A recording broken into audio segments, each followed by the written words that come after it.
Wu Di sat in his airplane seat, his gaze penetrating through the window into the vast expanse of sky outside. And he couldn't help but exclaim inwardly, what a splendid day, devoid of any clouds. However, his heart was far from at ease. Not long ago, he had just retired from the military. Although he had excelled during his service, the prospect of adapting to a new life and work environment left him feeling rather disoriented.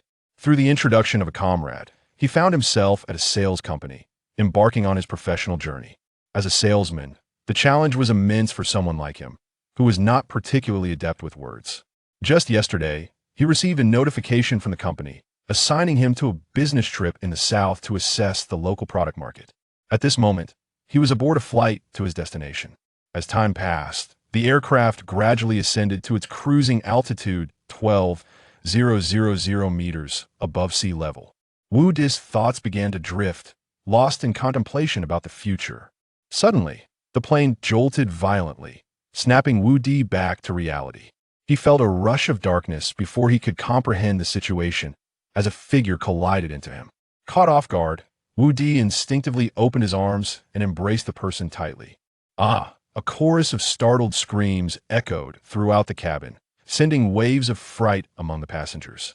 At that moment, the plane ceased its tumultuous shaking, returning to a state of calm that "I am so sorry.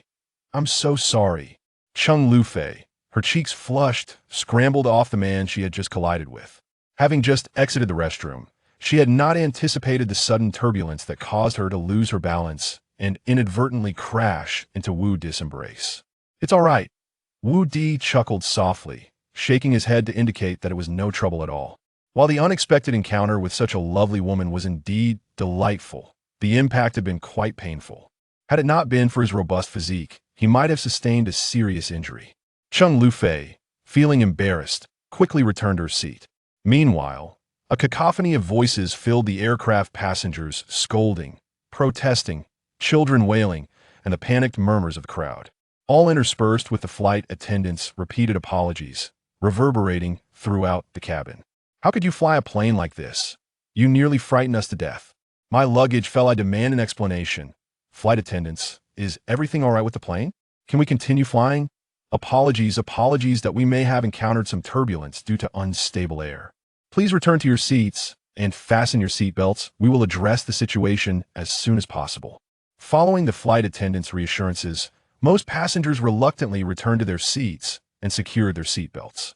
However, a stout man continued to bellow in protest, refusing to sit down. "I don't care, you must compensate for my damages. Look, my head is bleeding.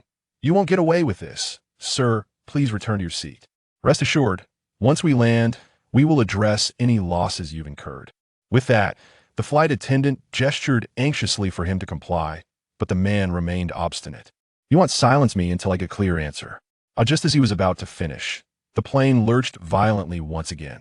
At that moment, the aircraft resembled a wild beast, thrashing uncontrollably through the sky, its body tilting perilously, and chaos erupted among the passengers, screams echoing throughout. As the turbulence intensified, personal belongings began to tumble from the overhead compartments, striking terrified passengers. Some were left bloodied from the impact, while others fainted from sheer terror. Inside the cabin, a scene of utter devastation unfolded, every face etched with fear and despair. The stout man's hefty form slammed against the cabin ceiling and floor with force, colliding with the flight attendant, resulting in a gruesome spray of blood that splattered onto the nearest passengers. Oxygen masks descended from above, adding to the pandemonium. "Oh my God, I want off this plane!" Someone screamed in terror. "I don't want to die. Someone save me."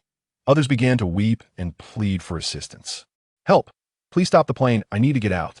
More voices clamored in panic, the cabin descending into utter turmoil. The atmosphere grew increasingly frenzied, the scene resembling an apocalyptic nightmare. Had most passengers not fastened their seatbelts prior, it was likely that everyone would have been mercilessly torn apart like meat in a grinder. Just when it seemed that escape from this catastrophe was impossible, the aircraft suddenly regained its tranquility. Sniffle someone could no longer contain their tears. "Mom, I'm scared," a child clutched tightly to their mother's arm. A medley of chaotic sounds intertwined, creating an atmosphere of unbearable tension. At this moment, the stout man and the flight attendant lay sprawled in the aisle, reduced to a grotesque heap, their bodies grotesquely contorted beyond recognition. The violent shaking and repeated impacts had obliterated their bones, their insides shattered, blood and organ fragments splattering everywhere. Nearby, several unfortunate passengers were caught in the mayhem, sustaining injuries from the two erratically thrashing figures. Some suffered fractures, others bled profusely from their noses, while some lay motionless in their seats, their fates uncertain. The intercom crackled with static, clearly malfunctioning, offering no information regarding the aircraft's condition. The horrific scene and the overwhelming scent of blood caused many to feel nauseous. Yet, having just endured such a terrifying jolt, no one dared to unbuckle their seatbelts, instead turning their heads toward the windows to quell their discomfort. "Hey, where are we?" someone questioned in confusion. "What's happening?" Another voice quivered with fear. "How could this be?" More passengers began to panic. The view outside the aircraft was both unfamiliar and terrifying, shrouded in thick fog that obscured any distant landmarks.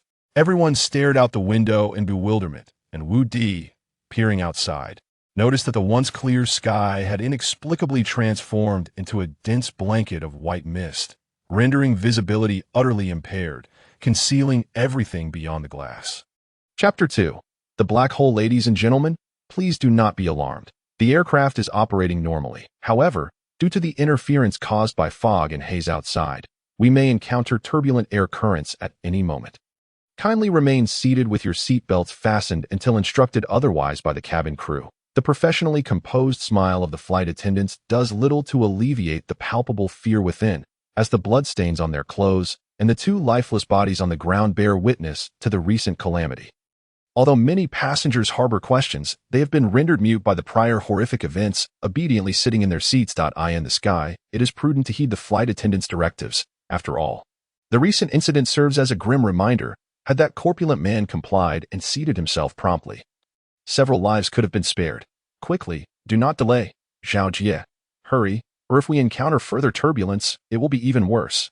Wu Di turned to see an older flight attendant, a younger male attendant, and a visibly distraught female attendant, all of whom were evidently struggling to suppress their intense fear while attempting to drag the two bodies away. The surrounding passengers, in their fright, made every effort to avert their gazes, observing this. Wu Di swiftly unbuckled his seatbelt and approached. "Sir, please sit down.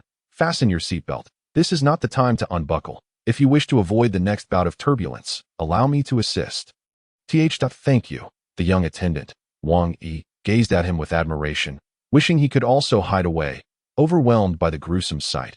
Recalling that one of the deceased was a former colleague, he felt an unsettling sense of unreality. He resolved that once the plane landed, he would resign, regardless of the compensation offered.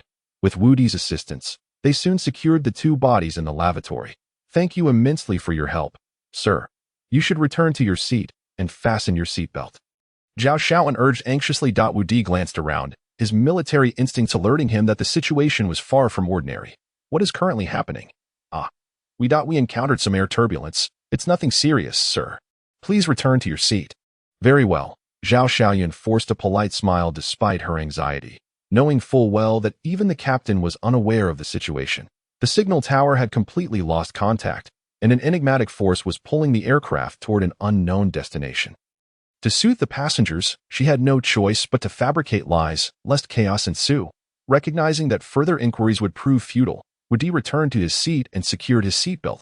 Seeing him settle, Zhao Shaoyan finally felt a measure of relief and promptly called for Wang Yi and the others to sit in their designated positions and fasten their seatbelts, as the fog thickened outside. The cabin grew increasingly dim. Fortunately, emergency lights flickered to life within the aircraft. Otherwise, they would have been enveloped in an abyss of terror. "Mommy, look, a black hole." The voice of a young girl pierced through the tension, causing everyone to look in the direction she pointed, sending chills down their spines.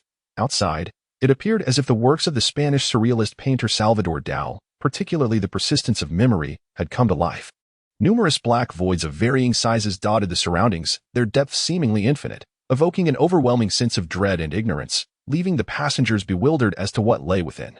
The aircraft was desperately maneuvering to evade those ominous whirlpools, unsure of where they would lead.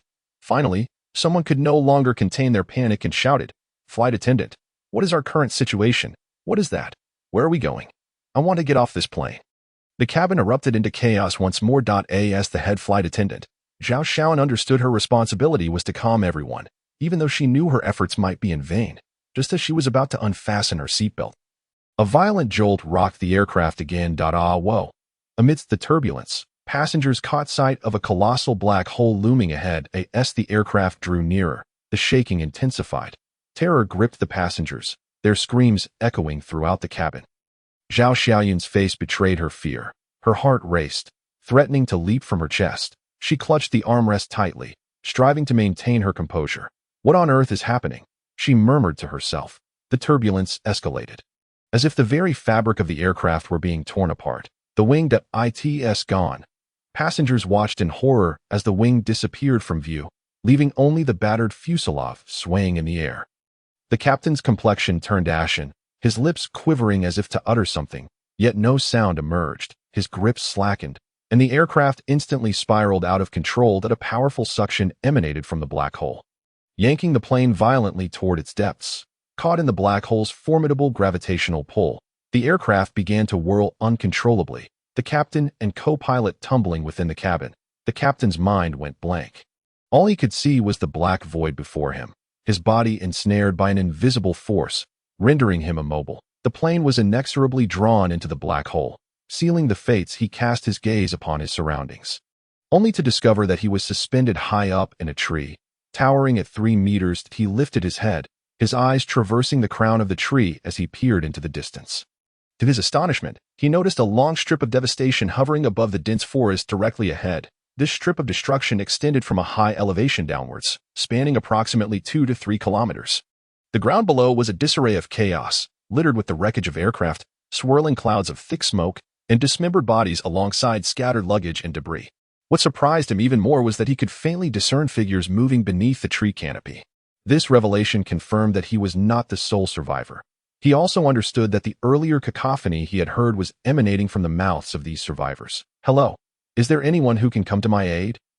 He bellowed at the top of his lungs, hoping to attract someone's attention and receive assistance. However, the turmoil and noise below rendered his cries inaudible, compounded by the distance that separated him from them. People were engulfed in their own fears and helplessness, oblivious to his desperate calls for help. If he were to leap down, while the height was not sufficient to cause fatal harm, the likelihood of injuring his ankles was still considerable. In such dire circumstances, he was resolute in his decision not to inflict further injury upon himself unless absolutely compelled to do so. Thus, he resolved to attempt self-rescue and began to survey his surroundings. Upon closer inspection, he finally recognized the figure that had earlier startled him. The individual remained slumped in his seat, seemingly the victim of misfortune. During the plane's disintegration, his head had become impaled on a tree branch. The force of inertia having completely penetrated his skull, blood, a grotesque mixture of red and white, continued to seep from the area where his head met the branch, indicating that he had been deceased for some time. At that moment, Wu Di had been unconscious just below this unfortunate soul. Upon witnessing the grisly fate of the man, Wu Di swallowed hard, realizing that had he fallen just slightly off course, he might have met with a similar end. After assessing his surroundings, he found that there was no available foothold to aid his descent, and the main trunk of the tree was far beyond reach. He glanced upward, concluding that he could only return to the spot from which he had fallen to descend along the branches. He attempted to use a vine to climb, but after several futile tries, the vine proved too slippery to grasp. The distance to the next vine tendril was also beyond his reach. After considerable deliberation, he decided to mimic a monkey's swing. If he could successfully hook his legs over the branch, he would be able to ascend. With this thought in mind, he concentrated on balancing his weight and began to sway gently against the trunk.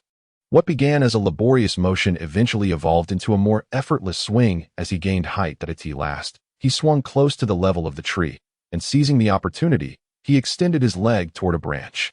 Unfortunately, he was a moment too late, only managing to graze the tips of his toes against it. Once more, he silently encouraged himself. After a fifth attempt, his leg finally latched onto the branch, and he stretched out his arms, desperately reaching for the branch above his head.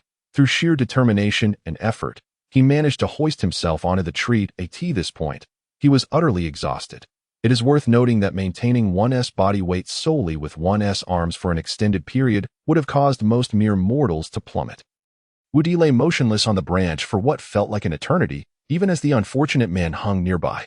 Only after regaining his strength did he begin to maneuver his body toward the main trunk. After a Herculean effort, he finally descended from the massive tree. Just as he turned to sit and rest, a sudden movement startled him, nearly compelling him to strike out in self-defense. Indeed, he was not mistaken. He was on the verge of striking someone, for there stood a middle-aged man behind him, regarding him with an expression akin to that of someone observing an unusual creature. Chapter 4. The will of the divine. Woody instinctively assumed a fighting stance. But upon realizing the figure before him was merely a man, he retracted his fists. What are you staring at? Oh, I thought you were a monkey swinging about. Then I saw you lying there motionless. And I wondered if you might be a sloth. It turns out you're just a person. The man's words left Woody bemused. What kind of individual was this? After observing him suspended for so long without offering assistance, he was now merely spectating. Woody sighed in resignation. Had the circumstances been different, he might have felt inclined to debate with this man, as his very life was at stake. Just as Woody prepared to leave, the middle-aged man called out to him once more. Hey, young man, don't go. Do you know why you and I survived? Woody was rendered speechless by the man's nonsensical ramblings, but given that they were now on solid ground and rescue teams would likely arrive soon, he chose to halt his departure, albeit with irritation. And why is that? He retorted. Because it is the will of God. All who have survived are here by divine decree. He has brought us together to face this trial. At this point, Woody was seriously questioning whether this man had suffered a head injury during the fall. Otherwise, such irrationality was unfathomable. He had no desire to listen to further delusions. All he wished was to unite with the other survivors. In this remote wilderness, straying from the group would spell disaster should the rescue team arrive and fail to locate him. Thus, he resolved to ignore the man's continued chatter and attempted to depart. Wait, young man, you must hear me out. The man persisted, trailing after him. Woody felt his temper flaring as he confronted the man. What do you want? Can you please step aside? Calm down. There's no need for such anger. Step aside. If you don't move, I won't hesitate to be uncivil. Daddy, there you are. Just as Woody reached his breaking point, a girl rushed toward them, dressed in a white gauzy dress. She bore several cuts and scrapes, with bloodstains marring her fair skin, making her appearance all the more striking. The once mid-length dress was now tattered, having transformed into a ragged short skirt. Her face was disheveled, with swollen red eyes indicating that she had likely cried recently. I'm so sorry. I truly apologize. Did my father cause you trouble again? The girl glanced apologetically at Woody and, discreetly gesturing toward her father, whispered, He's not quite right in the head. We were supposed to go to the big city for treatment, but I never imagined we would encounter such an ordeal. Please don't take him too seriously. Seeing the girl's earnestness, Woody had no intention of holding the mental state of her father against her. The fact that a young girl would not abandon her mentally ill father, but instead sought medical help for him, instilled in Woody a profound respect for her. He smiled and replied, It's nothing. I was merely discussing the Bible with your father. The girl blushed, feeling awkward. Yes, my father often speaks of a strange dream he had, where he and a group of people arrived at a peculiar place. He claimed it was God who brought them there. He wouldn't have said that to you, would he?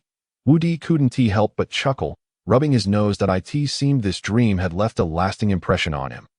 The two exchanged amused glances, but the middle-aged man interjected with a serious expression. You must believe what I am saying, and be wary of the animals here. They are known to attack and consume humans. All right, you're right, Daddy. Let us hurry and join the others. It wouldn't bode well to be alone and become prey for the animals. The girl gently coaxed her father, casting a glance at Woody that seemed to say, Look who's acting up again. As they made their way toward the assembly point, Woody learned that the girl's name was Jeong Kurson, and her father was Jeong Hedong. It turned out that Jeong Hedong had once been a professor of classical literature. His obsession with ancient culture had led to a cerebral thrombosis that pressed upon his nerve tissue.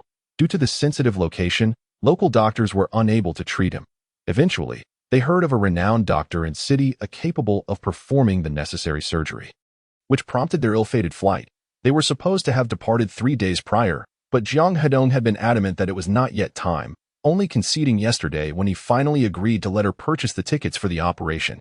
The trio finally reached a temporary gathering point, a dilapidated aircraft tail section. As they approached, several individuals converged upon them, expressing concern for Jiang Kursen's search for her father, indicating that she had likely been frantically searching for him among the crowd. Wu Di took a cursory glance at the group, estimating there were around 60 individuals that in light of the plane crash. It was nothing short of a miracle that so many had survived. At that moment, a woman from the crowd approached Wu Di. She was the same woman who had inadvertently seated herself on his lap during the flight, dressed in a suit, although her appearance was somewhat disheveled. The fact that she was still clad in her suit somewhat mitigated the injuries. She stepped forward, pointed to her head with a finger, and, with concern, inquired, "Are you injured here? I am a doctor. Perhaps I can assist you." Upon hearing her words, Wu Di touched the area she indicated and was surprised to find blood, yet he felt no pain. "Thank you. I'm fine. This isn't my blood. It's someone else's that has dripped onto me." Upon hearing that he was unharmed, Cheng Lufei felt a slight relief. Since she had regained consciousness, she had been tirelessly moving among the crowd, trying to save others, yet the number of those who could be rescued was tragically limited. Lacking professional equipment and emergency conditions, many she could only watch helplessly as they succumbed. All she could do was to try her utmost to provide care. Just managing external wounds had already kept her exceedingly busy. Now, she could only hope that the number of injured would dwindle. Wow, how adorable! At that moment, a girl seemed to have discovered something amusing, drawing the attention of many. They all turned to look, and to their surprise, it was a monkey, approximately 1 meter tall, with a tuft of purple fur atop its head, appearing both peculiar and charming at that instant. The monkey curiously regarded these visitors from another world as an increasing number of people gathered around it inquisitively. Suddenly, a terrified voice rang out from the crowd. Man-eating monkey. This is a man-eating monkey. Kursen. Run. Run. Chapter 5. The man-eating monkey. Dad. What's wrong with you? Jiang Heading shouted desperately, pulling Jiang Kursen's hand. Attempting to flee.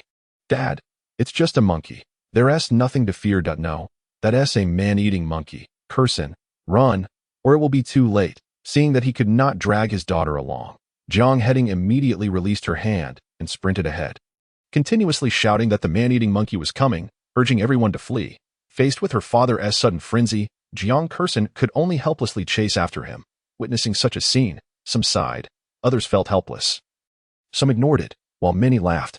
Look, that Jiang fool is acting up again. So many have died. He is quite lucky. If he dies too, his daughter would be freed. What a pity for such a beautiful girl to have a father like that. Not necessarily. I heard that the madman was once a professor and became this way because of work. His family must be wealthy. If he marries that girl, he could just send the madman to a nursing home. Various whispers and rumors echoed in Wu Di's ears, leaving him with an unpleasant feeling. During his time out of the army, he had witnessed many dark aspects of humanity. There were far too many who would stop at nothing for power and money. He could not afford to continue conversing with Cheng Lufei, so he hurried to offer assistance. Uncle Jiang, you cannot run about recklessly. What if you encounter danger? This is a dense forest.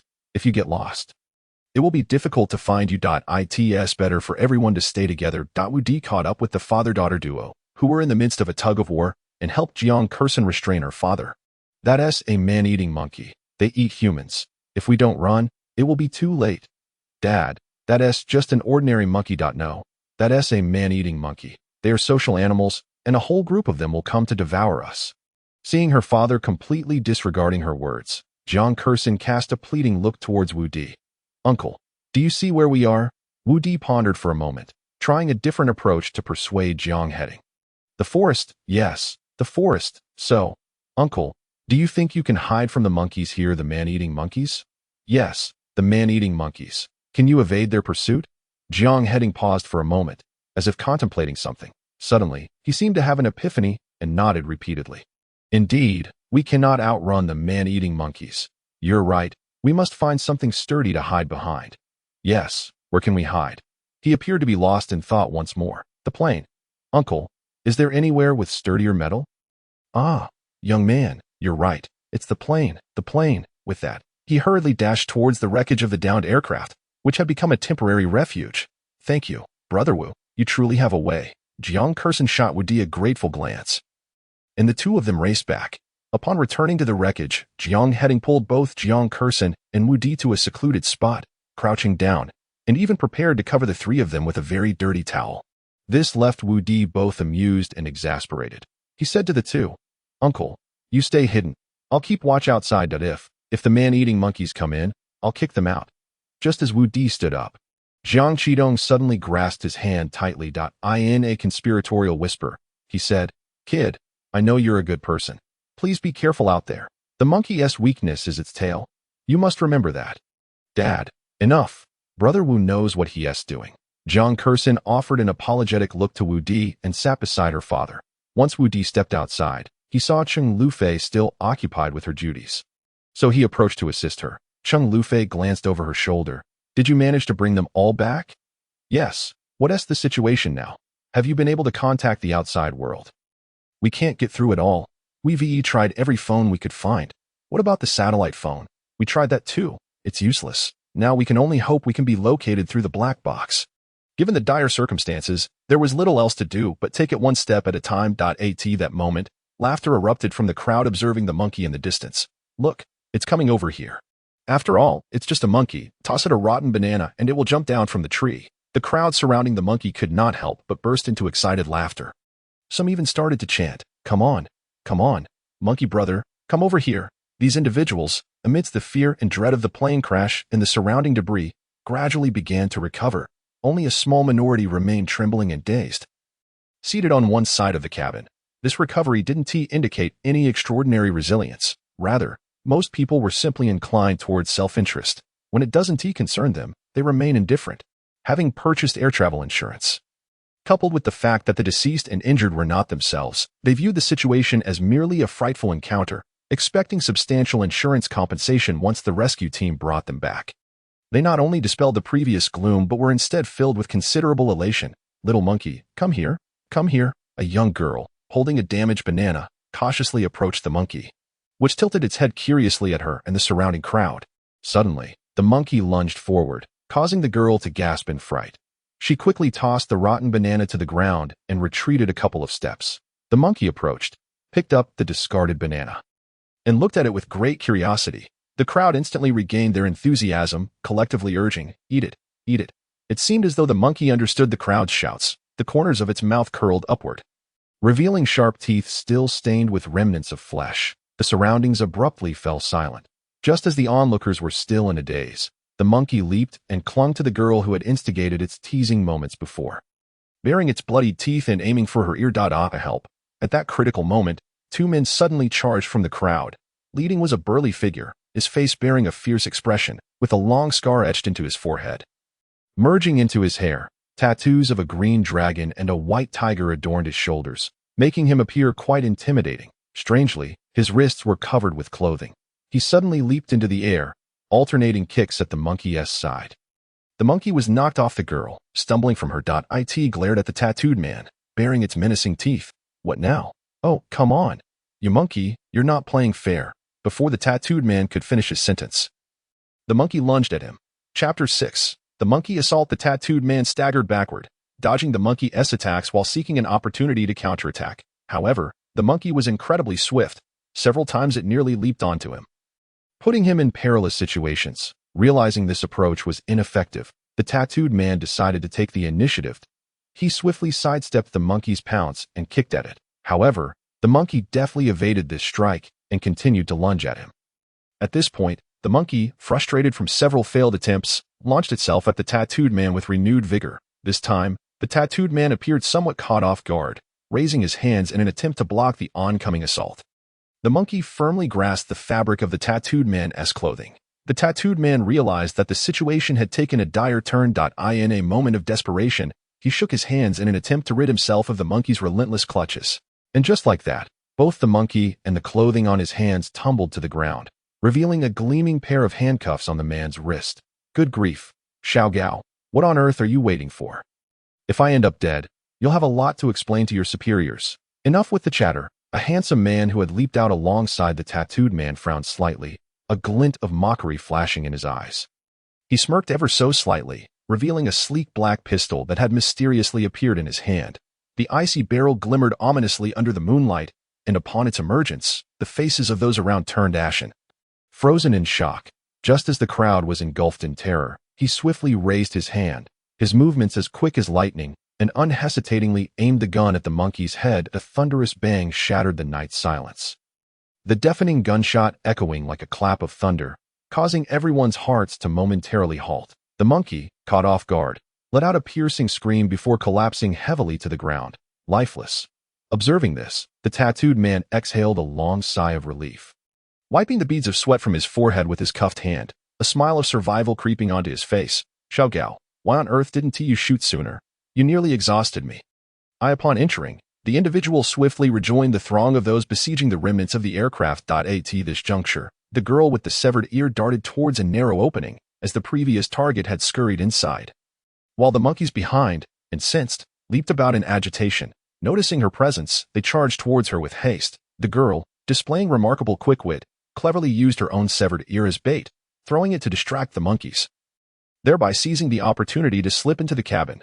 Chang Lufei, no longer hesitating, also sprinted in that direction. During her flight, she encountered several monkeys attempting to pounce on her, but she skillfully evaded them with her agile movements.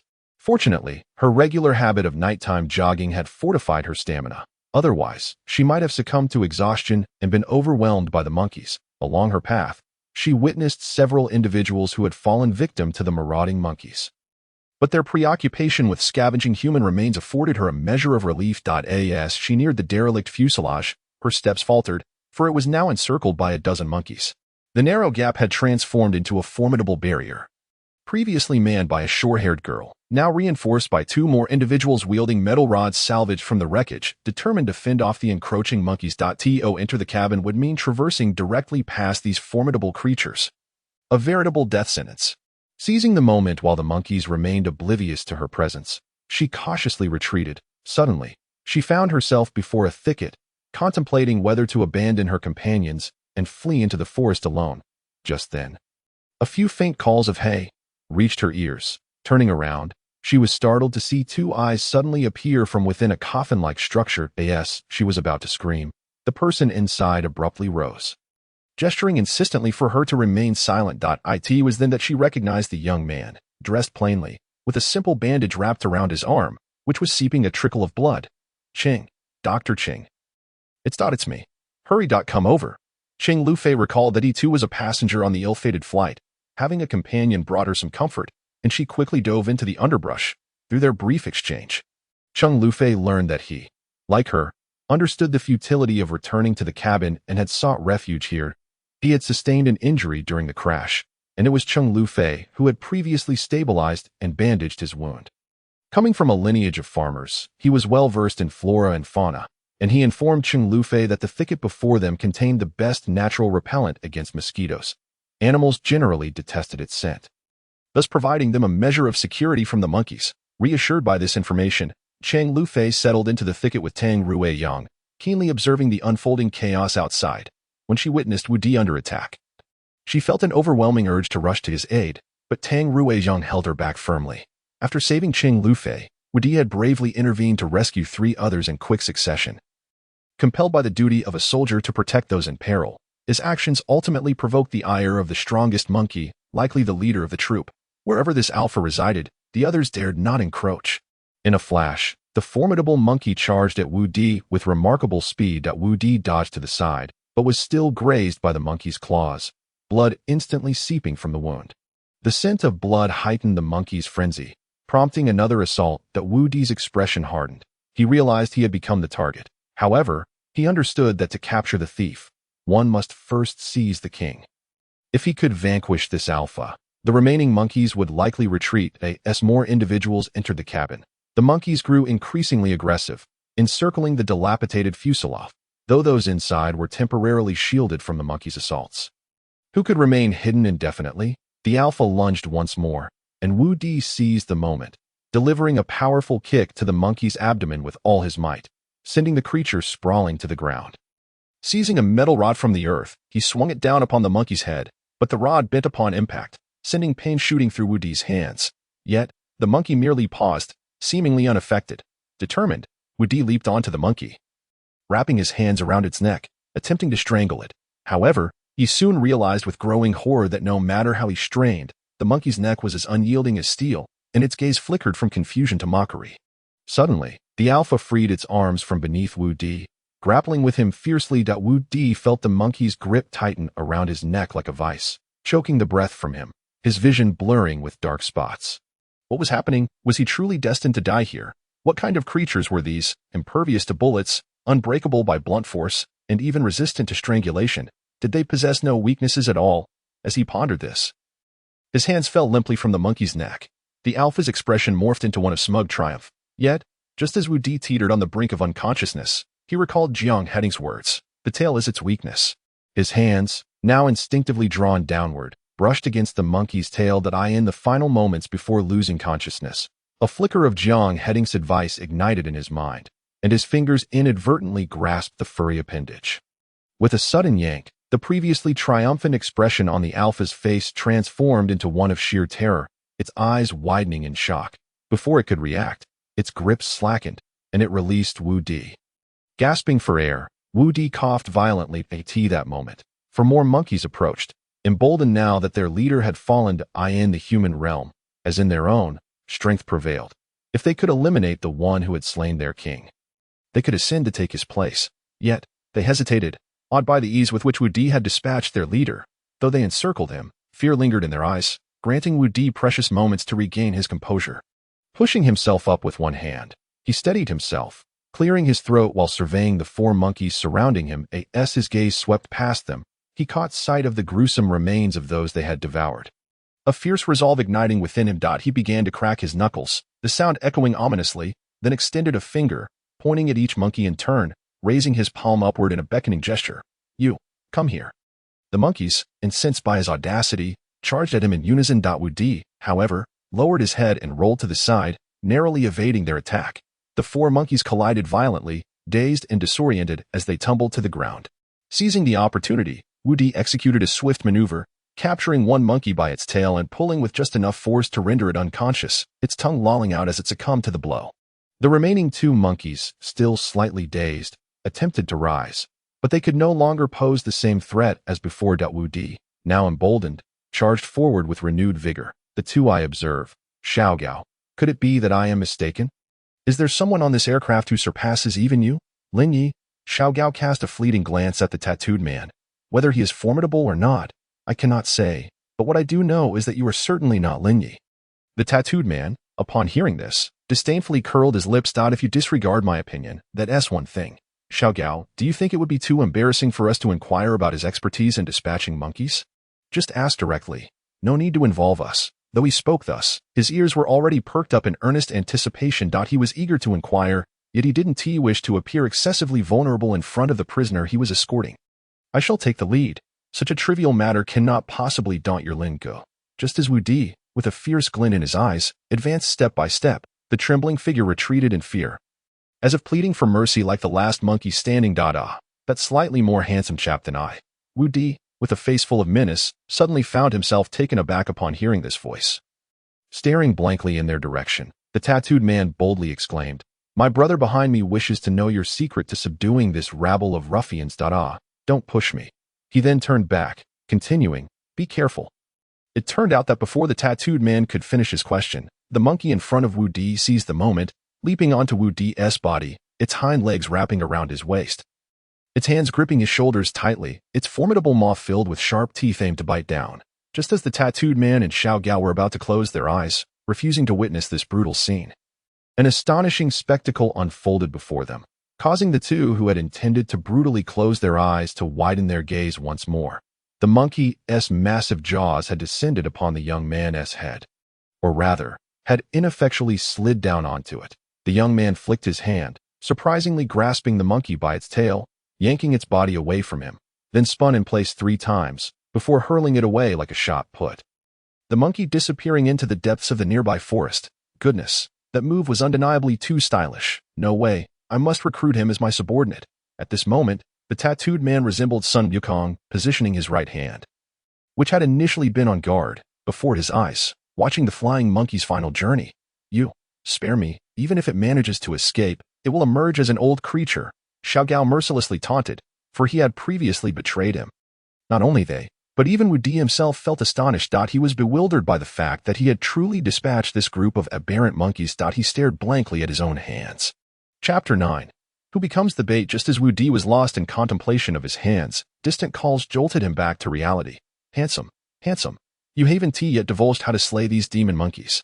The group of monkeys besieging the tattooed man, upon witnessing their companions effortlessly dispatched by Wu Di, became increasingly anxious, launching yet another assault on the two. Now, back to back, they fought valiantly, employing fists and feet to fend off the relentless monkeys. The tail is their weakness, Wu Di shouted as he approached, eager to assist. The secret to dispatching monkeys lies here. While the tattooed man continued his banter, Xiaogao had already sprung into action. Utilizing his agile movements, he swiftly grasped the tails of 3 monkeys, effortlessly dispatching each one. The tattooed man, fueled with fervor, exclaimed, "I'll be damned." He delivered a powerful kick to the face of the central monkey, sending it flying, while the remaining 2 retreated, seizing the necks of the 2 monkeys, slamming their heads together. Seizing the moment of confusion, he yanked on the tails of 2 monkeys, their weight causing their tails to detach with ease. And before they could emit a sound, they fell silent. The tattooed man, witnessing this, wore a triumphant smile, feeling quite formidable. Grasping the monkeys' tails as though wielding nunchaku, he began to wildly swing his arms, creating arcs in the air as the corpses of the monkeys soared through the air with a whooshing sound. As his motions intensified, the monkeys' bodies traced graceful arcs in the air. While he swung the tails, he shouted loudly, seemingly to augment his strength, "Ultim, this does not count." Tears cascaded down Jiang Kursen's face in an instant. Jiang Heading, paralyzed by fear, crumpled to the ground. The woman with the severed ear paid no heed to their plight. She could see that the impacts from outside were growing increasingly fierce, and it wouldn't be long before their defenses crumbled. The vote had already taken place, so what were they waiting for? Hurry up. With the first tug from the woman with the severed ear, those behind her began to act. They barbarically dragged Jiang Heading toward the narrow gap, while Jiang Kursen clung desperately to her father. Unintentionally, everyone began to pull the father-daughter duo out together. After all, in such dire circumstances, if the daughter survived, they would inevitably face legal repercussions upon returning. Furthermore, having 2 decoys was far more advantageous than 1, making it easier to divert the attention of the marauding monkeys. Thus, a tacit understanding emerged among the group as they pushed the father and daughter outward. "What are you doing?" the girl with the chic haircut, stationed at the gap, asked in confusion, wielding a baseball bat and occasionally swinging at the lurking carnivorous monkeys. Fortunately, 3 individuals guarded the less than a meter-wide opening. Though weary, they could still hold their ground for the time being. "We all voted in agreement that someone should act as bait to draw the monkeys away so we can escape together." "What?" The short-haired woman looked incredulously at the crowd. Even the 2 burly men at the entrance turned to stare at them in disbelief. "Keep going. Don't let them break through." Upon hearing the short-haired woman's command, the men immediately steeled themselves, standing guard at the gap, casting a glance at the tear-streaked face of Jiang Kursen and the limp form of Jiang Heading.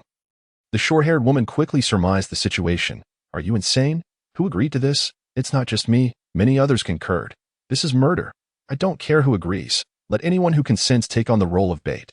"Oh, you're so high and mighty. This is about the lives of more than 20 people. I don't want to do this either. But if we don't, we might all perish here. Losing 1 or 2 is certainly better than losing the entire group," the woman with the severed ear screamed in despair.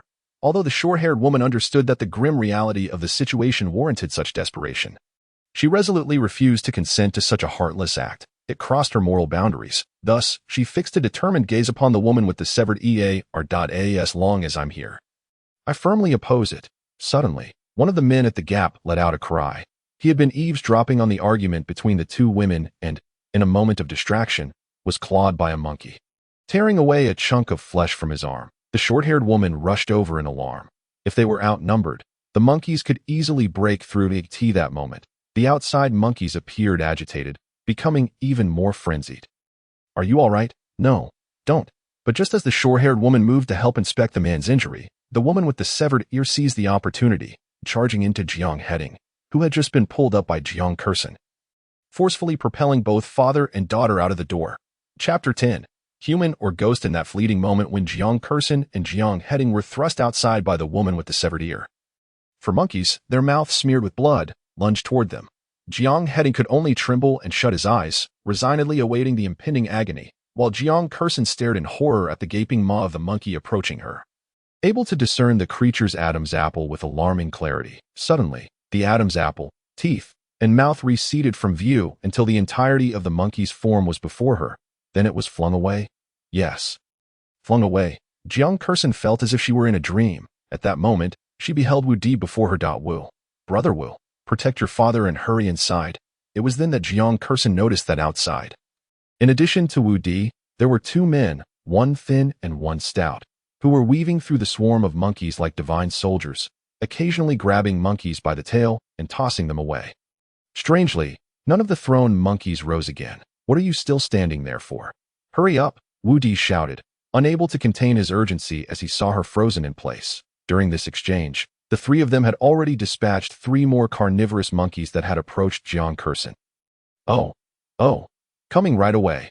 After saying this, she quickly rushed to pull her father, who was still huddled on the ground, waiting for death. "Dad, get up quickly. We're going inside." Jiang Heading sheepishly stood up. Daughter, I'm wet."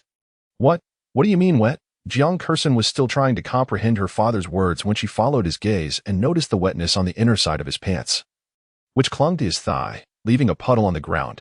Jiang Kursen understood what had happened, but at that moment, there was no time to dwell on it. She pulled her father again toward the narrow gap of the cabin. "Dad, let us not worry about that right now. We'll get you new pants later." As they approached the cabin, faint sounds of scuffling and women crying could be heard from within. "You murderer. Weren't you so formidable? Then get up, you filthy harlot. You've killed someone. What kind of pretense are you putting on? When the time comes, don't you dare follow us out. Stop fighting. Look, since the father and daughter have gone out." The outside attack seemed to have lessened. "Indeed, could it be that we can run out now? Great, you go first. Don't push me. Why don't you be the first to go out? You think I'll lead the way for you?" Just as the chaos inside reached a fever pitch, the moment Jiang Kursen and Jiang Heading entered, silence enveloped the room. Everyone stared at them with incredulous expressions. The father and daughter were equally astonished by the scene before them. Many people had gathered at the entrance, and it was evident that no one was left to hold the metal sheet in place, fearing they would be the last to be forgotten. Yet, faced with the unknown outside, no one dared to step forward as the first to leave. Not far from them were four individuals, two women propping up a cucumber rack, and the two men who had been guarding the door alongside the short-haired woman were now hauling a makeshift stretcher. It could be said that the stretcher was indeed makeshift, as the short-haired woman was currently tugging at the long hair of the woman with the severed ear, forcing her to bend down. While the woman with the severed ear attempted to retaliate but found the short-haired woman's hair too short to grab. It was clear that the woman with the severed ear was at a significant disadvantage, sporting a noticeable bruise around her eye. If they had genuinely been on the same side, they would have already separated, and the woman with the severed ear wouldn't have ended up so battered. They likely disapproved of her earlier actions. Fortunately, three strong men were still battling the horde of monkeys outside. Otherwise, the interior would have surely been overrun by the marauding creatures by now. Are you human or ghost?" The woman with the severed ear, pinned by the short-haired woman, turned her terrified gaze toward Jiang Kursen and Jiang Heading. She thought, surely their souls couldn't have come to claim her so soon. "You can see my eyes are merely bruised, not blind. Can't you see for yourself? It's broad daylight. There are no ghosts here," the short-haired woman retorted, shoving her aside. She then quickly approached Jiang Kursen and her father. "You lunatic!" The woman with the severed ear, seeing her approach, was about to continue her tirade when the short-haired woman's fierce glare silenced her, leaving her words unspoken, clearly cowed. Subsequently, the short-haired woman ignored the now deranged woman and walked straight up to Jiang Kursen. "Thank goodness you're alive. Didn't you just go outside? The monkeys didn't come after you?" "No, it was Brother Wu and two other men outside. They were fighting off the monkeys." "How is that possible?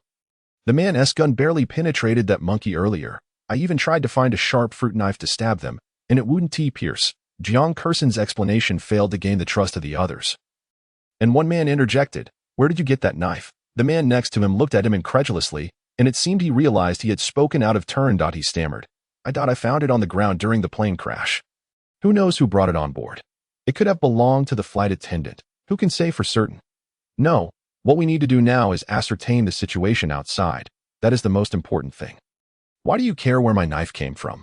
Although the knife posed an unstable danger among the group, in light of the extraordinary circumstances, it seemed less significant. Thus, everyone's attention turned back to Jiang Kursen. "I swear everything I said is true. I don't know how they did it, but the monkeys did indeed stop responding after they were thrown." The short-haired woman pondered for a moment, glancing at the two men. "You two brothers, please keep an eye on things here. I'm going outside to see what's going on." Currently, they were the only ones she could trust. It would be risky to let anyone else out, considering whether she would be allowed back in. At least these two had collaborated with her before. All right, miss, go ahead. We stand guard here. Nothing will go awry. After saying this, he cast a casual glance towards the corner where the girl with the severed ear was situated. Indeed, once she stepped out of the cabin, she was confronted with the situation Jiang Kursen had described. 3 men were diligently engaged in the slaughter of monkeys outside, and the ground was littered with the fallen creatures. Strangely, none of the monkeys bore any visible wounds. They lay motionless, devoid of life. Curiosity piqued. She crouched down for a closer inspection and, upon cautiously touching one, confirmed it indeed resembled a lifeless corpse. How did another one emerge? Be careful, a sharp voice called from behind her. Turning around, she was startled to see a monkey lunging towards her. Chapter 11, The Third Space. However, before the monkey could reach her, a short-haired girl swiftly raised her right leg and delivered a powerful kick. Ouch. Hey, sister, why did you kick me? I'm on your side. My apologies. That was a mistake. Just as her foot was about to connect with the charging monkey, someone unexpectedly seized its tail and hurled it away. Her kick inadvertently struck the shoulder of the man who had intervened, causing the lifeless monkey in his grasp to fall to the ground. At that moment, apart from one that had fled, the remaining 30 or so had been ruthlessly exterminated. Rubbing his shoulder where he had been kicked, the tattooed man glanced at the girl, who stood under 1.7 meters tall and sported a boyish short haircut, exuding a unique androgynous beauty. Sister, you really pack a punch. Oh, it might just be related to my profession, which requires a bit more strength in my legs. The short-haired girl surveyed her surroundings in disbelief and asked, Did you all do this? Of course, that was merely a trifle. The tattooed man seemed to take pride in showcasing his prowess, but those behind him clearly sought to undermine his bravado. I don't know who started it, but they really got a beating. Oh, Xiao Gao, you really lack charm. Upon hearing their conversation, the short-haired girl paused, a hint of understanding dawning on her as she smiled slightly. No need for words, with your current state. You still wish to impress the ladies? Truly. As she spoke, Xiao Gao reached into his pocket, only to freeze momentarily, staring at the tattooed man before him. Why are you looking at me? I haven't done anything. He feigned indifference, whistling a tune instead. Xiao Gao had no time for his theatrics, swiftly emptying his pockets, even hopping in frustration. The tattooed man found amusement in the spectacle. Just then, Wu Di approached, intrigued by Xiao Gao's sudden antics. Unable to contain his curiosity, he inquired, What are you doing? Looking for something. What could possibly require such peculiar movements to find? Upon hearing this, Xiao Gao realized that if the keys were present, they would have been found long ago. He simply could not bring himself to admit that he had once again fallen victim to the tattooed man's tricks. He abruptly lifted his head to confront the tattooed man. Where are the handcuffs? The tattooed man shrugged his shoulders, feigning innocence. Weren't you the one holding them all along? I have no idea. Don't ask me. Lin Juanxiong, spare me. Is there anyone else who could take something from me? Hey, tall officer, that statement is quite erroneous. Although I may come from a life of petty crime, you are the officer. Do you truly believe a thief possesses greater skills than a policeman? You, as a police officer. He could never concede that a thief's abilities surpassed his own. That would be the utmost insult to his sacred profession, though he had to admire the tattooed man's skill in stealthily pilfering his handcuffs. Enough. In such dire circumstances, if you expect me to walk away alone, I shall not. Those things are simply too cumbersome. Lin Juanxiong, noticing the disgruntled expression on Officer Gao's face, attempted to console him. However, Lin Juanxiong paid him no heed.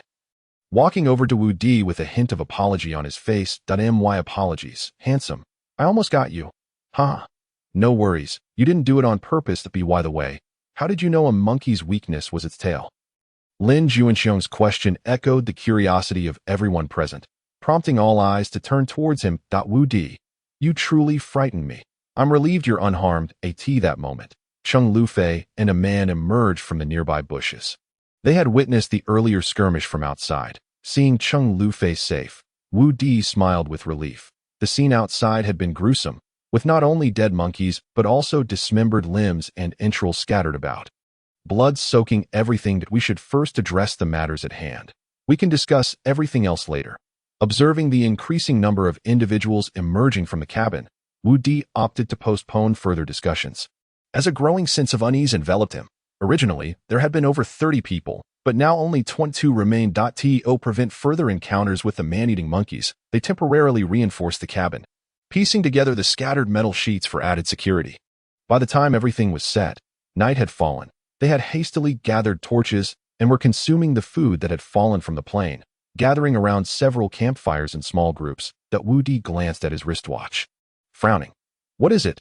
Cheng Lufei picked up a piece of wood from the ground and tossed it into the fire before sitting beside Wu Di. I find this place quite strange. Strange? In what way?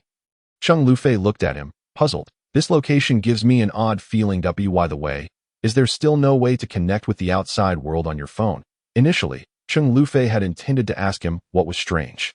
But upon hearing his question, she shook her head in disappointment. Still no contact.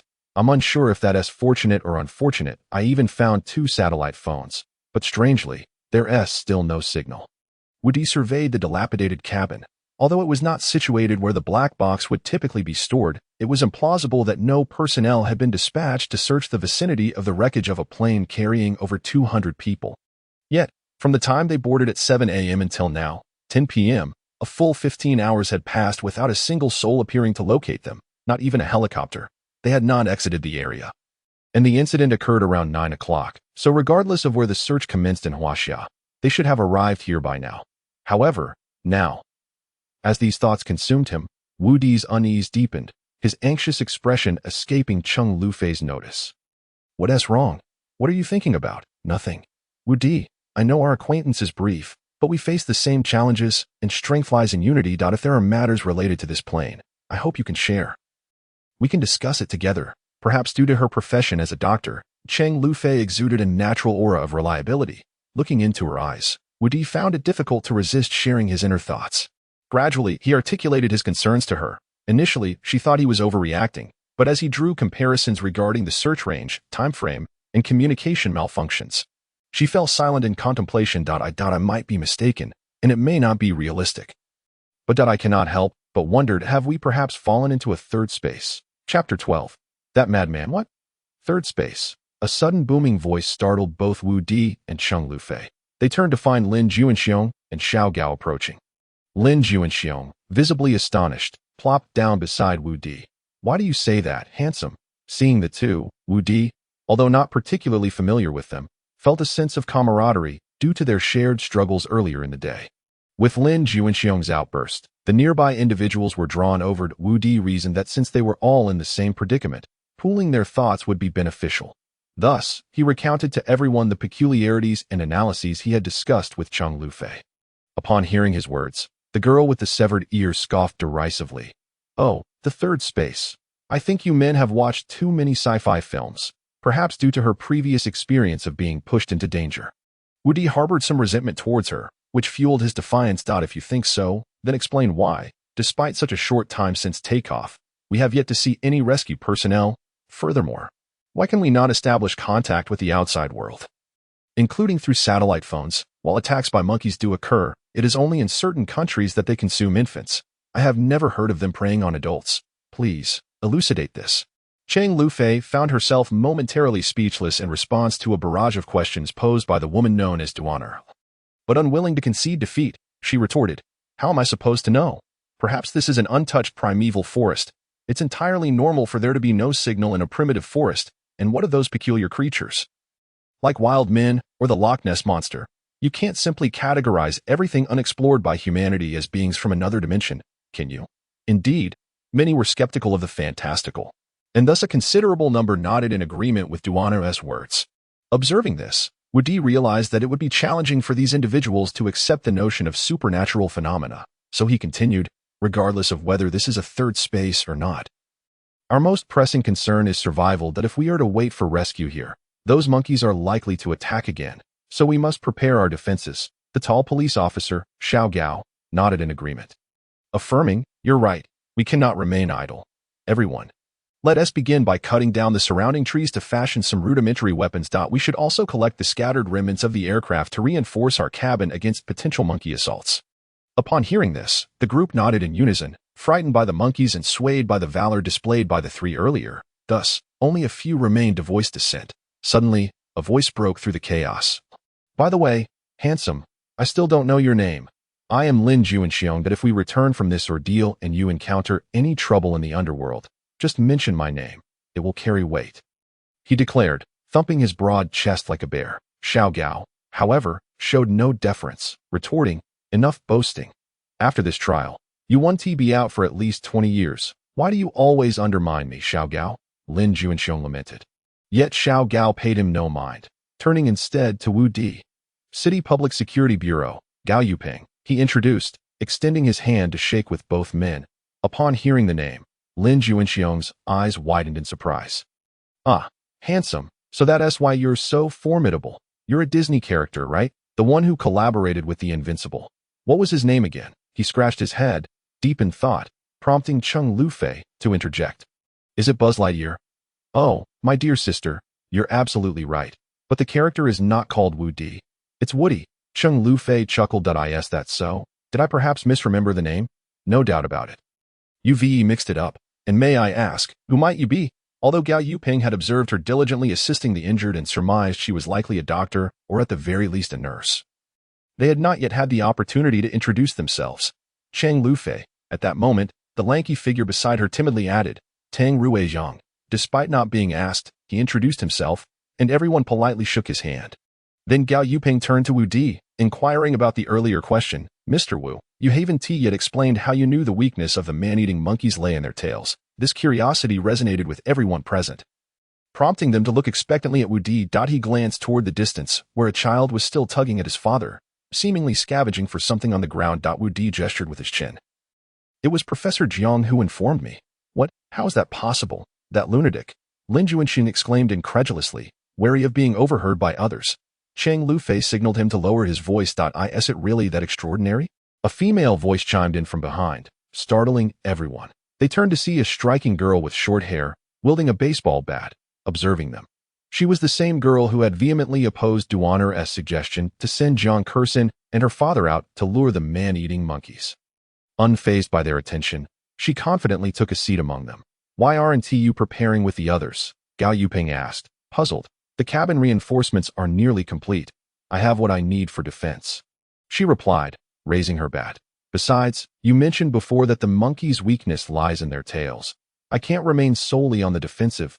If we are to confront them, I cannot restrict myself too much. She then scanned the group. Introducing herself, Yang Qi, race car driver. Her declaration served as a self-introduction. I knew it. This girl is fierce, a female race car driver. That profession requires a level of courage that not just anyone possesses. Just then, a strange noise echoed from afar, prompting everyone to turn toward its source, where they beheld two enormous red lights soaring toward the crowd. No. To be precise, it was a gigantic vulture, akin to a helicopter, clutching a struggling man in its beak as it descended toward them. Chapter 13, not surnamed Xiao, but a blow to the head not good. Get down, Gao Yuping shouted, and the 6 individuals swiftly dropped to the ground. Help, please save me. The man in the vulture's grasp cried out as it flew low over Lin Juanxiong, seizing his pants. Come on, brother, don't pull my pants. The massive vulture merely paused momentarily in its flight, continuing to drag both men away. Upon witnessing the prisoner they had apprehended being whisked away, Gao Yuping lunged forward, grasping Lin Juanxiong's arms to prevent him from being carried off. The 3 of them formed a precarious line. I can't hold on much longer. Who could withstand the might of a creature resembling a small helicopter? As the vulture tugged with force, it was clear that the unfortunate individual was nearing his end. Blood raining down from his waist and mouth onto Lin Juanxiong and Gao Yuping below, particularly Lin Juanxiong's black pants and already gray shirt were splattered with bloodstains. I can't hold on anymore. Brother, you'd best save yourself. Yet the man remained rigid, desperately gripping Lin Juanxiong's trousers. Sigh. Fine, I'll consider this a farewell gift for you. Take care of it. Without hesitation, Lin Juanxiong unbuckled his belt. And in an instant, he and Gao Yuping fell to the ground as the vulture soared away, clutching Lin Juanxiong's pants. Like a flag fluttering in the wind, it vanished from sight within moments. Oh no. What a waste. Those were my shark pants. Worth over 8,000. Lin Juanxiong lamented, clad only in his boxer shorts, feeling a sense of heartache wash over him. Gao Yuping glanced down at his own shorts, incredulous as he looked at Lin Juanxiong. You have quite the peculiar taste. Lin Juanxiong glanced at the elephant-headed design on his underwear, puffing out his chest with pride. You wouldn't understand. This is called flair. Look at this. He said, pointing to the elephant's trunk on his waistband. A standard African elephant. Isn't it impressive? How about we compare? Boring. Gao Yuping found himself at a loss for words, caught in the torment of conversing with a relentless chatterbox when he himself preferred silence. Hey, you all made it out. Hurry and come help. Yang Qi, the race car driver, shouted as she swung her baseball bat to fend off the vultures. The scene was utter chaos, with enormous vultures invading the crowd, searching for prey to carry away and feast upon. Their sudden appearance caught everyone off guard, resulting in many being snatched away. Gao Yuping's focus on rescuing Lin Juanxiong was aided by Yang Qi, Wu Di, and others providing cover. Otherwise, given the overwhelming number of vultures, the 20 of them would be insufficient to fend off the nearly 100 vultures in the area. Quick, everyone, inside. Jiang Hedong and his daughter had somehow made their way into the cabin, which was already partially reinforced with scrap metal. Jiang Kursen shouted to the others, brandishing fragments of a chair to keep the vultures at bay. Seeing this, the crowd surged toward the cabin, but some were so preoccupied with their own escape that they left others vulnerable, resulting in more being seized from behind. Observing this, the remaining individuals wisely formed a protective circle, back to back, as they approached the cabin. However, this strategy slowed their progress. Wu Di, Cheng Lufei, and Tang Ruiyang formed one group, while Lin Juanxiong, Gao Yuping, and Yang Qi banded together in another. However, due to their position being the farthest from the cabin, combined with the time wasted by Lin Juanxiong, they ended up being the two groups that were the most distant. As the number of living beings in the area sharply diminished, dozens of vultures that had not yet received food began to split into several groups, launching a coordinated attack on the individuals outside. This resulted in an increased number of vultures that each group had to fend off, making movement increasingly difficult. The density of vultures at one point obscured their view of the direction ahead, causing them to lose their bearings. Just when the two groups had nearly grasped the hope of victory, the last group before them, led by the woman with the severed ear, finally repelled the vultures in front of them and successfully reunited with the few remaining individuals inside the cabin. However, before the expressions of joy could fade, they were swiftly replaced by extreme resentment. It turned out that in the very last moment, as the woman with the severed ear entered the cabin, she unexpectedly snatched the weapon from Jiang Kursen's hands and forcefully shoved her inside. With a dismissive wave to the bewildered crowd outside, she closed the last door of the cabin, through which Jiang Kursen's panicked voice could be faintly heard. How could you do this? Wu Di and the others are still behind. Yet, it was evident that Jiang Kursen and her daughter were no match for the woman with the severed ear. What the hell is this? Just as their group reached the cabin door, he began to pound furiously on the metal door, creating a deafening clamor. Hey, you wicked, despicable woman, open the door for me, or else don't blame me for being unkind. At that moment, the voice of the woman with the severed ear came from inside. You big fool, you'd better not come in. You'll bring the vultures with you. You find another way. Nonsense. What the hell are you talking about? In this wilderness, where are we supposed to hide? Open the door, quickly. At that moment, Wu Di's group also joined Lin Juanxiong's group, all gathering at the door. Cheng Lufei knocked on the door while the other two stood guard. But it was clear that arguing was not Cheng Lufei's forte. Come on, open the door. Xiao Yiding, you selfish little person. Last time you pushed me to feed the monkeys, and now you're locking us outside to feed the vultures. Do you have no shame? Do you have any conscience left? Conscience? What is that? If I had any shame, I wouldn't even be a streamer. What's wrong with being selfish, if I'm not selfish? I'd be dead by now. As long as I can survive, nothing else matters. Talking about conscience with me? It's far more realistic to talk about benefits. I see now, this woman isn't named Xiao. She is just asking for a beating. When I get in there, I'll be sure to toss you out to feed the vultures. No, even better, to feed the monkeys. However, it was evident that Xiao Yiding inside had no intention of continuing the verbal sparring. No matter how much they knocked from the outside, she remained silent. This won't do. If this continues, we'll be utterly annihilated. Outside, only 6 of them remained, surrounded by nearly 80 vultures, each as large as small helicopters. Fortunately, their large physique allowed the 6 to cluster together, causing the bulky vultures to clash among themselves in frustration, unable to reach them, while they squawked in agitation. However, this also had its drawbacks. While they could initially evade the large vultures with their nimble movements, prolonged exertion began to take its toll, and several times, due to extreme fatigue, they nearly fell prey to the vultures' beaks. Thankfully, their mutual support had allowed them to endure thus as they noticed their stamina waning. Cheng Lufei realized that if they continued like this, they would likely be torn to shreds by the vultures within 5 minutes. What should we do now to escape this predicament? Chapter 14.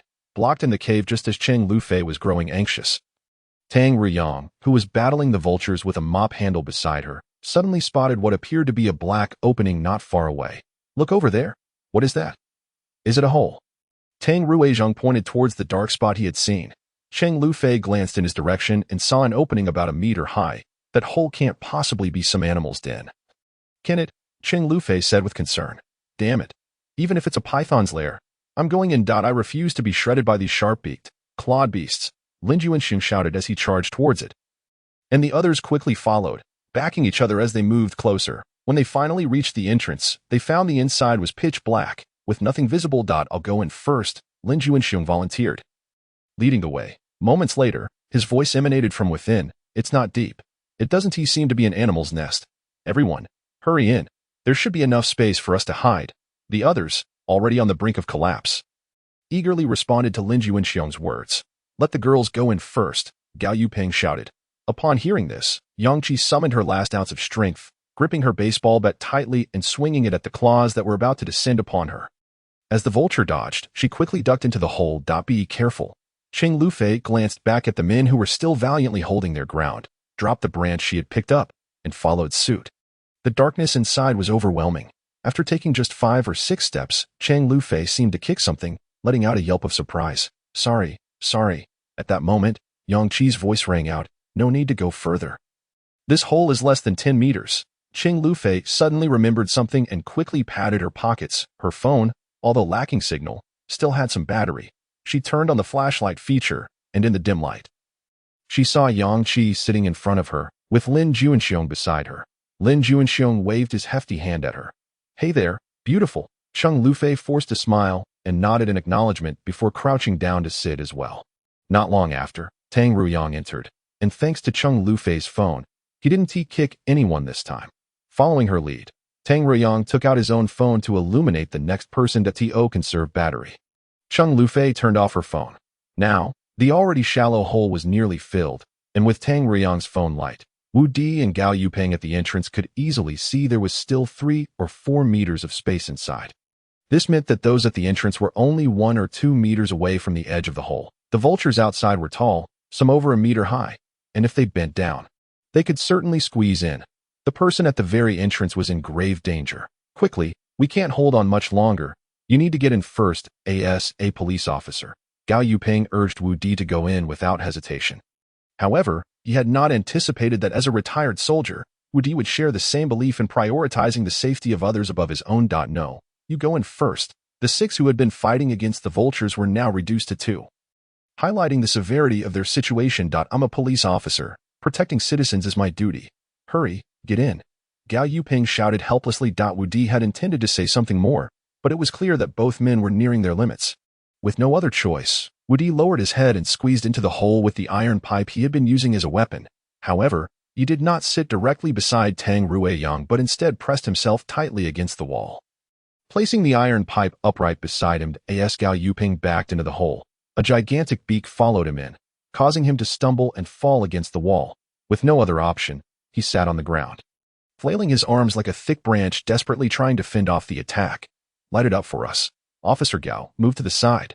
Wu Di shouted, raising the copper pipe he had placed on the ground to join the fight alongside Gao Yuping.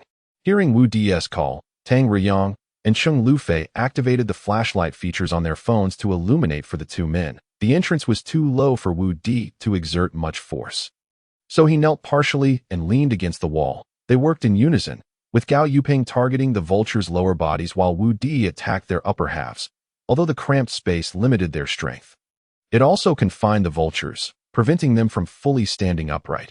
However, as time passed, both men began to show signs of fatigue. Unbeknownst to them, the vultures outside seemed to be pushing closer. This is bad. We can't hold on much longer. The nearest, Tang Ruyang, quickly recognized the problem. He handed his phone to Cheng Lufei and gradually moved closer, but with Gao Yuping seated and facing away from him. Tang Ruyang had no choice but to approach Wu Di instead. You rest. I'll take over. Wu Di's arm was indeed becoming increasingly unable to lift, so he stepped back and was replaced by Tang Ruyang. Gao Peng, who was also on the verge of being unable to continue, felt a sense of relief with Tang Ruyang's arrival, as he had rested for over 10 minutes behind them, though he might not be as agile in a fight due to his peasant background.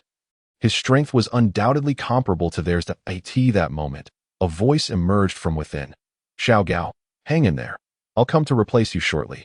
Lin Juanxiong at the back began to move outward, but his robust physique made it difficult to navigate through the narrow passage.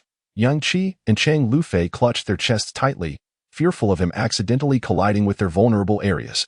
Finally, Lin Juanxiong managed to pass by the resting Wu Di, only to discover a problem similar to that faced by Tang Ruiyang. In the dim light, he spotted a vulture poised to peck at Gao Yuping's legs, and to his astonishment, he noticed another vulture's head lurking behind the first. What on earth? This won't do. If we don't stop them, they'll surely squeeze in and trap us. Enough with the nonsense. Who doesn't he see it? But what can we do? Gao Yuping gasped that you're blocking me. I want to take your place, but I can't get past. Lin Juanxiong expressed his frustration, feeling a sense of helplessness in his heroism. Do you think I want to block you? I can barely create space using just my rear end. The exchange between Lin Juanxiong and Gao Yuping sparked an idea in Wu Di. Blocked. Can't get through? I've got it. Wu Di suddenly shouted. Handsome guy. Normally, whether you're a man or a woman, I'd wish you well, but this isn't the time for that. Lin Juanxiong scratched his head in confusion. That's not what I meant. I have a way to stop the big birds from coming in. What? Then what are we waiting for? Hurry up and say it. Upon hearing Wu Di mention a method to thwart the birds' advance, everyone instantly perked up and turned to him. We should create a barrier between the vultures and ourselves. Similar to Officer Gao's wall. What? A wall like Officer Gao? You mean turn him into a wall? Lin Juanxiong clearly did not grasp Wu Di's meaning. At this moment, Tang Ruiyang chimed in. I understand. But where do we find the wall? Chapter 15. Eyes in the cave. What? What do you mean? Lin Juanxiong stared at Tang Ruiyang, his face a mask of confusion and bewilderment. He simply could not comprehend the implications of Tang Ruiyang's words. Tang Ruiyang, a burly man with thick limbs and sun-darkened skin, appeared shy despite his imposing stature. He earnestly explained, it can serve as our wall. Just then, it seemed as if Tang Ruiyang had suddenly discovered the key to their predicament. And he became invigorated. He powerfully leaped past Gao Yuping, swiftly seized a metal pipe, and thrust it horizontally into the vulture's beak, pushing forward with force. His momentum caused the nearly 2-meter-tall vulture to retreat a step, simultaneously forcing another vulture that had already poked its head and back out of the cave. Wow, did you see that?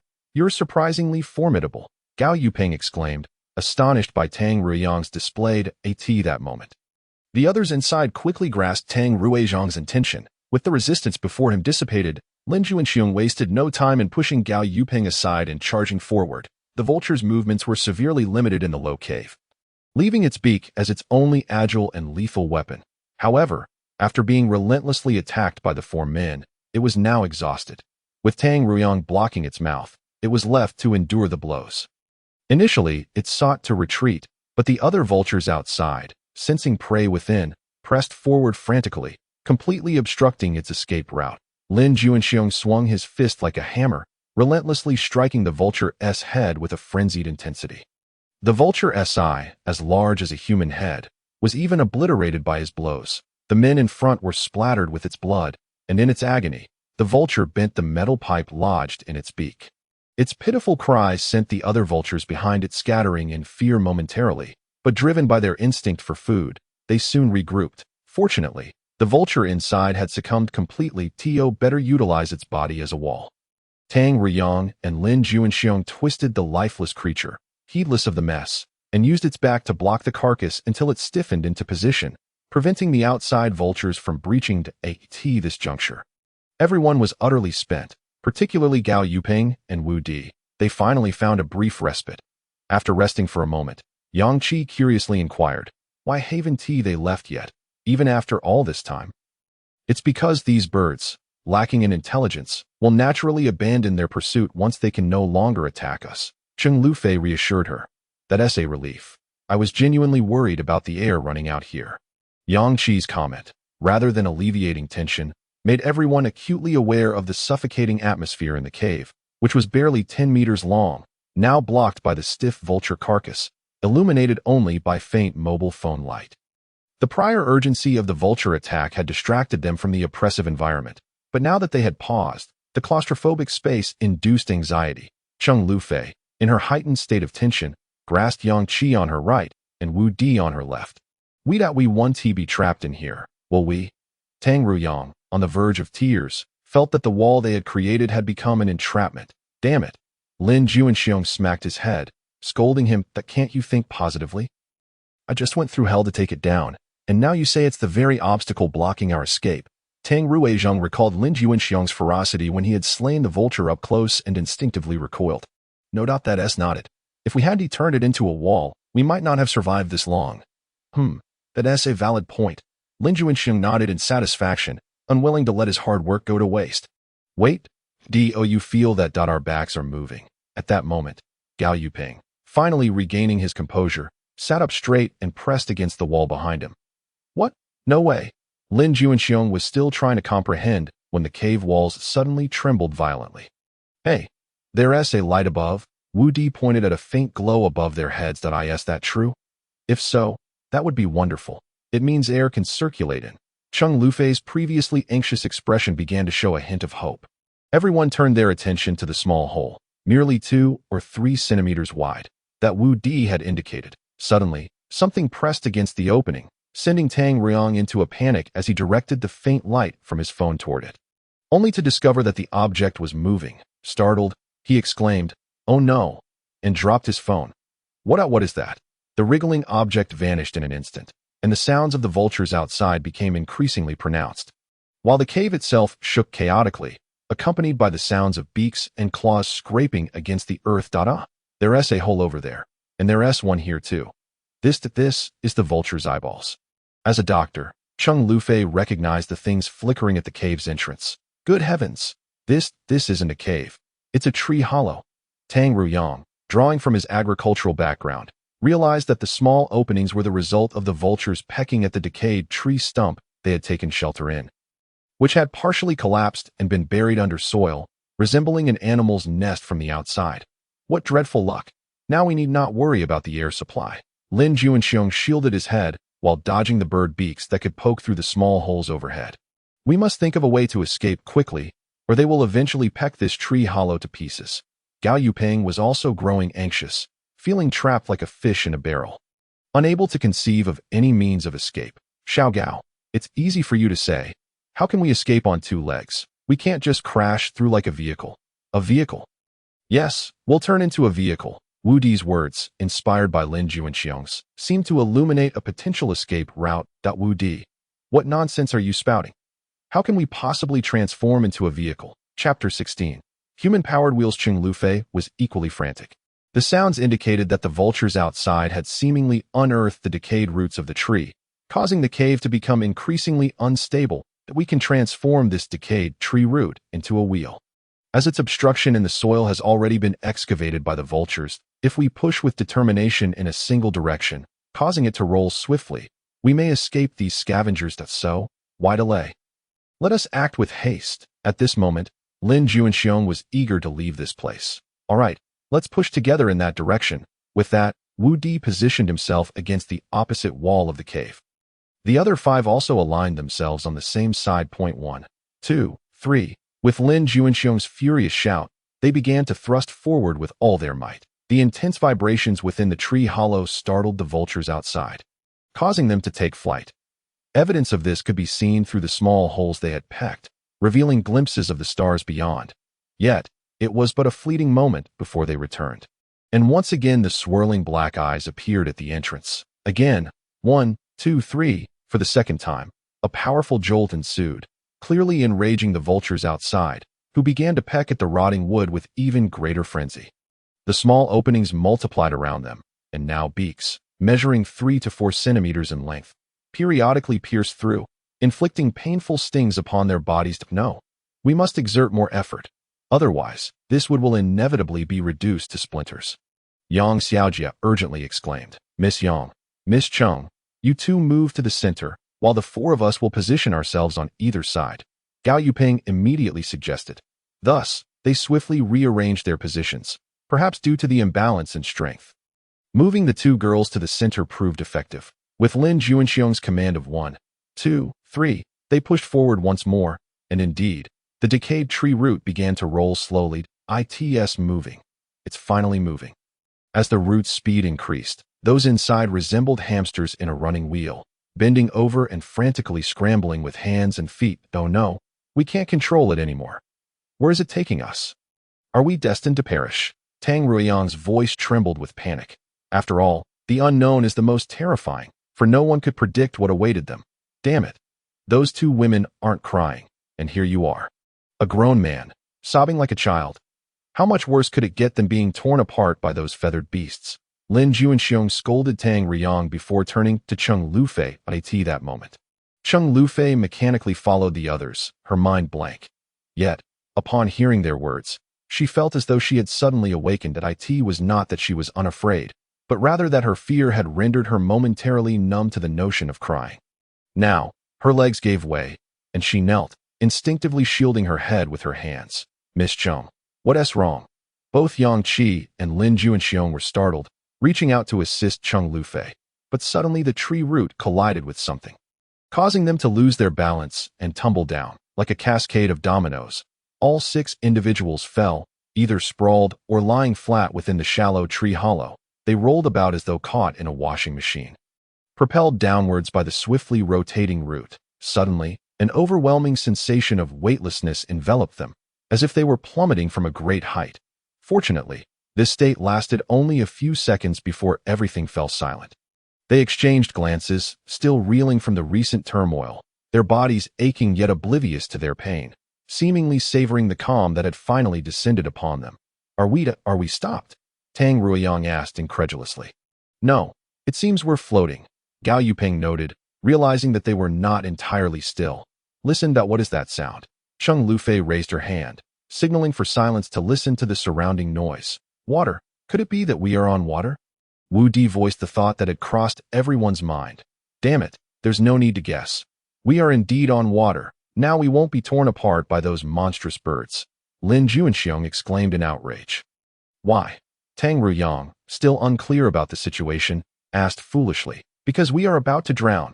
At this moment, the only 2 mobile phones had long since run out of power, leaving them to rely on the small holes pecked by the vultures to catch glimpses of the moonlit sky.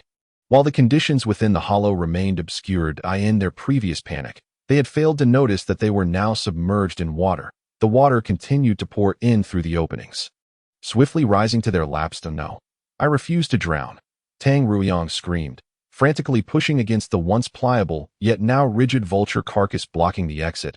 But it would not budge. It's over. I refuse to perish like this. I have parents at home, and I am their only child. I haven't even married yet. Enough. Conserve your strength. In this cramped space, we can hardly move our own bodies, let alone push this heavy little tank out of the way. The sound of Tang Ruyang's sobs echoed, prompting the 2 girls beside him to break into tears. What's there to cry about? In 18 years, we can rise again as heroes. Lin Juanxiong clumsily attempted to console them. Coming up with little more than that. Let us not be disheartened. At least we can accompany one another on this journey, which makes it less frightening. Gao Yuping, the calmest among them, added, after hearing his words. Tang Ruyang quieted down, and the 2 girls continued to sob intermittently in despair, resigned to their fate as the water climbed toward their chests. They awaited the moment of death in a state of numbness, oblivious to the fact that the sound of rushing water now roared around them like a stampede of galloping horses. Suddenly, they felt a powerful sensation of weightlessness, and before they could comprehend what was happening, they were swept downward by the force of the water. Oh my God. Chapter 17. The human washing machine. The sound of rushing water was deafening, and darkness enveloped them as the 6 individuals collided within the tree hollow. Tossing and turning chaotically, pain from one part of their bodies had yet to register before another part was struck fiercely. The overwhelming sense of confusion left them disoriented. Their bodies spun uncontrollably, as if they were trapped in a long washing machine. Amidst the chaos, some screamed in terror while Tang Ruyang and the others quickly extended their hands, pulling the 3 individuals up with great effort. He inhaled water. Gao Yuping lay on the ground, weakly pointing at Lin Juanxiong, clearly having lost consciousness, utterly unresponsive. You all take a break. I will handle this, Cheng Lufei asserted, stepping forward to Lin Juanxiong's side to commence cardiopulmonary resuscitation. This task was exceedingly exhausting, but fortunately, Yang Qi and Tang Ruyang, who had already rested for a while, stepped in to assist. Just as Tang Ruyang was about to administer artificial respiration, a jet of water unexpectedly sprayed him in the face. Yang Qi, sitting nearby, who had initially worried about Lin Juanxiong's survival, couldn't help but burst into laughter upon witnessing Tang Ruyang drenched in water. Others, puzzled, turned to see Tang Ruyang helplessly wiping the water from his face. while Lin Juanxiong beneath him continued to pout his lips, exclaiming, "Beautiful lady, kiss, kiss." The group erupted into hearty laughter, collapsing onto the ground, gazing up at the slightly brightening sky. Before long, a chorus of snores resonated around them. When everyone awoke, they began to survey their surroundings. They found themselves in a mountain ravine, surrounded by towering cliffs, with no visible exits other than the waterfall they had arrived by. It seems we must traverse these cliffs to find another way out, Wu Di remarked as he scanned the area. The others nodded in agreement. Just as everyone struggled to rise and seek an escape route, a rumbling sound akin to distant thunder reverberated. The now conscious Lin Juanxiong sheepishly rubbed his stomach and chuckled. "I haven't eaten in ages. It's starting to protest. Look, shouldn't we first find something to eat? After we eat, we can search for an exit." He suggested that it was only then that they realized it had been a day and a night since the plane incident. During this time, they had been in a constant state of exhausting flight for their lives, leaving them ravenously hungry, although the overwhelming fear and fatigue had made them temporarily forget their hunger. Upon hearing Lin Juanxiong's suggestion, Tang Ruiyang quickly raised his hand that I second Mr. Lin's notion. Lin Juanxiong, upon hearing this, patted his shoulder, saying, "What, Mr. Lin? We're all in this together now, so just call me Lin Gu from now on." "Huh?" Tang Ruiyang was taken aback. A rural individual with a passion for horticulture. He had previously published several academic papers on the subject. His flight was intended for an academic exchange, yet his humble upbringing made him feel out of place among urbanites. To avoid ridicule, he was always cautious, never crossing the line or treating them as equals. "What, Lin Gu? Don't bring your social norms here." Gao Yupeng frowned, expressing his discontent with Lin Juanxiong, then turned to Tang Ruiyang, saying, "He's half right. Let's just call each other by our names. Alright." Although Gao Yupeng's words were directed at Tang Ruiyang, they resonated with everyone present. "Where do we find something to eat now? Honestly, I'm about to collapse from hunger." Yang Qi added, patting her stomach as she looked at the others. "Hey, what is that?" The group followed Cheng Lufei's finger to see a black object resting not far from the shore. Chapter 18. Who eats whom? That wouldn't happen to be another bizarre creature, would it? Tang Ruiyang stammered, his lips trembling with fear. Since landing on this land, he had encountered one strange and terrifying creature after another, making him increasingly jumpy.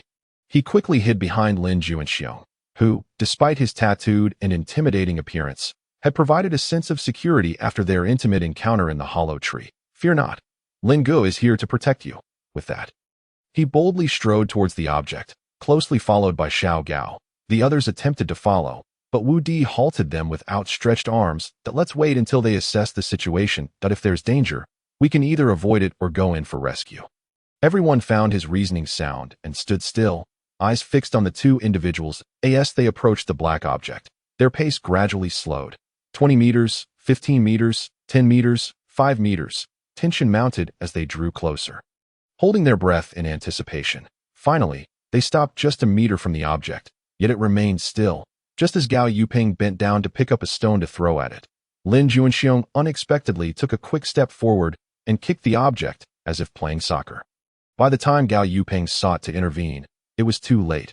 "Whatever you are, just..." The hearts of the distant onlookers raced, feeling as if they would leap from their chests. With a thud, the previously upright object toppled over, but the horrific scene they had feared did not materialize. The group swallowed hard, their racing hearts returning to normal. "Damn, I thought it was something terrible. Turns out it's just this." Lin Juanxiong called to the others, waving them over. Gao Yupeng rushed forward, glaring at Lin Juanxiong with irritation upon realizing there was no danger. "Old friend? Who is that?" Cheng Lufei asked, her eyes filled with confusion. "We'll find out when we get closer. That big guy isn't known for his reliability," Yang Qi replied, having formed a quick impression of Lin Juanxiong as a brawny but simple-minded individual. As the group, now led by Wu Di, approached, they discovered that the black object was indeed their old friend. The dead vulture they had killed and used to block the exit. It had served well as a barrier.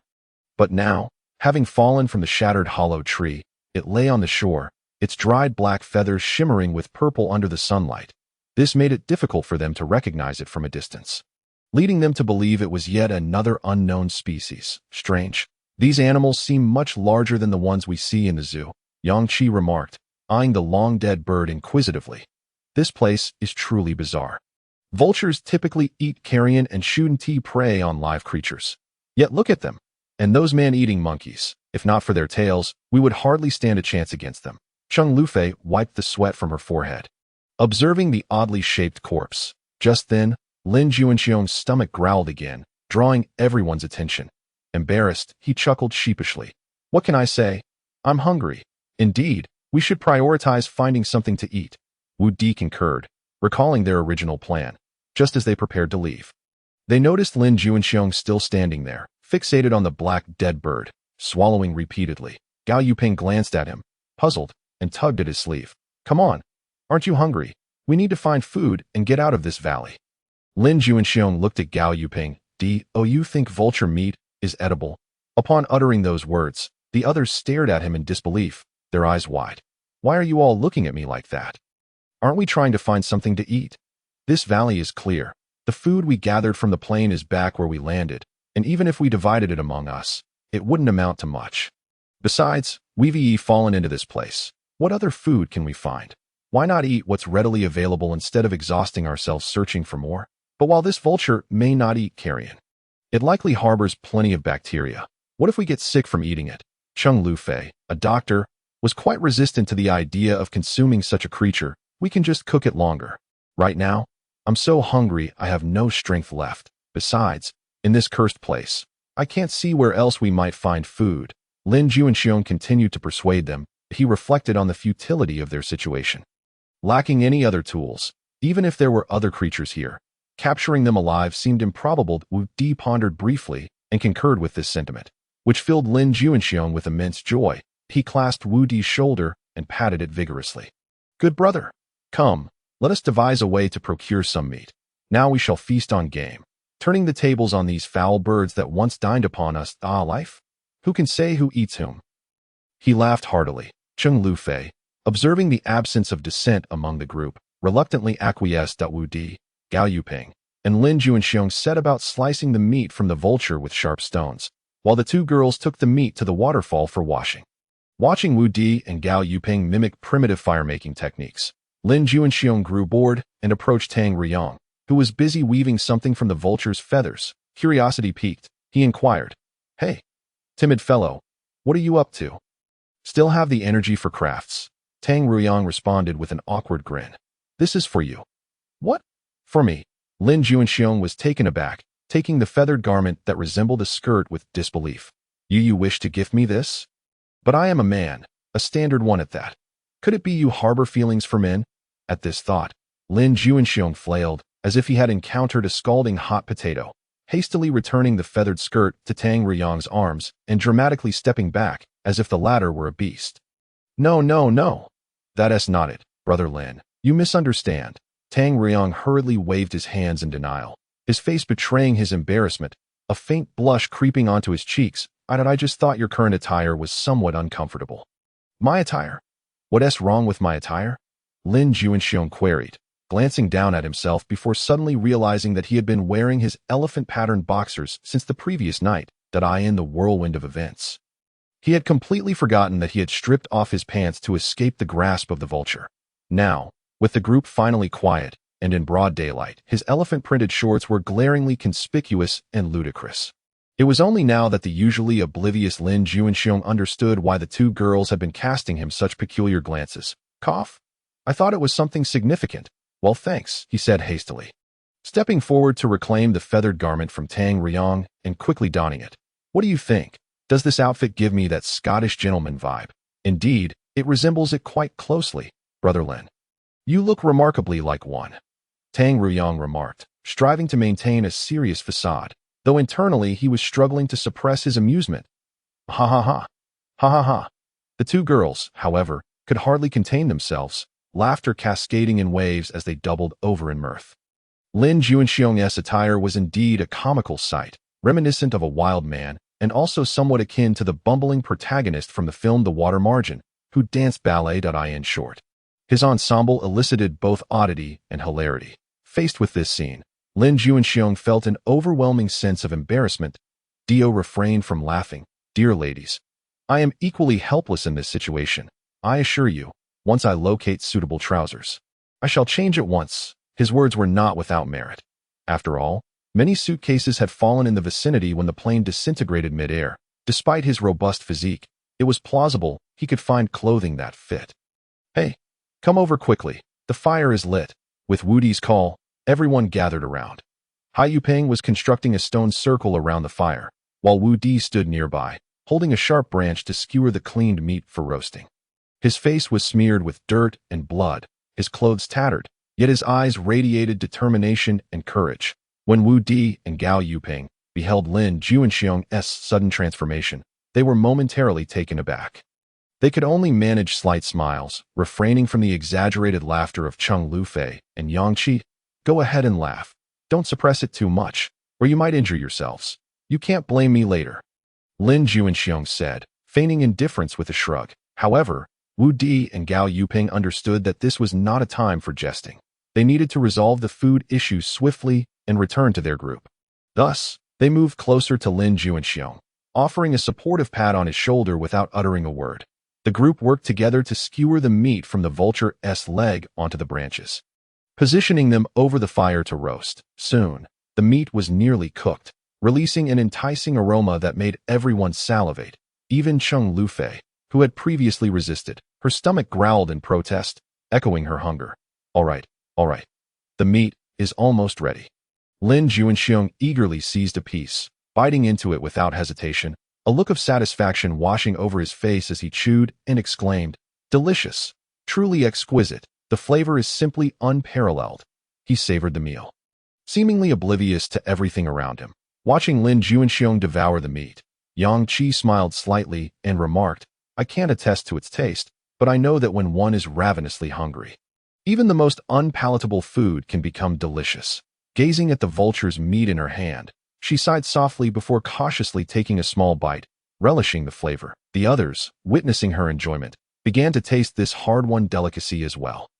Some chewed slowly, appreciating the fine texture and aroma of the meat, while others indulged heartily, reveling in the fulfillment it brought. That in no time, the forest was filled with the scent of roasted meat, mingling with the sounds of laughter and merriment. However, just as they were savoring their meal, Lin Juanxiong's eyes widened in alarm, the meat slipping from his grasp and falling to the ground.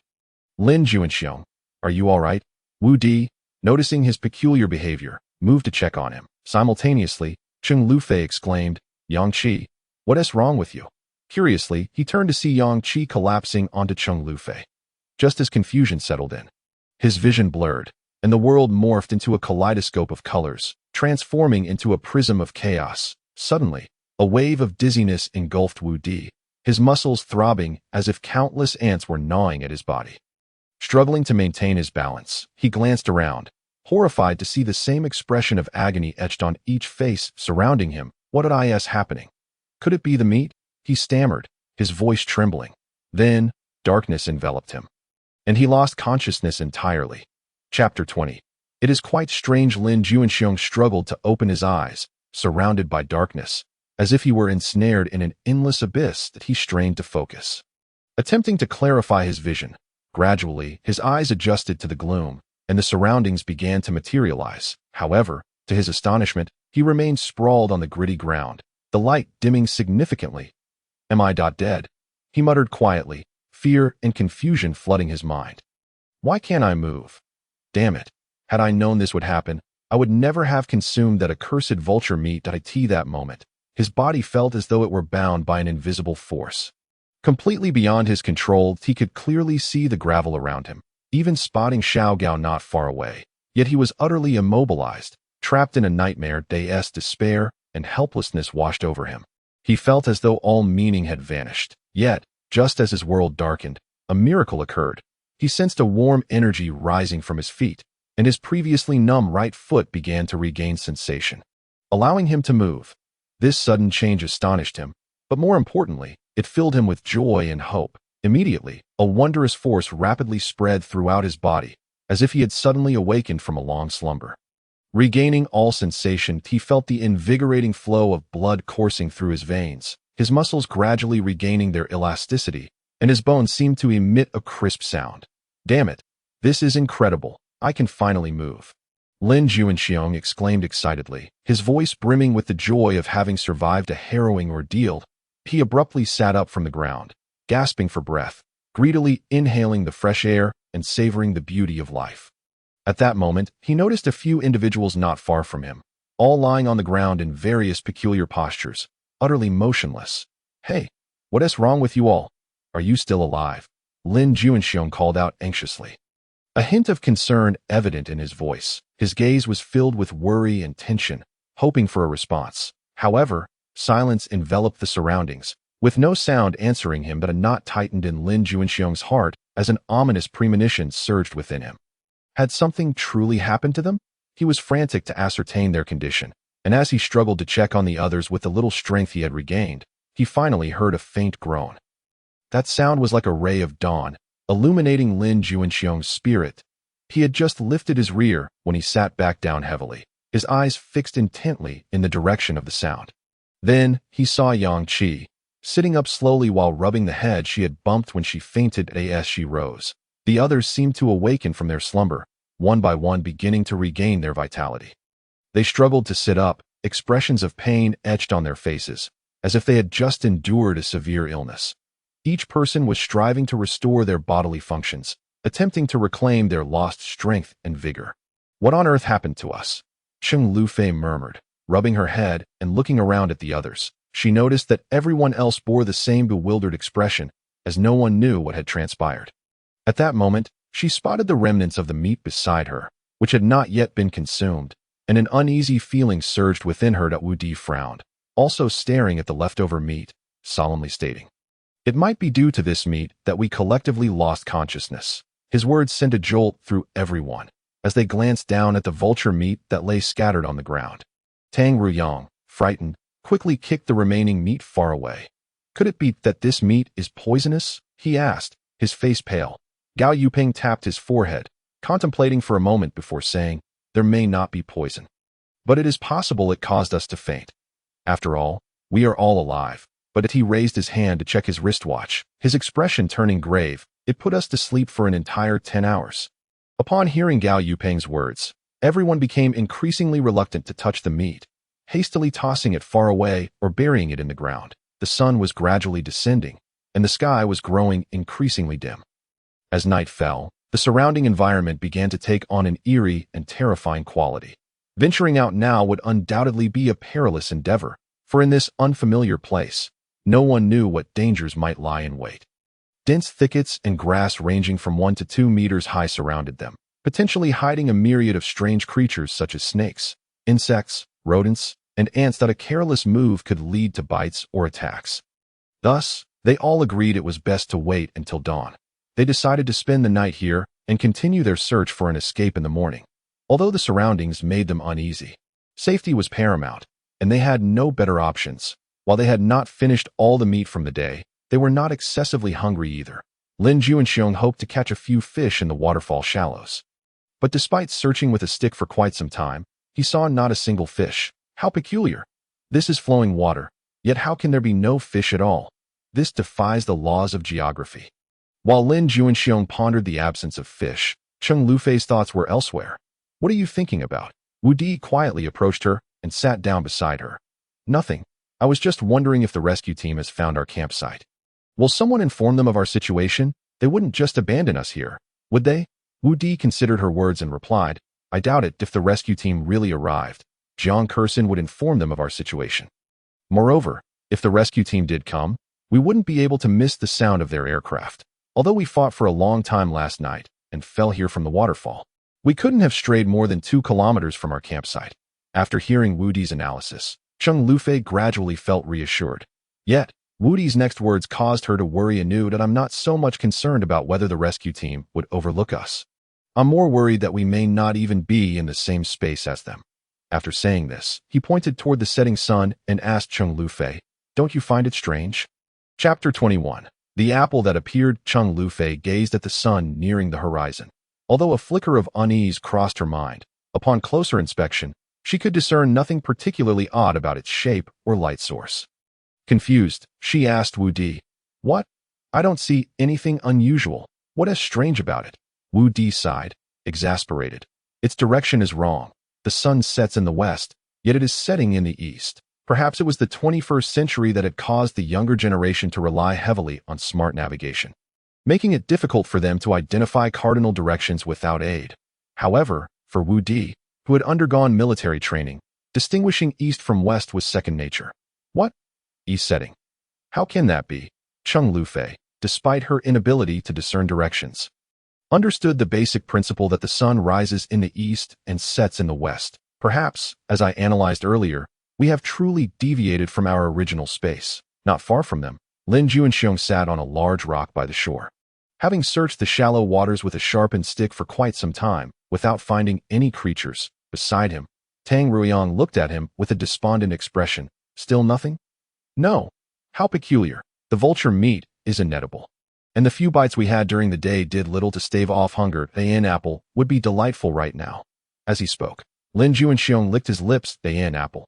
Hearing Lin Juanxiong mention apples, Tang Ruiyang felt a pang of desire, suddenly recalling how, back home, there were times when apples piled up to the point of rotting, and he had discarded those with blemishes.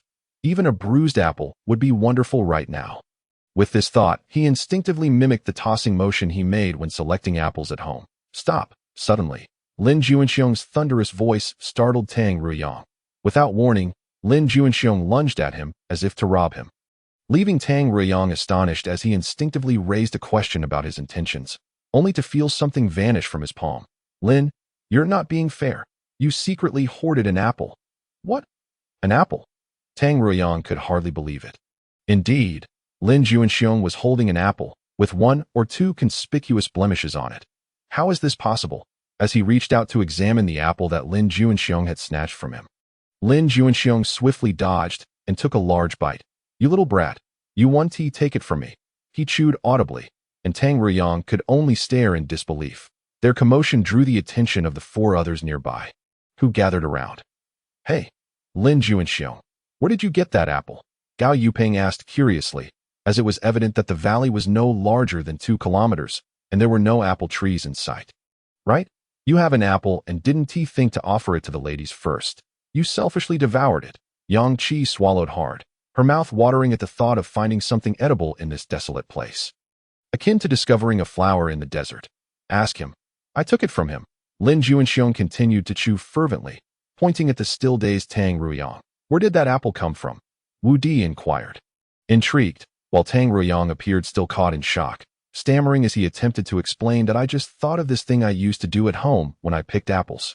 Wait, Yang Qi exclaimed, pointing at Tang Ruiyang's previously empty hand, which was now clutching an apple. What the hell?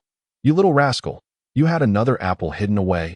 Lin Juanxiong was quite astonished and intended to snatch the apple, but Gao Yuping beat him to it. Holding the apple, he exerted a slight force with both hands and effortlessly split it in half, distributing one half to Cheng Lufei and the other to Yang Qi. You've already devoured an entire one, and yet you still want more? Isn't it just that I have a hearty appetite?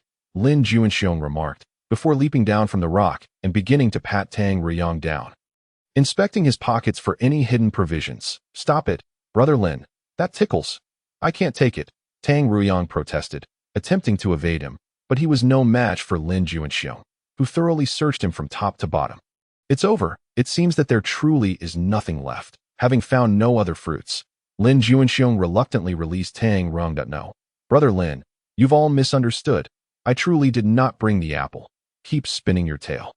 Do you think we 5 pairs of eyes are deceived? At a loss for words, Tang Ruiyang felt cornered, especially since he himself could feel the apple that had indeed once been in his possession.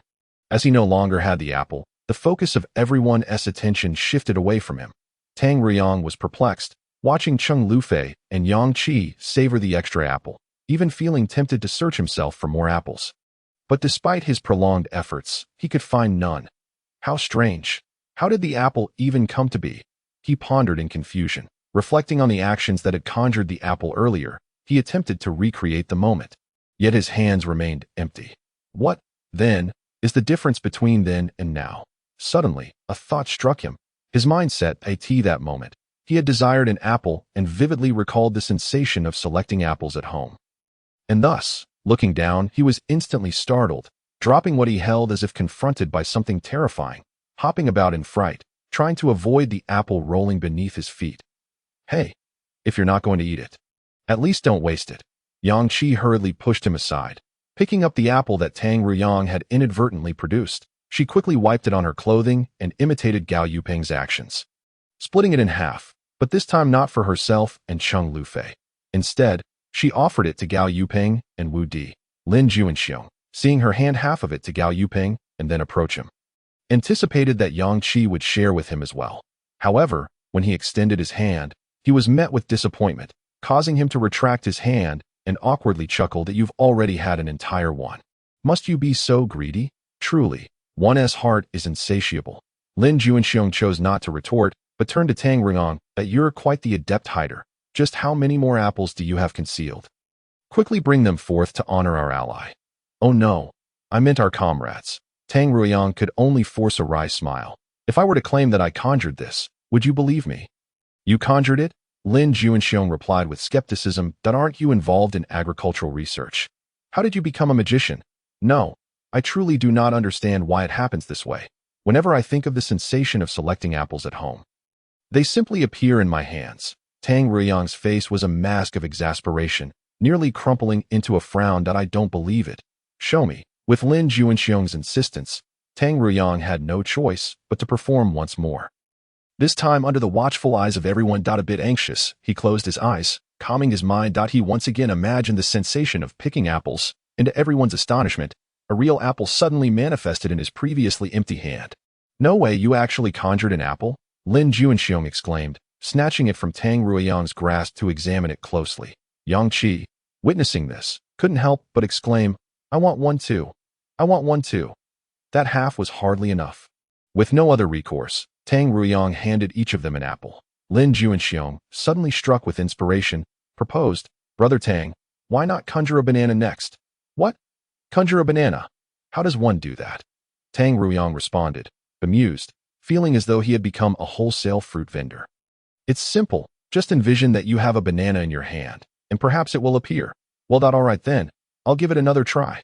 Tang Ruyang complied with Lin Juanxiong's suggestion, and to his astonishment, he indeed ended up holding a banana. Wow, it actually worked. Hurry, now conjure a large watermelon. I want to eat watermelon. Tang Ruyang was bewildered, and not just him. Apart from the insatiably greedy Lin Juanxiong, everyone else was equally perplexed. Don't just stand there. Hurry up. With no other option, Tang Ruyang resorted to his earlier technique and conjured a large watermelon. However, because he had envisioned it in one hand, it nearly slipped from his grasp. But Lin Juanxiong was quick to catch it. Holding the watermelon, Lin Juanxiong was utterly exhilarated. Quick, now conjure a watermelon knife, he demanded without hesitation. Yet this time, Tang Ruyang was unable to produce anything. Hurry, it's probably because you've never held a knife before. So you can't recall the sensation of grasping one. Impossible. Who doesn't eat watermelon in the summer? Tang Ruyang countered, attempting several times, but still failing to manifest a knife. What is going on here? He could only spread his hands, bewildered, staring at his empty palms. Could there be a limit to how many times one can use this ability? Gao Yuping mused, stroking his chin, caught in a dreamlike state. A limit to usage. Tang Ruyang considered Gao Yuping's words, seemingly analyzing their validity. However, Wu Di interjected, perhaps it's not about usage limits, but rather the nature of the items being conjured. Why not think of other fruits and see if you can create them? Following Wu Di's suggestion, Tang Ruyang successfully conjured a tomato. It seems it really is related to the attributes of the items.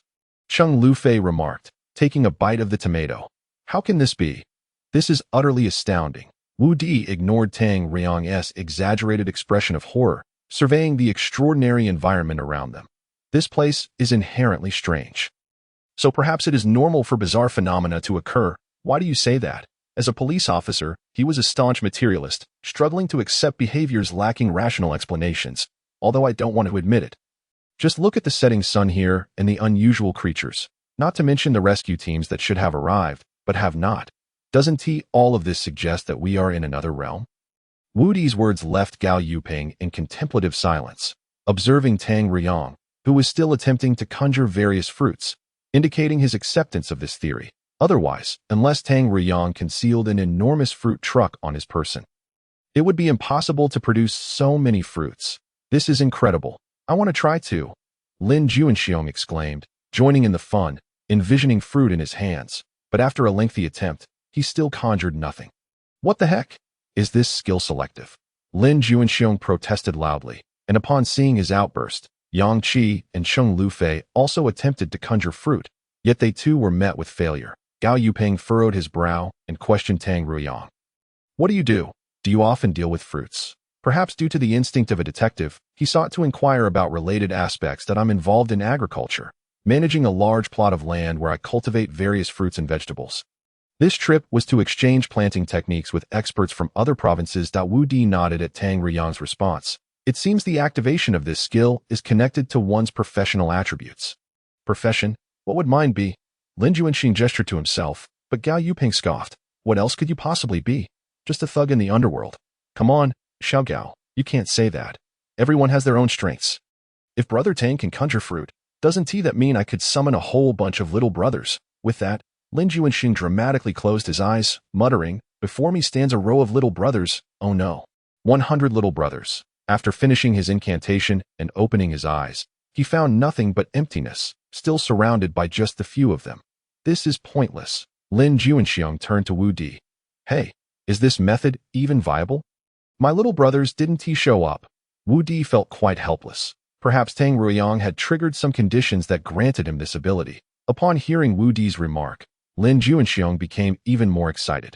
Grabbing hold of Tang Ruyang and insisting that he ponder what conditions might have been activated, Tang Ruyang, scratching his head in resignation, replied, There's nothing particularly special. Ever since the incident with the man-eating monkeys, I've been with all of you. Everything I've encountered, you all have too. No, there must be something we haven't encountered. Let us go through it all again. Observing Lin Juanxiong's eager expression, Tang Ruyang could only recount everything that transpired since their fall from the plane. Chapter 23. The world outside the valley. After listening to Tang Ruyang, Lin Juanxiong seemed to have not found the answer he sought. Scratching his head in confusion, it appeared that this lad truly was the chosen one. Why do you say he is the chosen one?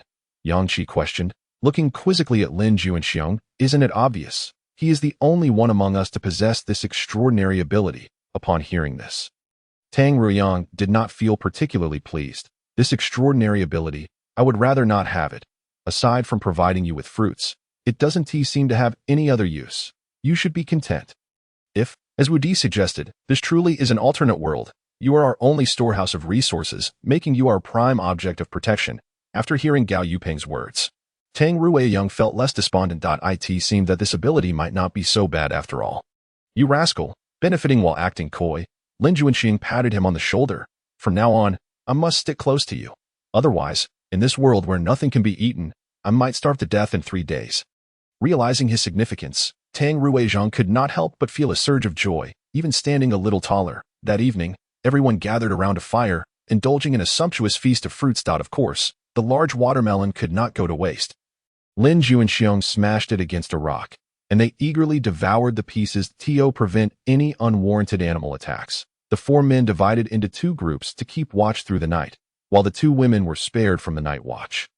The first half of the night was watched by Wu Di and Tang Ruyang, while Gao Yuping and Lin Juanxiong took the second shift. Wu Di kept an eye on the left, while Tang Ruyang monitored the right. Cheng Lufei slowly approached Wu Di and sat beside him. Wu Di glanced up at her. What's wrong? Can't sleep. Cheng Lufei turned to look at the snoring Lin Juanxiong and smiled wryly. Yes, I can't sleep yet. I might as well wait a bit longer. She thought that by the time they switched shifts, she might be able to catch a short nap. Years of working in the hospital had made her sleep light. The 2 sat in silence, gazing at the distant dark mountains, listening to the sound of the waterfall, and admiring the starry sky above. The stars here are so beautiful. It's rare to see such a lovely sky in the city. Cheng Lufei remarked wistfully. Indeed, the city's lights obscure our vision, allowing us only to see the immediate splendor, while the natural sky remains elusive, Wu Di replied. Cheng Lufei instinctively took out her phone to capture the splendid night sky. But upon seeing it, a hint of disappointment crossed her face. What's wrong? Is it broken? Yes, not only is it out of battery, but it also got wet. I'm not sure if it can be used again. Observing her reluctant expression, Wu Di surmised that it must contain important information for her. At least you found your phone. Mine has been missing since I woke up. Wu Di, not particularly eloquent, intended to comfort Cheng Lufei. But his words felt awkward as soon as they left his mouth that he chuckled awkwardly to mask his embarrassment. Perhaps it will turn up. However, if what you say is true, even if we had phones here, they would be useless. What do you think we should do next? Cheng Lufei, being a mature and composed woman, prioritized resolving their current situation over lamenting. I'm not sure. Finding the main group is the most urgent task. We don't even know how many of them are left. After saying this, Wu Di looked up towards the waterfall, in the direction from which they had drifted, the few remaining individuals, who had already dwindled after the man-eating monkeys. Were now uncertain about how many among them had survived the vulture attack. The next morning, after consuming some fruits conjured by Tang Ruiyang, everyone prepared to leave and return to their previous temporary camp. To guard against the threat of insects and snakes, each person wielded a 1-meter-long branch to clear the dense underbrush ahead. Lin Juanxiong and Wu Di led the way, with Gao Yuping and Tang Ruiyang flanking the two women in the center. While the women kept an eye on the rear to prevent any sudden incidents, the grass was exceedingly tall. Standing a distance away, one could hardly gauge its height, but as they approached, visibility diminished completely. Fortunately, Wu Di's wristwatch featured a compass, enabling him to discern the cardinal directions with ease. This grass is incredibly high. How long will this take? Before they had even walked 100 meters. Lin Juanxiong was already drenched in sweat. Even Wu Di, who was physically fit, was gasping for breath. The distance we can see is no more than 2 kilometers, at this pace, barring any unforeseen events. We won't reach the Valley S exit until around 6 or 7 in the evening. Good heavens, that is still so far. I really don't want to move anymore. Hearing Lin Juanxiong's complaint, Gao Yuping retorted discontentedly, stop complaining. Unless you want to die here, you'll have to keep working. If you get tired, I'll swap places with you. Forget it. Your position won't be any easier either. They soon decided that those at the front would lead the way, while the others followed at a leisurely pace. The 6 of them took turns leading and resting. Although the women could not push too far ahead, it allowed the 4 men to catch their breath. Finally, with one last swing of Lin Juanxiong's branch, the path ahead cleared, revealing an open expanse. Everyone gazed at the sight before them. They were utterly astonished. Did we come to Africa? Tang Ruiyang exclaimed, taking in the mountains, hills, basins, and rivers teeming with life. Elephants, deer, and even crocodiles lounging near muddy waters. Each creature appeared significantly larger than any they had encountered before. I wonder if they possess any unknown predatory traits. Yang Qi swallowed hard, looking incredulous that my goodness, could that be a dinosaur? Lin Juanxiong pointed toward a dense thicket, taking a few eager steps forward. Be careful. The warning came too late. As Lin Juanxiong crouched down, he suddenly fell. Chapter 24. Swift rescue. Just as Lin Juanxiong was about to plunge into the abyss, the speed was too great for anyone to rescue him in time. When he was but 2 outstretched arms away from falling, someone dashed forward and caught him. It all happened in an instant. The others widened their eyes in disbelief as it was revealed to be Yang Qi. Her speed had been so swift that they could hardly comprehend what had just occurred, except for Lin Juanxiong, who hung precariously at the cliff's edge. At that moment, Yang Qi strained with effort, the veins in her neck bulging as she managed to utter 2 words, help. Me. Only then did the others spring into action, rushing to assist. We're coming. Hurry. Fortunately, there is strength in numbers, despite Lin Juanxiong's considerable size. They managed to pull him up through their combined efforts. What the hell is going on? Once safely back on solid ground, Lin Juanxiong gasped for breath, still shaken from the near-fall. As the others slowly surveyed their surroundings, they discovered a narrow fissure stretching about 4 to 5 meters long, with sheer walls that seemed to descend infinitely. My goodness. How deep could this be? Lin Juanxiong exclaimed, taking a few steps back. Tang Ruiyang looked at him quizzically, for he perceived Lin Juanxiong as fearless. Even having just escaped a fall, he should not react so strongly. Why are you staring at me? Lin Juanxiong asked, looking somewhat uncomfortable under Tang Ruiyang's gaze. Wu Di observed the scene and picked up a nearby stone, casually tossing it into the crevice while listening intently for the sound of its descent, glancing at his watch all the while. Wu Di, what are you doing? Shoo. Beside him, Cheng Lufei hurriedly gestured for Lin Juanxiong to cease his words, lest they disturb Wu Di. Thus, everyone quietly awaited, and after approximately 10 seconds, the faint sound of a stone hitting the bottom was finally heard. 10 seconds, 15. Upon hearing Wu Di's words, Gao Yuping immediately took a branch and began sketching formulas on the ground. Moments later, he let out a deep, melancholic sigh. About 500 meters. Upon hearing this, everyone fell silent. Save for Lin Juanxiang, who blinked in disbelief, suddenly realizing what Wu Di and Gao Yuping were calculating. In no way, such a fissure, and it's so deep. Observing the somber expressions of those around him, he could only awkwardly fall silent. Cheng Lufei glanced at the rugged mountain path to the right. While treacherous, it seemed passable. It appears that crossing this fissure is utterly impossible. This rift clearly winds around the valley, so our only option is to ascend the mountain. Proceeding to the right along this path, perhaps we can reach the top of that waterfall, and from there, follow it to locate our base, though none relished the idea of traversing the rocky trail. It was evident that they had no other choice. Are we really going to climb?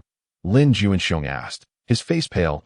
Hey, though you have an alternative, Gao Yuping retorted, displeased that no. None. Lin Juanxiang understood he had no choice but to follow the others.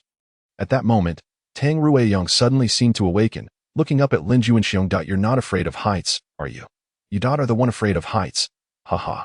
No, your demeanor clearly indicates a fear of heights. I must be right, am I not? I said I'm not afraid. Gao Yuping recalled how, while chasing Lin Juanxiang, he had nearly lost him. Upon reaching the top of the building, Lin Juanxiang had refused to take the zip line prepared for him by his subordinates, which ultimately led to his capture. During the flight, he had vehemently resisted, insisting he would not sit by the window. Eventually, he was forced to sit inside, and he had pulled the window down, donning an eye mask. Claiming he needed to sleep. In hindsight, it was all due to his acrophobia. Since we decided to climb, let's take a brief rest first. Tang Ruiyang, could you please fetch some fruit for everyone? Wu Di had no time for idle chatter between the two, as the daylight was fading, and they needed to replenish their energy to reach the summit before darkness fell. All right. Tang Ruiyang acted as the logistical support, conjuring up the desired fruits for everyone. By the way, Yang Qi, your speed earlier was remarkable. Cheng Lufei recalled the moment with great admiration for Yang Qi's agility. However, Yang Qi frowned at the comment. Fast? No way. Indeed, it was super fast, just like the Flash from the movies. Cheng Lufei exclaimed excitedly. How could that be? I saw Lin Juanxiang about to fall, and since you all seemed unresponsive, I rushed over to pull him back. Upon hearing this, Tang Ruiyang leaned in. We weren't unresponsive. It was just that Lin Juanxiang's speed was so swift, we had no time to react. But to me, it seemed like Lin Juanxiang was deliberately falling slowly. At this, Lin Juanxiang protested. What? Slowly? Yang, I don't appreciate that remark. I had absolutely no control over my body. It was almost instantaneous, falling into a 500-meter pit. I'm not ready to die yet. Yang Qi felt a weight in her heart, confused as to why everyone had appeared to move so slowly in her eyes. Was there something wrong with her? Yet, she felt no physical abnormality. This peculiarity caught Wu Di's attention. He furrowed his brow, pondering for a moment before asking, Yang Qi, what is your profession? Me. Yang Qi flicked her short hair confidently. I'm a professional race car driver. Why, handsome, do you have any advice? Wu Di seemed to have something to say, but he shook his head and smiled, saying, advice is not the intention. We are all friends now, just getting to know each other. Tsh, I thought you had a crush on me. Yang Qi's exuberant personality elicited laughter from the group, while Wu Di's mind began to entertain another hypothesis. Chapter 25. The Serpent's Assault. After finishing the fruit, everyone set off towards the mountain peak. For safety precautions, Tang Ruiyang crafted a grass rope from the valley's grass and tied it around each person's waist. While making the rope, Lin Juanxiang was particularly diligent, continuously handing fresh leaves to Tang Ruiyang and insisting that he make it sturdy. Tang Ruiyang teased him about his apparent fear of heights, but Lin Juanxiang stubbornly denied it, claiming he was merely concerned for the two girls, worried they might get frightened and fall. However, his anxious expression betrayed him. The group merely chuckled, aside from Tang Ruiyang. No one called him out on it. Once the rope was ready, Yang Qi volunteered to go first. Yang, are you sure you can manage? I think it would be better for Wu Di and the others to go ahead. Lin Juanxiang cautioned, believing it more prudent for a man to lead the way. Stop underestimating me. My favorite pastime is extreme sports. While climbing isn't my specialty, I frequently go amateur climbing with friends. I am likely the most experienced among us in terms of safety and exploration. I see. Then, please go ahead. Lin Juanxiang, upon learning that Yang Qi was a professional, promptly handed her the rope without hesitation. Thus, Yang Qi led the way, followed closely by Wu Di, Tang Ruiyang, Cheng Lufei, Lin Juanxiang, and Gao Yuping. Initially, Lin Juanxiang intended to bring up the rear, but upon discovering Gao Yuping's acrophobia, He insisted that Lin Juanxiong go in front of him. This way, when he looked back, he would see someone behind him, mitigating the intense visual disparity when looking down from heights. Before they began climbing, Yang Qi advised everyone to wrap cloth or grass around their palms to prevent slipping due to sweat. As they ascended, everyone, under Yang Qi's guidance, carefully followed one another's footsteps. Lin Juanxiong appeared particularly cautious, and Gao Yupeng could even see his legs trembling slightly. Noticing this, Gao Yupeng frowned. Lin Juanxiong. What? I heard you have many women outside. Is that true? Of course it's true. Why do you ask?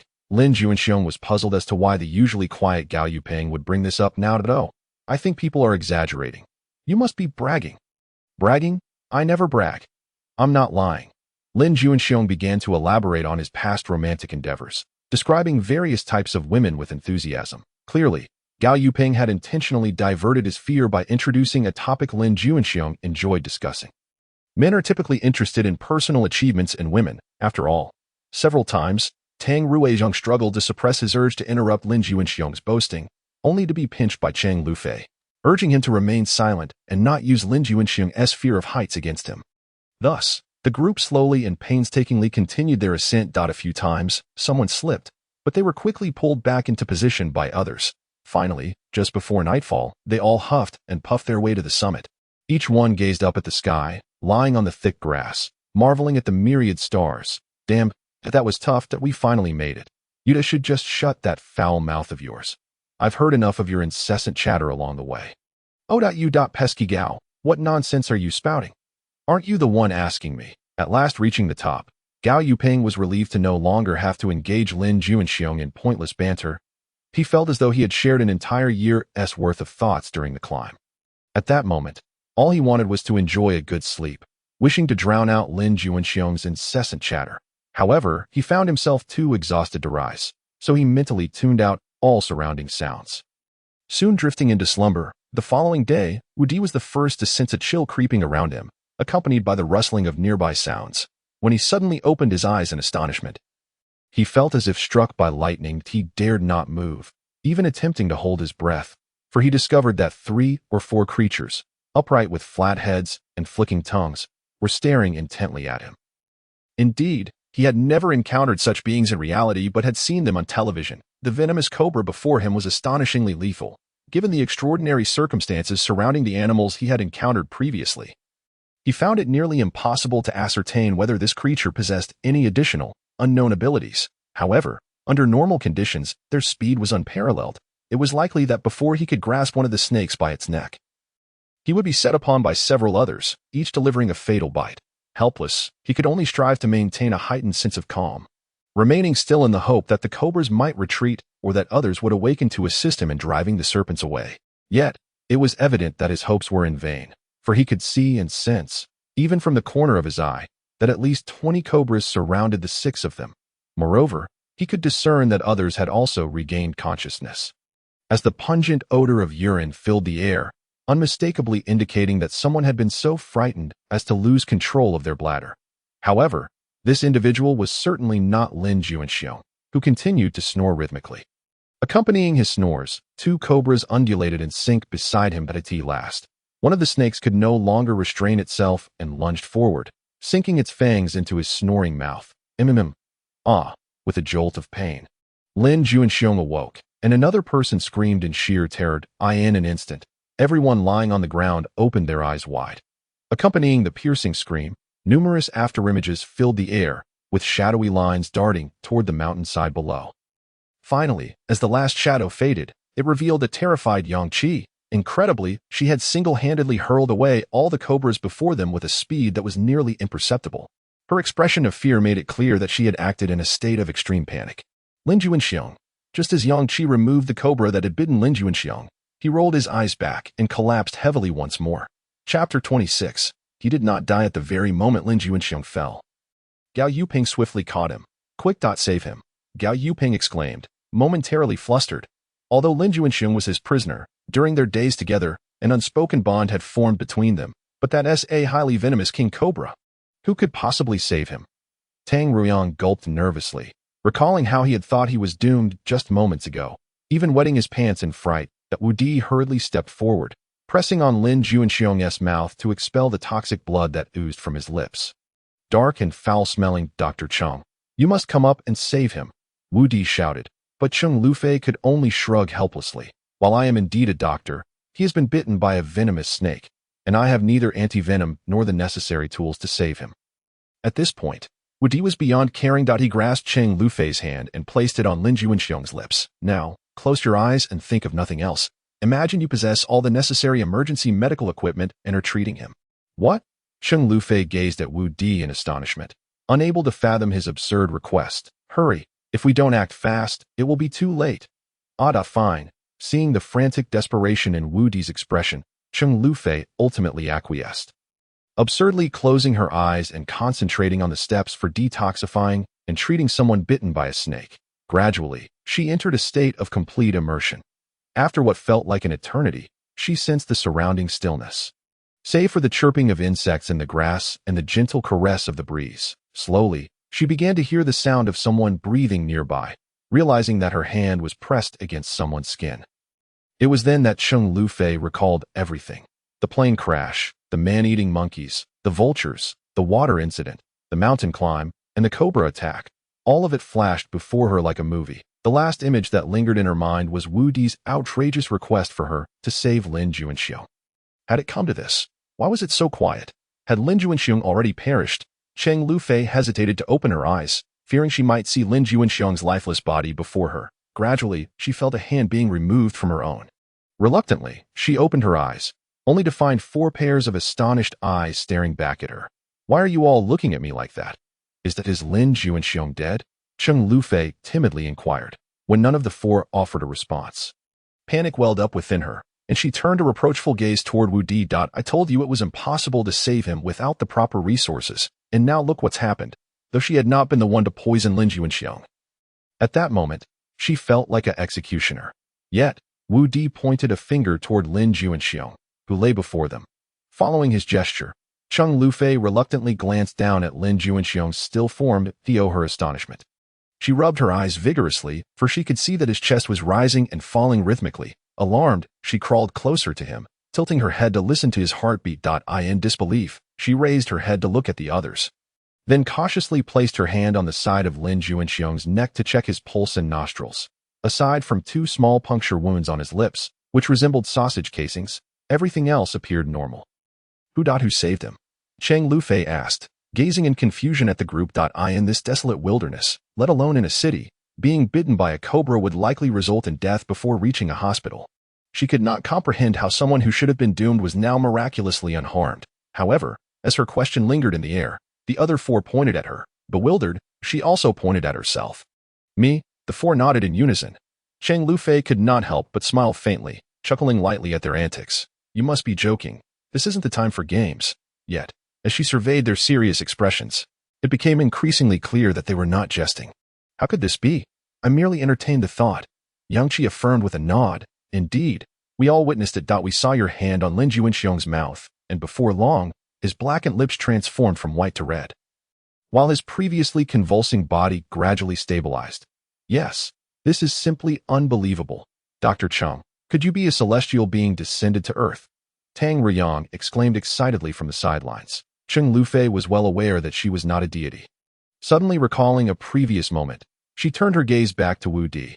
How did you know I could save Lin Juanxiong? Her question drew all eyes back to Wu Di. He gathered his thoughts and replied. Honestly, I wasn't entirely certain you could save him, but previous signs led me to believe you might be capable. What signs? Before Cheng Lufei could finish her question, Gao Yuping interjected that Wu Di looked around at everyone. Surely you all remember the first unusual incident involving Tang Riyang, right? Me. What unusual incident? What do you mean?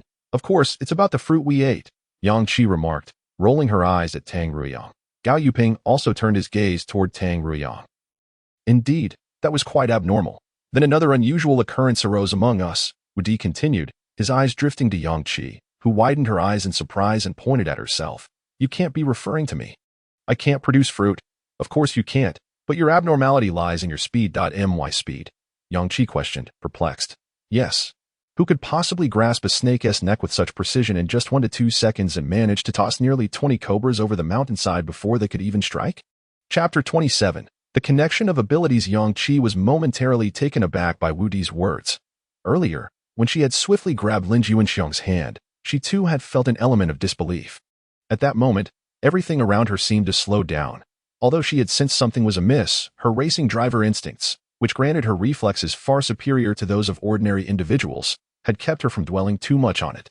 However, Wu Di's assertion regarding her ability to catch snakes with her bare hands resonated with her. Upon awakening, she had been confronted with a multitude of snakes, and in her fear, she had acted without a second thought.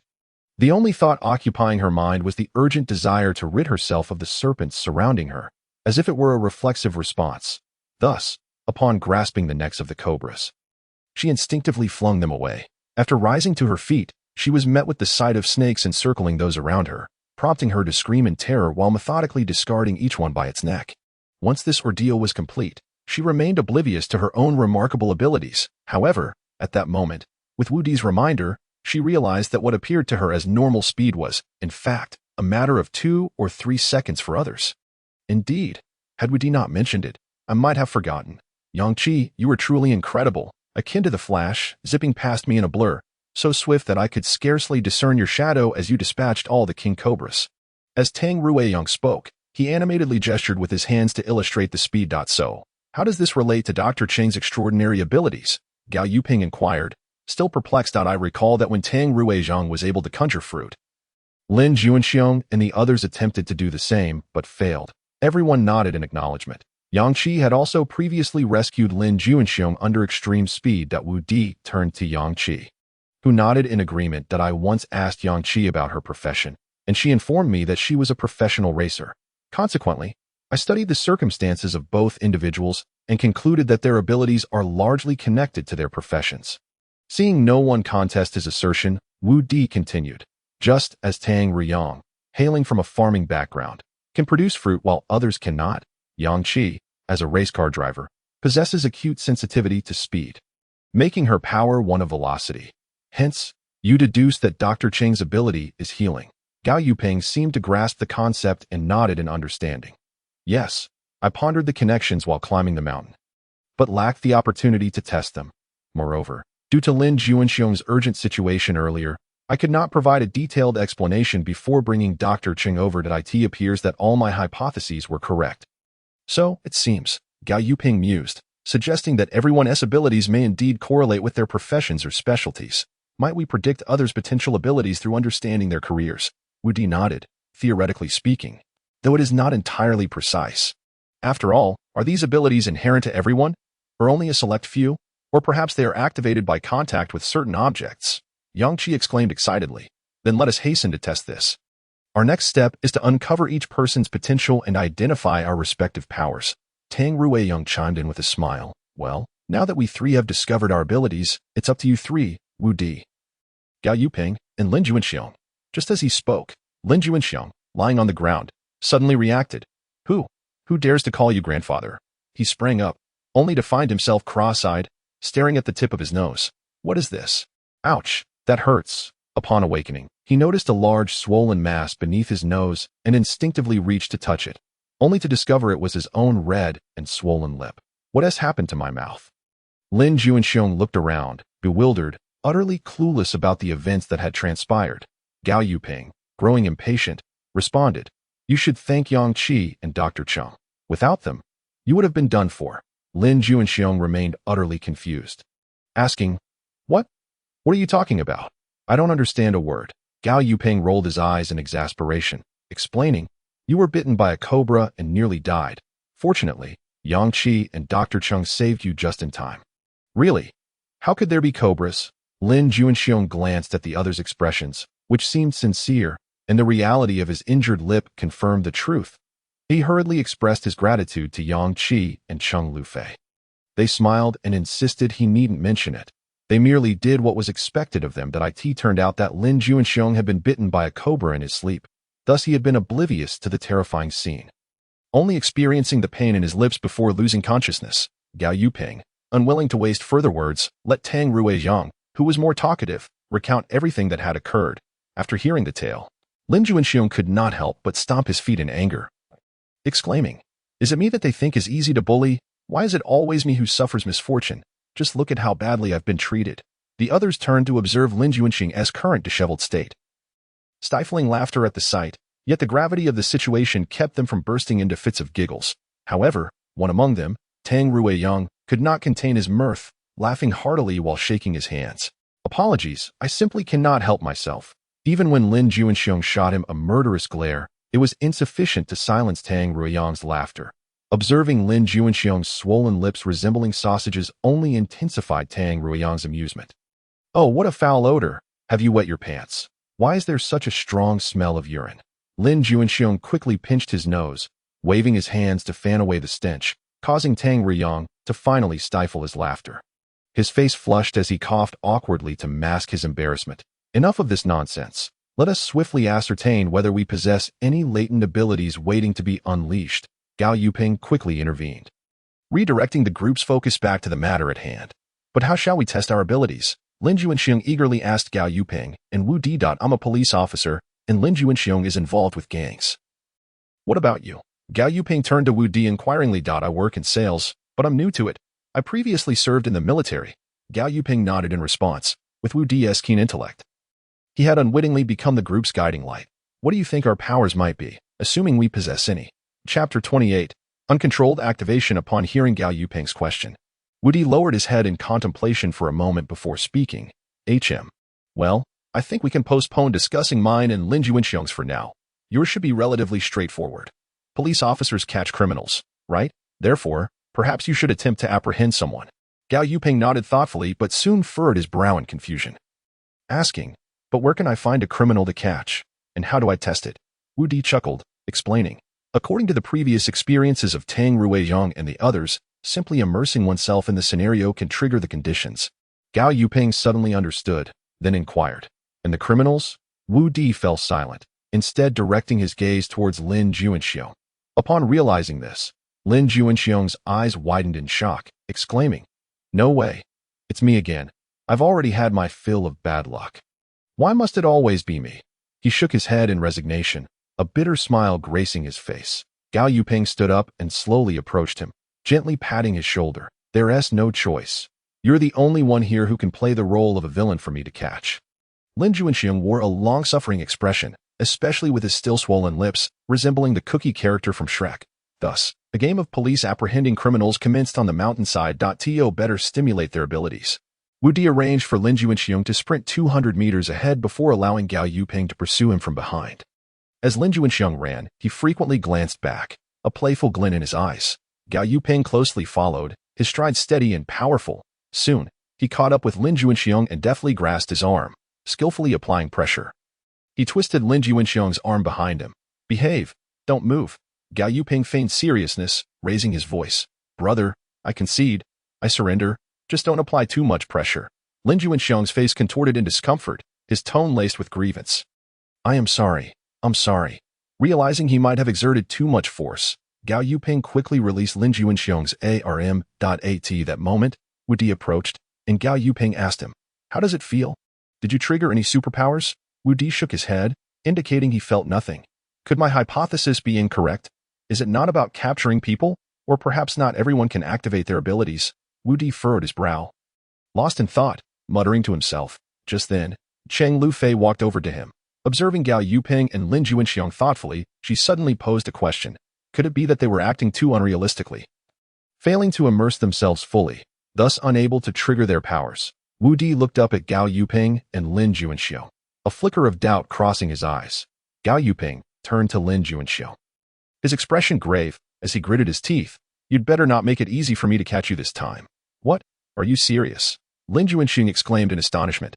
Indeed, during the previous two encounters, Lin Yuanxing had seemed to jest, hardly making an effort to evade Gao Yuping's pursuit, to the extent that one could argue he had allowed himself to be captured. Wu Di glanced at his watch, a slight smile gracing his lips as he said, how about this? I will give you a time limit of 5 minutes to see who truly excels. Is it Lin Yuanxing, the most formidable gang leader, or Gao Yuping, the most skilled police officer? Wu Di's words detonated like a bomb, igniting the tense atmosphere between the two men. Lin Yuanxing and Gao Yuping exchanged glances, sparks igniting in their eyes as if they aimed to incinerate one another. What? 5 minutes? Lin Juanxiong's eyes widened in disbelief as he regarded Gao Yuping, his face a mask of disdain. He sneered, "Little Gao, let me tell you the truth. I was merely playing along with you earlier. If we were to get serious, not only would 5 minutes be insufficient, but even if you had 10 minutes, you would still fail to catch me. If you truly possess the ability to apprehend me. Then from this day forth, I shall take your surname, Gao." Upon hearing this, Gao Yuping felt a surge of fury. He fixed his gaze on Lin Juanxiong, gritting his teeth as he declared, "You need not play act with me. Within 5 minutes, I will surely capture you." Although Gao Yuping was an exceptional officer, he could not help but feel angered by such provocation. Nevertheless, he understood that apprehending Lin Juanxiong within a mere 5 minutes would not be an easy feat. After all, a considerable amount of effort had gone into capturing Lin Juanxiong the first time. In that moment, their gazes locked, both yearning to emerge victorious from this confrontation, fighting for the honor of being the strongest. This was not merely about personal pride. It was a testament to their capabilities. Soon, Wu Di and Cheng Lufei retreated to a safe distance, joining Tang Ruizhang and Yang Qi as mere spectators. With a loud shout from Wu Di, the countdown commenced. This time, the two did not engage in the previous routine of one running ahead while the other chased. Instead, they began to exchange blows right where they stood, throwing various punches at each other, all in the effort to outdo one another within 5 minutes. If their earlier encounters were merely performative, this moment was a genuine contest. They traded blows back and forth, thoroughly enjoying the skirmish while the four spectators cheered them on. For a brief moment, it seemed all had forgotten their primary objective of triggering their abilities, as if they were witnessing a free-fighting competition.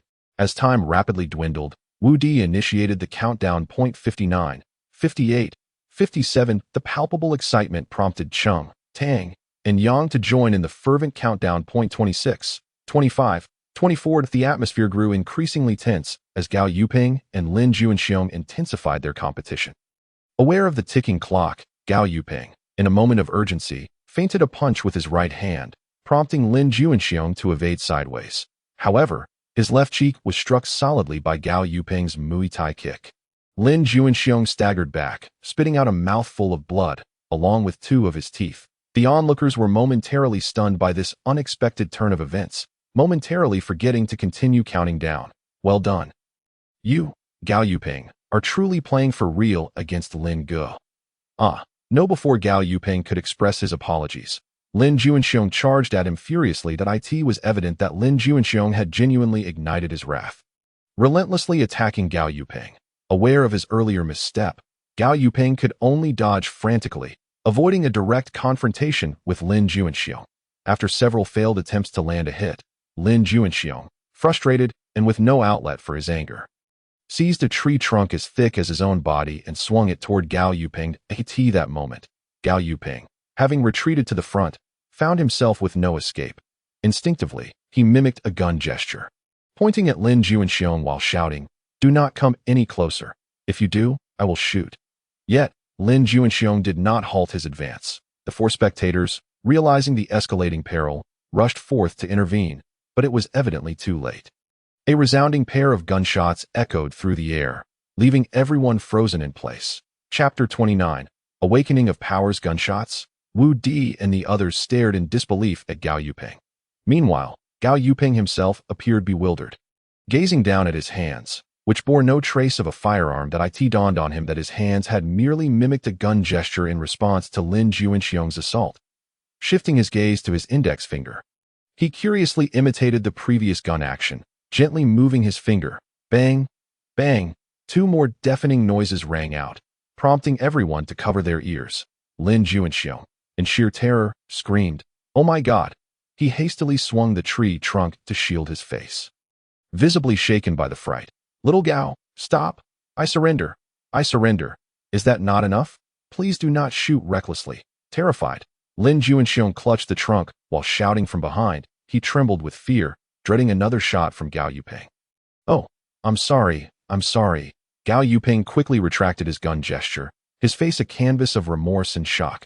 Only then did Lin Juanxiong breathe a sigh of relief, though he couldn't help but glance at the tree trunk, noticing 2 deep indents where it had protected his head. "What the hell? Little Gao, did you genuinely intend to murder me?" Lin Juanxiong exclaimed, a mixture of anger and astonishment etched across his face. Gao Yuping, equally astonished, could hardly believe that he had so effortlessly fired bullets from his fingers. Staring at his hands in disbelief, he stammered, I had no idea my fingers could shoot." His expression was a blend of confusion and anxiety. Lin Juanxiong, nearly leaping in fury, glared at Gao Yuping. "Thank goodness I had this weapon to shield my head. Otherwise, you would have sent me to meet my great-grandmother," with one hand still clutching the tree trunk. He gingerly touched the fresh wounds left by Gao Yuping's earlier attack, a wave of anxiety washing over him. Meanwhile, the others regarded him with a mix of incredulity. Lin Juanxiong sensed their peculiar stares and, curious, looked around before following their gaze to the towering tree he had been holding. "What the hell? What is this?" he exclaimed, as if he had seen a ghost, and promptly dropped the trunk, which landed squarely on his foot. He began hopping on one leg, wailing, "Ouch, it hurts. I'm in agony." This test not only confirmed Gao Yuping's ability to shoot, but also revealed Lin Juanxiong's extraordinary strength. "Little Gao, you've discovered your powers. And I lost 2 front teeth in the process. How will you repay me?" Lin Juanxiong pointed to his swollen lips, where the gaps of his missing teeth exuded a sense of grievance. "You dare complain? Who provoked me first?" Gao Yuping retorted, a hint of guilt evident in his response. "Besides, did this not also activate your powers?" "True, but look at my current state. I'm a sight to behold." Lin Juanxiong lamented, his appearance utterly ridiculous with his feathered skirt, swollen lips, and the conspicuous absence of 2 front teeth. All right, do not be upset. Once your teeth grow back, we can have a proper sparring match." Gao Yuping consoled him, suppressing laughter. While the others wished to laugh, they restrained themselves, aware that any outburst at this moment could lead to unnecessary trouble. However, among them, there was one individual whose laughter was particularly low, and that was Tang Ruiyang. After Lin Juanxiong's remark, Tang Ruiyang could no longer contain himself and burst into a fit of giggles. Lin Juanxiong, however, was not in a forgiving mood and shot him a fierce glare. "What are you laughing at? You're not in any better shape yourself. You still carry the scent of urine." Lin Juanxiong's words struck like a dagger, instantly deflating Tang Ruiyang's amusement and silencing his laughter. Though his pants had dried, the lingering odor and the crumpled appearance of his trousers, resembling a rag, made him acutely aware that his own image was hardly superior to Lin Juanxiong's. "Not to worry. I can always visit the dentist to fix my teeth," Yang Qi quickly interjected, eager to placate Lin Juanxiong, fearful that his temper might flare once more. "But can we even get out of here?" Wu Di voiced a pragmatic concern, plunging the group into silence. Once, they had believed they were still within their original space, but after experiencing a series of bizarre events, they had come to accept the harsh reality of their current predicament in an alternate realm. After a long pause, Lin Juanxiong broke the silence. "Speaking of dentists, we have a doctor right here. Why seek far when we have someone nearby? Dr. Chung, could you kindly take a look and see if you could fill 2 of my teeth?" "Huh? But I am a surgeon, not a dentist. Moreover, we lack the necessary materials for dental work here, you know." Chung Lufei felt a bit troubled. Although she was a doctor, she was not a general practitioner, and thus some skills were beyond her guaranteed. "I am not afraid." "What are you afraid of? Have you never seen a pig run after eating pork? As for the materials, you managed to detoxify me even without serum before. Surely the dental materials are not a big deal. But, enough with the buts, Dr. Chung. Rest assured, if it doesn't work out, I won't hold it against you. Just consider me an experiment, and give it a try." Unable to withstand Lin Juanxiong's repeated pleas, Chung Lufei reluctantly agreed. "Well, not fine, but if it doesn't work out or if I can't do it, you mustn't blame me. No blame, no blame." With that, Lin Juanxiong pressed his large face closer. Chung Lufei awkwardly placed her hand on the gap where Lin Juanxiong's tooth was missing, closed her eyes, and began to envision filling his tooth. Before long, to everyone's astonishment, Lin Juanxiong indeed sprouted 2 pearly white teeth. They were merely slightly different in color and size from his existing ones. Lin Juanxiong had no mirror, so he couldn't see his new teeth. He simply felt them and was overjoyed to discover that they were real. As for the rest, he couldn't care less. The group rested for a while longer, honing their respective abilities. After all, the arduous journey had left everyone on edge, and now that they possessed special powers, it was indeed a fortunate circumstance that warranted further familiarization. By the way, Wu Di, what do you think your ability will be? Chapter 30. Seeking the path back, Gao Yuping observed that everyone had discovered their special powers. Except for Wu Di, and could not help but ask, somewhat anxiously, Wu Di, what do you think your ability will be? The others turned to him, eagerly anticipating his response that Wu Di shook his head in resignation. I have no idea. I have only recently entered the sales field and am hardly an expert, so my abilities cannot be compared to yours. Perhaps I might not have any powers at all. Lin Juanxiong, overhearing this, immediately countered, that is absolutely impossible. The others nodded in agreement. Yes, Wu Di, do not lose heart. Perhaps your ability is rather unique and requires specific conditions to be activated, Cheng Lufei chimed in. For her sixth sense told her that even if others lacked powers, Wu Di would surely possess some. Indeed, we all went through this journey. Initially, no one knew what their abilities were. Now, look at us. Tang Ruyang added, exactly, and out of the 6 of us, 5 already have powers. You are the last one missing, so you will definitely have one too. Yang Qi joined in the comforting chorus that Wu Di looked at the unwavering gazes of his companions. A warm feeling swelling within him, but he couldn't help but self-deprecate. One can hope. However, even if I truly lack powers, I will not hold you back. Gao Yuping patted his shoulder encouragingly. Rest assured, we are a team. Regardless of whether anyone possesses powers, we will face challenges together. The others nodded in agreement, expressing their support, for through these days of life and death, an inexplicable trust had formed among them that Wu Di looked at them gratefully. Deeply moved to have made such friends under these circumstances, perhaps we could contemplate what abilities might relate to sales to test the handsome guy. Who knows? We might find something. Lin Juanxiong suddenly had a brilliant idea and thought the suggestion was rather good. He recalled the scene when Wu Di had asked him to spar with Gao Yuping and felt a mischievous thought arise. Sales. That surely relates to eloquence. Could it be the ability to speak? Yang Qi speculated excitedly, although she did not realize she had fallen into Lin Juanxiong's trap. Speaking? What kind of ability is that? Tang Ruiyang looked at Yang Qi in confusion, questioning her reasoning. Indeed, from a logical standpoint, it is challenging to associate eloquence with special powers. If not speaking, could it be about eating? Why not? Tang Ruiyang, why don't you conjure a watermelon and see if Wu Di can swallow it in one bite? Lin Juanxiong presented a rather absurd suggestion with a sly smile. However, before Tang Ruiyang could respond, Gao Yuping couldn't help but give Lin Juanxiong a light smack on the back of his head. Do you think this is an eating broadcast? Swallowing a whole watermelon in one go? Why not just swallow you instead? Gao Yuping's tone was laced with both teasing and discontent, clearly at a loss for words over Lin Juanxiong's suggestion. Yet Lin Juanxiong remained unfazed and even chuckled with delight. Hey, don't dismiss it. It might actually be possible. Lin Juanxiong continued to indulge his imagination, seemingly fascinated by the absurd notion, while the others shook their heads, unable to comprehend his line of thinking. All right. Thank you all. Let's refrain from making wild guesses. Who knows, my ability might just reveal itself one day. Seeing the group spiraling further into absurdity, Wu Di had to put a stop to it. Upon hearing Wu Di's words, the group ceased their discussions, realizing they had been overthinking things. The most pressing matter was to leave promptly and find a way back to the main group. Thus, they all rose and began to move forward in the direction of the waterfall. The path was strewn with bizarre rocks and lush trees, making it exceedingly rugged and uneven. Moreover, they had to be exceedingly cautious of snakes that might emerge from the grass, requiring heightened attention, which significantly slowed their pace. Why haven't we arrived yet? Could it be that we took a wrong turn? Cheng Lufei, her legs weary, complained that Wu Di looked up at the path they had traversed and checked the compass on his watch. I don't think we went wrong. Just hold on a little longer. We should arrive soon. With renewed determination, the group pressed on for a bit longer. Eventually, Yang Qi could no longer endure and sat down on a nearby rock, patting her now sore legs. How much further do we have to go? Shoo. Before Yang Qi could finish her sentence, Wu Di quickly hushed her, straining to listen. The others, noticing his behavior, quickly followed suit. Silence enveloped them. And finally, they heard the crisp sound of flowing water. Water, that is the sound of water. We are on the right track.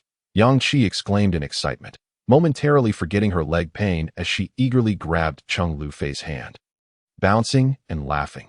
Yes, that must be the sound of the waterfall, clear and melodious, as if announcing that we are nearing our destination. Following the sound, they soon reached the location where the waterfall cascaded from the mountaintop. The water surged vigorously, splashing and creating a uniquely beautiful scenery. However, they were not captivated by the beauty. Instead, they pressed upstream, intently gazing across the riverbank, searching for the spot where they had previously tumbled down through the tree hole. Look, is that where we fell from the waterfall? Cheng Lufei excitedly pointed to a clearly marked area on the opposite bank, where a wide patch of grass bore the imprints of their descent. Its edges looking rather chaotic and extending up towards the grassy slope, though the starting point was not visible. Indeed, that must be where we fell. Yet, how are we to cross to the other side? Gao Yuping, agreeing with their assessment, looked at the turbulent waters, pondering how they could get across, which posed a challenge for the group. If only there were a bridge, we could easily walk across. Tang Ruiyang's offhand comment suddenly sparked inspiration in the others. Of course, we can indeed cross by building a bridge. Wu Di quickly turned to Lin Juanxiong, who suddenly grasped Wu Di's intention. Stepping forward, he uprooted several of the tallest nearby trees and attempted to lay them across the river. However, the river's width proved too great, causing all the trees to slide off into the water and float downstream. Chapter 31. Crossing the river, this won't do. They're all swept away. Yang Qi cried in frustration, stamping her feet at the sight of the floating trees. What now? If only those trees were a bit taller. Cheng Lufei added. Equally exasperated, Wu Di suddenly had a thought and turned to Tang Ruiyang. Tang Ruiyang, remember you could alter the size of fruits at will, right? Tang Ruiyang paused, then nodded. Indeed, as long as I channel my thoughts into my hands, I can change their size at will. Why do you ask? Perhaps you could channel your thoughts into these trees to make them grow rapidly. That is a brilliant idea. Yang Qi immediately gave Wu Di a thumbs up. However, Tang Ruiyang's expression turned troubled. Up until now, I've only transformed fruits and never attempted to alter trees or any plants in this space. One must endeavor in order to enhance one's own capabilities and to discover more effective ways to utilize one's skills. Well then, very well. I shall give it a try. Tang Ruiyang felt a surge of excitement at Gao Yuping's words, observing the fascinating abilities of those around him, while lamenting that his own power served little purpose beyond merely satisfying his hunger. However, if he could also command the flora of this world, that would indeed constitute a remarkable ability. Thus, he resolved to heed the advice of his companions and attempt it. He circled a few nearby trees, selecting the tallest among them, and approached it, with a moment to steady his mind. After all, this was his inaugural attempt at such a feat. He found himself somewhat anxious. The gaze of the other 5 upon him made the prospect of failure all the more daunting. The embarrassment would be palpable even without their comments. He slowly extended his hands to press against the trunk of the tree, as thick as a thigh, and gently closed his eyes. The 5 onlookers tensed, their eyes wide and unblinking, prepared to witness this extraordinary moment. Yet, after a prolonged silence, no change was apparent. Lin Juanxiong, unable to endure the stillness any longer, called out, "Hey, buddy, is this working? My eyes are about to pop out." Startled, Tang Ruiyang wiped the sweat from his brow. The more he willed the tree to grow, the more an inner voice incessantly reminded him that it was absurd. How could a tree possibly grow at the behest of human thought? Thus, 2 conflicting thoughts battled within him. It was only when Lin Juanxiong shouted that he realized he had been standing there for quite some time. I'm sorry. What are you doing? Tang Ruiyang jumped back in surprise at Lin Juanxiong's sudden outburst. The others couldn't help but glance at Lin Juanxiong, whose exaggerated antics nearly provoked laughter. At that moment, Lin Juanxiong had propped his eyelids open with his thumbs and forefingers. His previously prominent lips now diminished to mere sausages, resembling a clay figurine from the Western Han Dynasty in his white tank top and black feather skirt. Gao Yuping could not resist playfully tapping Lin Juanxiong on the back of the head. Undoubtedly the only one brave enough to do so. After all, he was a police officer mingling with the underworld. He certainly had the natural advantage. "What are you doing?" Lin Juanxiong protested. "I simply don't want to miss the action." Tang Ruiyang dismissed the frivolity of Lin Juanxiong and took a deep breath. Striving to clear his mind and focused, he placed his hands back upon the tree, envisioning it soaring into the heavens. Suddenly, the ground began to tremble ever so slightly beneath them, causing the onlookers to sway unsteadily. "It's moving. The tree is actually moving," Yang Qi exclaimed excitedly, pointing at the tree Tang Ruiyang was touching. Everyone turned their attention back to Tang Ruiyang and the tree, which now began to swell rapidly, its bark splitting as branches shot upward and the trunk grew swiftly. Within mere minutes, the tree, which had originally stood only 2 to 3 meters tall, had become extraordinarily robust, towering over its companions. Whoa, that's enough? If it gets any bigger, we won't be able to manage it. Lin Juanxiong waved his hands frantically, urging Tang Ruyang to cease. After all, the river was already about 4 meters wide, and at 6 meters, it had surpassed all expectations. Any further growth would render it impossible to navigate. Did I succeed? Tang Ruyang exclaimed, his eyes wide with exhilaration as he touched the results of his efforts. Overwhelmed by joy, the others erupted into cheers, celebrating Tang Ruyang's newfound ability. All right, now we need to lower it down to cross the river. Yet, no one stepped forward to assist. Instead, they exchanged knowing glances at Lin Juanxiong. Come on, that tree is 3 to 4 times the size of those I just carried. You can't expect me to do this alone. However, each face wore a smile, and not a single person moved to help. Gao Yuping patted his shoulder, teasingly saying, Look, Tang Ruyang has pushed his limits and is willing to grow. You can't be a coward. Lin Juanxiong, who feared nothing but being belittled, felt his resolve harden. Humph, he spat into his palms and rubbed them together. It's just a tree. I'm no coward. I'll do it. With that, he marched boldly toward the trunk, which was twice as thick as his waist. Taking a deep breath, he held it in. Wrapping his arms tightly around the tree, he began to lift, but the tree was far too heavy. Despite his utmost effort, he could only make it sway slightly. This tree had a diameter of nearly 1.5 meters and stood about 6 to 7 meters tall, weighing at least 3 tons. Lin Juanxiong, hurry. Lin Juanxiong, you can do it. You're not a coward. Put some muscle into it. As the crowd cheered him on, Lin Juanxiong found his breath, suddenly shouting out as he bent down to embrace the tree. To everyone's astonishment, he managed to uproot the massive tree as if pulling a radish from the ground, leaving them all in awe of his strength. He resembled a mighty giant, carrying this colossal tree step by step toward the riverbank. With every stride, the ground seemed to tremble beneath him as the tree fell with a tremendous crash. Water splashed up on them. Their arboreal bridge had successfully reached the opposite shore. Wow, we did it. The crowd erupted in cheers.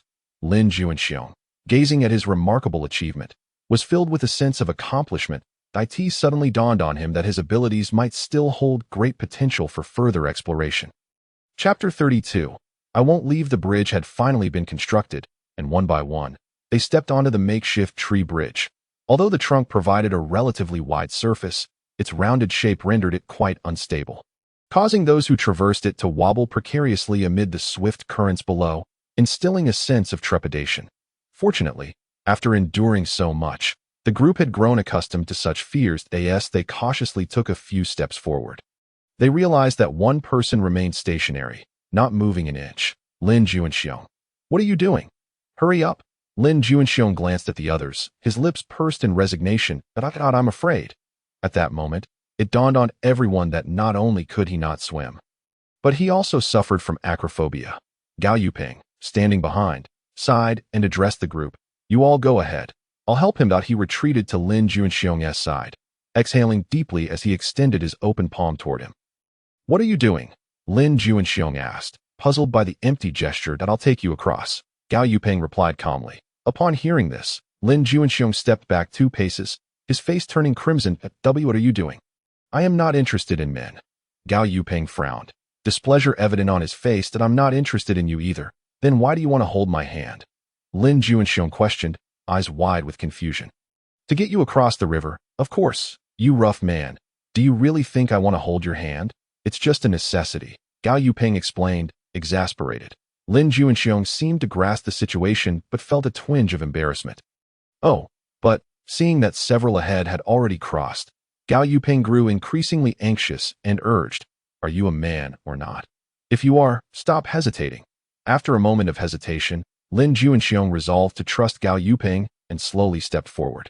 Gao Yuping hopped onto the tree bridge, reaching out to firmly grasp his right hand. Taking a deep breath, Lin Juanxiong carefully stepped onto the trunk. However, the moment his feet left the ground, his well-built body began to tremble uncontrollably from anxiety and fear, his legs shaking of their own accord.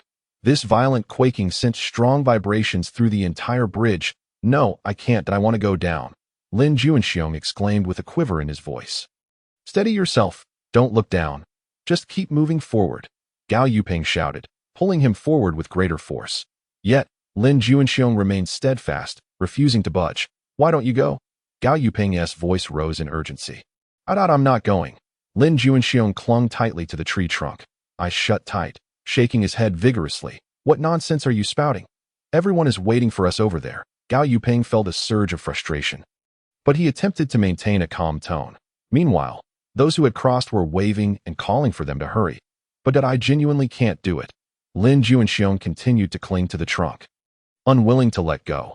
Gazing at the rushing water beneath him, Lin Juanxiong found himself paralyzed with fear, unable to take a step forward.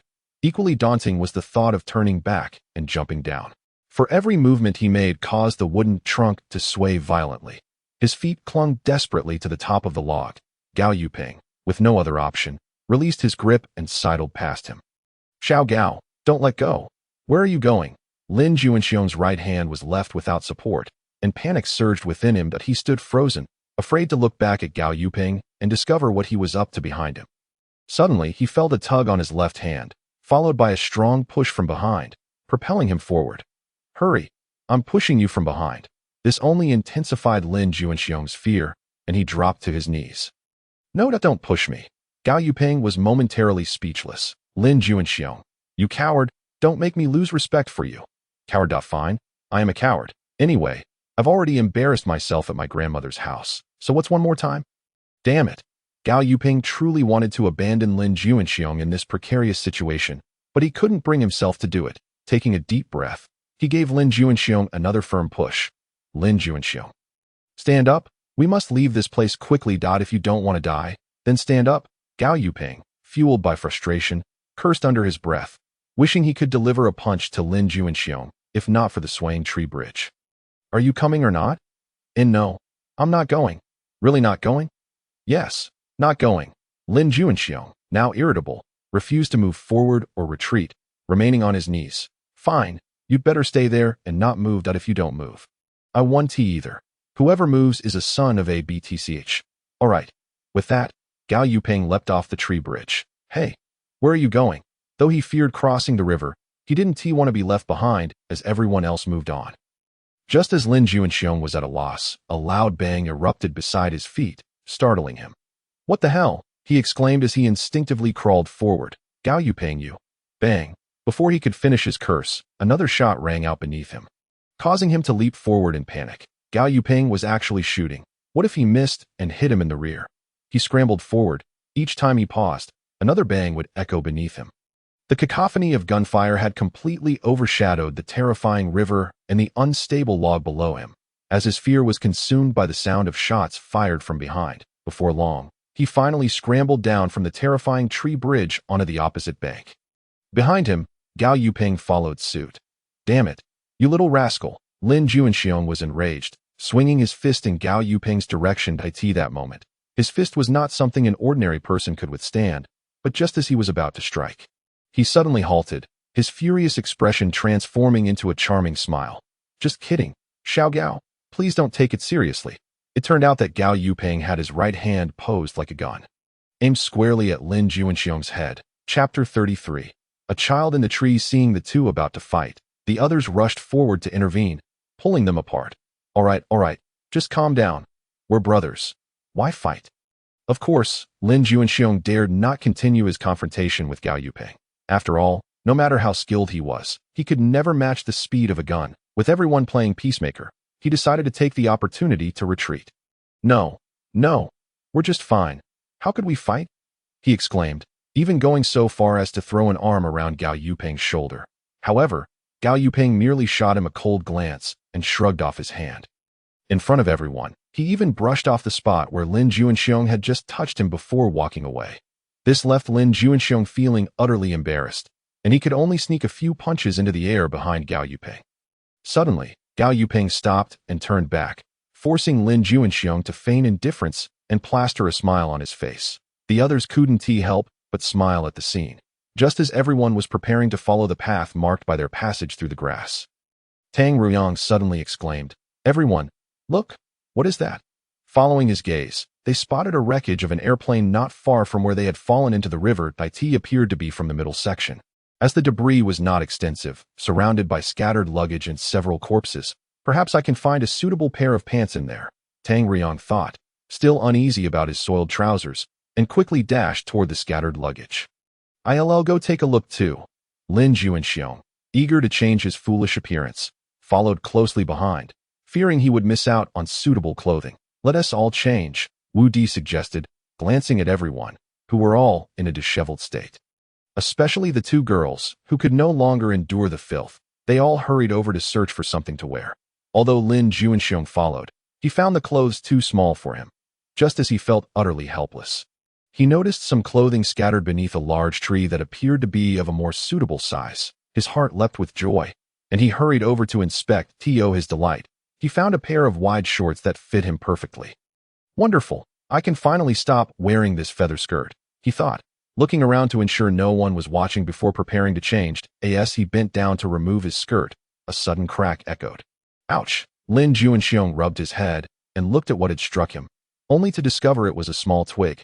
What bad luck, he muttered under his breath, tossing aside the feather skirt. As he bent down again to retrieve the underwear and pants he had previously selected from a nearby rock. Another crack rang out. Ouch! This time it was a slightly larger twig that struck him on the back of the head. Lin Juanxiong looked up, ready to curse, but suddenly froze. He could hardly believe his eyes. A boy of about 7 or 8 years was tied to an airplane seat, hanging from a sturdy branch. The child appeared frail, as though he hadn't had water or food for several days.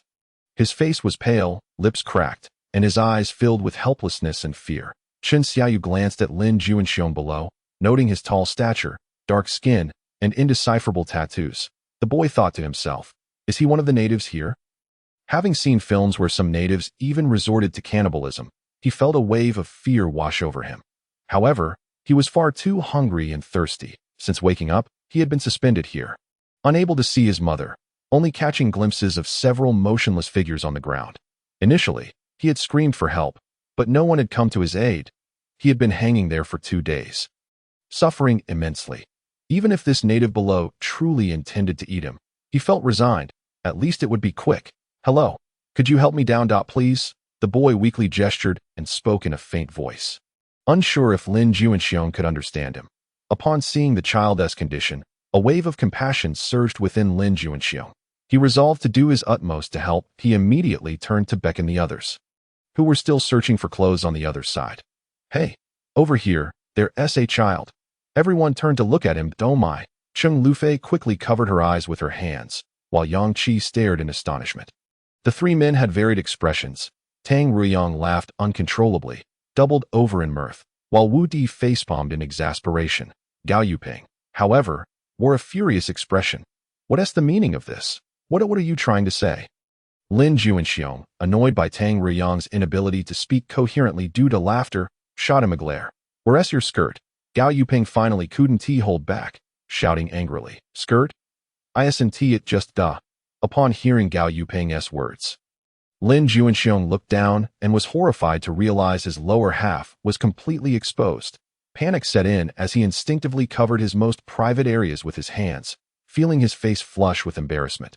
Having forgotten to put on the pants he had picked up while distracted by the child above this moment, he was truly embarrassed beyond measure. It seemed that ever since he had arrived here, he had continually found himself in humiliating situations. He even began to seriously doubt whether this place was somehow at odds with his fate. With an awkward smile, he took small steps behind a rock, hastily pulling up the trousers that had fallen from his waist. Finally, with the collective efforts of the crowd, they managed to rescue the child from the tree.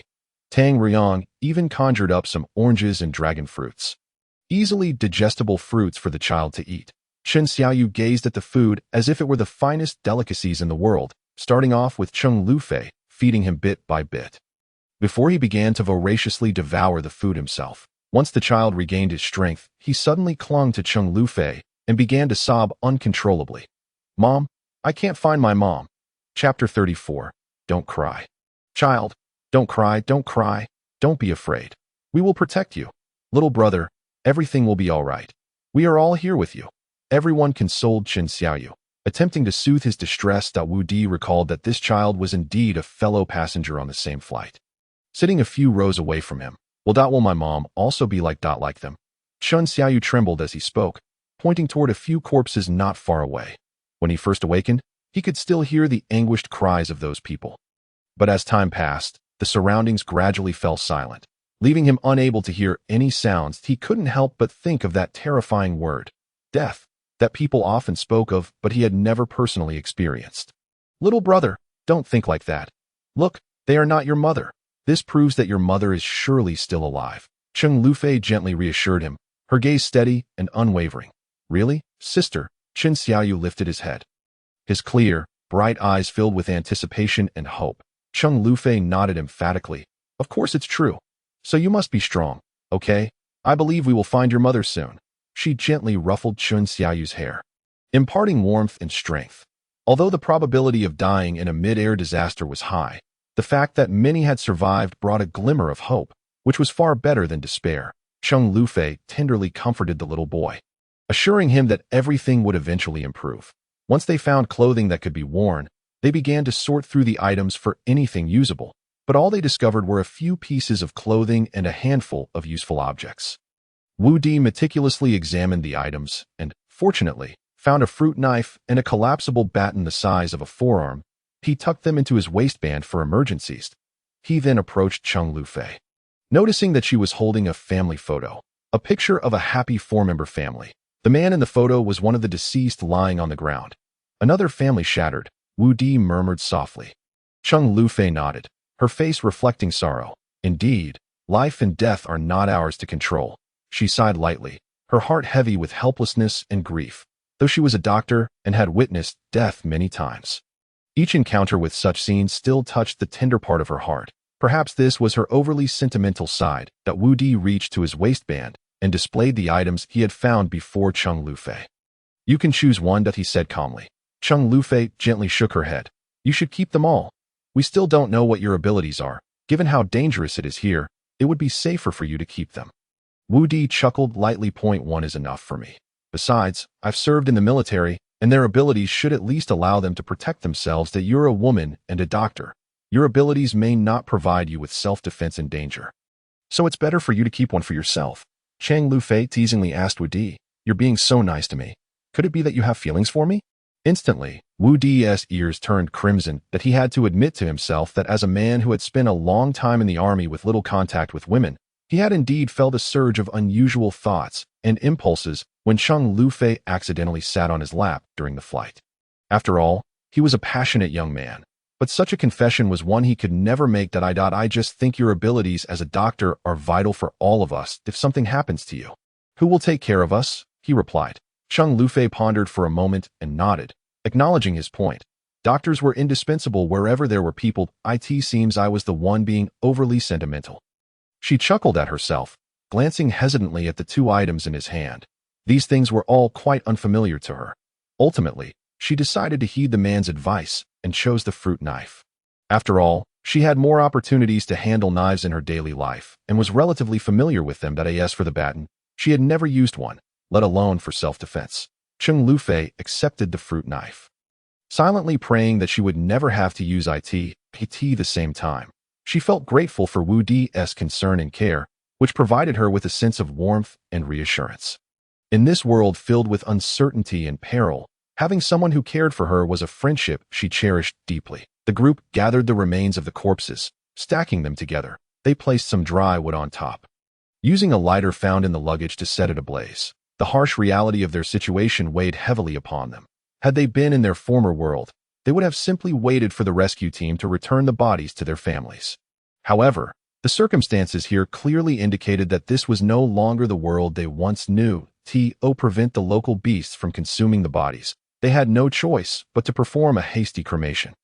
Afterward, they retraced their steps, as the wild grass had been flattened by their earlier movements through the forest, making their path much easier to navigate. When they had been trapped in the tree hole, they could not see the surrounding environment. Yet now, it seemed that although the slope they had rolled down was not as steep as the one they had climbed, it still had an angle of over 60 degrees. With rocky terrain all around, it was surprising that the decaying wood had not shattered. It left them wondering whether they were fortunate or unfortunate. Not long after they left, while the fire had not yet completely extinguished, a group of uninvited guests quietly appeared. To their astonishment, these visitors were a horde of cannibalistic monkeys. The monkeys leaped about in the nearby trees, their numbers overwhelming. There were roughly 100 of them.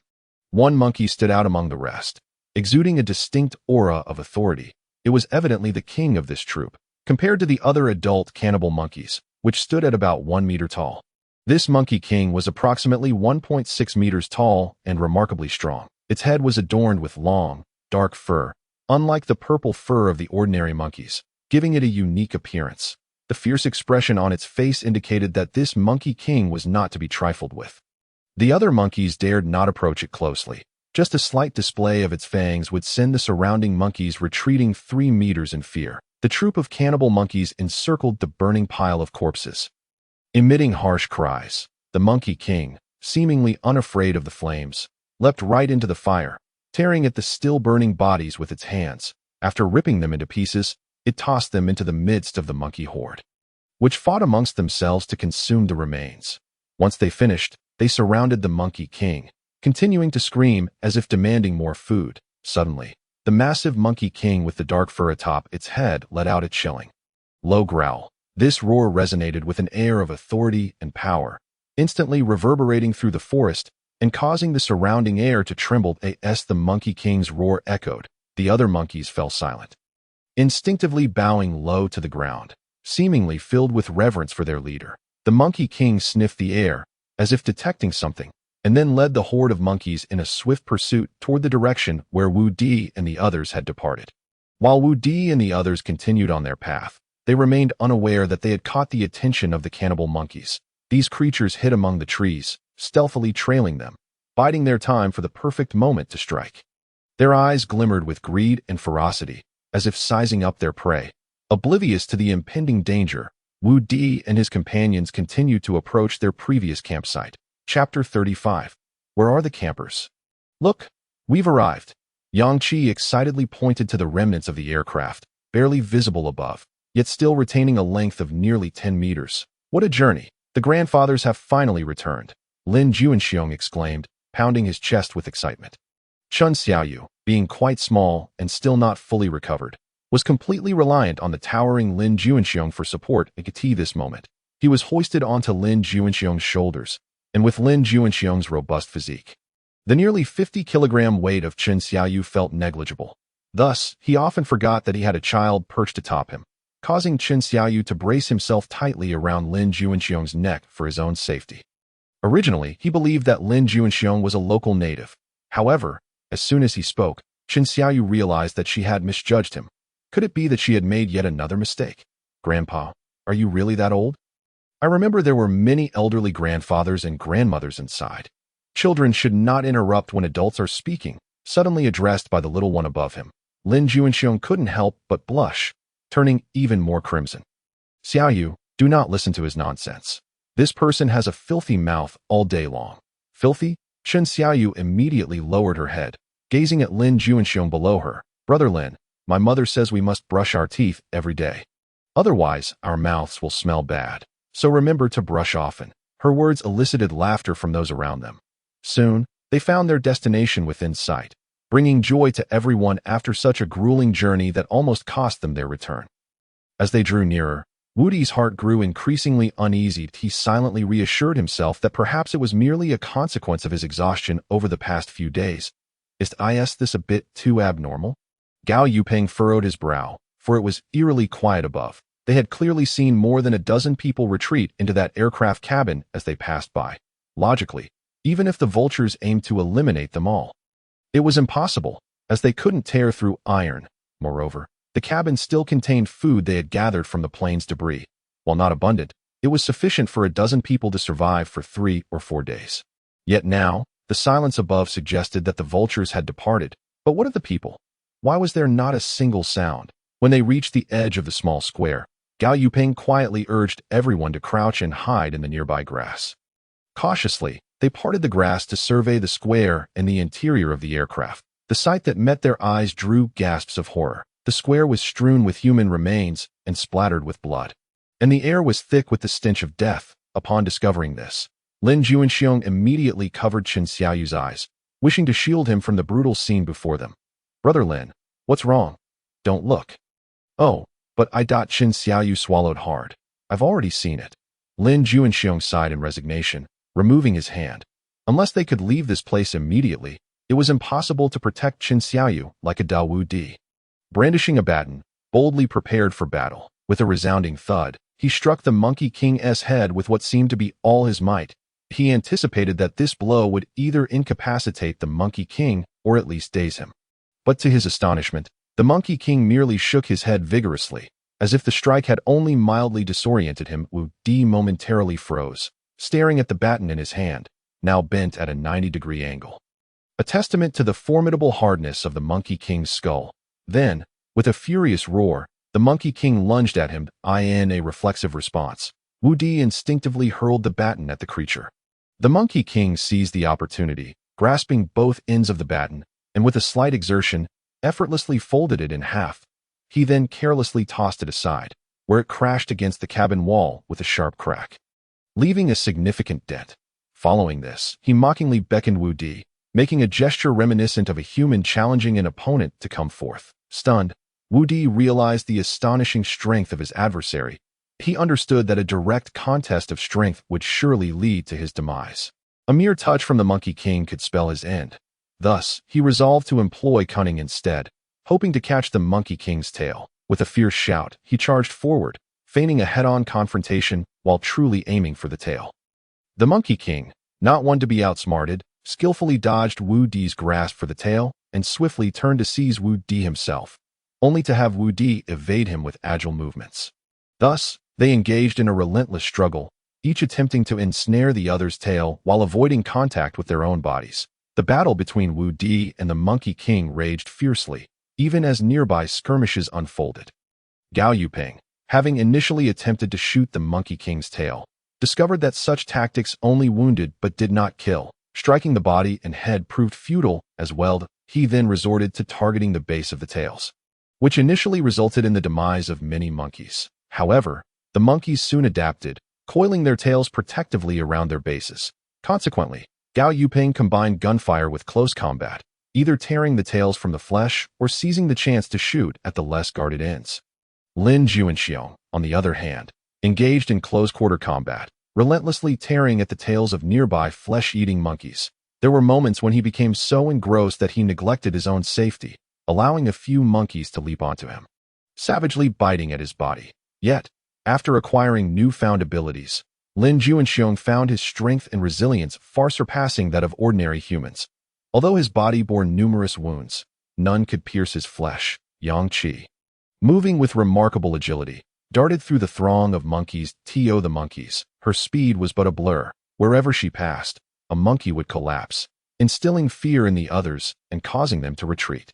Yet, in her eyes, the monkeys moved languidly, as she swiftly severed a monkey's tail with her hands. Despite her speed, her strength was limited, while the men might tear off one or two tails with one hand. She could only manage one tail with both. Thus, she meticulously hunted for her prey among the monkeys, nonetheless eliminating a significant number of flesh-eating monkeys for the team. In Chapter 37, amidst the clash between humans and monkeys, Tang Ruyang found himself reluctantly embroiled in the conflict. Initially, he focused on evasion, but with so many monkeys, his efforts proved futile. Just as two monkeys closed in on him, he stumbled, tripped by a vine. As their claws reached for him, he instinctively unleashed his abilities, ensnaring the two flesh-eating monkeys in thick vines that immobilized them. With the vines climbing higher, Tang Ruyang carefully extricated himself, leaving the two monkeys furious as they watched their prey escape. Observing the struggle of others, he reached to grasp the tails of the two monkeys, but their sudden enraged screeches startled him into retreat. As the monkeys thrashed against their bindings, Tang Ruyang realized he needed to act swiftly. It was a matter of survival. Either they would perish, or he attempted to reassure himself that they were merely oversized chickens, as the largest creatures he had ever faced were the chickens he helped his mother slaughter each year. However, facing these primate relatives evoked a primal hesitation within him. Suddenly, an idea struck him. He reinvigorated the vines to ensnare the monkeys' tails, using reverse growth to forcefully sever them. The agonized cries of the two monkeys alerted the others, causing them to converge, their eyes filled with wariness and hostility. Realizing the gravity of the situation, Tang Ruyang steeled himself for the impending confrontation. Drawing from the experiences of his previous encounters, he maintained his composure. Employing his abilities with newfound confidence, the vines moved like serpents. They ensnared one monkey after another. Utilizing their flexibility and strength, he bound them tightly, then executed the same reverse growth technique to dispatch them. With time, his control over his abilities grew more adept, allowing him to manipulate multiple vines simultaneously. Like a graceful dancer, he evaded the monkey's assaults while countering with precision. Throughout this ordeal, he remained unscathed, yet he successfully vanquished many flesh-eating monkeys. Initially, Tang Ruiyang believed his powers were merely for sustenance, incapable of yielding greater utility. However, he now recognized his error. With proper application, even seemingly mundane abilities could unleash extraordinary might. Elated, he brimming with newfound self-assurance. Resolved to hone his skills further, aspiring to become a formidable warrior, as time passed, the number of monkeys dwindled, and the Monkey King's fury escalated. Its eyes bulged, bloodshot, radiating malice and cruelty. Teeth bared, it emitted a low, throaty growl, as if ready to rend Wu Di into pieces. Each attack was infused with raw power and rage, accompanied by a fierce rush as it lunged at Wu Di. The latter could only muster all his strength to evade, nimbly dodging the Monkey King's onslaught. However, the Monkey King's speed was alarming, and the intensity of its strikes increased, leaving Wu Di feeling increasingly overwhelmed. Opportunities to seize its tail grew scarce, and Wu Di sensed his movements slowing. His heartbeat quickening, sweat soaking his clothes, his muscles tensed. Ever ready to confront the Monkey King's next assault, he endeavored to evade the Monkey King's strikes, but occasionally found himself struck. Each impact brought waves of agony, causing his body to tremble involuntarily. Yet, he gritted his teeth, enduring the pain to continue the fight, acutely aware that falling meant certain death at the hands of the Monkey King. At last, only a handful of flesh-eating monkeys remained. Wu Di internally rejoiced, believing that if he could just hold on a little longer, he would receive aid once his companions eliminated the remaining monkeys. However, in an unexpected turn of events, perhaps due to the Monkey King's impatience or some other reason, it suddenly paused, exposing its tail. For Wu Di, this was an unparalleled opportunity that he could not afford to miss. Without hesitation, he rolled forward, lunging for the Monkey King's tail. Just as his hand was about to grasp it, he suddenly felt an emptiness beneath him, and before he knew it, the Monkey King had lifted him into the air. With its maw agape, it aimed to bite down on his neck. In that moment of despair, a vine, accompanied by a massive stone, hurtled towards the Monkey King's mouth. In a split second, Tang Ruiyang, having witnessed Wu Di's peril, sprang into action, launching a counterattack to evade the stone's trajectory. The Monkey King was forced to release Wu Di, who landed safely in the arms of Lin Juanxiong, who staggered back several paces. That Wu Di narrowly escaped the fatal bite of the Monkey King. Yet he was not without injury. Blood stained his clothes, marking the toll of the battle. Please rest here for a moment. We shall handle the other matters at this juncture. Only 4 or 5 ordinary man-eating monkeys remained on the scene. The Monkey King, now captivated by Tang Ruiyang, turned to attack others. Observing this, Wu Di shouted urgently, "Tang Ruiyang, quickly take cover." Upon hearing Wu Di's warning, Tang Ruiyang swiftly evaded, for he was no match for the Monkey King in a direct confrontation. The Monkey King, displaying remarkable speed, found itself lunging at empty air and then quickly turned back towards Tang Ruiyang, extending its sharp claws in a fierce assault. Tang Ruiyang barely had time to swing the vine in his hand when he saw the claws poised to strike his face. Suddenly, a fleeting shadow zipped past, and Tang Ruiyang's figure was nowhere to be found. He had already been pulled to a safe area by Yang Qi using her rapid abilities, frustrated by 2 failed attempts. The Monkey King let out a furious howl, while the last remaining monkey was slain by Gao Yuping. Indeed, the tides had turned. Just moments ago, they had been besieged by over 100 man-eating monkeys. Yet now, Wu Di, Gao Yuping, Lin Juanxiong, Tang Ruiyang, and Yang Qi had encircled the Monkey King. At that moment, the hatch opened, revealing Cheng Lufei and Qin Xiaoyu watching the final battle unfold. "Brothers, let us go all out. If we kill it, we can clock out," Lin Juanxiong declared, his eyes gleaming with a bloodthirsty light. Chapter 38. The Battle of Man and Monkey 3. Everyone, attack together, Lin Juanxiong shouted, responding to his call. The group charged towards the fierce and formidable Monkey King, ready for a fight. Tang Ruyang hurriedly unleashed his abilities, sending forth countless vines that ensnared the Monkey King. However, the growth of the vines was still too slow for the agile creature. As they barely reached the Monkey King's knees, the lower vines were already close to being shaken off by its own strength. Seeing this, Lin Juanxiong dashed forward without hesitation, embracing the Monkey King in an attempt to subdue its powerful form. Unable to shake off Lin Juanxiong, the Monkey King glared ferociously, baring its sharp teeth and lunging for Lin Juanxiong's neck. If it succeeded, a gaping wound would surely mar his throat. In that perilous moment, Gao Yuping acted swiftly, firing several rounds into the Monkey King's open maw. Yet, the bullets failed to explode its head as intended. They merely forced its head back with the recoil, witnessing this as the crowd remained oblivious. Pondering how long they would have to gaze into the eyes of these monkeys, a few individuals unexpectedly emerged from the troop. To their astonishment, these monkeys sported beards, and their postures revealed that they were the leaders of the group. Clutching circular floral garlands in their hands, they seemed to contemplate approaching, yet hesitated. Gripped by uncertainty, it dawned on Cheng Lufei that these creatures were macaques. After all, monkeys bore a striking resemblance to one another, making it challenging for the average person to discern their differences. Tang Ruyang found the spectacle amusing. Having rarely visited a zoo in his rural upbringing, in a moment of whimsy, he reached out a hand, intending to stroke one of the garland-bearing monkeys. Tang Ruyang, be careful, Gao Yuping urgently warned, even raising his index finger as if poised to take aim.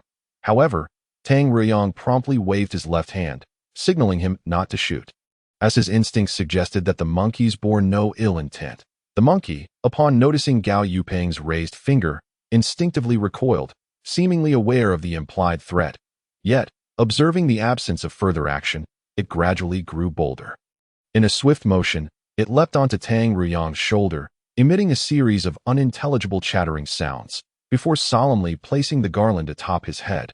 Afterward, it bounded away, perhaps realizing that these humans posed no threat. A second, third, and fourth monkey soon joined in, adorning Chen Xiaoyu, Cheng Lufei, and Yang Qi with garlands as well. When it was Wu Di, Lin Juanxiong, and Gao Yuping's turn, the three monkeys approached cautiously, only leaping onto their shoulders once they confirmed that no hostile intentions lingered. I never expected these little creatures to be so discerning, aware of who among us might be troublesome, Wu Di mused, finding the situation rather amusing. I never imagined that in my lifetime, I would receive a garland. And from monkeys no less. This is my highest honor. Lin Juanxiong grinned broadly. You really can only seek validation in moments like this. Gao Yuping teased him. In a gesture of goodwill, Tang Ruyang conjured numerous bananas as a return gift for the monkeys. These bananas, produced through his extraordinary abilities, were large, sweet, and exceedingly tempting. As anticipated, these monkeys were unlike the carnivorous ones encountered earlier. They were true vegetarians. Upon witnessing Tang Ruyang materialize the bananas, the surrounding monkeys eyed them hungrily, some even attempting to leap forward. Fortunately, the monkey that had previously adorned Tang Ruyang with a garland promptly intervened with a sharp reprimand. It leaped onto Tang Ruyang's shoulder, standing upright and chattering insistently, which quelled the commotion. Had the monkey surged forward, they could have overwhelmed Tang Ruyang. I never imagined they could exhibit such discipline, Lin Juanxiong remarked, astonished by the unexpected behavior of the animals. Don't underestimate them. Haven't you heard? Scientists have studied monkeys as our close relatives. They possess remarkable intelligence, Yang Qi explained with a smile. Lin Juanxiong, upon hearing this, began to view the little monkeys with newfound respect. He had previously thought of them as mere mischievous beings. Yet it appeared they possessed a higher level of intelligence and organization than he had anticipated. Subsequently, the monkey gestured toward the path ahead, prompting the entire troop of monkeys to part, some hanging from trees while others stood on the ground. The monkey that had been perched on Tang Ruyang's shoulder leapt down, chattering excitedly as it pointed forward. It seemed eager to lead them somewhere. Should we follow? Tang Ruyang inquired. Sensing its intent, Wu Di glanced back at the nearly deserted campsite. Recognizing that there was little reason to linger, especially given the tragic history of loss and danger associated with the place, that I'm indifferent. Anywhere is fine. It would be nice to see where they're leading us.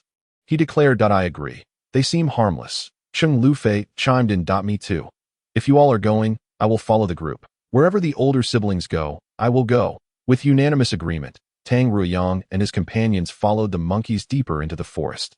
Along the way, they encountered many wondrous sights: gigantic mushrooms towering taller than people, peculiar flora, and bizarre creatures. Everything felt surreal, as though they had stepped into a fairy tale. The group marveled at the ecological wonders surrounding them, even questioning whether human civilization had ever graced this land. Thus far, they had discovered no trace of human artifacts, only the extraordinary ecosystem and its bizarre inhabitants. These beings exhibited diverse forms, some resembling animals, while others bore plant-like characteristics, with some defying all comprehension. Ultimately, the monkeys led them to a valley that bore some resemblance to the place they had drifted from, a long waterfall cascading down. Beside the pool at the base of the waterfall stood a towering tree, its height seemingly rivaling that of the waterfall, approximately 6 or 7 stories tall. The monkeys bounded around the tree, seemingly engaged in some sort of ritual. "What are they doing?" Lin Juanxiong pondered, his face a mask of confusion, as if he had wandered into the flower fruit mountain of Sun Wukong. Filled with curiosity and bewilderment, "Who knows? It's likely some special ceremony of theirs," Wu Di speculated, equally intrigued by the monkey's behavior. Just then, the 7 monkeys from before approached, each cradling a fresh leaf filled with crystal-clear stream water, slowly advancing toward them. They seem to want us to drink the water from those leaves," Cheng Lufei exclaimed, eyeing the little monkey before her with a hint of caution. Although uncertain of their intentions, she sensed no malice. "I'll try it first," Gao Yupeng declared resolutely, gingerly accepting the leaf from the monkey and drinking deeply, savoring the sweet flavor that spread across his palate. After a minute passed, witnessing Gao Yupeng remain unharmed, the others felt reassured and took the leaves to drink the stream water. "So sweet. This is even better than bottled water." "Can I have another?" Yang Qi exclaimed, gesturing to the monkeys for more water. To their surprise, one monkey quickly dashed away and soon returned, holding another leaf filled with stream water. Seeing that everyone had consumed the sacred water they offered, the other monkeys joyfully rolled and jumped about. Then, the guiding monkey resumed its lead, prompting the curious group to follow. As they did, they discovered a large limestone cave hidden behind the waterfall. Passing through the archway, sunlight filtered through the crevices above, casting a glow on the walls, where faint patterns appeared to be etched, hinting at their ancient origins, with some areas marred by fallen stones. The group found themselves captivated by the designs and paused to observe. The first image resembled a mushroom. "These little rascals are even greedier than I am. They even painted mushrooms," Lin Juanxiong chuckled. "But wait, that doesn't he look like a mushroom?" He reconsidered. "It clearly resembles a mushroom. The top is large while the bottom is small. Although the depiction isn't perfect, can we really expect more?" Gao Yupeng replied, "I think it looks more like a mushroom cloud from a nuclear explosion." "What? A mushroom cloud?" Lin Juanxiong was taken aback by Gao Yupeng's assertion, staring in disbelief. "I believe Officer Gao is correct. Look at this second mural." Wu Di pointed to the next wall painting, depicting a simplistic sun with scattered dots below, some areas smeared with vivid red berries. "I feel like this illustrates that a nuclear-like event occurred here, hence the flames, and those dots could represent ashes or corpses. If that is the case, does that mean we've entered a prehistoric era within this realm?" Cheng Lufei queried, furrowing her brow. "Wow, does that mean there might be dinosaurs here?" Chen Xiaoyu exclaimed with excitement, oblivious to the brutal realities of prehistoric life, instantly envisioning the majestic dinosaurs of the Jurassic era. Yang Qi, however, ruffled his hair. Although the flora and fauna discovered here are remarkably peculiar, overall, it bears a striking resemblance to our previous world. In my view, it may not necessarily signify total annihilation. Perhaps it is merely a mutation of the ecological chain. Indeed, I find Yang Qi's reasoning quite compelling. If there were a widespread nuclear explosion, it is likely that the organisms and plants here would not flourish for a considerable period. Yet, as you can see, the life forms and vegetation here exist, and one might even say they exhibit bizarre growth. Perhaps that earlier weapon was akin to a biochemical bomb, which is why so much has been altered here. Wu Di nodded thoughtfully, clearly in agreement with Yang Qi's analysis. If that is the case, then our extraordinary abilities can also be elucidated. It seems we have been affected by the biochemical weapons of this place, endowing us with powers that ordinary individuals should not possess. Indeed, I share the same sentiment as Dr. Cheng. Tang Ruyang quickly interjected, only to be met with a playful knock on the head from Lin Juanxiong. Kid, you really know how to ride on others' coattails. The one who articulates the thought first owns the idea. What you express pales in comparison and is merely following along. Laughter erupted among the group at this banter. Oh, so, these are the little monkeys? Chen Xiaoyu, being the shortest, discovered a corner of a mural that others had overlooked. There, he found a circular hole adorned with a depiction resembling both a human and a monkey. Though it was a simplistic outline, the long tail unmistakably identified it as a monkey. Thus, this could explain how they have been preserved. Gao Yupeng gazed at the monkeys quietly awaiting the others and mused that they, too, had endured a difficult existence. The final mural portrayed similar simplistic drawings of monkeys, varying in size and clustered together, creating a dizzying effect that, I understand this painting. In a bid to preempt Lin Juanxiong's critique, Tang Riyang was the first to speak up. You comprehend it? Very well, then enlighten us. Lin Juanxiong regarded him skeptically, urging him to be the inaugural speaker. Tang Riyang, feeling somewhat anxious, bit his lip and inhaled deeply before articulating. Look, what is depicted here clearly represents this group of monkeys and the previously encountered mutated man-eating monkeys. The chaotic lines are evidently illustrating their battle scenes. From the imagery, it is evident that the little monkeys were decisively defeated. With the larger monkeys consuming many of the smaller ones as he spoke, he pointed out the tangled patterns to the group, highlighting how the larger circles represented the heads of the big monkeys. Encircling the smaller ones, if what you say holds true, then I believe I understand why these monkeys have brought us here, Wu Di suddenly exclaimed, a look of realization dawning upon him, prompting the others to turn their gazes toward him in unison. Acknowledging their attention, Wu Di clarified, you must know that in the animal kingdom, many species establish leadership through combat. Monkeys also possess a social hierarchy, where the leaders are typically the strongest, most aggressive, or most intelligent among them. This enables them to lead in defeating their enemies and safeguarding their territory. Therefore, I surmise that they have brought us back to serve as their leaders. Upon hearing this, the group exhibited expressions of confusion. What? But we are not monkeys. Lin Juanxiong interjected incredulously. Wu Di shook his head in resignation. Perhaps in their eyes, we are not all that different, merely different species. After all, we have vanquished their longtime oppressors, the man-eating monkeys, further solidifying their belief that we are the strongest. Monkeys? Tang Riyang interjected with a wry smile. Wu Di found himself at a loss for words, glancing at Tang Riyang and responding with a slight twitch at the corner of his mouth. Well, sort of. This answer elicited laughter from those present, lightening the atmosphere considerably. In truth, Wu Di wished to assert that they were the strongest leaders, but Tang Riyang's remark wasn't entirely incorrect. Wow, I've got this covered. I used to be the boss, after all. Even if I can't be the boss of society, being the monkey boss here wouldn't be too shabby. Lin Juanxiong exclaimed excitedly, rubbing his hands together.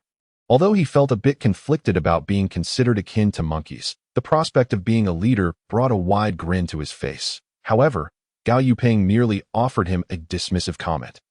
Conceited? Huh, who are you calling conceited? Don't you want to be the boss? Lin Juanxiong retorted, clearly agitated. Gao Yupeng rolled his eyes at him. Do you think being a boss is that easy? Don't end up crying when those monkeys bully you. Lin Juanxiong scoffed, puffed. Don't underestimate me. Once I'm the boss, I'll make sure those monkeys listen to me. Gao Yupeng shook his head, choosing to ignore him. Over the following days, everyone gradually adapted to life here. The stream's water was sweet, and the monkeys primarily feasted on the fungi growing along the cave walls. Naturally, the food offered to them consisted of the same, yet as humans, they could not consume it raw. Thus, they devised a solution. After considerable effort, the immensely strong Lin Juanxiong managed to fashion a cooking pot out of the remnants of an airplane fuselage, with the lighter they had previously found. They could now cook the fungi. First, everyone found the cooked fungi delightful, but over time, they grew weary of it. Fortunately, among them was a plant manipulator who, while unable to conjure meat, had no trouble producing various fruits and vegetables. One day, Tang Riyang had a brilliant idea to use his abilities to cultivate a banana grove and an apple orchard for the monkeys. After all, transforming each fruit individually would be exhausting and would never satisfy all the monkeys. He exercised his powers, planting seedlings of banana and apple trees near the waterfall. With time, these trees would surely thrive and bear abundant fruit. Indeed, in this setting, Tang Ruiyang's ability to create fruit had become almost divine in the eyes of the monkeys. Thus, wherever he wandered, a throng of monkeys of all sizes followed closely behind him, filled with admiration and dependence, as if he were their true leader. This scene incited envy in Lin Juanxiong, who yearned to attract his own entourage of monkeys. However, when he attempted to showcase his immense strength, rather than gaining monkey followers, he found himself on the receiving end of scratches from the monkeys, as he insisted on demonstrating his prowess by splitting banana trees. As for Cheng Lufei, Gao Yuping, and Yang Qi, the three of them immersed themselves in refining their powers, seeking to master their abilities further. During this period, they made several attempts to probe into Chun Xiaoyu's abilities. But the results were akin to their previous attempts with Wu Di, yielding no clues regarding his powers.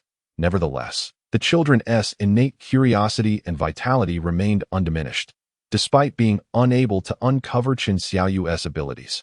He still found joy in his surroundings. Every day, he befriended the older monkeys, surprisingly mastering the agility to climb and leap among the trees and cliffs like the little monkeys. Meanwhile, Wu Di, feeling bored, chose to explore the depths of the cave daily. It must be said, this cavern was incredibly vast, with many areas that the monkeys had yet to explore. And on one such day, Wu Di delved deeper into the cavern as usual. Oh, there's a passage here. Wu Di distinctly remembered that this area had once been an underground lake, and perhaps due to a drop in water levels, an unexpectedly narrow passage had now emerged. He cautiously descended, gradually approaching the passage, squeezing through with great difficulty. However, after a while of navigating, he began to contemplate abandoning his endeavor, for he had no idea how long this passage was and feared becoming trapped with no way out. Just as he was about to give up and turn back, a peculiar sound suddenly emanated from within, reminiscent of a telegraph signal. How strange! Why would there be such a sound here? Driven by curiosity, he decided to venture further. After laboriously moving forward nearly 10 meters, he found the space had opened considerably, and his body no longer felt as confined. However, upon entering this new space, he was taken aback by what lay before him. The area was filled with technological instruments, and on a table lay a skeleton, with headphones still attached to its ears. Occasionally, one or two lights on the equipment flickered. Next to the instruments stood an old-fashioned generator. This was the first place Wu Di encountered that bore signs of human civilization. Wu Di, unable to believe his eyes, widened them in disbelief and even pinched his right leg to confirm his reality. Could it be that other humans existed here? He approached the skeleton, scrutinizing his surroundings closely. He discovered that the machine before him resembled a signal receiver, its numerous components evidently damaged. Peering down along the apparatus, he noticed a skeletal hand tightly gripping a notebook, atop which lay a note, seemingly inscribed with some indistinct characters. It was likely content received from this signal receiver. Wu Di cautiously extracted the note from the bony hand. However, the writing had become exceedingly blurred due to the passage of time and the damp environment. Fortunately, after careful scrutiny, he was able to decipher the text. Upon receiving this message, please hasten to Qiguang City, the last bastion of light for humanity. Chapter 42. The Apocalyptic World. After reading the note, Wu Di's hands trembled. After all, humans are inherently social beings, even if they could not return to their own domain. The desire to find kindred spirits and lead a semblance of a normal life was profound. No one wished to exist like beasts in the wilderness. Subsequently, he opened the notebook beneath the note. Upon perusing the diary, Wu Di gleaned a general understanding of this world. As he was unaware of the current year, he could not ascertain how far removed the recorded dates were from the present. Thus, he referred to the years mentioned in the diary as N years ago to N years prior. Humanity in this realm, much like Wu Di's world, thrived within a society of advanced civilization. However, human selfishness led to deep-seated conflicts between nations, culminating in the cataclysmic exchange of devastating weaponry. Consequently, this world descended into chaos. Those who survived the nuclear war faced an array of challenges, including resource scarcity, radiation contamination, and the relentless pressures of survival. In the aftermath of that brutal conflict, the human population dwindled drastically, leaving only a few behind. In light of this grim reality, the surviving nations were compelled to set aside their grievances and animosities. Opting for reconciliation, they united to form a community akin to the United Nations, endeavoring to confront this global catastrophe collectively. However, as people began to reconstruct their homes, they discovered that many areas had become uninhabitable due to the ravages of biological weaponry. This once thriving land was now rife with radioactive substances, resulting in horrific mutations among many creatures, transforming them into ferocious monsters. These beasts ruthlessly hunted the already dwindling population of humans and other beings, exacerbating the struggle for survival. Eventually, in their quest for life, people began to flee in search of safe havens. The skeletal remains before him belonged to a member of a group within the United Nations. In their desperation to survive, this group had resolved to seek refuge in the primordial forest known as Maxingling, which remained largely untouched by the initial deployment of biological weapons due to its remoteness from urban and military strongholds. Initially, they believed they could thrive in this forest, leading tranquil lives. Yet, as time passed, they came to realize that even this seemingly serene wilderness was not devoid of peril, owing to the mobility of mutated creatures. Some that had already been contaminated began to migrate into their sanctuary, posing new threats to the survivors. Thus, this once pure land devolved into a battleground, though this time, the victims were predominantly the forest's inhabitants rather than humans. Nevertheless, the instinct for survival compelled them to venture out in search of food and other essentials, leading to a gradual decline in their numbers until only one remained alive. The weight of solitude and pressure rendered this individual increasingly unstable. He understood that remaining here meant certain death, yet he could not ascertain where safety lay. Consequently, he resolved to utilize the machine he had brought with him during his escape to seek news from the outside world. He concealed himself within a cave, tirelessly assembling the device day and night, persistently attempting to establish contact at long last. One day, when he heard a response from the outside, hope flickered anew in his heart. This message instilled him with courage, and he resolved to journey to Qiguang City.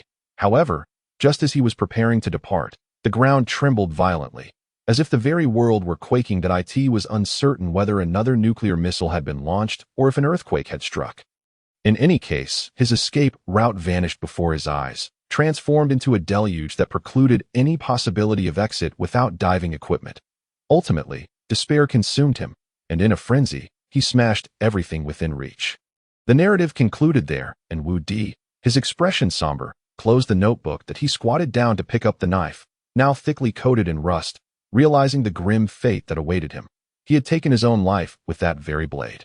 Whether he had severed his throat or wrist remained unknown. With this knowledge weighing heavily upon him, Wu Di felt an urgent desire to leave, to inform his companions of the events that had transpired here. He believed they too should make their way to the so-called last bastion of light, Qiguang City. Thus, clutching the notebook and the note, Wu Di once again squeezed through the narrow passage, following the markings he had previously made. He returned to the cave where they all resided. It was lunchtime, and everyone was resting. Upon Wu Di's return, he immediately captured the attention of the others. Wu Di, you have finally returned. Did you make any new discoveries? Cheng Lufei exclaimed, brimming with excitement. Wonderful. You're all here. I indeed have a significant revelation to share with you. Wu Di replied, his enthusiasm palpable. Do, what did you uncover? Gao Yuping inquired curiously, standing closest to him. The others, having lived through mundane days, gathered around with keen interest upon hearing that something noteworthy had occurred. Wait, where are Lin Juanxiong and Qin Xiaoyu? They're not here. Wu Di suddenly noticed the absence of the two individuals. I don't know. They haven't returned and I'm not sure what they're up to, Tang Ruyang answered. Originally, Wu Di had thought that with everyone present, he could convey his message in one go. But now he would have to speak twice. Come on, tell us, what did you find out? Yang Qi urged him. I discovered a person from this world, Wu Di whispered. What?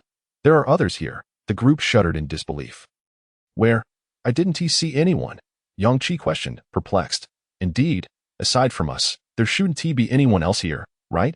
Tang Rueyang added, fear evident in his blinking eyes. The news astonished everyone, and they looked around incredulously, expecting this person to be nearby. To be precise, it should be a skeleton.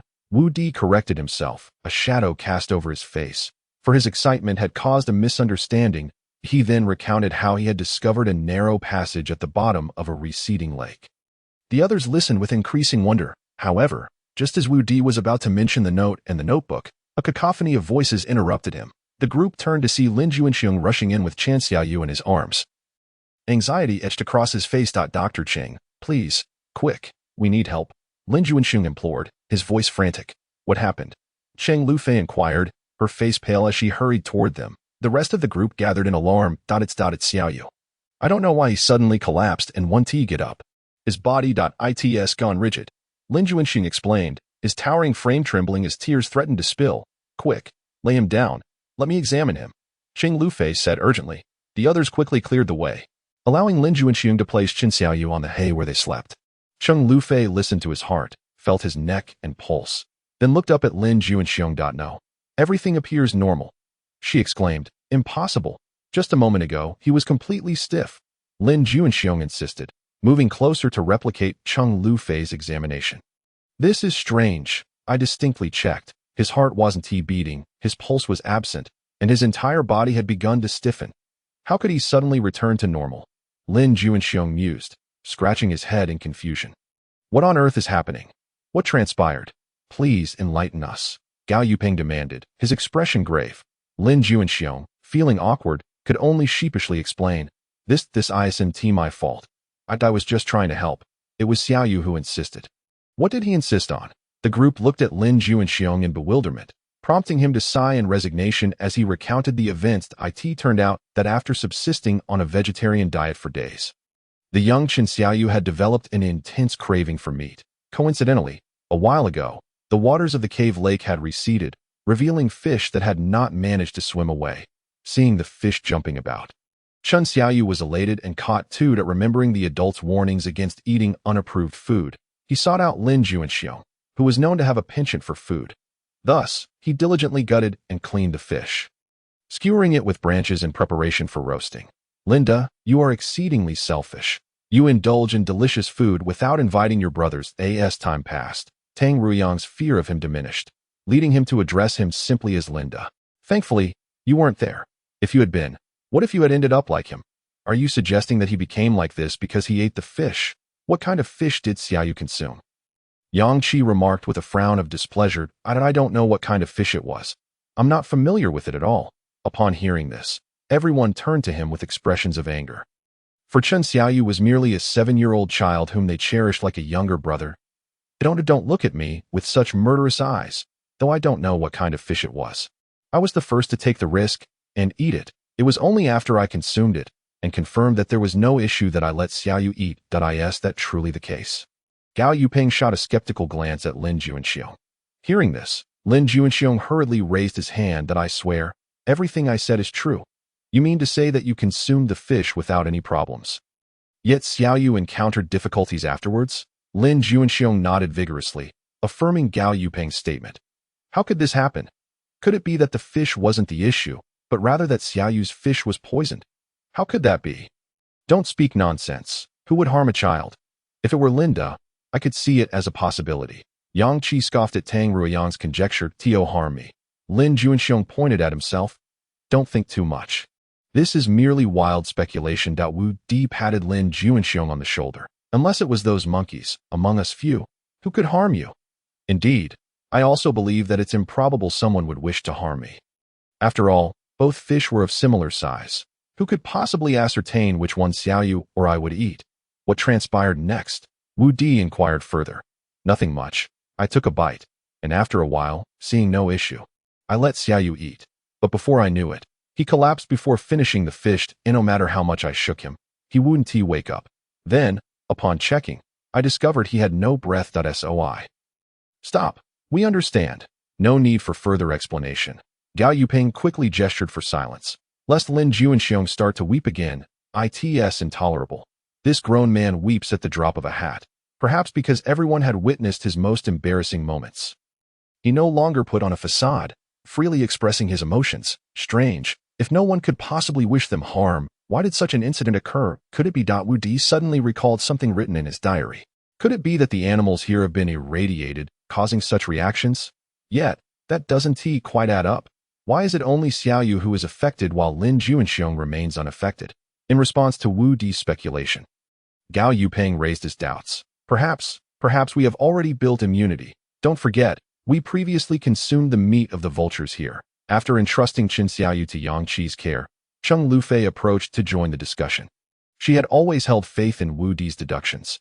If what he suggested was true, then immunity would be the best explanation for Lin Juanxiong's lack of symptoms after eating the fish. Recalling their prior experience with vulture meat, Gao Yuping suddenly realized that I remember that when we ate the vulture meat, we all collapsed one after another. Perhaps we exhibited symptoms similar to Xiaoyu's. But since we all fainted, no one noticed. Yes, that is not entirely impossible. Cheng Lufei nodded in agreement with Gao Yuping. Do you remember when you first discovered your abilities? Wu Di inquired meaningfully. After eating vulture meat. Exactly. It was only after consuming vulture meat that we gradually realized we possessed extraordinary abilities. Upon hearing this, Lin Juanxiong's eyes widened in astonishment. So, Xiaoyu is also destined to possess his own abilities? If our conjecture holds true, it is highly likely. Wu Di affirmed with a nod. Just then, Yang Qi, who was attending to Xiaoyu, exclaimed, "Come quickly. Xiaoyu has awakened. He is finally awake." Chapter 44. Listening to Yu Qin, Xiaoyu stirred back to consciousness. Surprised and bewildered to find himself surrounded by a group of people. Huh? Why are all of you here? What has happened? He rubbed his eyes, attempting to clear the fog from his mind. Upon hearing his voice, Lin Juanxiong excitedly pushed through the crowd to stand before Qin Xiaoyu. Xiaoyu, you're awake at last. You had me worried sick. If anything were to happen to you, I would be consumed by guilt. His tone was filled with urgency and concern. His eyes slightly reddened, for it was he who had led Xiaoyu to consume the fish in the first place. Enough with the melodrama. A grown man shouldn't be crying so easily. Gao Yuping, unable to bear it any longer, stepped forward and gently pushed Lin Juanxiong aside, then turned to Qin Xiaoyu with a look of concern. Xiaoyu, how do you feel? Is there anywhere that feels uncomfortable? He lightly patted Qin Xiaoyu's shoulder, his eyes filled with care. Qin Xiaoyu shook his head, indicating he was fine. Though his heart was still filled with confusion, he didn't understand why these older brothers and sisters were so anxiously surrounding him. Do you know how long you've been unconscious? Everyone was extremely worried about you. Qin Xiaoyu appeared bewildered. He only remembered eating fish, and then suddenly feeling dizzy before losing consciousness. What exactly happened to me? He asked. At that moment, Cheng Lufei stepped forward, gently grasping his hand to offer comfort. Don't be afraid, Xiaoyu. Do you feel anything unusual in your body? Qin Xiaoyu looked around at everyone, feeling quite perplexed. But he still shook his head affirmatively. No, nothing. No, that's good. Then you should rest well for a bit. Cheng Lufei smiled, though there was a hint of disappointment in her expression as she gently released his hand. Just as she was about to rise, Qin Xiaoyu suddenly spoke. Will I really gain abilities just from eating that fish? His unexpected question left everyone momentarily stunned. Cheng Lufei turned back, puzzled. Xiaoyu, who told you that? It was what you just said. I'd said that. Cheng Lufei was certain she had not uttered such words. Yet, Qin Xiaoyu nodded firmly. Everyone was filled with confusion, unsure why Qin Xiaoyu would say such a thing. However, Qin Xiaoyu was convinced he had heard Cheng Lufei's words, creating an oddly tense atmosphere. Yes, you said, after eating fish, abilities shouldn't manifest so quickly. Not feeling anything now is likely normal. Cheng Lufei was even more astonished. Then said blankly, This is what I was just thinking. I didn't actually say it out loud. The group exchanged incredulous glances, all displaying expressions of shock. Could it be that Qin Xiaoyu possesses the ability to read minds? Xiaoyu, try again. See if you can hear what I'm thinking right now. Lin Juanxiong tentatively asked from beside him. Hearing this, Qin Xiaoyu shut his eyes and concentrated intently. However, after a moment, he opened his eyes and shook his head in confusion. Strange. I can't hear anything. This is too peculiar. Wu Di stroked his chin thoughtfully. Perhaps this is merely a temporary ability or requires specific conditions to activate. Regardless, this is a significant discovery, Cheng Lufei exclaimed with excitement. If Xiaoyu truly has the ability to read minds, that would be incredible. Her eyes sparkled with enthusiasm, as though envisioning an entirely new world. Meanwhile, Qin Xiaoyu stood quietly to the side, his face reflecting curiosity and confusion. Wait a moment. Qin Xiaoyu suddenly grasped Cheng Lufei's hand, prompting a questioning look from her. Sister Cheng, did you just ask me what I discovered? Qin Xiaoyu's voice was filled with a mixture of tension and anticipation. Yes, indeed. I did think that, but why can you only hear my thoughts and not those of others? Cheng Lufei's gaze conveyed a hint of worry as she began to ponder the reason behind this. Perhaps it is due to a special connection between them, or perhaps Qin Xiaoyu has yet to master how to hear the thoughts of others. While Cheng Lufei was thrilled about his mind-reading ability, She couldn't help but feel anxious about becoming completely transparent before him. That moment, Chen Xiaoyu turned his gaze to the others as he met the concerned eyes of everyone around him. He felt a surge of warmth and support. Whenever Chen Xiaoyu locked eyes with someone, the voice of their thoughts echoed in his mind. Yet, when he looked away, their thoughts would abruptly cease. Xiaoyu can truly discern my thoughts? Is he genuinely capable of reading our minds? This is utterly astonishing. The hearts of the crowd brimmed with confusion and awe that I have come to realize the nature of my extraordinary ability. Pray tell, what exactly is your power? Yes, do share. Everyone eagerly surrounded him, awaiting his explanation. Chen Xiaoyu excitedly declared, as long as I lock eyes with someone, I can hear the voice within their heart. However, if I do not maintain eye contact, I cannot perceive their inner thoughts. That moment, the crowd suddenly comprehended why he had consistently heard Cheng Lufei's thoughts while seated before him, yet failed to grasp Lin Juanxiong's thoughts, who stood beside him without direct eye contact. Tang Ruiyang chuckled and said, from now on, you ought to avoid making eye contact with others. What if you overhear something you shouldn't? Wu Di contemplated for a moment and remarked, this may indeed be a highly useful ability.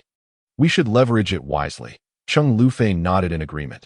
Precisely, but we must also take care to protect our privacy, lest others easily discern your power. Otherwise, your ability may lose its effectiveness. Chen Xiaoyu nodded vigorously. Yes.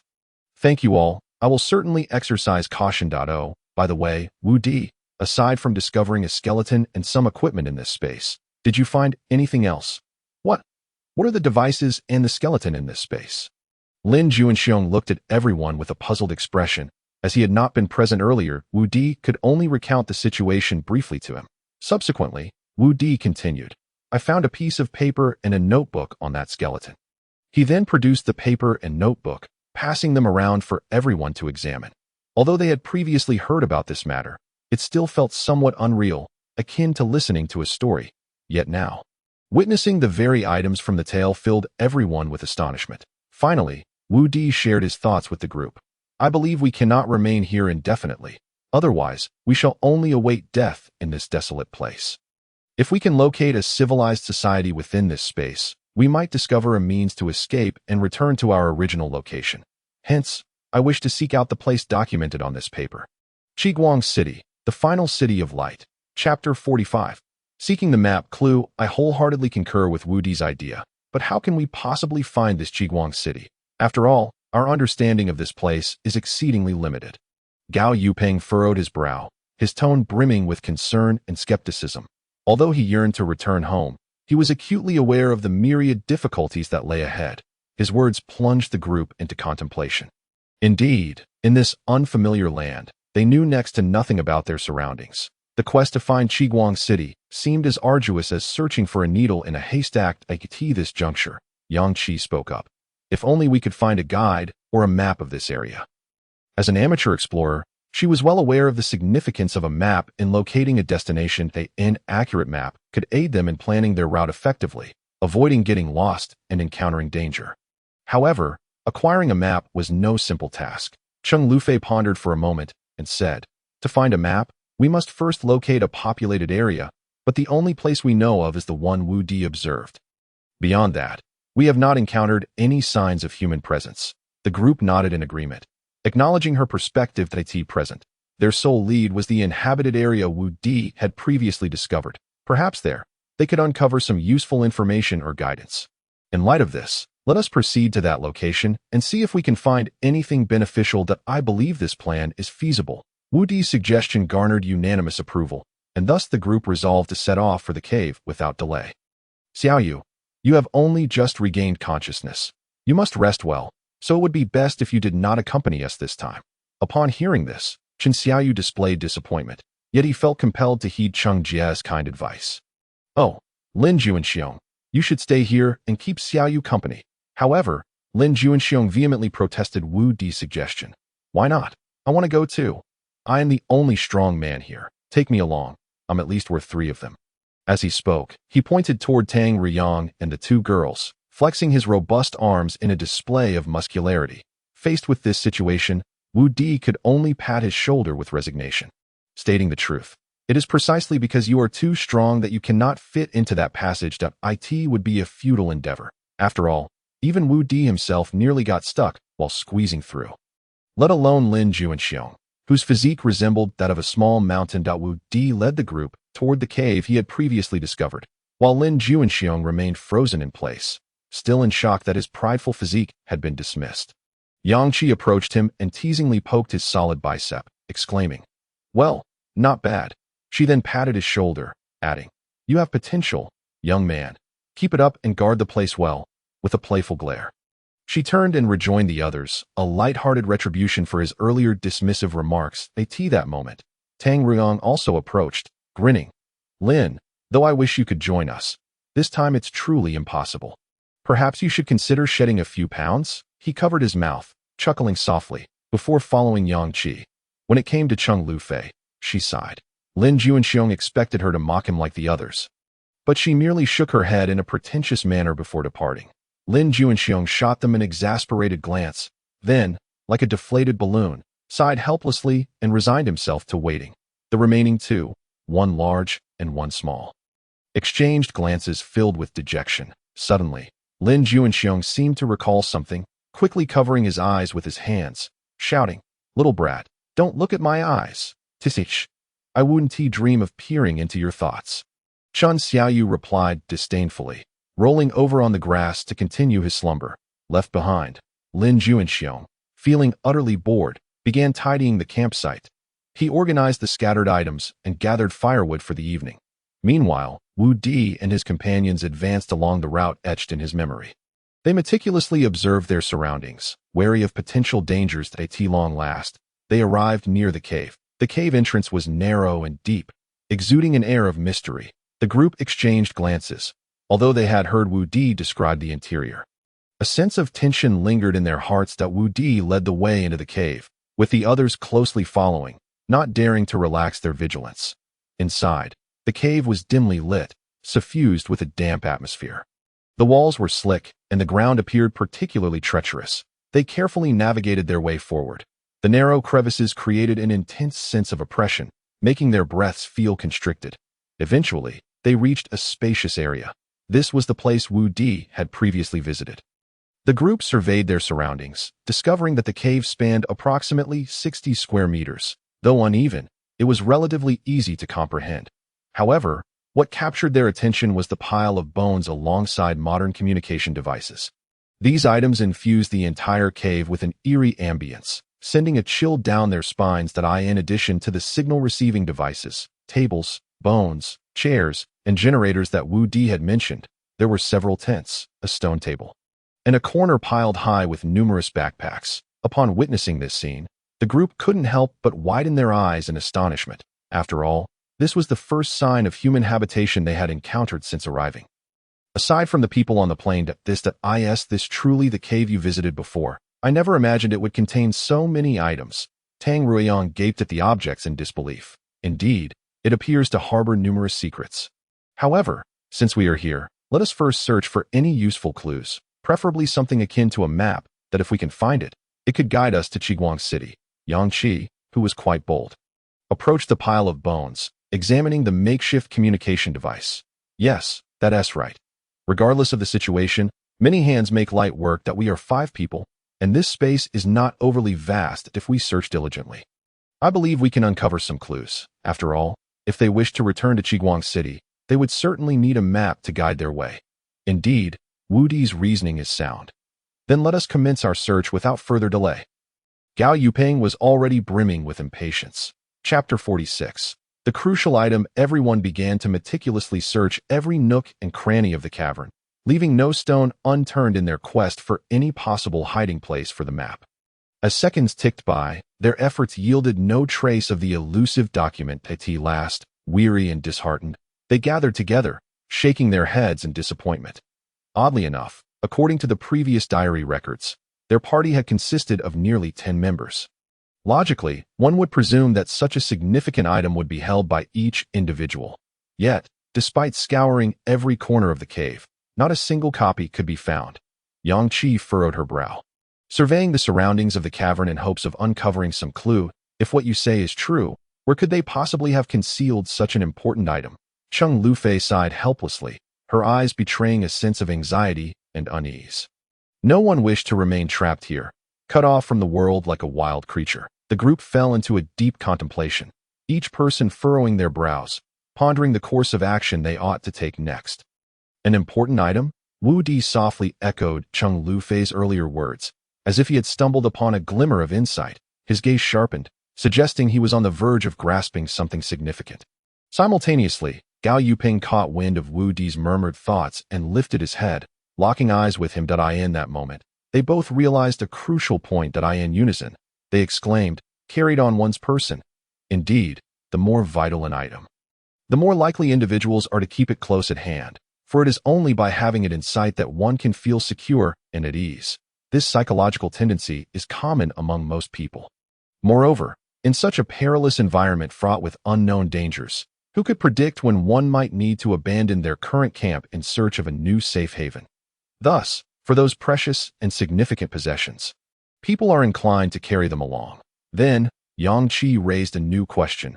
But, are there still people here? Did they not all perish? As she spoke, her gaze fell upon the heap of bones resting on a chair. Others may have died outside, or perhaps they were buried by their companions, but at least one remained here. Our search for individuals is not for the living, but for what they carried within their pockets. As Wu Di spoke, he approached the pile of bones, momentarily hesitating before resisting the surge of fear within him and reaching for the pockets of the garments draped over the bones.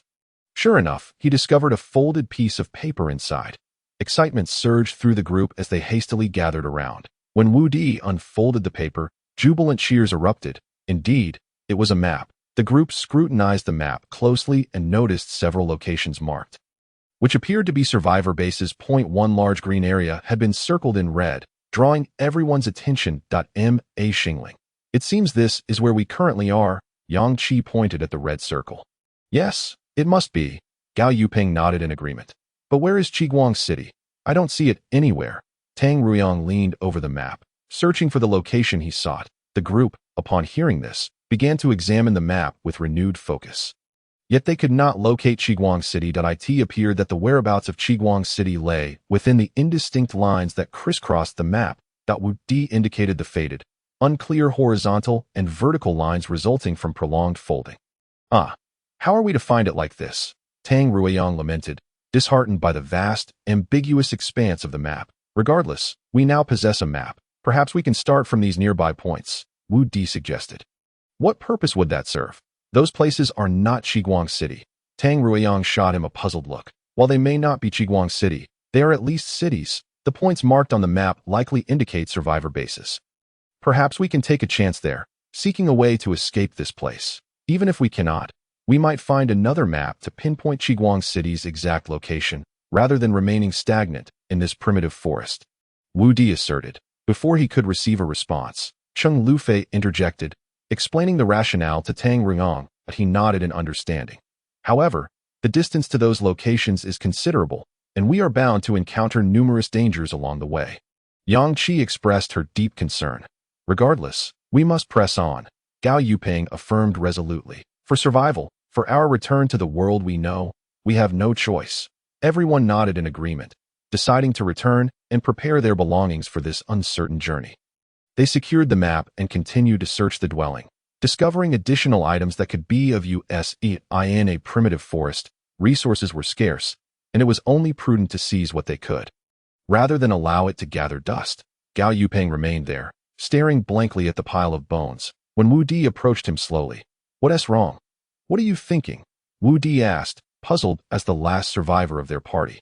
Gao Yuping was both fortunate and unfortunate, having witnessed his comrades fall, one after another, until he stood alone. He had bid farewell to all his companions, yet not a single soul remained to see him off. Hearing Gao Yuping's lament, Wu Di felt a wave of sorrow wash over him. They had scoured every inch of the cavern, yet found nothing to eat or drink. It was clear that his demise stemmed not only from being unable to escape, but also from hunger and solitude. Desolation enveloping him in despair. We should lay him to rest. It must be tiring to remain seated like this. He deserves a moment of peace, Wu Di suggested. Nodding in agreement, the two men worked together to place the bones within one of the tents. serving as a makeshift grave. Before departing, the group bowed 3 times toward the tent, expressing gratitude for the hope he had brought them. After organizing their belongings and burying the bones, they retraced their steps, leaving the cavern behind. Just as they reached the entrance of their dwelling, before they could speak with Lin Juanxiong and Chen Xiaoyu, a low, ominous growl suddenly erupted from outside, shattering the evening's tranquility. Instantly, the monkeys outside seemed to be gripped by an overwhelming terror, rushing toward the cave from all directions, chattering frantically with fear and unease. Chapter 47. The three-headed lion. The monkeys that burst inside were wide-eyed and brimming with an indescribable dread, as if they had caught sight of some dreadful entity drawing near. Chen Xiaoyu's expression turned grave, his lips pressed tightly together as he warily focused on the cave entrance. What is happening? Why have the monkeys suddenly rushed in? Wu Di inquired, his brow furrowing. Ever since they took refuge in the cave, the monkeys had typically frolicked outside, rarely venturing into the interior. Even when they did, it was only a few at a time, unlike the more than 1,000 that had now flooded in. Gao Yuping shook his head. That I don't know, but something must have transpired. Perhaps a beast or some other danger is approaching us. As the two discussed the escalating tension, the lead monkey, the one that had previously guided them, leaped onto Tang Ruyang's shoulder in a state of panic. Its eyes were wide, and it emitted sharp cries, as if trying to convey some vital message. Chen Xiaoyu rushed forward, attempting to soothe the frightened creature, but the monkey was too agitated, leaping and screeching, completely oblivious to his efforts. Meanwhile, the growls from outside grew louder, seemingly shaking the very valley. Gao Yuping sensed the gravity of the situation. He turned to the others. You all stay inside the cave, that I'll go see what is happening outside. What are you saying? If you go, I must accompany you, Lin Juanxiong declared, stepping up beside him. I will go too. Count me in. The others quickly chimed in, clamoring to join the expedition. Dr. Cheng, you and Xiaoyu should remain in the cave to look after the monkeys, Cheng Lufei said, recognizing that her and Xiaoyu's abilities would not aid the group. She nodded in agreement. Just as the 5 were about to leave, Chen Xiaoyu called out to them from behind. Be careful, everyone, there is a lion monster outside. How do you know? The group inquired, puzzled by his revelation. I read it from their hearts when I made eye contact with the monkeys, he explained. Everyone was astonished. They had not realized Chen Xiaoyu could not only hear human thoughts, but also those of animals. Yet now was not the time to ponder the accuracy of this revelation. All right, we understand, they replied, exchanging glances with Cheng Lufei and Chen Xiaoyu before cautiously approaching the cave entrance. Upon reaching the threshold, they were greeted by a sight that left them wide-eyed with astonishment. The colossal, 3-headed lion, standing roughly 2 meters tall, loomed not far from the cave entrance, its massive form exuding an aura of suffocating power. At this moment, several monkeys, unable to escape into the cavern, lay crushed beneath the enormous paw of the beast, which was voraciously gnawing on something bloody, likely the remains of those unfortunate enough to have fallen prey to its ravenous jaws. The sound of crunching bones echoed as the creature swallowed its meal whole, not even discarding the bones. Tang Ruyang had never encountered such a colossal beast. A wave of fear surged within him, rendering his legs tremulous as if they were infused with lead, immobilizing him completely.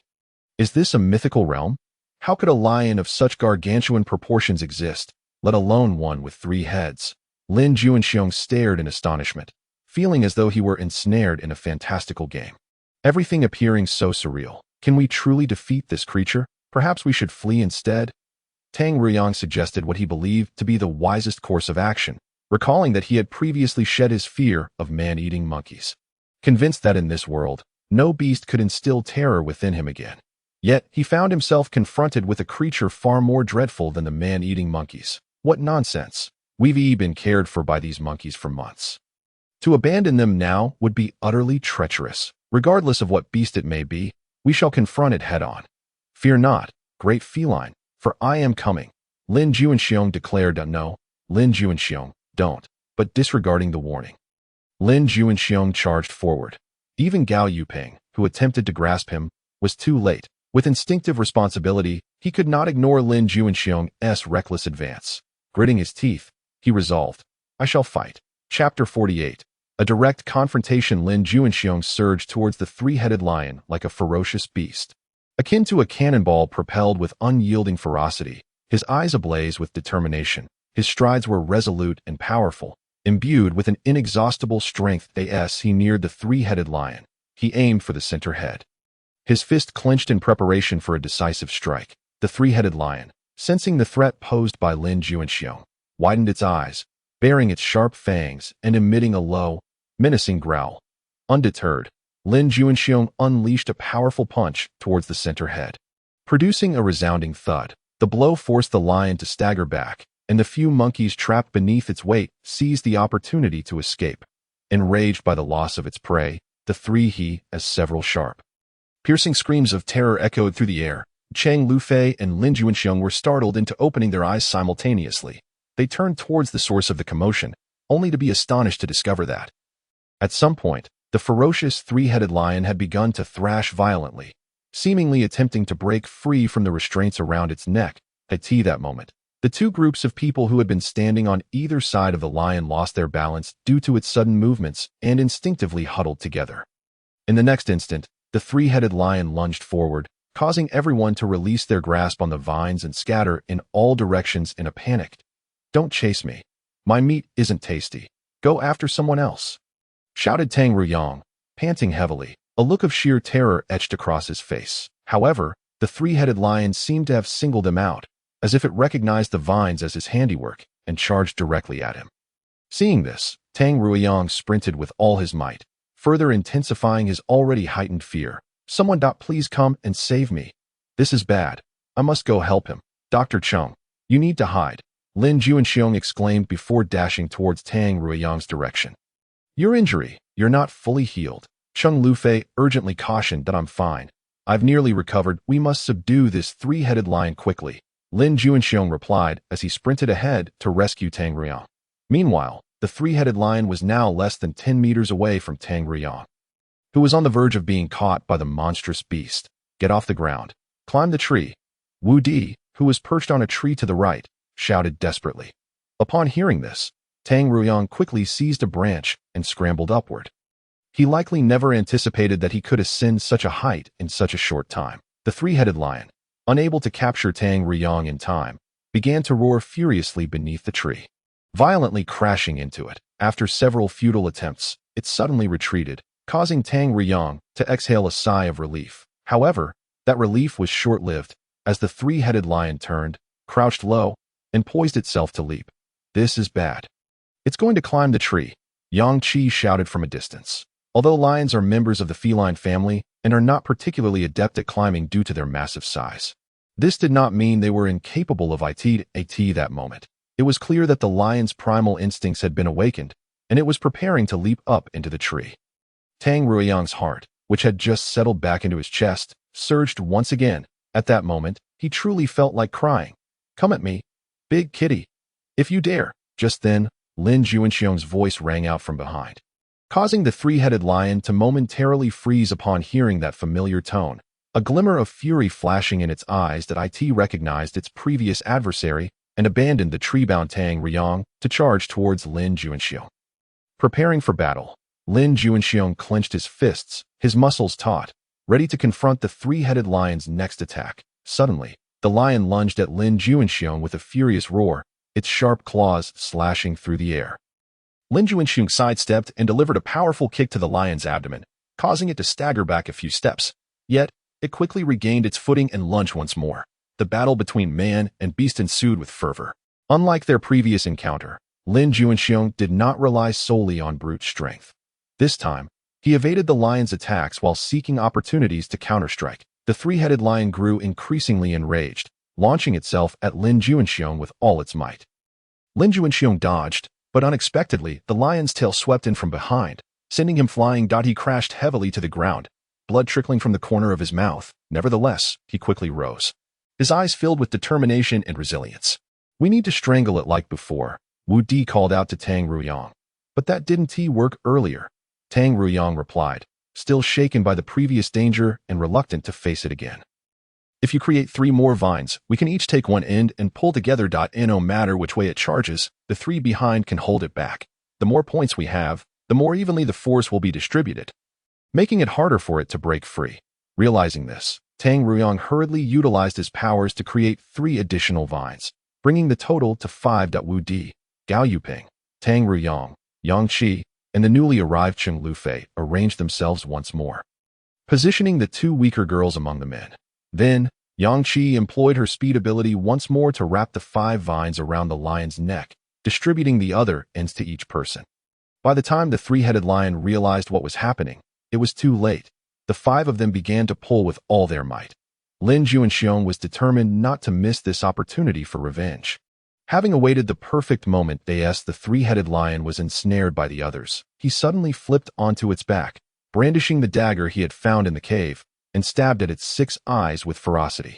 The 3-headed lion emitted a heart-wrenching scream that reverberated through the forest, sending shockwaves through the trees. Simultaneously, its blood gushed forth like a fountain, splattering onto the grue. At this moment, the crowd struggled to endure.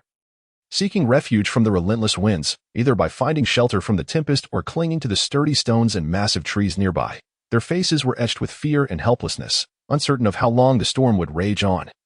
And even more so, whether they would emerge unscathed from this crisis. For the diminutive monkeys, their strength was woefully inadequate against the howling winds. Despite their utmost efforts, they were mercilessly swept away, tossed into the air by the ferocity of the gale.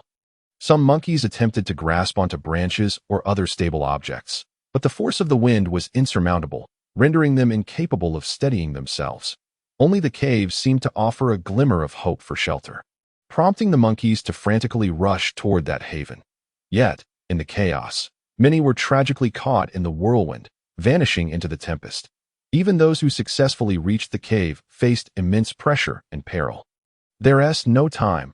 Hold tight to anything around you, and try not to get blown away, Gao Yuping shouted. His voice rang out clearly amidst the storm, yet it could not mask the profound fear and anxiety gripping everyone's hearts. Those who had been struggling to move toward the cave were compelled to halt, desperately searching for something to lean against. Some clung to sturdy trees, while others grasped at stones on the ground. However, even their best efforts to protect themselves were futile against the ferocious winds. The corpses of 3 massive lions, already imposing in size, were now slowly being pushed toward the mountain's edge by the hurricane. Ultimately, they lost their balance and tumbled down, disappearing into the swirling dust. Nearby, clouds of sand and dust swirled, obscuring visibility. People could only catch vague glimpses of their surroundings, their hearts heavy with despair and dread. The storm intensified, causing individuals to sway precariously in the wind. Some were nearly swept away, struggling desperately to maintain their balance. That moment, a colossal rock tumbled down from the mountaintop, hurtling toward 2 individuals with a deafening roar. "Watch out!" Yang Qi exclaimed, her face reflecting sheer terror as she shouted to the 2 across from her. The rock was immense, and if it struck someone, the consequences would be dire. Upon hearing her warning, Wu Di hastily released his grip in an attempt to push Cheng Lufei aside, but just then, a powerful gust of wind swept in, pulling him into its grasp. "Wu Di!" Cheng Lufei cried out in alarm. Without the cover of the rock, Wu Di suddenly lost his balance, being thrust backward several steps by the hurricane. Just as it seemed he would be struck by the enormous boulder, a monkey unexpectedly dashed out of nowhere and delivered a sharp kick to his shoulder. Wu Di, who was about to fall backward, was abruptly propelled forward. Simultaneously, the rock crashed down with tremendous speed, landing precisely where he had been about to collapse. After a resounding impact, a deep crater formed in the ground, and dust erupted into the air. Chapter 51. The next destination. Wu Di lay on the ground, struggling to turn his head, only to see the monkey that had kicked him now flattened under the fallen rock, resembling a mere piece of paper pressed into the pit. "Monkey," Wu Di gasped, a flicker of sorrow flashing in his eyes that he longed to turn back and rescue it, but the howling winds made it nearly impossible to open his eyes, let alone move. The others could only watch helplessly, their hearts heavy with grief and despair. Eventually, the harrowing hurricane subsided. Its arrival had been inexplicable, and it departed just as abruptly, as if it had merely been a fleeting nightmare. Seizing this rare moment of tranquility, the people hurried back into the cave. They appeared disheveled, their bodies covered in dust and blood. This calamity was undoubtedly a grave blow to the monkeys, with approximately 1/3 of them tragically perishing or going missing. This realization plunged everyone into a profound sorrow. The whereabouts of the missing monkeys remained a mystery, leaving them uncertain whether there was any chance of their return. What in the world is this place? The mutations of creatures are already bizarre enough, but the weather is just as unpredictable. Lin Juanxiong fumed, striking the rock wall with his fist to vent his discontent. His eyes brimmed with anger and helplessness, as if he wished to shatter everything before him. "I never expected these little creatures to be so loyal," Tang Ruyang remarked, reflecting on the monkey that had selflessly sacrificed itself for Wu Di. His voice carried a note of respect, moved by the bravery of these monkeys. "Perhaps this is their way of repaying us for slaying the 3 lions," Cheng Lufei added, her eyes glistening with unshed tears. Wu Di gazed blankly at the cave entrance, filled with gratitude and guilt for the monkey's sacrifice. His eyes shimmered with tears as he seemed to glimpse the monkey's figure flickering before him. The others remained silent, their hearts heavy with unspoken mourning for the fallen monkeys. After all, they had spent over a month here, and a bond had formed with these little creatures. They stood quietly, praying for the departed monkeys to find peace, while also hoping for the safe return of those still missing. "We must leave this dreadful place as soon as possible." Yang Qi broke the silence, her voice resolute and decisive, for none could predict what further calamities might unfold. "This place is truly horrendous." The group nodded in agreement, understanding that remaining here would only expose them to greater dangers. Their only hope lay in swiftly seeking an escape. Indeed, perhaps this is the disaster wrought by war. Not only the creatures, but the very environment and climate here make survival a daunting challenge. Gao Yuping remarked, surveying the now desolate landscape with a heavy heart. The others nodded in concurrence, acknowledging that if not for this war, the world should be brimming with life and vitality. Yet now, everything had become unrecognizable, a source of deep sorrow. Just then, a figure suddenly burst forth from the monkey group. It rushed to Wu Di's side, embracing him tightly. "You're finally back. You scared me to death." It was Qin Xiaoyu, who had remained in the cave with the monkeys while Cheng Lufei had ventured outside. Through the eyes of the monkeys that had just returned, he had witnessed the monstrous lions outside, their terrifying appearance sending shivers down his spine, and a tremor of fear and helplessness laced his voice. He had feared that his older siblings would never return, leaving him alone to face an uncertain existence. Did he have to live among the monkeys like Tarzan forever? He certainly did not wish for such a life. And he was relieved that they had all come back unscathed. Wu Di was taken aback by the sudden embrace, but quickly realized it was not a monkey but a frightened Qin Xiaoyu. Qin Xiaoyu trembled violently, clearly shaken by the ordeal. He clung to Wu Di as though seeking solace in his presence. Wu Di gently patted Qin Xiaoyu's back, reassuring him, "Don't be afraid. We're back now." Qin Xiaoyu looked up, tears brimming in his eyes, choking on his words. "I was so scared you wouldn't return. I didn't know what to do." Wu Di gazed at Qin Xiaoyu tenderly and whispered, "It's all right now. We're all safe." Qin Xiaoyu nodded, gradually regaining his composure. He released Wu Di and wiped away his tears. "Thank you, brother Wu Di," he said shyly. Wu Di smiled and ruffled Qin Xiaoyu's hair, saying, "No need to thank me. We're all family." In that moment, Qin Xiaoyu felt a profound sense of reliance and trust in everyone. Meanwhile, Wu Di and the others felt the weight of their responsibility grow heavier. They needed to protect this younger brother, offering him love and support. The group then assisted the monkeys in burying those who had perished due to the 3 lions and the hurricane. Tang Ruyang used his abilities to create a bounty of bananas and apple trees for them to enjoy in the future, knowing that foraging outside would be exceedingly difficult. Before leaving the cave, Wu Di took the time to bury the monkey's body separately. Not far from the cave, he stood silently at the grave, reluctant to depart. "Thank you, little monkey," Wu Di murmured softly. After completing these tasks, they packed their belongings and bid a final farewell to the group of monkeys, embarking once more on a new journey. Though the future remained uncertain, they understood that as long as they remained united, they would surely overcome the challenges ahead. "Where will our next destination be?" Cheng Lufei inquired, her eyes sparkling as she looked at Wu Di. Wu Di pointed to a marked location on the map that Gao Yuping had opened, indicating the nearest town to them. "This is the closest city marked in red. We shall head there," he proclaimed. Turning to the others, he asked, "What do you think?" Most nodded in agreement, though Tang Ruizhong wore a hint of concern on his face. "However, might that city pose a danger? After all, we know nothing about it." Tang Ruizhong expressed his concern. Wu Di chuckled softly, offering reassurance. "Do not worry. We have each other's support. As long as we remain cautious, we should encounter no significant issues." After hearing Wu Di's words, Tang Ruizhong felt a slight sense of relief. He nodded and said, "Very well, then we shall decide on this. I hope we can reach there smoothly." Chapter 52. Ahead, someone approaches. A group of individuals strode forward with resolute and steady steps towards the nearest city, Yun City. Along the way, they occasionally encountered some mutated creatures. Fortunately, these aberrant beings posed no substantial threat or risk. Utilizing their agility and unique abilities, they successfully evaded these potential dangers and continued onward without incident, since they surmised that their bodies might have developed an immunity to the flesh of mutated species. And with an ample supply of fruits and vegetables, Linju and Xiong occasionally sought to procure some game to enhance their meals. After all, as omnivorous creatures, humans require a diverse array of foods to maintain their health. Thus, whenever they stumbled upon suitable mutated creatures, Linju and Xiong would showcase his remarkable hunting skills, bringing back delectable game for a barbecue. This not only allowed everyone to savor unique culinary delights but also added a touch of enjoyment to their monotonous life in the wilderness. As time passed, they drew ever closer to Yun City. Throughout this journey, they continued to grow. The only source of anxiety for the group was their inability to uncover the nature of Wu Di's extraordinary ability. One day, they finally exited the forest and arrived at what appeared to be a dilapidated road. On the other side of the road lay an endless expanse of yellow gravel, resembling sand yet hinting at charred. Mutated soil. Would these substances be harmful to us? Yang Qi sighed deeply. The 7 of them currently donning makeshift masks crafted from tattered cloth. Harmful consequences are unavoidable, but at least we are not dead yet. Perhaps these radiations have not fully penetrated our very marrow. Cheng Lufei gazed at the seemingly infinite road ahead, uncertain of what the future held. Nonetheless, we must continue forward. Remaining here indefinitely is not an option.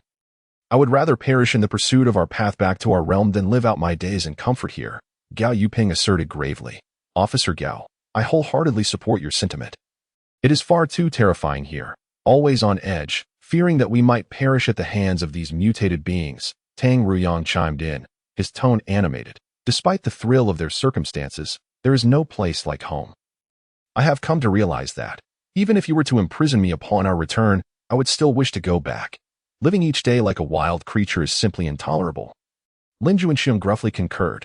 Regrettably, I still have not found my mother. Qin Xiaoyu's face wore a forlorn expression as he looked up at Cheng Lufei, hesitating before asking, Sister Cheng, do you think my mother?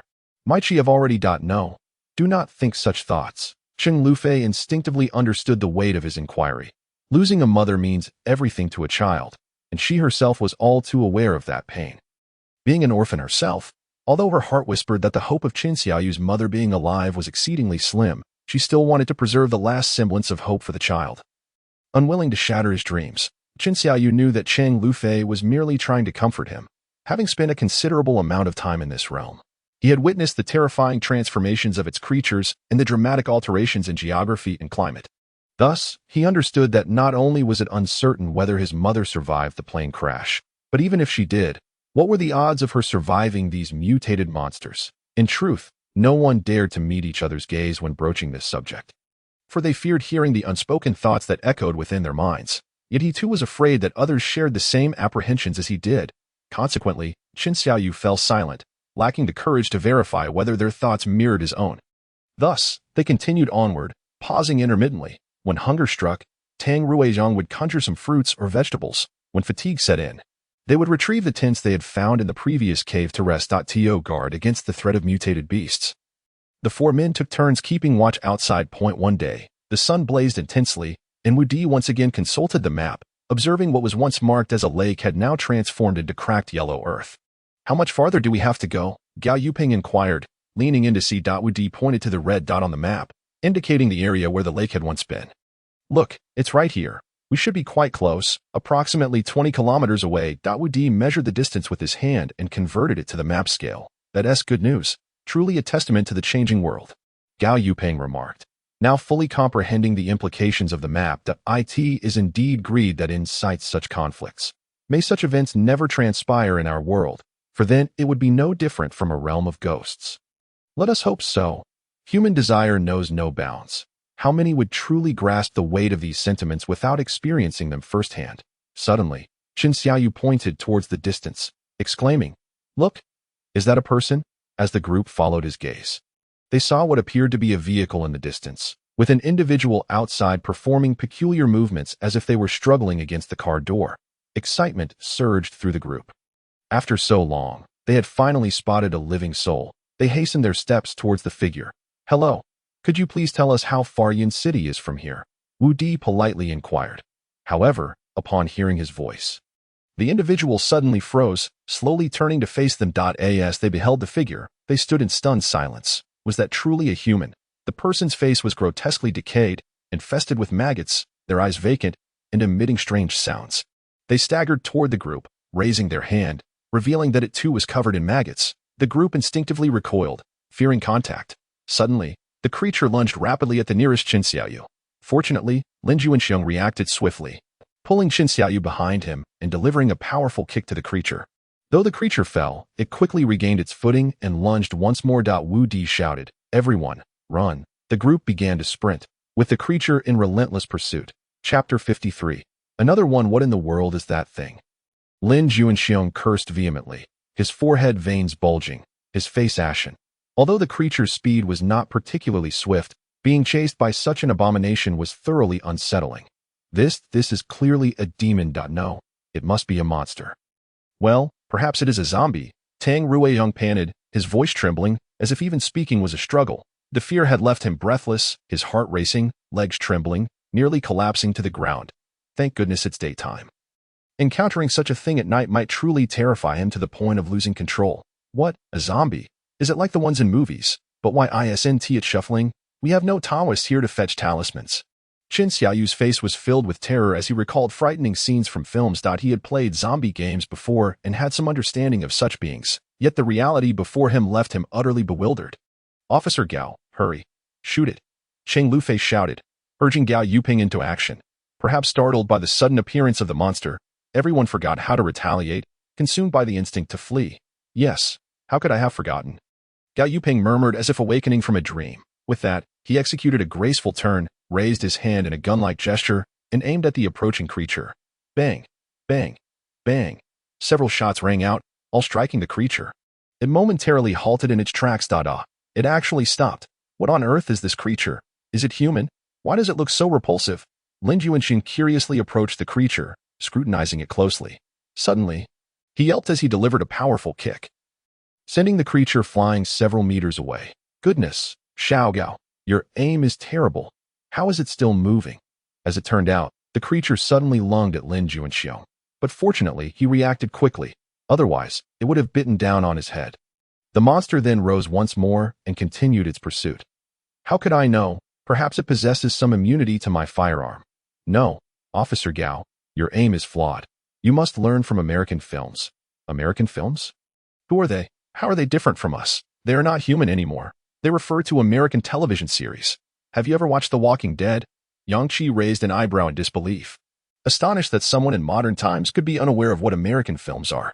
"Oh, so it's an American television series. I have not seen that. I usually watch the news, Chinese films, or dubbed productions." Yang Qi was genuinely surprised to discover that Gao Yuping's life was so mundane. They were all young people, yet he had never seen such films. In her circle, almost everyone had seen American sci-fi films, where zombies infected by biochemical weapons are impervious to attacks on their bodies. One must shoot them in the head to be effective. Is that so? Then I shall attempt it again. Gao Yuping turned once more, his hand steady. Bang, bang. 2 shots struck the monster squarely between the eyes. With a thud, it fell to the ground. This time, Lin Juanxiong did not recklessly rush forward as before. Instead, he picked up a nearby stick and prodded it. Fortunately, it did not rise again. Qin Xiaoyu, curious, edged closer, while Cheng Lufei reached out to pull him back, only to be stopped by Wu Di. Cheng Lufei looked at Wu Di in confusion. This world is bizarre and inexplicable. One cannot protect him every hour of every day. Some matters must be faced directly. Only then can he learn to survive better. Cheng Lufei acknowledged Wu Di's wisdom. Even they, as adults, could not guarantee survival until the ENDTO endure the longest. One must possess an indomitable spirit. Just then, Qin Xiaoyu, after scrutinizing the monster up close, could no longer contain himself and retched beside them. Cheng Lufei hurried over, gently patting his back. This must be akin to the mutated beings or corpses depicted in American films. Yang Qi remarked, suppressing her own discomfort. "Goodness, does this mean that Yun City is filled with such monsters? Then do we still need to go there?" The already timid Tang Rueyong felt his resolve wavering. Wu Di's expression grew somber as he gazed at the fallen monster, his heart heavy with concern that it seems the situation in Yun City is more dire than we anticipated. Yet, we cannot retreat. We must uncover the truth of what has transpired.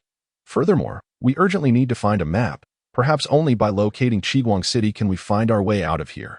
Chang Lufei nodded in agreement, suggesting that there might be survivors in Yun City whom they could seek out for more information. Gao Yuping clenched his fists tightly. Regardless of the circumstances, they needed to proceed with caution. These monsters might merely be the tip of the iceberg, and far more terrifying challenges could await them. The others echoed their determination to press on. Seeing this, Tang Ruyang reluctantly swallowed his hesitation. Ah, older brother and sister, come quickly. Over here, there is even another one. It turned out that while everyone was conversing, Qin Xiaoyu had curiously approached a peculiar vehicle, its roof made of large solar panels. Its yellow body covered in rust, he sensed the vehicle swaying slightly, and, intrigued, leaned against the thick layer of dust on the glass to peer inside. What he saw nearly made him scream in terror.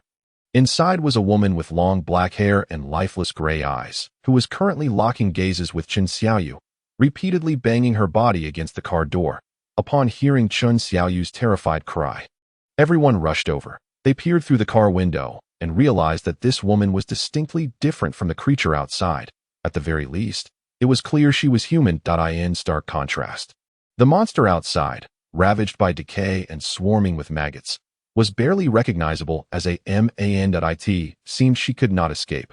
Perhaps we should simply move on, suggested Tang Ruyang hastily. However, Lin Juanxiong patted the car and remarked, perhaps this vehicle could be of use to us. This one inside is likely no longer human. Why don't we? He mimicked a throat-slitting gesture. Chapter 54. The critical hit on the female zombie. Although Lin Juanxiong's suggestion was rather cruel, in this savage era, the fate of the woman was seemingly of little concern to the others, who did not stop him. Since no one voiced dissent, I shall take this as unanimous agreement. With that, Lin Juanxiong motioned for everyone to step back, intending to open the door himself and have Gao Yuping shoot her in the head. The group quickly dispersed, with Chang Lufei even covering Qin Xiaoyu's eyes with her hands. Gao Yuping stood 10 meters away from the car door, slowly raising his hands toward it. This was the first time since joining the police force that he would kill an innocent person. No. Perhaps it was better to refer to it as a zombie, as this would alleviate some of his guilt. As Lin Juanxiong yanked the car door, everyone's heart skipped a beat, only to find the door had not opened. Lin Juanxiong was left sprawled against the car from the force of his own pull.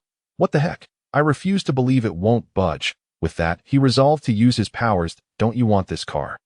Yang Qi shouted, prompting Lin Juanxiong to snap back to reality, a sheepish smile escaping him as he ceased his brute force and crouched down to peer into the vehicle again. Can you open this door? Wu Di inquired as he approached, hoping to lend a hand. Oh, so that's how it is. Lin Juanxiong feigned understanding and waved his hand at Wu Di. No need to come closer. The door is locked from within. Since it's already locked, let us not bother with it any longer. Let us move on. While having a vehicle would be advantageous, the thought of the creature inside, something neither human nor ghost, left Tang Ruyang feeling uneasy. It's just opening a car door. This is no challenge for you. Lin, my younger brother was adept at picking locks. I learned a few tricks from him. Though not as skilled, I can handle this vehicle. Gao Yuping felt a twinge of displeasure at Lin Juanxiong's recounting of his past, yet he kept silent. Seeing Lin Juanxiong's determination, no one spoke up against him. He retrieved a metal wire-like tool from his backpack and began to fiddle with the car door. The surrounding group initially tensed, ready to flee at the first sign of danger from within. However, after a long wait with no door opening, their anxiety began to dissipate, and they relaxed their stances. Eventually, even Gao Yuping let his hands drop in resignation. I say, Lin, are you even capable of this? Didn't you claim it was a trivial matter? Why hasn't it opened yet? Oh, stop boasting. It's almost there. Lin Juanxiong hadn't anticipated his efforts would falter. Previously, it had seemed simple when he heard his younger brother discuss it. But now, facing the reality, it was proving more complex than expected. Sweat beaded on his forehead as he continued his attempts. He muttered to himself, this lock is more intricate than I imagined. Suddenly, with a click, the lock seemed to loosen. Look, I told you I could open it. The group perked up momentarily, but what followed was a loud bang as the car door swung outward, slamming into Lin Juanxiong and knocking him to the ground. Their focus was momentarily captured by the door, causing them to forget the creature inside. Gao Yuping gasped and quickly raised his hands. However, to everyone's surprise, the female zombie inside was far quicker than the one outside. In an instant, she lunged at Gao Yuping, bringing him down. Fortunately, he had already raised his hands, so he desperately held the female zombie at bay. Her mouth gaped wide, revealing sharp teeth that clicked ominously as she lunged for Gao Yupeng's face, a nauseating stench of decay wafting towards him, nearly rendering him unconscious. That Wu Di, witnessing this, rushed forward and delivered a powerful punch to the female zombie's head. Oof, so hard. He hadn't expected the female zombie's skull to be so resilient, causing his hand to throb painfully. The female zombie merely paused for a moment before slowly turning her head toward Wu Di. Realizing the danger, Wu Di cursed under his breath. Indeed, the female zombie abandoned Gao Yupeng and charged at him instead. Wu Di swiftly sidestepped to evade the attack. Although the female zombie was still fast, her speed was somewhat diminished compared to her terrifying sprint toward Gao Yupeng. Seeing she had missed her target, the female zombie turned slightly. Wu Di readied himself, preparing for her next assault. Suddenly, the female zombie's neck twisted at an odd angle. Watch out, Wu Di urgently shouted, for he sensed that the female zombie's next target was not him. Indeed, the female zombie swiftly charged towards the positions of Chang Lufei and Chen Xiaoyu.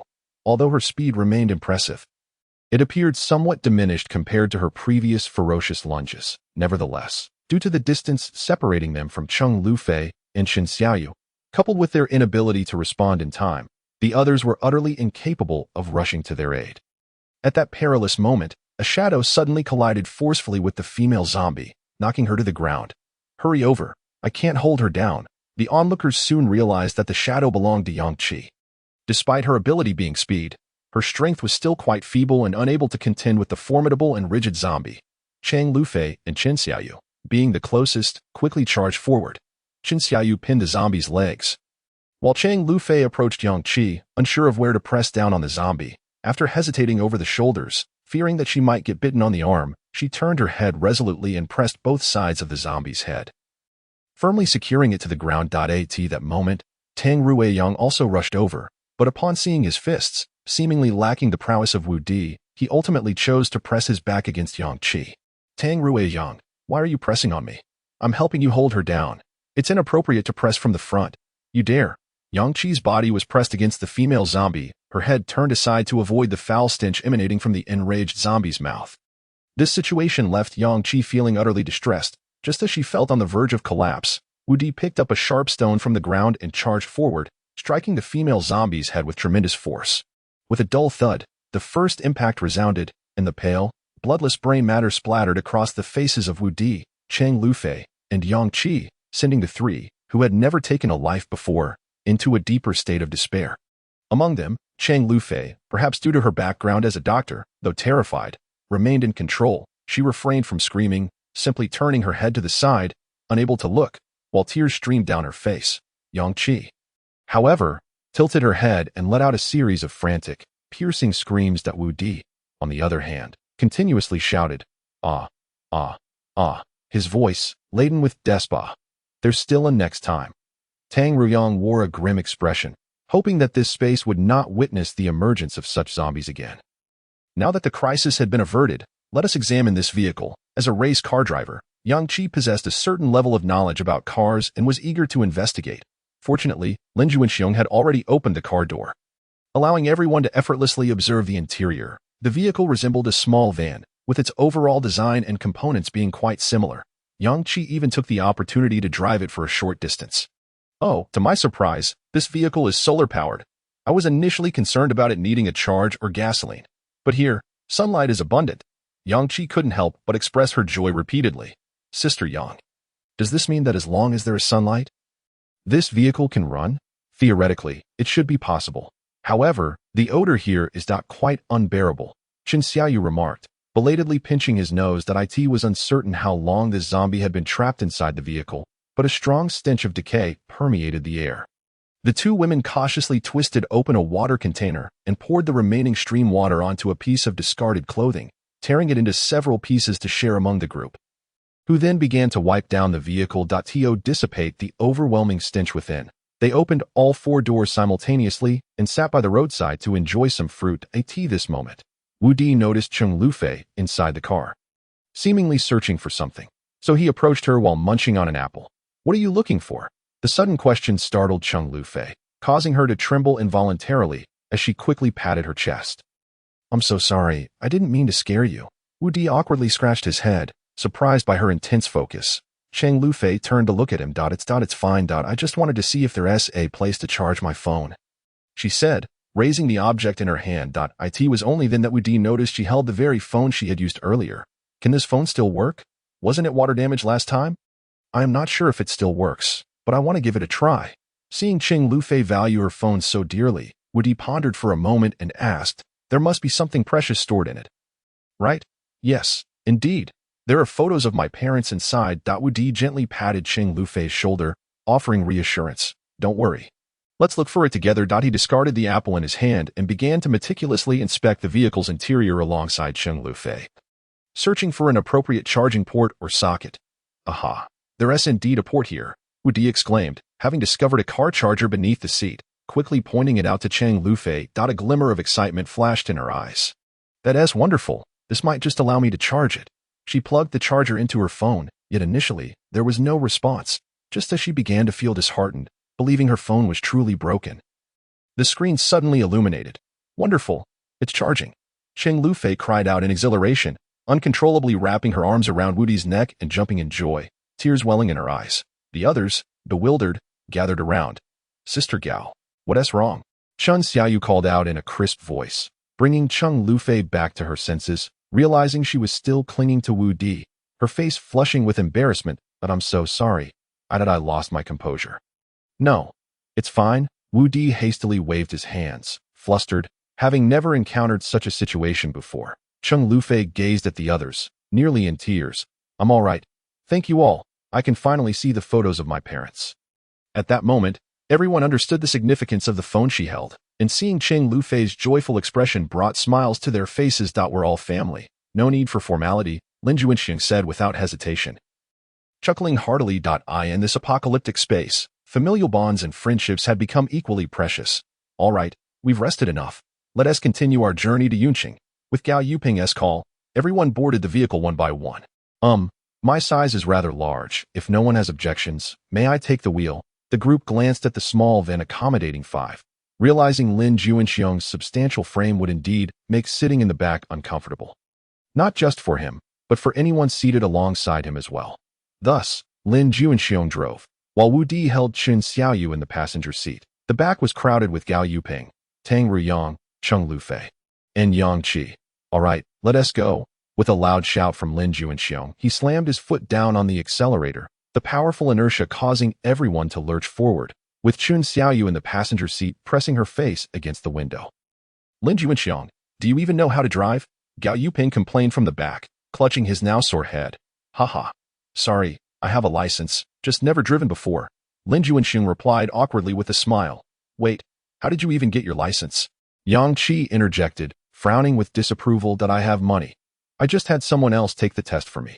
Upon hearing this, the group felt the urge to slap their foreheads in disbelief, silently vowing to pull him from the driver's seat if circumstances allowed. Yet, Lin Juinxiang seemed blissfully unaware, continuing on his reckless path. Thus, on an empty highway flanked by scorched earth, a small van swayed like a snake, carrying the 7 anxious souls within as they ventured forth. Chapter 57. The Twilight Envelopes, as the saying goes. Practice brings true knowledge, and this sentiment couldn't be more fitting in this context. Sure enough, under such unobstructed road conditions, within just half a day's time, Lin Juinxiang had successfully mastered the art of driving, which was undoubtedly aided by having an excellent manner. However, the large bump on his head was a testament to the struggles he endured. It turned out that during their journey, Wu Di and Gao Yuping had swapped seats, and Lin Juinxiang's carefree nature was completely subdued upon encountering Gao Yuping, with each reprimanding tap from Gao Yuping. Lin Juinxiang's driving skills improved significantly. At this moment, the vehicle was cruising smoothly down the road. Lin Juinxiang focused intently on the steering wheel, not daring to let his guard down. The journey was silent. Each person lost in their own thoughts. As time passed, darkness began to envelop the sky. Suddenly, a loud crash echoed, as if the car had collided with something, startling everyone. Lin Juinxiang quickly slammed on the brakes. Did we just hit something? He asked, struggling to swallow hard. It seems so. There were no streetlights on this road, and the surroundings were shrouded in darkness. Given the unexpected nature of the incident, Gao Yuping had only caught a glimpse of a shadowy figure darting past the front left of the vehicle. Oh no! Did we hit a person? After speaking, Cheng Lufei, who was leaning against the car door, attempted to open it to investigate, but was grabbed by Wu Di beside her. Cheng Lufei looked at him in confusion, unable to comprehend why he would stop her, as it was crucial to check on anyone injured in case of an accident. Let us not go out just yet. Are you certain it was a person we hit? Wu Di's words caused her heart to momentarily halt. She hesitated, glancing outside, but with no light, she could barely discern anything beyond the car, only faintly perceiving dark shapes illuminated by the moonlight. I'm not sure. But it felt like it was a person. Cheng Lufei replied, fear creeping into her voice. What if it's not a person? What if it's some other dangerous animal? It's late, and it's pitch black here. We could be in danger. Wu Di continued to persuade her. His words heightened Cheng Lufei's anxiety, as the eeriness of the situation weighed heavily on her. What should we do? Are we just going to leave it be? Cheng Lufei inquired, her tone tinged with urgency. We certainly can't ignore it, but we must also proceed with caution.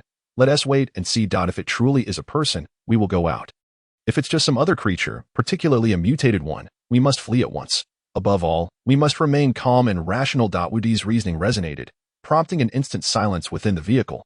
Each occupant wore expressions of concern and unease.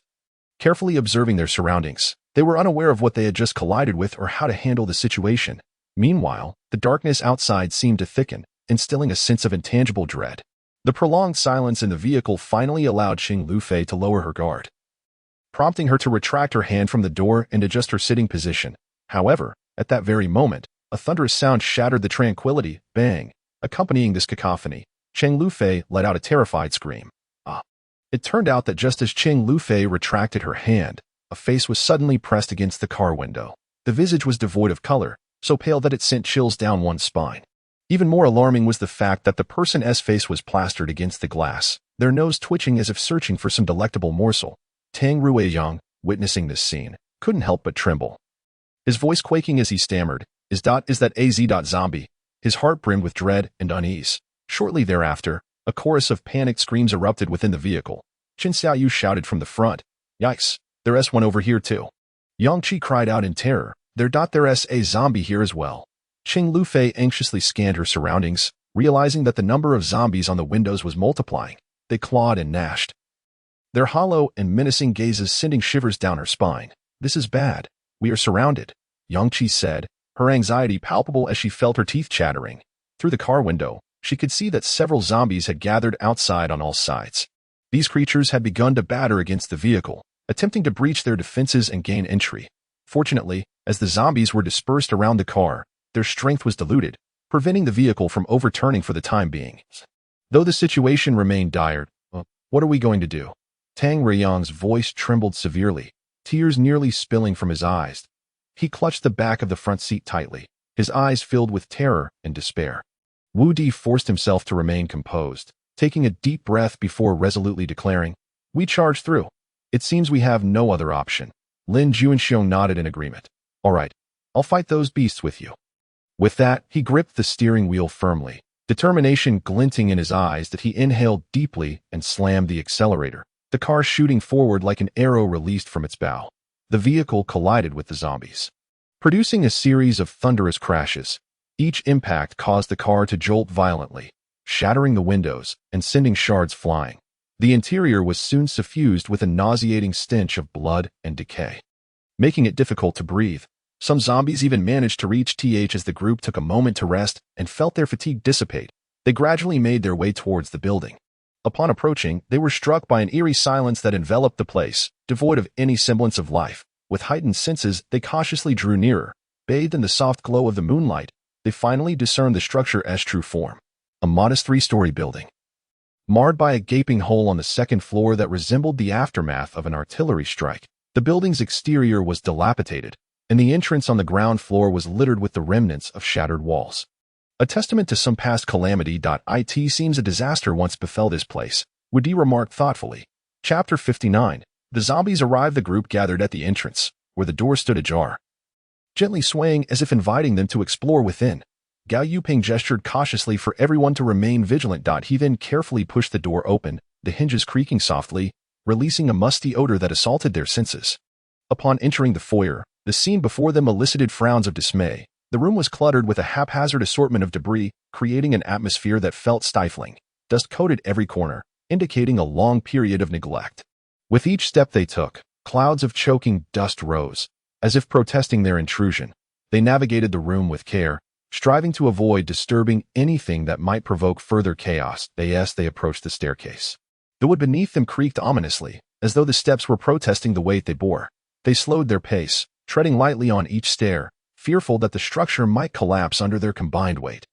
Upon finally reaching the second floor, they found the area surrounding the blasted hole strewn with shattered bricks and shards of glass. Sunlight filtered through the opening, casting golden rays that illuminated the disarray within the room. Scattered about were a few worn tables and chairs, all cloaked in dust, clearly abandoned for quite some time.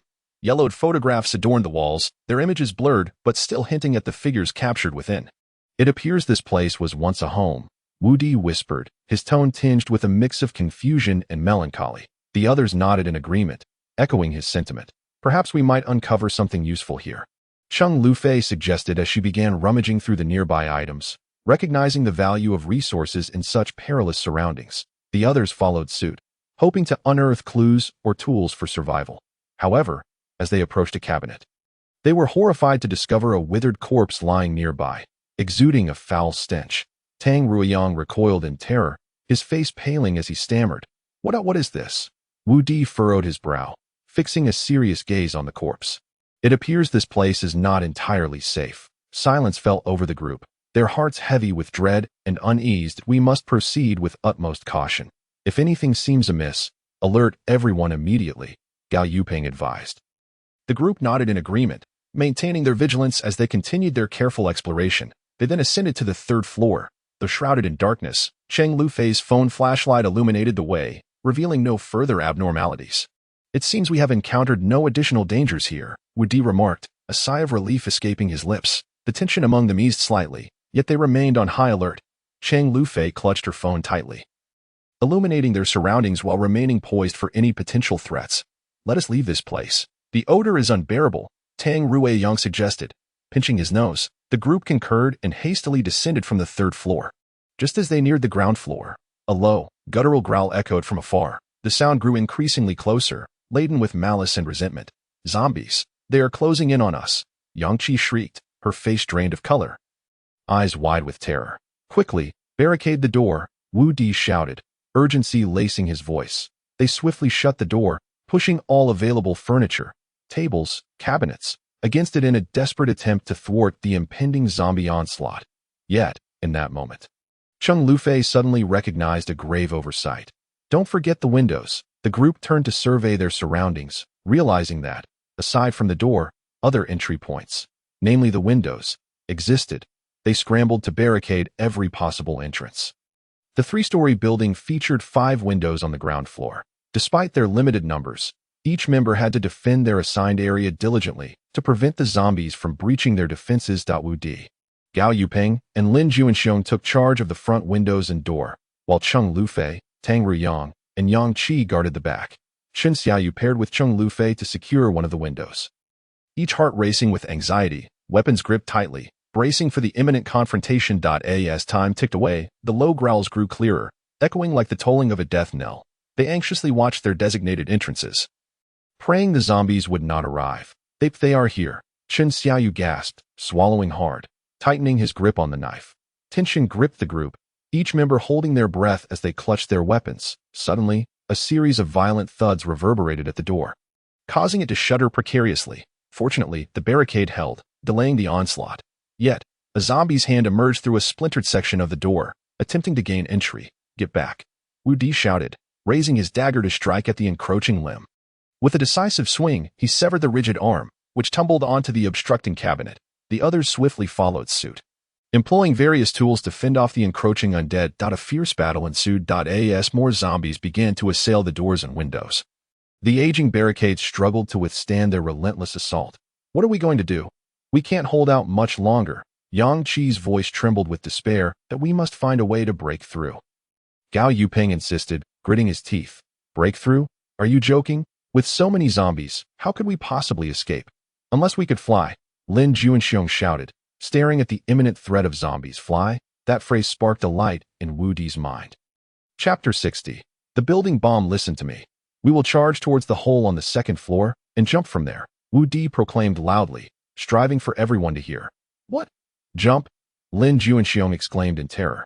Glancing at Wu Di, feeling dizzy at the mere thought of the height. Although the second floor was only about 5 meters high, it presented a significant challenge for him that a shiver ran down his spine. Fear coursing through him. Unless you wish to remain here and be devoured by the zombies, Gao Yupeng countered, his gaze resolute and serious. He understood this was their sole path to survival like tea that moment. Bang, bang, 2 shots rang out as Gao Yupeng's bullets struck true, hitting 2 zombies attempting to break in. Their heads exploded like overripe melons, brain matter splattering the vicinity. Gao Yupeng's marksmanship was impeccable, showcasing his professional prowess as a police officer. The gruesome scene did not instill fear or disgust in him. Rather, an inexplicable thrill surged within him. Though a police officer, opportunities to fire were rare, particularly when confronting heinous criminals. Even when necessary, he had to exercise restraint to avoid causing unnecessary harm. Such constraints rarely allowed him to showcase his skills. Yet here, facing only the undead, he could unleash his firepower without fear of repercussions or moral dilemmas. It was exhilarating, aside from the ever-present danger of losing his life. But if we jump into the open, with no cover, how will we evade the horde of zombies pursuing us? Cheng Lufei queried, stabbing at the reaching arms of the zombies with her knife, her voice strained. She and Qin Xiaoyu were busy fending off the encroaching undead, grateful that the zombies were not in overwhelming numbers. But this was her first real encounter, leaving her somewhat anxious, especially while also needing to protect Qin Xiaoyu. Amplifying her tension. In the beginning, she did not require Qin Xiaoyu's assistance. Although she was a doctor and had witnessed many blood-soaked scenes, those moments were dedicated to saving lives, which alleviated her psychological resistance. Instead, she felt a noble sense of mission in her efforts to heal. However, at this juncture, her purpose for wielding the knife differed profoundly. It was a battle for self-preservation, employing the harm of others as a means to protect herself. Thus, she initially experienced a sense of reluctant resistance, even turning her head away to avoid looking. Yet, after stabbing multiple zombies, none of whom bled, her trepidation began to wane, although no zombies had yet breached her space. The increasing number of limbs reaching in made it evident that her defenses were faltering. Consequently, she ceased her hesitance, and Qin Xiaoyu mimicked her actions, joining in the fray as they continued to thrust at the encroaching zombies. Wu Di then elucidated, upon our ascent, we must not rush to descend. We shall wait until we observe the zombies outside entering, and only then will we drop down. Along with Gao Jingguan and Lin Juanxiong. We'll hold the rear and toss out our lighters. What? We must sacrifice our lighters, Lin Juanxiong exclaimed, having just severed the head of a zombie that had poked through his window. He was incredulous. For in such a desolate place, even a mere lighter was a precious commodity. Are you genuinely oblivious, or merely pretending? Yang Qi retorted, furiously stabbing at the zombies attempting to invade through the window. Young beauty, do enlighten me. What is the reasoning behind this? Clearly, it is a trap to ensnare them all at once. Observe the thick dust here and the plethora of debris. It is undoubtedly the ideal setting for an incendiary assault. This building is practically a ready-made explosive. Upon hearing Yang Qi's words, those who had been previously perplexed suddenly grasped the situation. Sister Qing, it's coming in. At that moment, amidst the throngs of zombie arms, a head emerged, its foul mouth nearly snapping at Qin Xiaoyu's arm. Cheng Lufei swiftly pulled him behind her. She realized that stabbing the arms was now futile, to protect Qin Xiaoyu and prevent the zombie from entering. She bit her lip, aimed for the terrifying head, and closed her eyes, unleashing a frenzied attack. Ugh. The viscous white fluid splattered onto her head and upper body. Initially, she thought she might lose her sanity. But unexpectedly, her madness was abruptly halted as the foul brain matter splattered into her mouth. Overcome with disgust, she completely forgot her earlier fear, only feeling her stomach churning violently. Quickly, Xiaoyu, you all retreat upstairs. The 3 of us will cover the rear. All right. Qin Xiaoyu hurriedly supported the still retching Cheng Lufei. Sister Cheng, hurry. We must ascend. You can continue to vomit later. With that, he pulled and pushed Cheng Lufei upwards. As they departed, the defenses crumbled, and another zombie was about to breach their position. Nearby, Tang Ruiyang, stationed by the window beside Cheng Lufei, quickly utilized his vines to obstruct the intrusion. Although completely halting them was impossible. The speed and strength of the vines merely slowed the zombies' advance. Among their group, Tang Ruiyang seemed the most at ease. Without direct confrontation, he employed his ability to grow vines, layer upon layer, effectively barricading the window. Yang Qi, You should go up first. All right. Quite the gentleman. Tang Rueyang exclaimed, advancing while extending his vines across various windows. Quickly.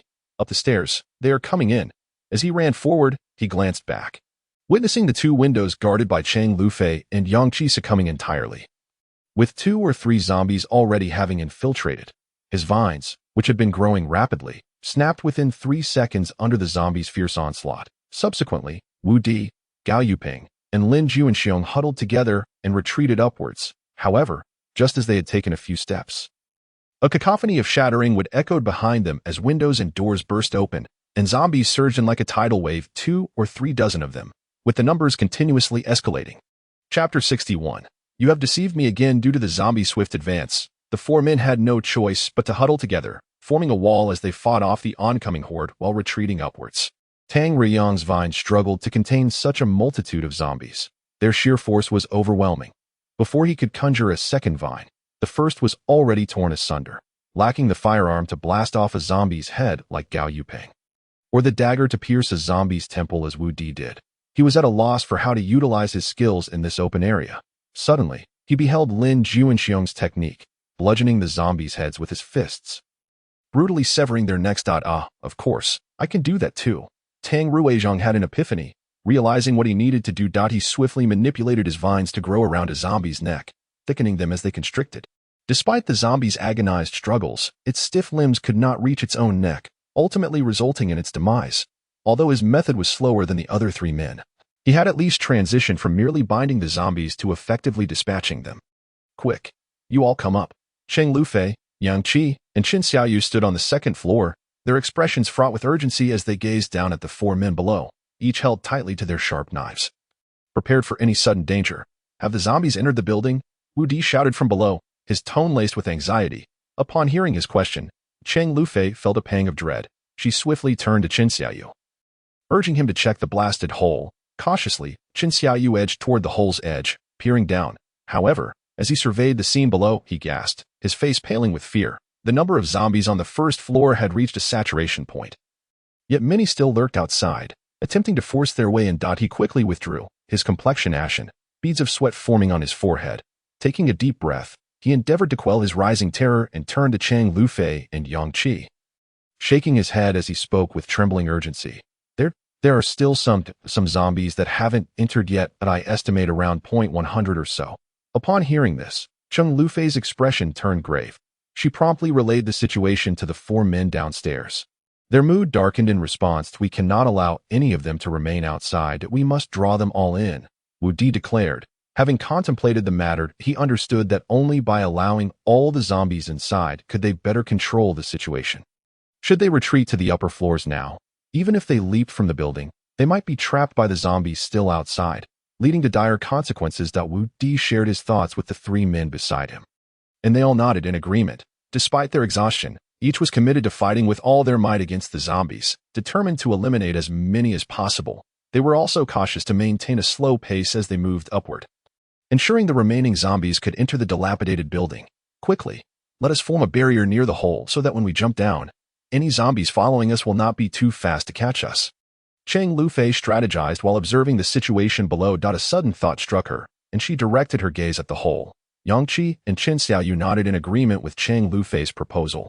Thus, the 3 immediately set to work on the 2nd floor, rapidly piling up all movable items near the blasted hole to create a passageway that would only accommodate a single person at a time. This corridor would both slow the zombies' ascent while facilitating their own descent. Meanwhile, the battle raged fiercely below. Each individual exerted themselves to the utmost, drenched in sweat as their breaths grew increasingly labored. Yet, they did not falter. Instead, their resolve to vanquish these terrifying creatures solidified. At this point, they had moved close to the staircase leading to the 2nd floor. There are no more zombies outside. They have all entered. Qin Xiaoyu exclaimed excitedly at the hole. Cheng Lufei and Yang Qi exchanged exhilarated glances before calling down to the 4 men, just a few steps from the staircase. They've all come in. They've all come in. At that moment, when I lowered my gaze towards the grand hall on the 1st floor of the building, it was densely packed with zombies, rendering the entrance nearly invisible. We aimed to continue our assault for another 10 minutes, hoping to push them further inside before preparing to leap down. After Wu Di spoke, He turned his attention to the two women upstairs.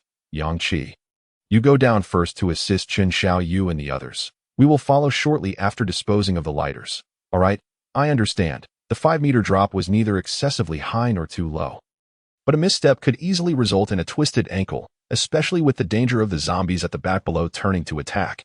Having the agile and swift Yang Qi waiting below was undoubtedly the best option. We readied our lighters and prepared to retreat now. 10 minutes passed swiftly, and at Wu Di's command, the 4 men exerted their final strength to topple the zombies before them, positioned at the top of the staircase. The zombies they pushed over fell like dominoes, creating a blockage on the stairs. Seizing this opportunity, the 4 men hurried to the second floor, where Cheng Lufei and the others, according to their previous plan, jumped down from the opening in succession. Yang Qi was the first to leap. Being an expert climber, she descended swiftly with her agility. Next was Chen Xiaoyu. Despite being only 10 years old, he displayed remarkable bravery and jumped down directly. When it was Cheng Lufei's turn, though fear gripped her heart, she gritted her teeth and followed suit. Then came Tang Ruiyang.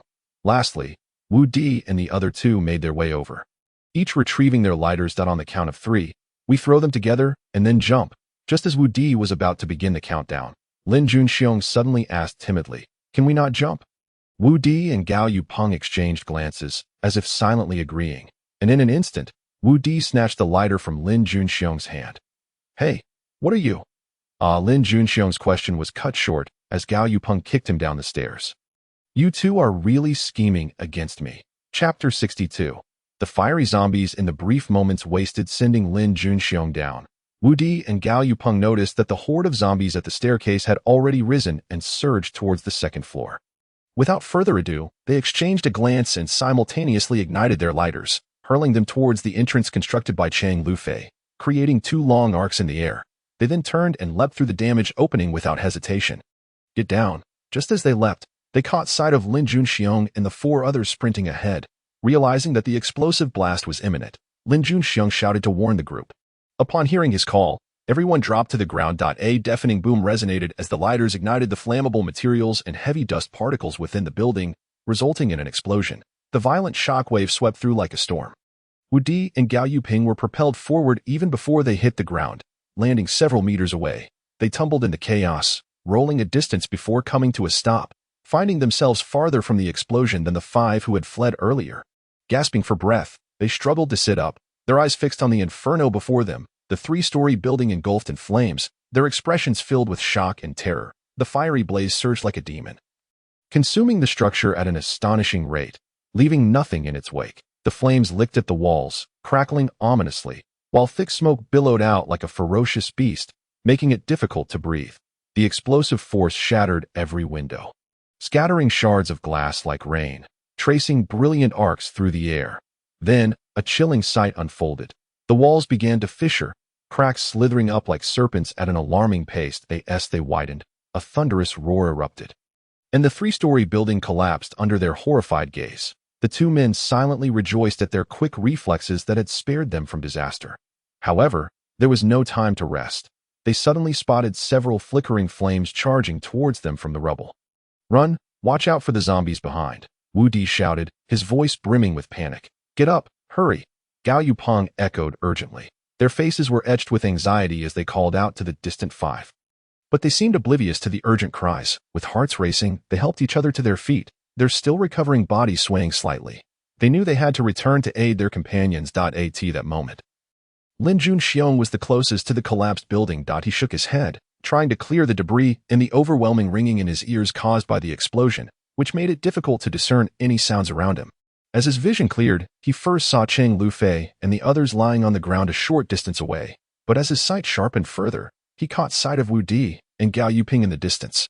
The proximity to the blast had rendered him nearly deaf and had blurred his vision, making everything appear hazy. Although he recognized them by their clothing, he had no idea what they were frantically shouting. Nor could he see the anxiety etched on their faces. He could only watch as they gestured wildly, seemingly in a frenzy. Filled with confusion, he muttered to himself, "Hey, what's with you two? Did you catch a lucky break? How come you're running faster than I am? Look at you both, so pleased with yourselves. Humph, if you hadn't kicked me down, I would be a hero too." Just then, a flash of fire caught his eye, and 2 blazing figures appeared beside him. Oh no, what is this? He yelped in fright, but quickly reacted, rolling to the side just in time. Once he steadied himself, he realized that the two flaming figures were zombies. What the heck? Fiery zombies. Are these zombies upgraded?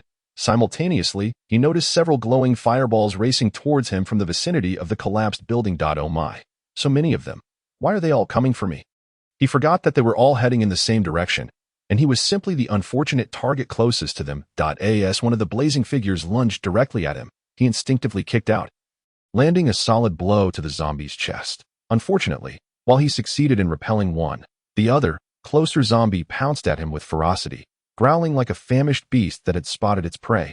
Its mouth gaped wide, emitting a nauseating stench akin to a miasma from the depths of hell, making him want to vomit.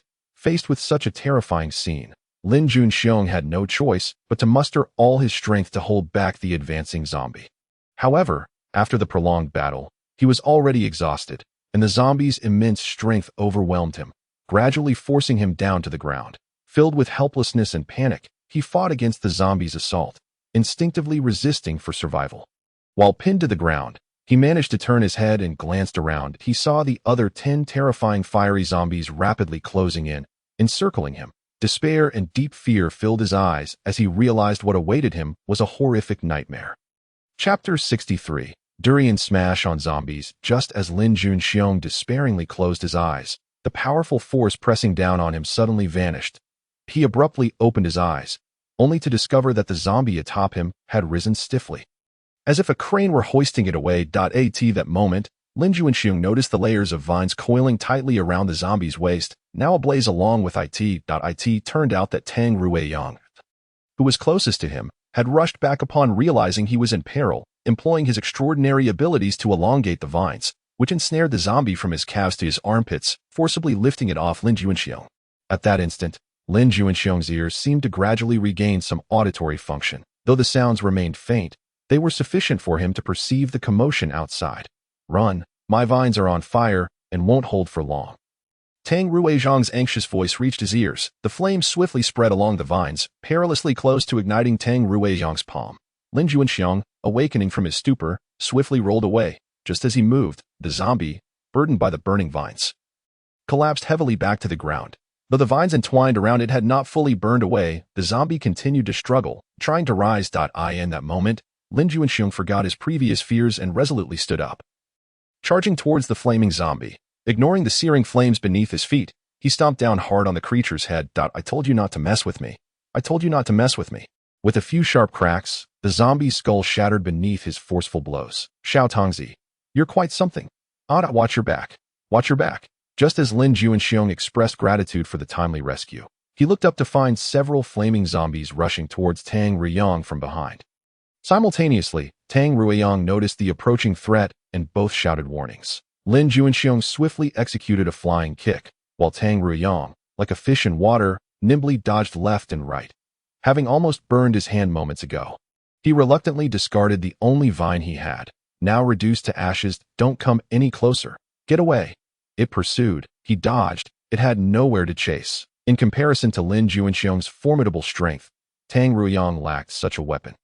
As one of the flaming zombies lunged towards him, Tang Ruiyang felt cornered, despairing that this might be his end. Suddenly, with a powerful thud, a fiery zombie staggered back 2 or 3 steps before collapsing. Unable to support its own weight, Lin Junxiong had intervened, kicking the zombie in the nick of time. Xiao Tongzi, use your weapon. Why are you just dodging? Linda, how can you say that? I lost my vine trying to save you. What? Was that your only one? Afterward, over a dozen flaming zombies once again separated the two. I can't just wait. No, I still have one. Tang Ruiyang, watch your head. Brother Tang, be careful. At that moment, Cheng Lufei, Yang Qi, and the others called out warnings from a distance. Although they were close, they dared not approach the battlefield, for in this vast space, Cheng Lufei and Qin Xiaoyu were unable to engage in combat, unlike the previous window where the zombies stood still. Vulnerable to their attacks, Yang Qi remained nearby, ready to protect them. As Tang Ruiyang stood there, lost in thought, the zombie extended its arms towards his head. In a critical moment, he tilted his head, grasped an object, and handed it over. The zombie, grabbing the item, opened its mouth to bite down. The object ignited in flames alongside the zombie, releasing an oddly fragrant yet foul odor. Did Brother Tang just give it a durian? What a waste. Chen Xiaoyu gaped in disbelief. Cheng Lufei and Yang Qi shared similar incredulity, utterly astonished by his unconventional tactic. Thus, Tang Ruiyang activated his durian-smashing mode against the zombies that he had no choice. Striking any other part of the zombie yielded no effect, so he aimed for the head. However, the sizable durian not only caused pain upon impact, but was also quite exhausting to wield. The intense flames diminished the zombies' speed, but due to the residual viral activity in their brains, they instinctively lunged at any living creature. Even when standing still, Tang Ruiyang struggled to hit the zombies consistently. Let alone those in motion. He threw durians with all his might, temporarily staving off their assaults. However, his stamina waned, and his clothes became drenched in sweat. Suddenly, a zombie broke through the defenses and lunged at Tang Ruiyang. Panic-stricken, he stumbled. In the nick of time, Wu Di dashed in, delivering a powerful kick that sent the zombie sprawling. Thank you. Tang Ruiyang began, but Wu Di interrupted. No time for chatter. Conserve your energy. Use the vine. Ah, but the vine is burned. Then can't you just create another one? Oh right, I can just create another. Until now, he had only transformed fruits and vegetables, forgetting that vines were also a type of plant. He immediately summoned his powers, generating a new vine from his hand. At that moment, around 30 zombies emerged from the collapsed building, and the overwhelming fatigue combined with the fiery conditions made it difficult for Wu Di and the others to eliminate them quickly. Each person fought valiantly, aside from Gao Yupeng, who could strike heads without close proximity, making his battles relatively easier. The others struggled. Following him was Tang Ruiyang, hindered by the flames, yet he discovered he could not only constrict the zombies' necks, but also let the vines grow through their mouths or nostrils before burning away completely. Conversely, Lin Juanxiong relied solely on brute force, attempting to knock the zombies down before swiftly crushing their skulls. The weakest among them was Wu Di, whose hands were scorched and unable to penetrate the zombie's head with his knife. The heat rendered it nearly impossible. Witnessing his comrades bravely slaying enemies while he had yet to succeed ignited his fury. He leaped into the air, raising his knife to stab at the top of the zombie's head. With a resounding clang, although the blade met the zombie's skull, the intense heat seared his hand, causing him to drop the knife. Wu Di attempted to retrieve it, but the zombie stomped on the blade, grinning wickedly as it lunged at him. Wu Di, all of this transpired in a flash of starlight and electric fire, leaving no time for anyone to save him. As Wu Di gazed at the zombie's rancid maw descending upon him, he wished fervently for Gao Yupeng's powers. Bang! The sharp crack of gunfire rang out once more. Chapter 64.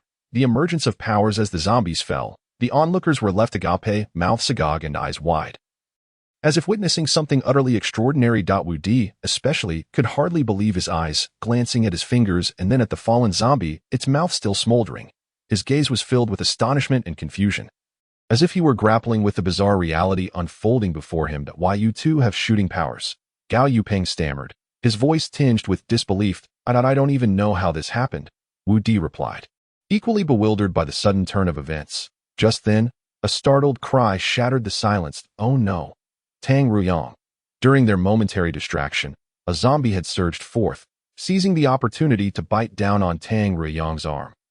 In agony, Tang Ruiyang cried out, jolting the others awake to the realization that the battle was far from over. Wu Di and Gao Yupeng reacted swiftly, turning to face Tang Ruiyang, raising their hands and striking poses. Bang! Bang! Bang! With a flurry of gunfire, the zombies were riddled with countless holes, flesh and bones splattering everywhere. Yet, these wounds did not deter the zombie. It continued to gnaw at Tang Ruiyang's arm, igniting him with its flames. Tang Ruiyang's cries intensified. Moments later, several more shots rang out. This time, all bullets struck true, piercing the zombie's head, splattering G. As the crowd collectively exhaled a sigh of relief, the tense atmosphere was temporarily alleviated. However, the battle continued unabated, albeit with far greater ease than before. With the assistance of two individuals possessing shooting abilities, their advantage was undeniable, and thus, Wu Di and Gao Yupeng nearly took it upon themselves to eliminate the remaining dozen or so nearly exhausted zombies. Finally, when the last zombie fell, all present collapsed to the ground in fatigue, paying no heed to the more than 30 burning corpses lying nearby or the pungent stench that pervaded the air. At that moment, the first hints of dawn broke from the west, signifying that the zombies outside had retreated, at least diminishing in number. All tension was released, and Cheng Lufei continued her efforts to treat their burns. Isn't it true that anyone associated with the military or police can utilize shooting abilities as long as they are near a firearm? Lin Juanxiong's chest rose and fell with agitation. Gao Yuping's shooting prowess had already instilled a sense of trepidation in him, and now, with another exceptional ability in their midst, envy swelled within him that he couldn't help but wonder in the heat of the moment. If he too could possess such remarkable powers as Officer Gao, leading him to instinctively raise his hand, only to find that it had indeed manifested. Upon realizing this, Wu Di gazed incredulously at his hand. Unable to believe the reality of the situation, his eyes widened as he examined his 10 fingers, as if they were enchanted treasures. His face was a tapestry of astonishment and excitement, tinged with a hint of uncertainty. Exhaustion soon overcame the group, and they quickly fell into slumber. Let them rest. We can take turns keeping watch, suggested Qing Lufei, to which Yang Qi nodded in agreement. In this harrowing battle against the zombies, everyone had exerted considerable effort, with the men bearing the brunt of the strain, having faced life-and-death situations multiple times. Now that the fighting had ceased, it was only fitting that they be allowed a reprieve, especially as dawn approached, rendering their surroundings nearly visible. Should any trouble arise, they could easily awaken the others at the first sign of abnormality on the horizon. After 5 or 6 hours of rest, the men gradually stirred from their slumber, allowing the 2 women to rest a while longer. By the time they resumed their journey, it was already afternoon. These zombies are truly troublesome.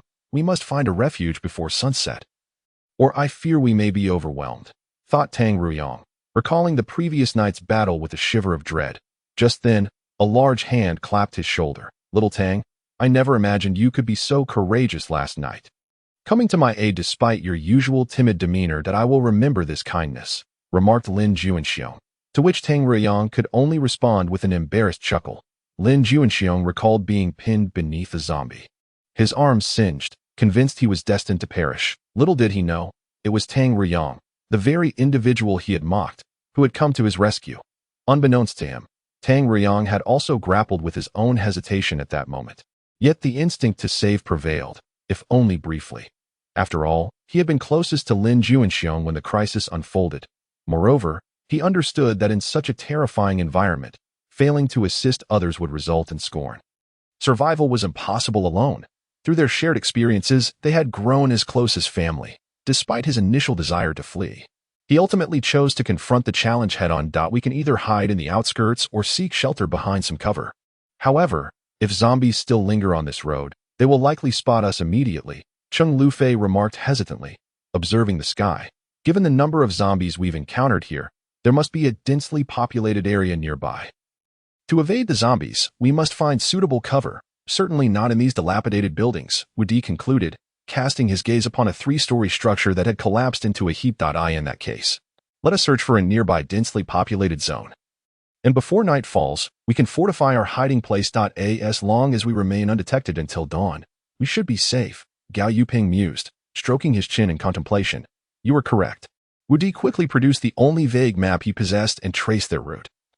Ultimately pausing at a specific point, exclaiming in surprise, curiosity piqued, the others leaned in to observe. Chapter 65, The Graveyard of Vehicles. To their astonishment, the map, which they had anticipated would indicate a densely populated area, bore no signs of habitation whatsoever. Even along the highway, the nearest residential area lay over 10 kilometers away.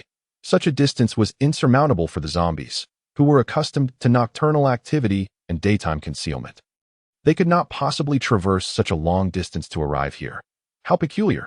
Where could these 200 zombies have emerged from? Could they have come from underground? Lin Juanxiong mused, scratching his head in confusion. For him, engaging in physical combat was far more comfortable than intellectual contemplation. That moment, Chen Xiaoyu suddenly stood on tiptoe, pointing at a location on the map with curiosity. What does this point signify? Tang Ruiyang examined it closely, searching for the corresponding symbol in the map's upper right corner before responding. That represents a toll station. It seems so. This toll station is located about half a kilometer down from the intersection where we encountered the zombies. They must have been drawn here by the lights of our vehicle, as the vastness of this road provided no obstructions to their view, Tang Ruizhang deduced. Exactly. Yang Qi snapped her fingers, affirming, I believe Wu Di's analysis is spot on. Which explains the sudden appearance of so many zombies in this desolate area. Tang Ruiyang nodded in agreement. Indeed, more than 200 zombies likely exceed the population of our village. so they must have come from that toll station. If that is the case, does it not imply that there could be numerous vehicles available for us to choose from? Lin Juanxiong exclaimed, his excitement palpable as he envisioned discovering a robust vehicle more suited for their escape. After all, compared to traversing on foot, a vehicle would undoubtedly offer a far easier means of travel, especially now that he had mastered driving. The prospect was undeniably enticing for someone newly acquainted with the skill. Are you suggesting we venture there to find a vehicle? Gao Yuping promptly grasped his intent. Naturally. Otherwise, walking 10 kilometers would be utterly exhausting. Lin Juanxiong asserted confidently, but there could be even more zombies there. Tang Ruiyang cautioned, a note of concern in his voice. Bah, we cannot afford to be idle. If we can find another vehicle, our chances of survival will increase. Besides, if we exercise caution, we may evade those zombies altogether. Furthermore, considering the number we faced yesterday, perhaps that area is already devoid of them. Lin Juanxiong insisted resolutely. After a moment of contemplation, Wu Di and Gao Yuping furrowed their brows, but ultimately concurred with Lin Juanxiong's proposal. Very well, but we must be thoroughly prepared and armed. If we sense any danger, we retreat immediately. The group nodded in agreement. They then cautiously made their way toward the toll station, hopeful of discovering a new mode of transportation to extricate themselves from their current predicament. Upon reaching the spot where they had abandoned their vehicle the previous night, Lin Juanxiong tenderly caressed the first car he had driven. Brother, you've worked hard. I will always remember you. Enough with the sentimentality. Look over there, Gao Yuping interjected, pointing at a cluster of indistinct shapes ahead. The distance rendered it impossible to discern what lay before them. Could it be zombies? Tang Ruiyang asked cautiously. I doubt it. If they were, they would have charged at us by now, Yang Qi observed, sensing movement in the pile yet confident that its form did not resemble that of zombies. We'll find out when we get closer. Wu Di decided, proceeding toward the figures, acknowledging that they had no other choice and noting the absence of any signs of pursuit. As they approached, they discovered the truth. Several zombies lay before them. But they were merely dismembered remnants, lacking legs. These were likely the unfortunate creatures they had collided with the night before, their exposed flesh already beginning to rot, emanating a nauseating stench. Some headless corpses, with only their legs missing, squirmed like maggots, attempting to crawl forward on their arms, their grotesque mouths gaping wide in an attempt to bite the approaching group. Damn it! I'll show you what it means to be reckless. I implore you to bite, Lin Juanxiong proclaimed with a triumphant expression directed at the zombies. He raised his foot and, harnessing his formidable powers, mercilessly stomped down upon the heads of the undead. Each time his foot ascended and descended, it conjured a gruesome spectacle of blood and flesh, sending chills down the spines of those nearby. At long last, they stumbled upon a fork in the road not far from the pile of dismembered zombie remains. Following the path for a short distance, they beheld a long line of vehicles waiting on the far side of the toll booth. These cars were arranged neatly, resembling a serpentine dragon, as if patiently awaiting something. It was unclear how long they had been stationary, perhaps a day, perhaps 2, or even longer. Time seemed to have frozen in this place, enveloping them in an indescribable sense of oppression and anxiety. The sunlight filtered through the clouds, yet it could not dispel the pervasive gloom. A gentle breeze wafted through, bringing with it a faint stench of decay, amplifying the feelings of rot and solitude. This was a corner forgotten by time, where everyone was ensnared, unable to escape. Everyone must exercise caution, Wu Di warned, prompting an immediate alertness among the group as they each drew their weapons and cautiously approached the toll booth. Silence enveloped the surroundings, broken only by the soft rustling of leaves in the breeze. Suddenly, a piercing scream shattered the stillness, sending shivers down their spines. Their horror, a massive mutated zombie charged out from the line of cars.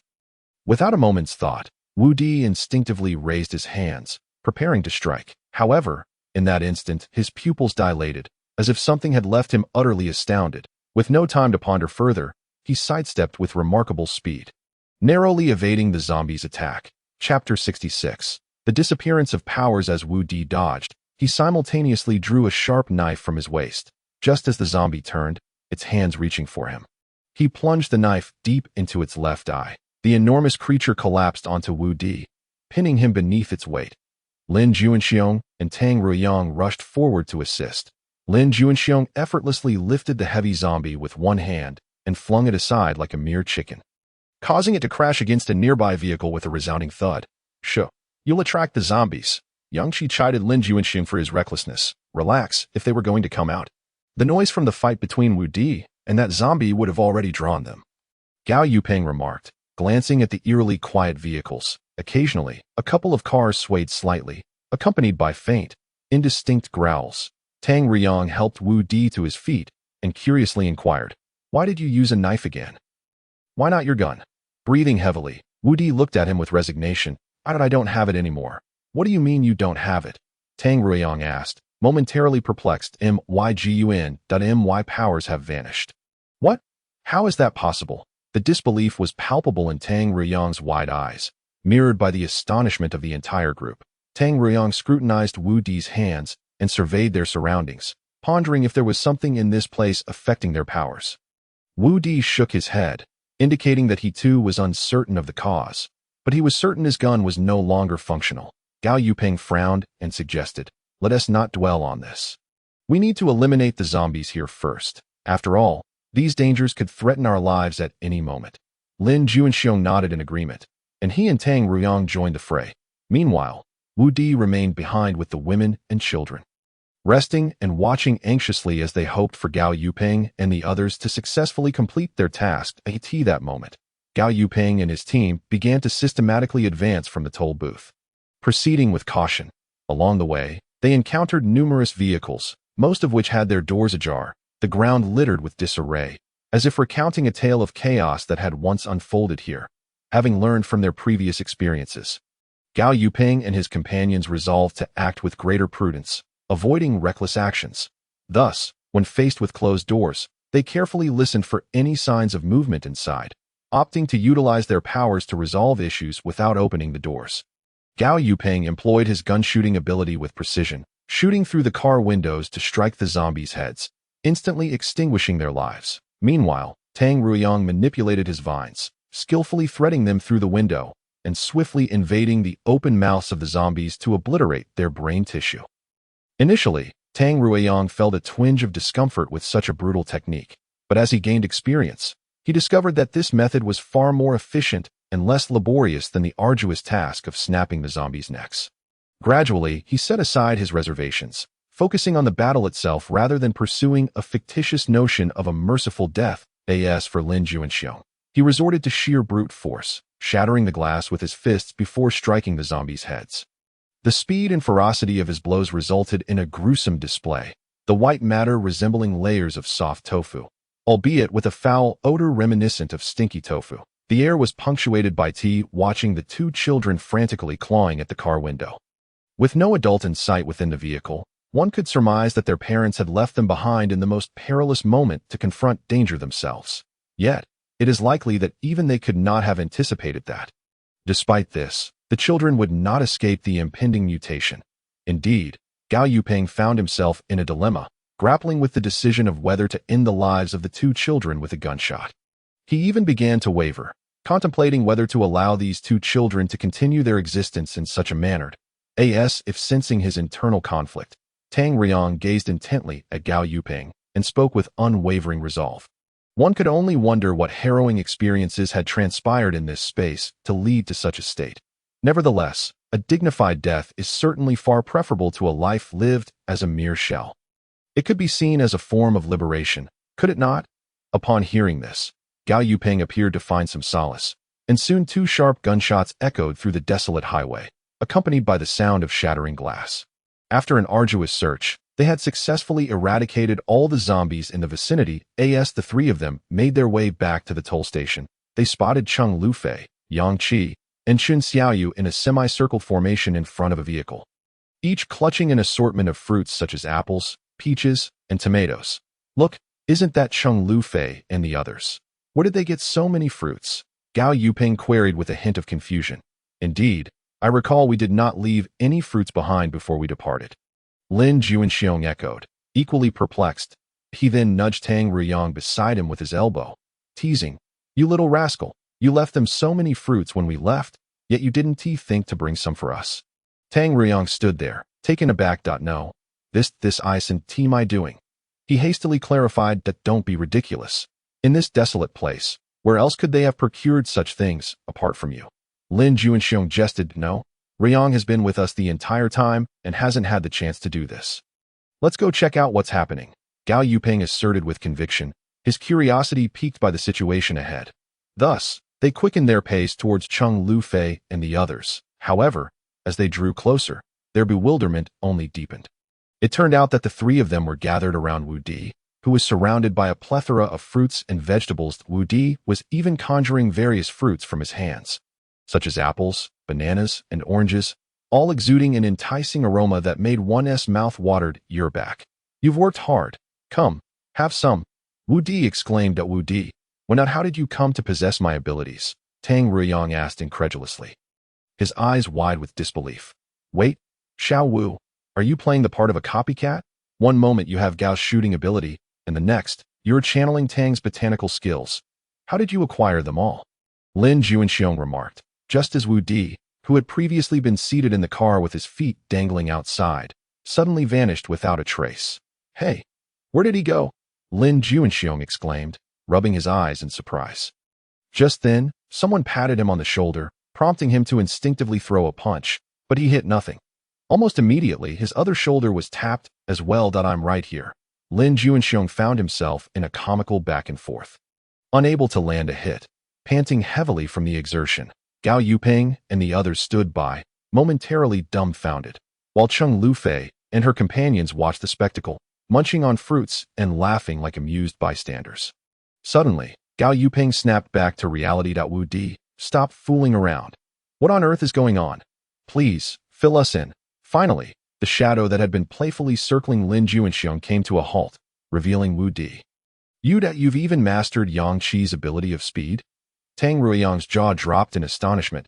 He struggled to comprehend how Wu Di had suddenly acquired so many of their abilities. "I believe I have discerned what my power is," Wu Di stated with excitement. "What is it?" Gao Yuping inquired, his gaze fixed on Wu Di. "It's duplication. I can replicate abilities," Wu Di replied joyfully, recounting the events that had transpired earlier. It turned out that he had imitated Tang Ruyang's actions and had managed to conjure flowers, leaving both him and Chung Lufei astonished. Chung Lufei then encouraged him to mimic Tang Ruyang again, resulting in the creation of numerous fruits. This revelation compelled them to accept that he indeed possessed Tang Ruyang's abilities. The group began to speculate and reminisce, ultimately realizing that before Wu Di had developed his powers, he had touched both Gao Yuping and Tang Ruyang. The reason Wu Di's shooting ability had vanished was either due to a time limit on his duplication power or a restriction on the number of uses. "Now, let us conduct an experiment to determine which it is," Wu Di announced, extending his hand toward Gao Yuping with a smile. Gao Yuping glanced at him, then placed his palm atop Wu Di's. Immediately, Wu Di turned and assumed a shooting stance in the open space. Sure enough, the sound of a gunshot rang out from his hand once more. "It appears to be a time limitation rather than a restriction on quantity." "But how did you conclude that you must make contact to acquire these skills, rather than receiving them through environmental triggers?" Lin Juanxiong interjected, beginning to ponder the implications. "Because I've tested it. As you have seen. With Yang Qi, if I cannot touch her, I will not possess the ability of speed. So, if I touch Gao, will I also gain his abilities?" Lin Juanxiong asked, excitement creeping into his voice as he imagined the prospect of wielding a firearm. Unfortunately, Wu Di dashed his hopes. "As for that, our experimental results show that it won't work." Lin Juanxiong's face fell in disappointment, and Wu Di added, "Of course, you could always try it for yourself." "In no way," Lin Juanxiong retorted, miffed, pondering the unfairness of it all, wondering if Wu Di's remarkable abilities were a result of being the protagonist. Chapter 68. The vehicle selection dilemma. At this juncture, dusk had fallen, and to prevent a repeat of the previous night's events, the group decided to rest for the night among the convoy, planning to continue their journey to Yun City the following day. Yang Qi, Lin Juanxiong, and Tang Ruizhang were patrolling back and forth within the vehicle lineup. The vehicles in this space were primarily powered by solar energy, representing a significant advancement compared to their own reliance on oil and charging stations. That moment, the three of them felt akin to wealthy landowners, with the freedom to choose any vehicle they desired. However, prioritizing safety and practicality, they remained engaged in heated discussion. "What do you think happened here? Why are some car doors open while others are closed? Most importantly, how did all the occupants become zombies?" Chung Lufei inquired with a hint of sorrow as she surveyed the abandoned vehicles. Perhaps these individuals were caught in a nuclear fallout. They might have attempted to flee to a radiation-free zone. But upon reaching this location, some transformed into zombies while others jumped out of their vehicles or locked themselves inside. Regardless of their choices, they all ultimately met the same fate, Wu Di speculated. If that were the case, it would truly be tragic. I wonder if there is still radiation in the air. Could we also become zombies? Cheng Lufei mused anxiously, gazing skyward as if to visually inspect the air for any traces of radiation. Perhaps that was a long time ago. Otherwise, we would have likely turned into zombies by now. That's a valid point. Afterward, Cheng Lufei glanced toward Tang Ruyang, remembering that he had been bitten by a zombie earlier. Yet after Wu Di's healing, he exhibited no further abnormalities. Gao Yuping, who sat nearby, remained silent but internally agreed with Wu Di's analysis, especially when he recalled the dragon and phoenix twins he had shot.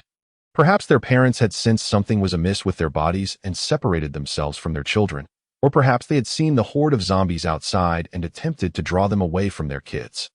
Whatever the case may be, he hoped that, at this moment, their family was reunited elsewhere, in another form. This vehicle can accommodate many people. It's the most practical choice, but its components are rusted. Who knows what other issues it might have? Yet we can't choose your vehicle. Although its interiors seem relatively new, just look at its exterior. It resembles a garbage truck. I don't find your choice particularly appealing either. The exterior may appear formidable, but inside it's utterly abysmal. Gentlemen, please stop arguing and allow me to speak. Just as Tang Ruyang attempted to mediate, both of them unexpectedly shouted in unison, "Shut up!" Tang Ruyang recoiled in fright, realizing he dared not offend either of these formidable personalities. Suddenly, he noticed Gao Yuping approaching from the distance, prompting him to disregard the quarrel between the two individuals and walk towards Gao Yuping. "Officer Gao, could you please mediate between them?" he inquired.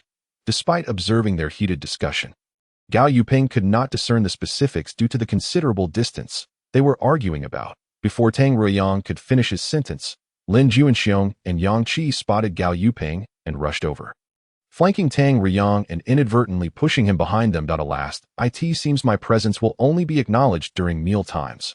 Officer Gao, kindly arbitrate for me. What is the difference between that 5-seater van and the one we initially used? It is so cramped that even with 7 people inside, the air quality is dreadful. I understand the merits of larger vehicles, but look at that one over there. Many of its components are rusted. How can it be driven? It might break down after just a few kilometers. As he listened to their back and forth, Gao Yuping felt slightly overwhelmed. All right, cease your bickering. I may not be an expert on vehicles, but both of your points hold merit. Yang Qi, would it be possible for you to replace those subpar parts? It's indeed too cramped inside, making it rather uncomfortable. See, little Gao understands me best. Lin Juanxiong immediately adopted a smug demeanor, prompting Yang Qi to glare at him in irritation. No problem, but I will need someone strong to assist me. Otherwise, I won't be able to manage the replacements. How about you, big guy? She provocatively glanced at Lin Juanxiong, thinking to herself, just wait, I'll make sure to give you a run for your money. Jokingly, Lin Juanxiong was aware of the subtle threat in her gaze, but didn't he wish to appear cowardly in front of Gao Yuping? All right, before the sun fully sets, we should get moving. With that, Yang Qi unceremoniously grabbed Lin Juanxiong and headed towards the 11-seater van she had chosen, starting to get to work. Gao Yuping opted for this vehicle because it was spacious and large enough to accommodate more people rotating for rest in the back. Additionally, it allowed for ample storage of their supplies to fortify against potential zombie attacks. They had reinforced the vehicle's exterior. Yang Qi meticulously examined each component inside, coordinating with Lin Juanxiong to swap out inferior parts from other vehicles onto this one. Finally, as darkness enveloped the sky, everyone boarded the van, locked the doors, and pulled down the curtains. I'm exhausted. I can finally rest. The weary Lin Juanxiong disregarded everyone else and hurried to lie down in the back row. No matter how Yang Qi and Chen Xiaoyu tried to rouse him, he remained unyielding. Much to the amusement of the others, day's night deepened. Fearing that lights might attract nearby zombies, no one dared to turn on the car lights or phones. They sat quietly in the vehicle, attempting to rest. In the early hours, Lin Juanxiong's snoring prompted Yang Qi and others to take turns waking him up until he finally gave up on sleeping altogether, sitting up to keep watch and offering his spot to Cheng Lufei and Chen Xiaoyu. The night was exceptionally peaceful, interrupted only by the occasional indistinct cries of unknown creatures from outside. Unbeknownst to them, Wu Di had also drifted off to sleep. Suddenly, he felt someone shaking his shoulder, accompanied by the faint sound of Cheng Lufei's voice whispering in his ear. "Listen, it seems there's a noise outside." As Wu Di opened his eyes, he saw Cheng Lufei standing beside him, the dim light from her phone casting an eerie glow upon her face, startling him. Had he not heard her voice beforehand, he might have thought he was seeing a ghost. Cheng Lufei raised her finger, pointing towards the back of the vehicle, her eyes conveying a clear message. The sound originated from there. Wu Di nodded in understanding and strained his ears to listen intently. At this moment, aside from him and Cheng Lufei, the others had succumbed to slumber, including Lin Juanxiong, who had previously vowed to stand guard. Perhaps due to the comfort of sitting while dozing, Lin Juanxiong was not snoring as loudly as before. The vehicle was filled with steady and rhythmic breathing, akin to a serene symphony. Just as Wu Di was about to shake his head to indicate he hadn't heard anything unusual, a sudden sound pierced the air. Creak. The unmistakable sound of something scraping against the vehicle came from the rear, slicing through the tranquil atmosphere like a sharp knife. Wu Di's heart raced in alarm. He hadn't anticipated the noise would be so stealthy, almost imperceptible. His heartbeat quickened as he vigilantly stared towards the back. However, when he listened again, the sound had vanished, as if it had never existed. Wu Di mused silently, recognizing the enemy's cunning. They had approached so closely without being detected.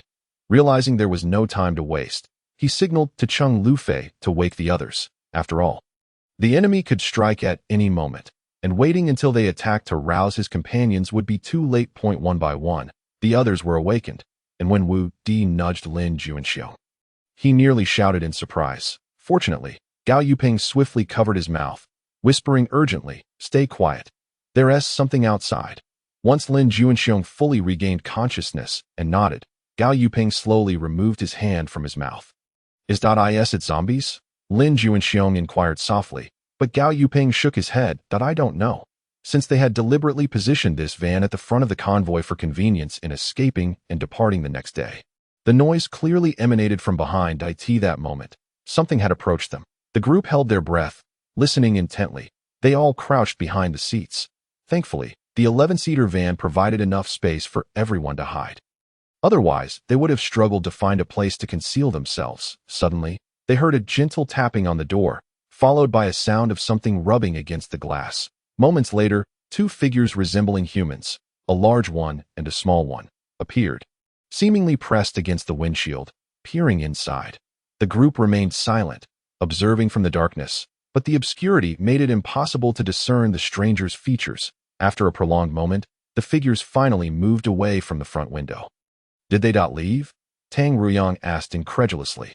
"Did you all notice they didn't seem to be zombies?" Cheng Lufei voiced her impression. "Indeed, judging by their joint flexibility, they certainly do not resemble the mindless zombies we have encountered thus far." Gao Yuping mused, furrowing his brow, feeling that they bore a marked difference from the previous zombies. Regardless, whether or not they are zombies, they could very well be baboons or something similar. It's worth noting that primates are exceedingly intelligent, and I have no desire to encounter any man-eating monkeys. Moreover, those figures appeared to be human-sized, which means they would pose a significant threat. Lin Juanxiong asserted emphatically, advocating for caution. Better to avoid trouble than to invite it. Who knows how many of such creatures might be lurking outside? "Hush, listen, there seems to be a sound." Wu Di urgently cautioned everyone. Having heard them moving towards the back of the vehicle, they likely had thoroughly inspected the interior. And upon finding no anomalies, they no longer attempted to conceal themselves. Walking clearly towards the rear, suddenly, a sharp voice rang out, startling everyone inside the vehicle. "Mom, I'm hungry." Shortly thereafter, a mature woman's voice sighed deeply. "Tong Tong, I know, just hang in there." Unexpectedly, the sound of a little girl's whimper followed. "Mom, I'm scared. Are we going to be eaten by those big monsters?" "Don't be afraid, Tong Tong. Mommy is right here. I won't let anyone bully you." Upon hearing this, Cheng Lufei could no longer contain herself, whispering to the others, from their voices, "It seems to be a mother and daughter, not zombies or baboons. Should we invite them in? But we don't know them. How can we be sure they aren't dangerous?" Tang Ruyang retorted, overwhelmed by apprehension. "Look at you, cowering at the thought of a woman and child." Yang Qi scoffed, rolling her eyes at Tang Ruyang. "How about this? Let us put it to a democratic vote that if you oppose letting them in, raise your hand. Wu Di's suggestion caused Tang Ruyang to frown. While Cheng Lufei found it amusing. Who proposes such a thing? Who wants to be the first to play the villain? Although Tang Ruyang was cautious, witnessing everyone else raise their hands, he didn't wish to be the odd one out. Very well, since no one has raised their hand, it indicates that everyone has passed. Therefore, let us allow them to enter. After all, we have Master Tang here, and adding one or two more wouldn't make much of a difference. Would it? As he spoke, Wu Di patted Tang Ruyang on the shoulder. What could he possibly say? He couldn't exactly deny it. He could only smile, a grin more painful than a frown, thus conveying his agreement. Given this, the brothers had no more reason to hide. They should open the door to welcome their guests. Lin Juanxiong, having hesitated not a moment, being closest to the door, opened it before anyone could caution him. Oh no! Run! Suddenly, a terrified cry came from the back of the car, and the woman behind hastily scooped up her bewildered daughter from the ground, sprinting away. Chapter 70. What a monster! Hey, don't run away. Lin Juanxiong's raspy voice, when it finally broke the silence, only frightened the two individuals into running faster. Lin, can you lower your voice a bit? Be careful not to attract unwanted attention from nearby creatures. Tang Ruyang urgently pulled at his arm, halting him from shouting any further. Yang Qi, quickly, let us pursue them. We mustn't alert the surrounding beasts or zombies. With that, Wu Di extended his hand. After a day of testing, he had completely mastered his extraordinary ability, which was to touch partners with special powers. His ability was indeed remarkable, far beyond his expectations as a mere photocopier salesman. However, as the saying goes, when God opens a window, he closes a door. While he could replicate several powers simultaneously, the duration of these abilities was limited to merely half an hour. Like a baton pass, Yang Qi promptly tapped his hand in an instant. Both vanished from everyone's sight. Wu Di relished the sensation of his power, as if everything around him had slowed down to a quarter of its original speed, presenting a fascinating spectacle. Let us cover their mouths to prevent any sounds that might attract unwanted entities. The two swiftly approached the mother and daughter. Observing their pace, they seemed to move as slowly as a tortoise. They promptly divided their tasks. Wu Di grabbed the woman with his left hand while swiftly covering her mouth with his right. Simultaneously, Yang Qi lifted the little girl from her mother's arms. Also covering her mouth, don't make a sound. Before Wu Di could finish, the woman bit his hand, a sharp pain nearly causing him to withdraw, but he managed to endure. Do not be afraid. We are not monsters, but ordinary people. Yet, the woman, muffled and restrained, would not believe his words. Her. They appeared as phantoms, swiftly subduing her. She did not even hear the sounds of pursuit behind her, and the claim of being normal was something only a fool would believe. The woman struggled desperately, emitting muffled whines. However, unable to break free, she resigned herself to compliance when faced with Wu Di, who had already touched Lin Juanxiong. Seeing the woman in his grasp finally cease her struggles, Wu Di felt a wave of relief wash over him. Listen to me. I have food that I can share with you and your child. Once you've eaten, you are free to leave. We will not hinder you. But please, do not raise your voice, lest you attract zombies or monsters nearby. Understood? The woman stiffened slightly, contemplating the prospect of finding food here, akin to discovering gold, and the unexpected offer of sustenance. Although uncertain of their trustworthiness, she nodded vigorously in agreement for the sake of her life and her daughter's hunger. Very well. I shall release you now. Please do not scream. All right. The woman nodded again. And slowly, Wu Di loosened his grip. Yang Qi also removed her hand from the little girl's mouth. The girl's round eyes, illuminated by the moonlight, scrutinized Wu Di across from her. The woman, now freed, rushed forward to embrace her daughter tightly, regarding the two with utmost vigilance. You can truly provide us with food? Rest assured, sister, we are not bad people. We merely heard that the little sister was hungry and felt compelled to assist you. Upon hearing about food, the girl's eyes sparkled with excitement as she quickly turned to Yang Qi. Sister, is that true? I haven't eaten for 2 days. I'm so hungry. Do not worry. I would never deceive you. I will take you to eat something delicious. All right? Yang Qi extended her hand, and the girl seemed to gain an abundance of strength, immediately breaking free from her mother's grasp and rushing toward Yang Qi. Tong Tong, don't. The woman attempted to interject, but upon witnessing her daughter grasping Yang Qi's hand, She swallowed her words. Yang Qi led the little girl ahead while the woman had no choice but to follow. Wu Di trailed behind them, keeping a vigilant watch over their surroundings, relieved to find no unusual occurrences. When they reached the car door, they saw 3 men and 1 woman, along with a boy, standing there. The woman was filled with dread, quickly pulling her daughter back, trembling as she stood aside. Seeing so many people, she began to regret agreeing to return with Wu Di and the others. As if sensing the woman's apprehension, Yang Qi turned toward Tang Ruyang. Tang Ruyang, quickly fetch some food. They are utterly famished, da. All right, Tang Ruyang, shaken from his reverie by the peculiar appearance of the mother and daughter, promptly turned away to feign retrieving apples and bananas from his possession to keep his powers concealed. The 2 women's eyes widened in astonishment as they beheld the fruits, and the little girl dashed toward Tang Ruyang once more. She gazed up at the fruits in his hands, swallowing greedily. Brother, may I have an apple? Tang Ruyang smiled, placing all the fruits in front of her. Here, these are all for you. Really? The little girl's eyes sparkled with delight. Of course they are. Take them. Thank you, brother. Despite being ravenous, the girl remembered her manners and expressed her gratitude, further endearing her to everyone present. She picked up the fruit, but did not immediately eat. Instead, she turned and ran back to her mother. Mother, look, fruit. The woman's eyes welled with tears of gratitude, and she began to bow repeatedly to the group, almost kneeling, but was quickly stopped by Yang Qi. Thank you. Thank you. We are so grateful. Sister, there's no need for such formality. Mother here, have one too. The woman licked her lips and smiled at her daughter. I'm not hungry. You eat it, mother's lying. I haven't eaten for 2 days, and am starving. You must be even hungrier after 3 days without food. Look, mother's stomach is growling. The woman fully understood how challenging it was to find food in this place.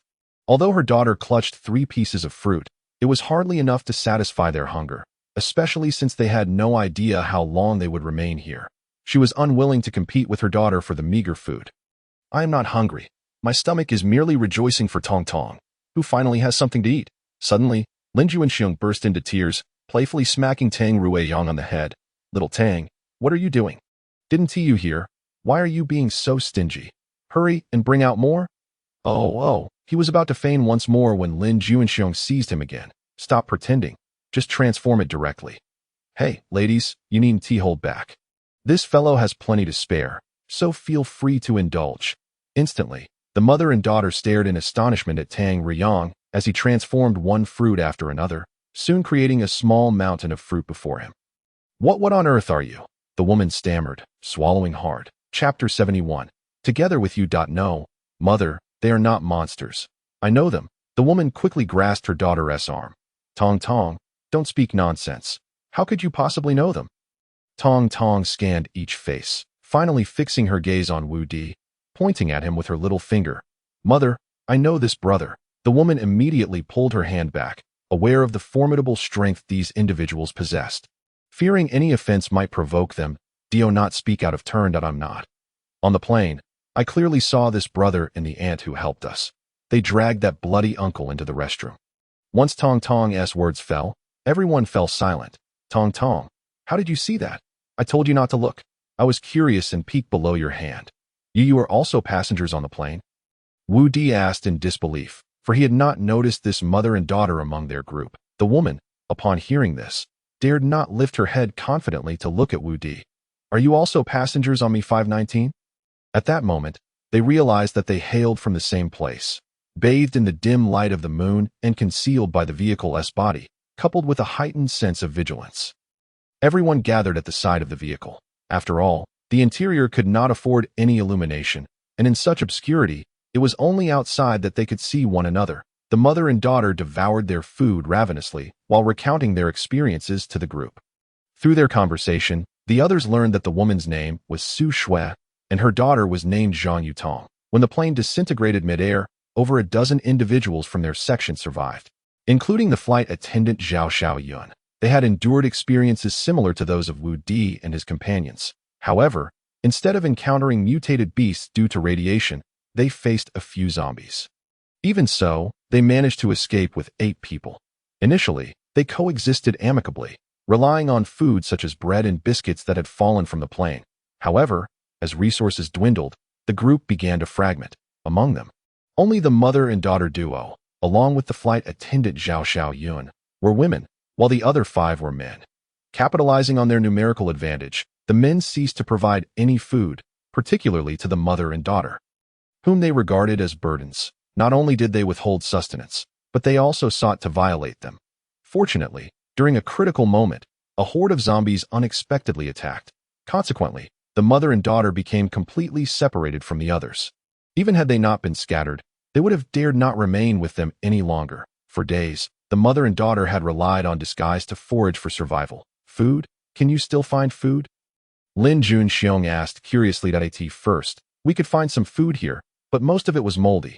Later, in an attempt to evade the zombies, we inadvertently strayed further away, and eventually we couldn't even find any moldy food. She replied. And your clothing? Tang Rueyang, standing at a distance, could smell the foul stench emanating from them. Yet out of basic politeness, he had to suppress his discomfort. The woman offered an awkward smile. To escape the zombies, we had no choice but to wear clothes taken from decayed corpses. Is that permissible? Tang Rueyang now understood the source of the overwhelming odor. Su Xuan nodded affirmatively. Yes, after donning these garments, we try to keep our distance from the zombies. Even if we come across a few, they typically do not attack us. This is how we can search for food in rooms infested with zombies.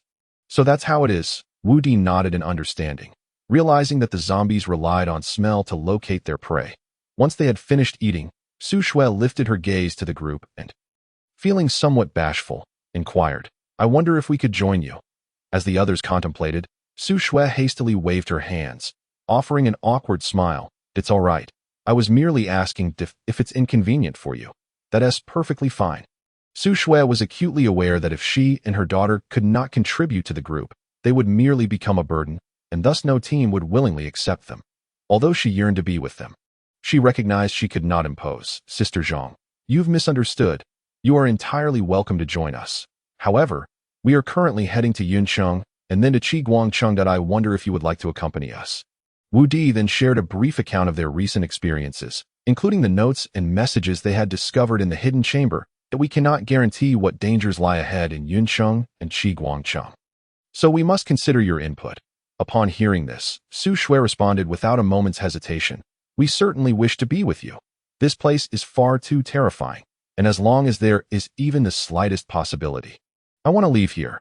At the very least, my daughter should escape this hellish environment. With Su Shui's answer, the group felt a sense of relief. Suddenly, Tang Rueyang raised his hand. I have something to say. Upon hearing this, Su Shui's heart raced. Did he oppose bringing them along? Hey, you, while you may seem timid at times, have shown great righteousness. What is going on? Linda urged. Let him speak. Easy now, easy. Lin Junxiong, with his imposing stature, placed a hand around Tang Rueyang's neck, constricting him just enough to leave him gasping. Fortunately, Lin Junxiong wasn't joking and hadn't applied his full strength. Otherwise, Tang Rueyang would have been in serious trouble. Was trying to say. Could we change clothes before boarding the vehicle? He finally managed to articulate his thoughts after Lin Junxiong released him. He gently punched Tang Rueyang's stomach. You should have said that sooner. Tang Rueyang clutched his abdomen, a pained expression on his face. You didn't give me a chance to speak. Upon hearing this, Su Shui couldn't help but smile, her heart finally easing. She would no longer have to lead her daughter through days filled with hunger and fear. After all, humans are social creatures. Being in a group brings greater peace of mind. Suddenly, she contemplated other inconceivable matters and turned to Wu Di and the others with a puzzled expression. I hope this isn't offensive.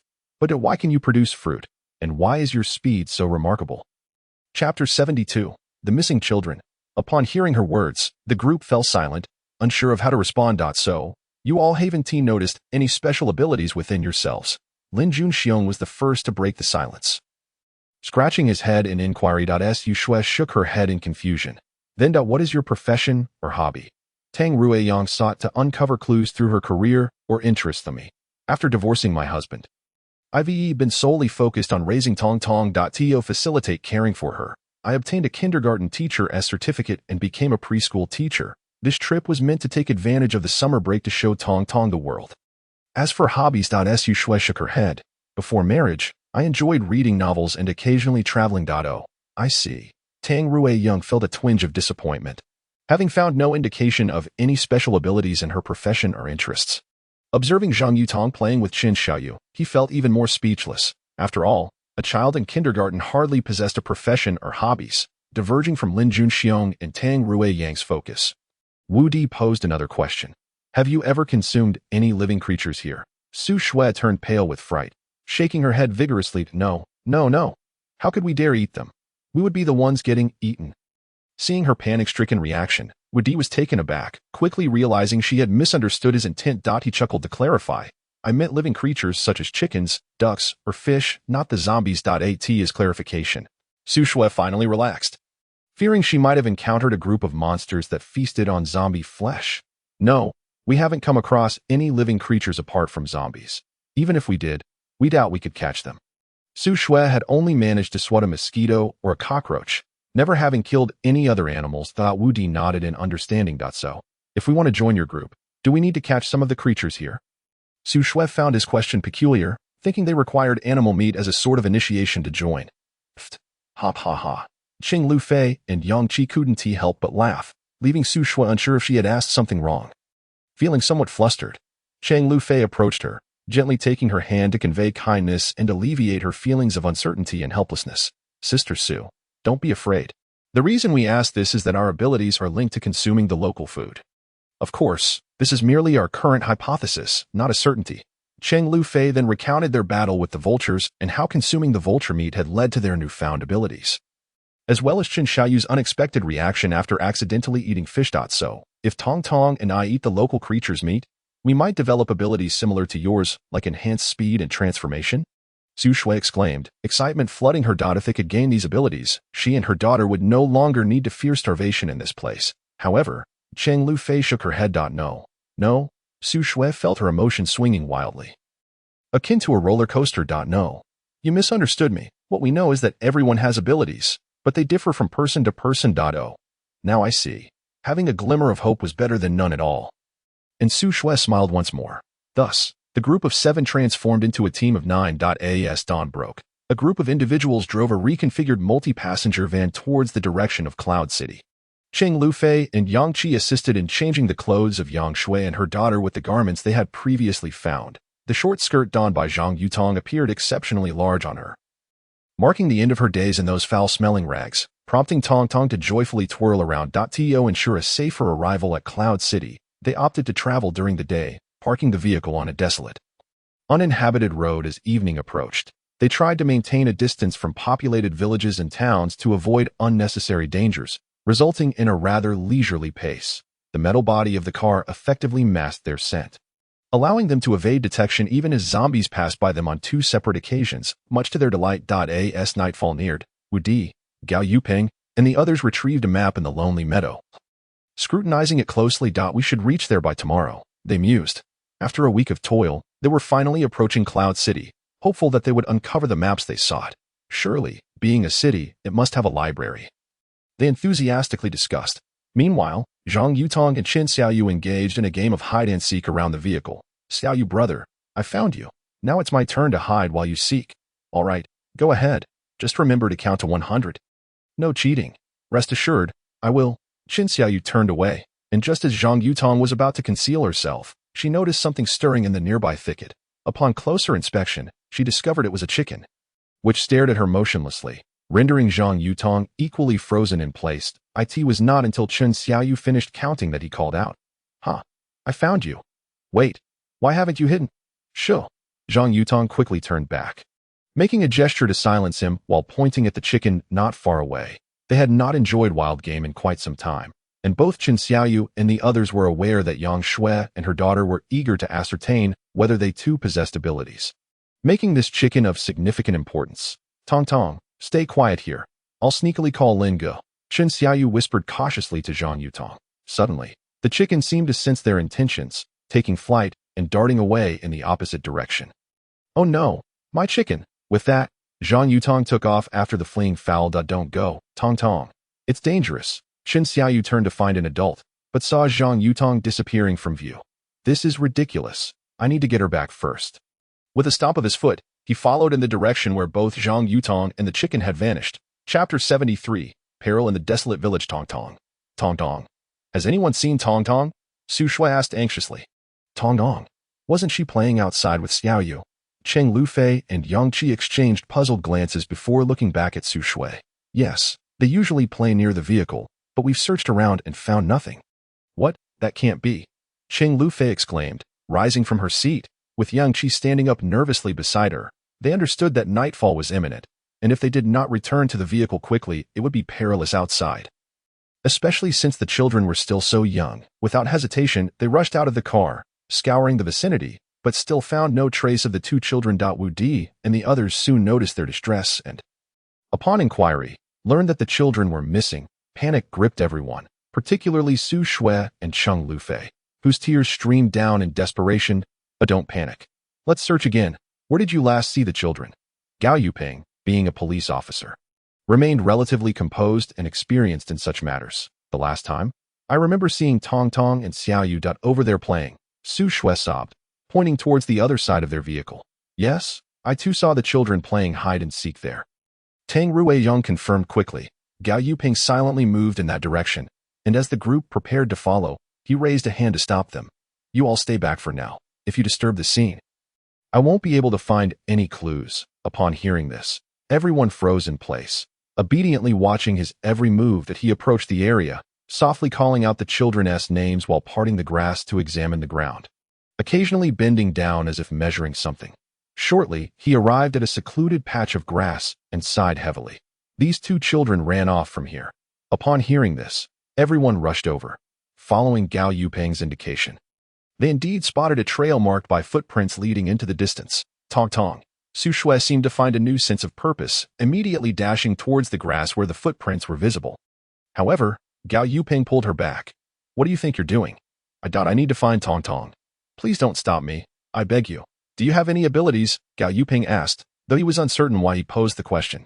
Nevertheless, she shook her head in honesty. Then can you track or fight off zombies? I can't, but I must find Tong Tong.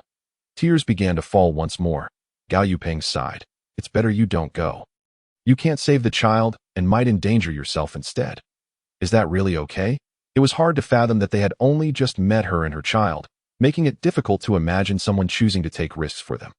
Of course, I'm a police officer, he replied, producing his badge for her reassurance.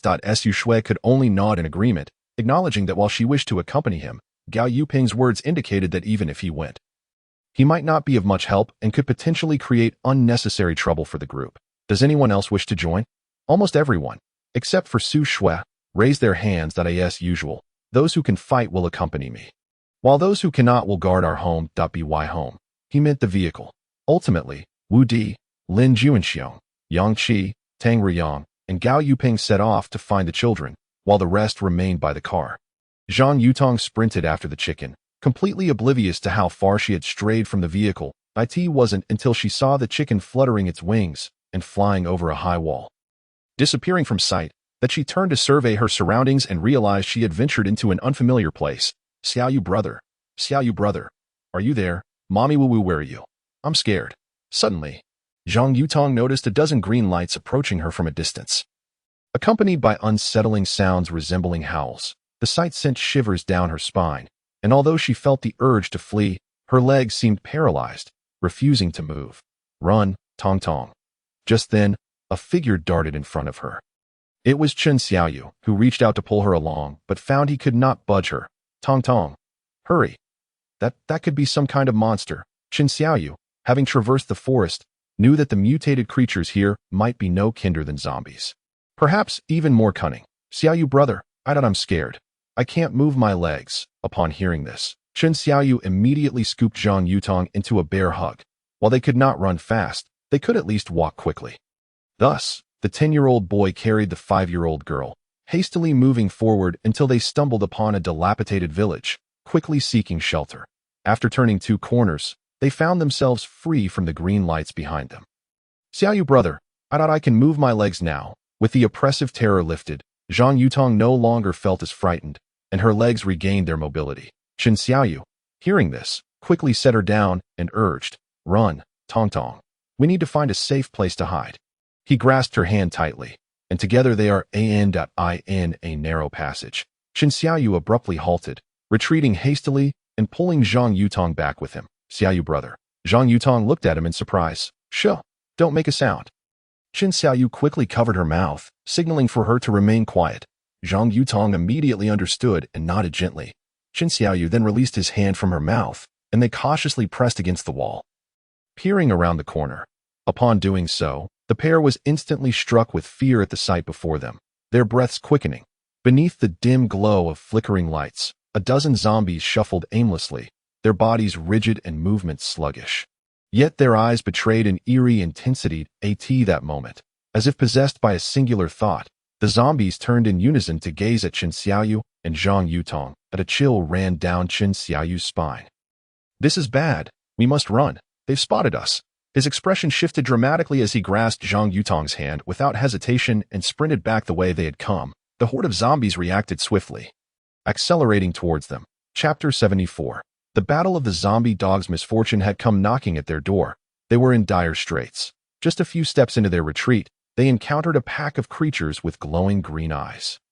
To their horror, it was a group of dogs, their jowls dripping with saliva, as if they had just spotted two delectable bones, the green light in their eyes deepening with hunger. Brother Xiaoyu, what should we do? I'm so scared. Zhang Yutong trembled, clutching Qin Xiaoyu's arm, her voice tinged with a whimper. Yutong, do not fear. This too shall pass. Despite his own trepidation, Qin Xiaoyu felt a surge of courage while facing the more vulnerable Zhang Yutong. He gently covered her eyes, wishing to shield her from the terrifying scene of impending doom. As the pack of green-eyed dogs drew nearer, Qin Xiaoyu felt his abilities were utterly useless, aside from the fleeting moments when he could glimpse into others' hearts. Now, cornered against a wall with no escape behind them, he resolved that if death was inevitable, he would face it with defiance. He met the terrifying gaze of the lead dog straight on. After a tense stare down of several seconds, his heartbeat quickened, as if drawn by an unseen force. Suddenly, a strange light flickered before his eyes, followed by a low growl. In that instant, he felt an uncanny understanding of the dog's thoughts. The green glimmer in the lead dog's eyes faded, and astonishingly, it wagged its tail, approaching Qin Xiaoyu. The other dogs followed suit, mimicking their leader. Qin Xiaoyu stood in astonishment, filled with confusion. It dawned on him that his abilities might possess other, undiscovered facets. Just then, the horde of pursuing zombies surged forth. Oh no, they're coming! Qin Xiaoyu exclaimed in terror, and the pack of dogs seemed to sense his fear. The lead dog's eyes flared once more with a fierce green light, imbued with a mysterious power that instilled awe.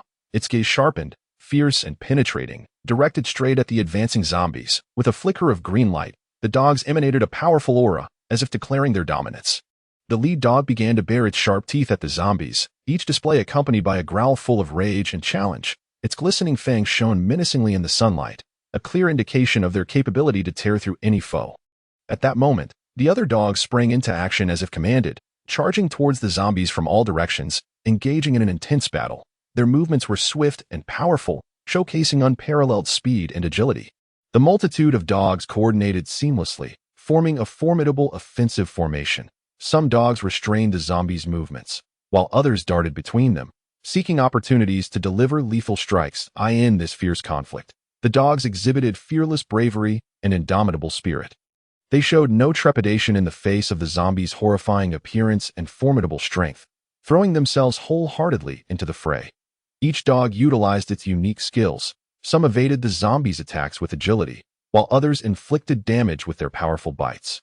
It was as if they instinctively understood that the zombies' weakness lay in their heads.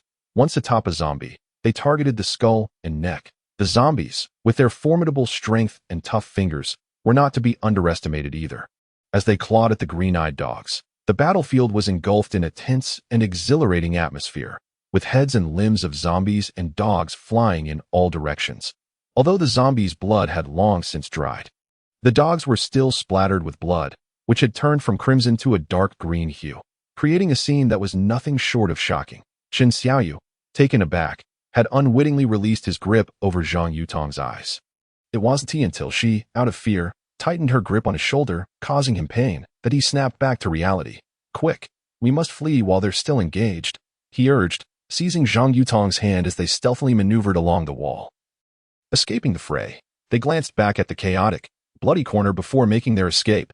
panting heavily as they retraced their steps. Despite the wonder and confusion swirling within him, a greater sense of dread compelled Qin Xiaoyu to press on. Suddenly, Zhang Yutong stumbled and fell to the ground. Yutong, what's wrong? We need to hurry. Qin Xiaoyu asked anxiously. Something tripped my leg, she replied. Upon inspecting her leg, Qin Xiaoyu was startled to find a chicken entangled there.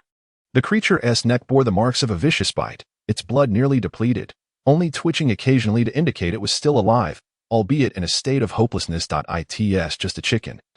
He reassured her. Don't discard it. Zhang Yutong insisted, snatching it from his grasp. We're running for our lives. What use is it now? It can't be discarded. This wretched chicken led us here and almost got us eaten by zombies and dogs. I must punish it. Punish it. How do you intend to do that? Qin Xiaoyu inquired, perplexed. I plan to eat it. Then, my mother and I can become superheroes like you. Qin Xiaoyu was momentarily at a loss for words. Grappling with her logic, just then, the cacophony of roars erupted behind them, signaling that the battle on the street had escalated. Time was of the essence. They could no longer afford to debate. All right, fine, if you must keep it. Then let us go. He pulled her to her feet, but just as they resumed their flight, Zhang Yutong clutched his arm once more. What now, dear Andy? I'm not an Andy. I'm Zhang Yutong. Very well, Yutong. What do you want now? Zhang Yutong extended the chicken towards him. Brother Xiaoyu, please hold this. I can't run with it. Qin Xiaoyu sighed, a mix of exasperation and amusement, and took the chicken in one hand while grasping her hand with the other. Continuing their escape, suddenly, the sounds of conflict and cries behind them ceased abruptly, as if time itself had frozen. In the next moment, two dark figures darted from the alley, moving with blinding speed, and reached the children in the blink of an eye. Ah, help! The sudden development filled the two children with dread, as the figures lunged at them like ferocious beasts, their eyes glinting with murderous intent. Chapter 75. The escape from the zombies. At that instant, two zombies pounced upon them like famished predators, knocking the children to the ground. Zhang Yutong's face turned pale with fright, her instinct to scream lost amidst terror, her eyes wide in panic as she stared at the putrid visage of a zombie, which sniffed her face like a dog. Meanwhile, Qin Xiaoyu found himself in a similarly precarious situation. An idea struck him. Recalling the mutated dogs he had encountered earlier, he decided to take a risk and attempt to establish eye contact with the zombies, hoping to control them as he had done before. Though uncertain of his ability to truly command the zombies, he remembered the thought that had crossed his mind when facing the mutated dogs. I am your master. Protect me. That moment, he had indeed felt a unique bond with the transformed canines. However, as he gazed into the zombies' hollow eyes, multiple attempts yielded no response. It dawned on him that his efforts were in vain. These zombies were clearly soulless beings. The zombies gaped, their rancid mouths wide open, drooling a viscous white liquid that emitted a nauseating stench. The terrified children stared in horror, their eyes wide with fear, fixated on the repulsive liquid that inched closer to their faces. With each passing second, the foul substance drew nearer, a tangible dread looming before them. 0.3 centimeters, 2 centimeters. 1 centimeter. It was as if the white liquid was about to splatter across their faces. At this critical moment, a swift sound echoed as the zombies rapidly retracted the white liquid into their mouths. Immediately afterward, they opened their gaping maws, revealing their sharp teeth, and lunged ferociously towards the children's faces. The two children were instantly struck with terror, their faces turning pale as they shut their eyes tightly, unwilling to witness the gruesome scene that might unfold.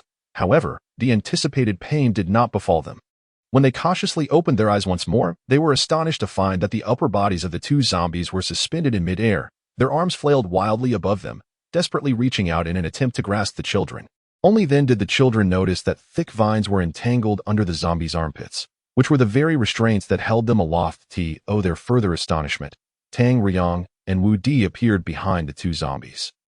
Brother Wu, Brother Tang. At that moment, they felt a shadow flit past them, and in the blink of an eye, the two children found themselves standing 5 meters away from the zombies. It was Sister Yang Qi, who had swiftly pulled them from beneath the zombies. Currently holding one of each of their hands, the two zombies, wide-eyed, watched in disbelief as their prey vanished before them, instantly becoming exceedingly agitated, ready to turn and launch an attack on the two adults behind them. Yet, they clearly would not be afforded that opportunity. Bang, bang, with two crisp sounds, reminiscent of watermelons bursting, Gao Yuping's gun discharged, and Lin Juanxiong's fist struck fiercely against a zombie's head. In an instant, the heads of the two zombies exploded, their brains and shattered bone fragments splattering in all directions. Brother, sister, how wonderful! We are finally saved, the children exclaimed joyfully, their earlier fright replaced by exhilaration. The earlier events had been nothing short of harrowing. Had it not been for their older siblings' timely arrival, they might have become the zombies' next meal. You two children have truly been reckless. How could you run over here without making a sound? Do you have any idea how worried the adults were? Gao Yupeng said sternly, his voice laced with reproach and concern.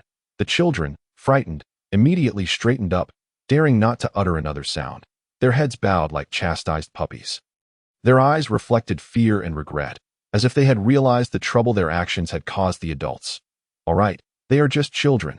There's no need to be so harsh, Lin Juanxiong said with a smile. Attempting to ease the tense atmosphere, he approached and gruffly added, but next time, you absolutely mustn't behave like this. Otherwise, Brother Lin might just have to spank you. Though he joked, his expression remained deliberately serious. Emphasizing the importance of the matter to the children. I was wrong. Qin Xiaoyu lifted his head, bravely admitting his mistake. Even though this escapade had not been his idea, as an older boy, he understood his share of the responsibility. Thus, he readily took the initiative to confess, demonstrating the courage expected of a young man.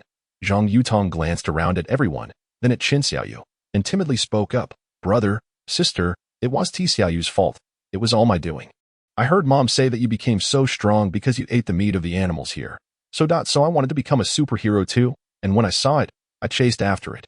She pointed at the motionless chicken on the ground, initially fearful and uncertain of how to face the adults' inquiries. She found courage in Qin Xiaoyu's honesty and continued softly, So I'm sorry, I want to do this again. Wu Di, exasperated, stepped forward to pick up the chicken from the ground and gently pinched Zhang Yutong's cheek. Fortunately, we arrived in time. At least you're safe as for this chicken, that we shall feast on it tomorrow. Wow, that's wonderful, Zhang Yutong exclaimed, her face lighting up with excitement, nearly leaping for joy, only to be restrained by Yang Qi. Yang Qi hurriedly gestured for her to quiet down, signaling silence with her hand. Zhang Yutong nodded repeatedly, indicating her understanding, and shyly retracted her head, peeking out her little tongue. Now that we've found everyone, let us return to by the way. Gao Yupeng began, turning to glance towards the direction of the dilapidated house. A look of puzzlement crossing his face, before asking, what exactly happened over there? Why was it so noisy? Do you two know? I know. Chen Xiaoyu eagerly replied, then began recounting everything that had transpired. As they listened to his narrative, the group made their way back to where they had parked at that's how it was. Gao Yupeng realized after hearing Chen Xiaoyu's account, it seems there are not only zombies here, but also many mutated creatures. Wu Di analyzed with a grave expression. Let us not dwell on that for now. We should leave here as soon as possible. Yang Qi interjected, feeling an ominous presence encroaching upon them. The group quickened their pace towards the vehicle. Suddenly, a low growl resonated ahead, as a massive mutated dog lunged from the shadows, charging straight towards them. Chapter 76. Taming the fiendish hound. As the giant dog prepared to pounce, the adults swiftly shielded the children behind them and poised themselves for an immediate counterattack. However, in that dire moment, Qin Xiaoyu unexpectedly dashed forth from behind Lin Juanxiong's towering figure. Xiaoyu, be careful! Everyone shouted anxiously, ready to spring into action to save him.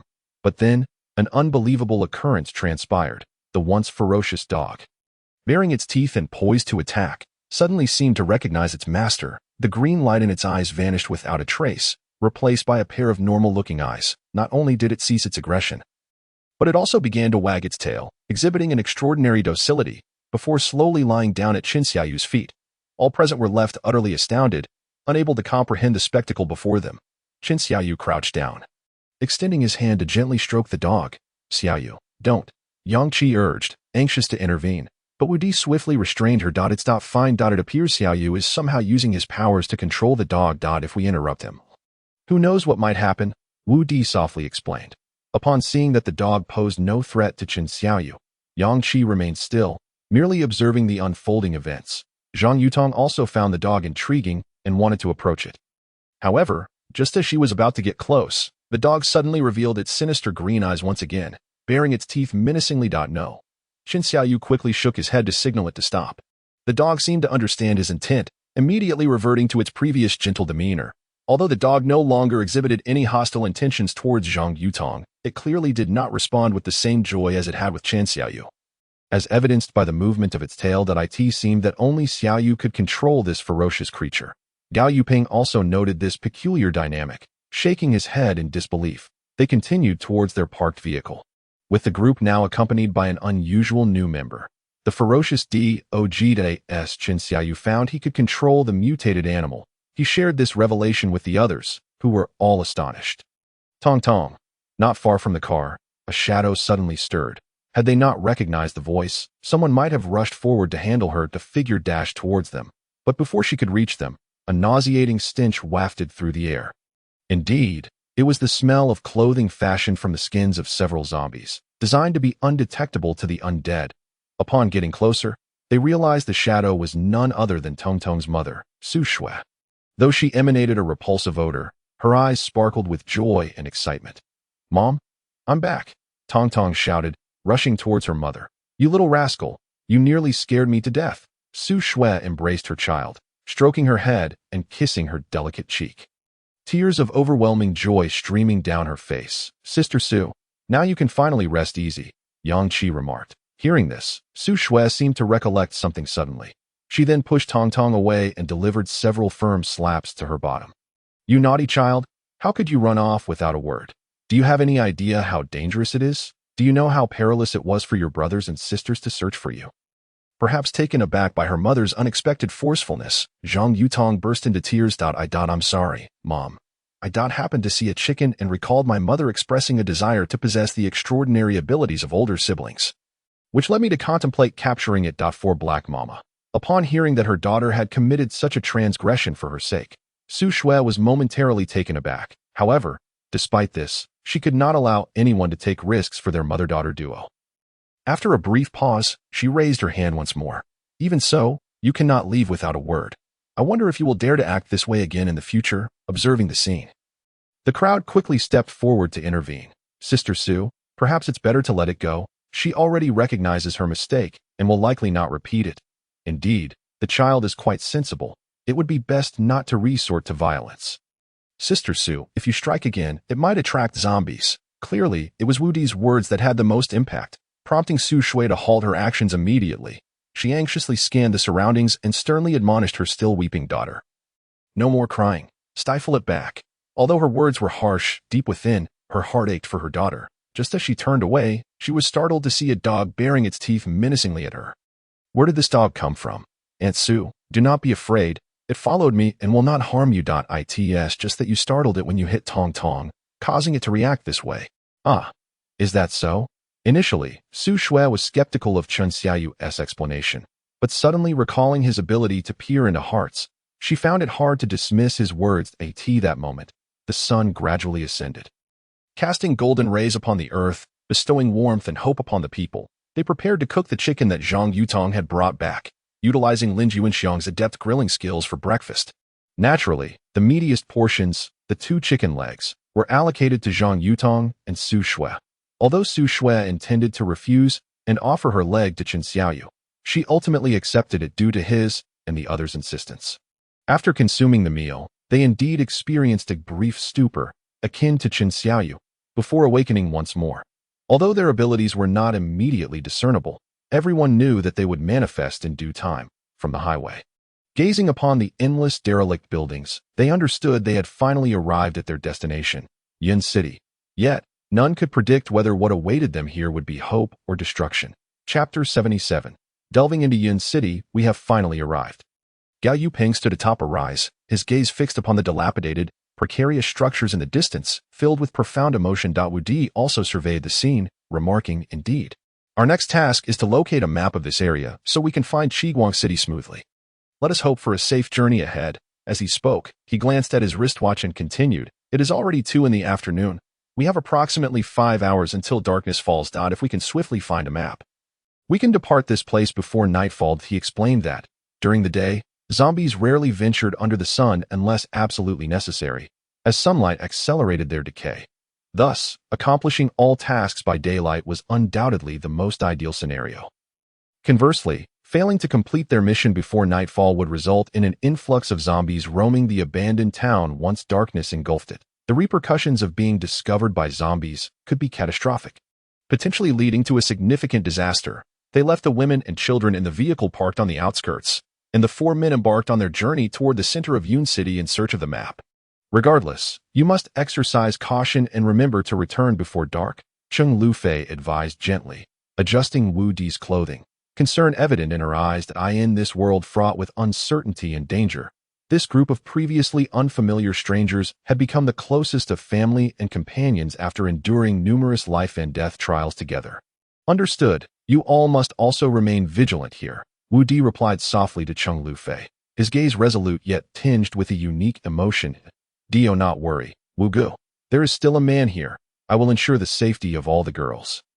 Qin Xiaoyu declared confidently, patting his chest. During these trying times, Qin Xiaoyu had matured rapidly. His once naive visage now bore signs of growing confidence and maturity. Ha! You think you're all that, yet you haven't even lost your baby teeth. And you consider yourself a man already. Lin Juanxiong chuckled, playfully ruffling Qin Xiaoyu's hair. Qin Xiaoyu quickly shook his head, evading the giant hand that tousled his hair. Stop underestimating me. Besides, what do teeth have to do with being a man? Go ahead and leave. I have Wolfang to protect us. Wolfang was the fierce dog he had taken in, now transformed from its former menacing appearance into a loyal guardian, quietly following Qin Xiaoyu. Well then, having it with you does provide an extra layer of security, Tang Ruizheng remarked, observing Wolfang lying nearby. He had attempted to bribe the dog with food on several occasions but had failed, as he only offered vegetables and fruits, which were far from appealing to it. However, despite its fearsome appearance, Wolfang was extremely loyal to Qin Xiaoyu, almost dependent on him. Wherever Qin Xiaoyu went, Wolfang was sure to follow. Like a faithful bodyguard, Tang Ruiyang felt a pang of envy as he watched Wolfang, contemplating how wonderful it would be to have such a devoted pet. Why can't I join you? Even without my abilities, I could still provide some assistance. Yang Qi disagreed with the decision to leave her behind, perceiving it as a slight against women's capabilities that as someone inherently drawn to adventure. Extreme sports had instilled in her not dread, but a unique zest for life. She had always craved the thrill of the unknown and the exploration of new realms, rather than being confined to the background. We must leave an attacker behind. Both Dr. Cheng and Qin Xiaoyu have limitations in their abilities, which are not suitable for self-defense or offense. Moreover, Su Shui and her daughter have yet to uncover their powers. So ensuring their safety is also a significant responsibility, Gao Yuping patiently explained. He recognized Yang Qi's bravery and determination, but this mission required various types of abilities to succeed. Leaving an offensive ability user behind would help ensure the base's safety and prepare for any potential dangers. Hearing Gao Yuping's reasoning, Yang Qi came to realize the importance of her role. Although she could not personally partake in the exploration of Yun City, she understood that she was equally indispensable to the team. Thus, Yang Qi willingly accepted her task of remaining behind. Knowing that only by everyone fulfilling their roles could they achieve their objective, the four men, under the watchful gaze of the women and children, donned their backpacks and wielded their weapons, resolutely advancing into the heart of Yun City. Their figures gradually faded into the distance, leaving the women and children silently praying for their safe return. To save some time, we should aim to search places where maps are more likely to be found, such as schools, libraries, or stationery stores, Wu Di suggested as they walked, fully aware of the urgency of time. Every moment was critical. Discovering the map would facilitate their swift exit from this perilous area, making it vital to enhance their search efficiency. The other three nodded in agreement, but as they proceeded, the sights before them were terrifying. The surrounding buildings were all in ruins, as if they had endured an unimaginable cataclysm. Walls were crumbling, windows shattered. The once vibrant area now lay in desolation. The streets were chaotic, littered with refuse emitting foul odors. Even more alarming, the ground was strewn with decayed bones, remnants of what might have been the city's inhabitants, now reduced to mere fragments of this wasteland. They reeked of decay, serving as a grim reminder of the tragedies that had unfolded here. Cautiously, they traversed the streets, remaining ever vigilant and attentive to their surroundings. Along the way, they encountered a few zombies in abandoned stationery stores and shopping malls, but they successfully dispatched them using their respective abilities. Regrettably, they had yet to find a usable map. As time passed, the sun began its descent, and darkness crept closer. The time remaining was limited. With the sky darkening, the shadows of night began to envelop the land. Tang Ruizheng looked up at the sky, soon to be consumed by darkness, furrowing his brow as he suggested, "It's nearly dark. Perhaps we should return tomorrow." His voice betrayed a hint of unease. Seemingly apprehensive about the impending night, just as Wu Di was about to nod in agreement, His gaze unexpectedly swept over a dilapidated four-story building in the distance. The structure appeared to be on the verge of collapse. Its walls riddled with cracks and graffiti, windows shattered, and the porch cluttered with debris. "Look! Is that a bookstore?" Wu Di exclaimed in astonishment, pointing towards the edifice. The others followed the direction of his finger, only to see that the inscription on the door had deteriorated to the point of near illegibility. However, upon closer inspection, a few words could be faintly discerned. Yun Cheng Mao Mao Guan. The characters Mao Mao had crumbled to the extent that only the strokes of the character for book remained. Hanging Askew.it was hard to imagine that this building had once been a library. If not for the careful scrutiny. "Since we are already here, should we take a look at this library before we leave?" Wu Di tentatively suggested to the group, aware that darkness was soon to descend. Yet recognizing that this library was their best chance of locating a map. Chapter 78. The Haunted Library. Everyone was eager to find the map quickly and exit this densely populated town. Thus they all nodded in agreement with Wu Di's proposal. The four approached the library's entrance, only to find the heavy doors firmly shut. They cautiously edged closer and pushed against the doors with all their might. Yet they remained stubbornly closed. "How are we supposed to get in if the door won't budge?" Tang Ruyang frowned, gazing at the locked entrance. "Step aside. Let me handle this." Lin Juanxiong urged the others to move back, stepping forward to employ his unique abilities to force the door open.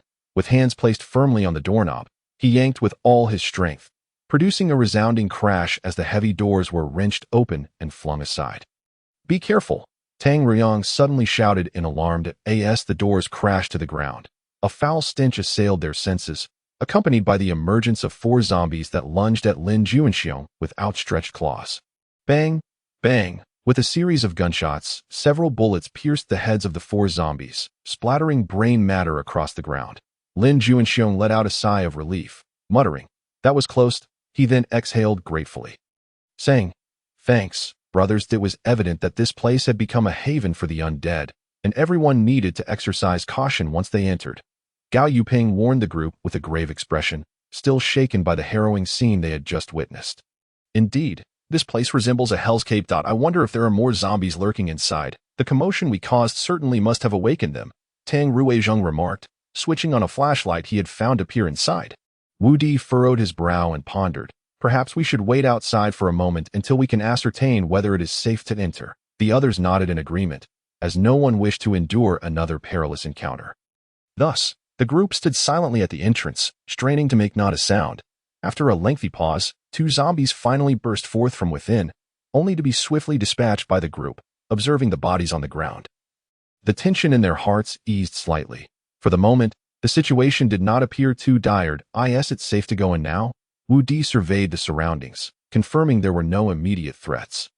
Before cautiously stepping inside the library, the others followed suit, entering in single file. "Everyone, please be vigilant. This library is quite expansive, and there may be some well-hidden zombies lurking within," Gao Yuping cautioned in a hushed tone. "I believe Officer Gao has a valid point. Why don't we split into two groups? It will expedite our search," Wu Di proposed. "Agreed, let us do that." The group concurred, dividing into two teams. Wu Di and Tang Ruyang would search the first and second floors, while Gao Yuping and Lin Juanxiong would ascend to the third and fourth floors. Inside the library, they discovered a thick layer of dust covering many objects, contributing to an atmosphere of decay and neglect.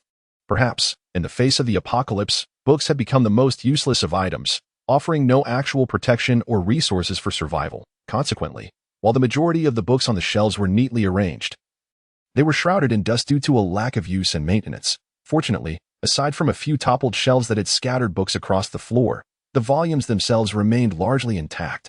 Yet, even with the books in relatively good condition, locating a specific map in this dimly lit space proved to be a formidable challenge. They needed to meticulously search every corner, utilizing the flashlight's beam to discern the text and images. Simultaneously, they had to remain ever vigilant against the sudden attacks of any zombies lurking in the shadows. After all, the library's narrow and convoluted corridors could easily trap them in a precarious situation. Fortunately, the number of zombies inside was limited, allowing them to better manage any unexpected encounters. The group worked in unison, combating the occasional zombie that lunged from the darkness, employing their weapons and unique abilities. They swiftly felled the undead, ensuring their safety. It's odd that these individuals chose to hide in a library during the war, only to ultimately fall victim to the zombie apocalypse, Gao Yupeng mused. Kicking aside a corpse on the ground while continuing to sift through the books, his tone was heavy, imbued with a sense of helplessness and sorrow for the fate of these people. Perhaps the threat of biological weapons was simply unavoidable? Suddenly, Lin Juanxiong exclaimed, "Hey, is this a map?" He pulled out a piece of parchment from one of the books. Gao Yupeng rushed over. "Let me see." Don't mistake it for a historical map. Quickly, Gao Yupeng unfolded the map while Lin Juanxiong held the flashlight for him. They had already examined Wu Di's map multiple times and were quite familiar with it. Indeed, this map bore an uncanny resemblance to the one in Wu Di's possession. Gao Yupeng then traced his finger along the creased edges of Wu Di's map, eventually locating the words Qi Guang Qing in a corner. "Fantastic. That's it. Where did you find it? Let us search that area to see if we can find additional copies." Here, in this corner, their excitement palpable, Lin Juanxiong and Gao Yupeng discovered another copy of the same book nearby. Realizing it was a travel guide, they extracted nearly 20 maps from the book before finally relenting. "Let us go find Wu Di and the others." The two hurried downstairs and found Wu Di and Tang Ruiyang. Upon hearing that they had found the map, everyone was elated. "Let us head back to the vehicle now," Tang Ruiyang urged, gesturing for everyone to follow. Just as he was about to step out the door, Wu Di suddenly yanked him back. "What's wrong?" Tang Ruiyang, puzzled, looked at Wu Di, who gestured for silence and pointed outside. Upon glancing, Tang Ruiyang felt a chill run down his spine. Outside, the street was shrouded in darkness, teeming with hundreds of shadows that moved slowly, resembling a parade of specters. Though they possessed unique abilities, navigating past so many zombies would prove to be a daunting task. Tang Ruiyang swallowed hard and asked in a hushed voice, "What should we do now?" Wu Di furrowed his brow, contemplating for a moment before responding. "Let us retreat back into the store and find a place to hide until dawn." Thus, the group stealthily retreated, striving to make not a sound.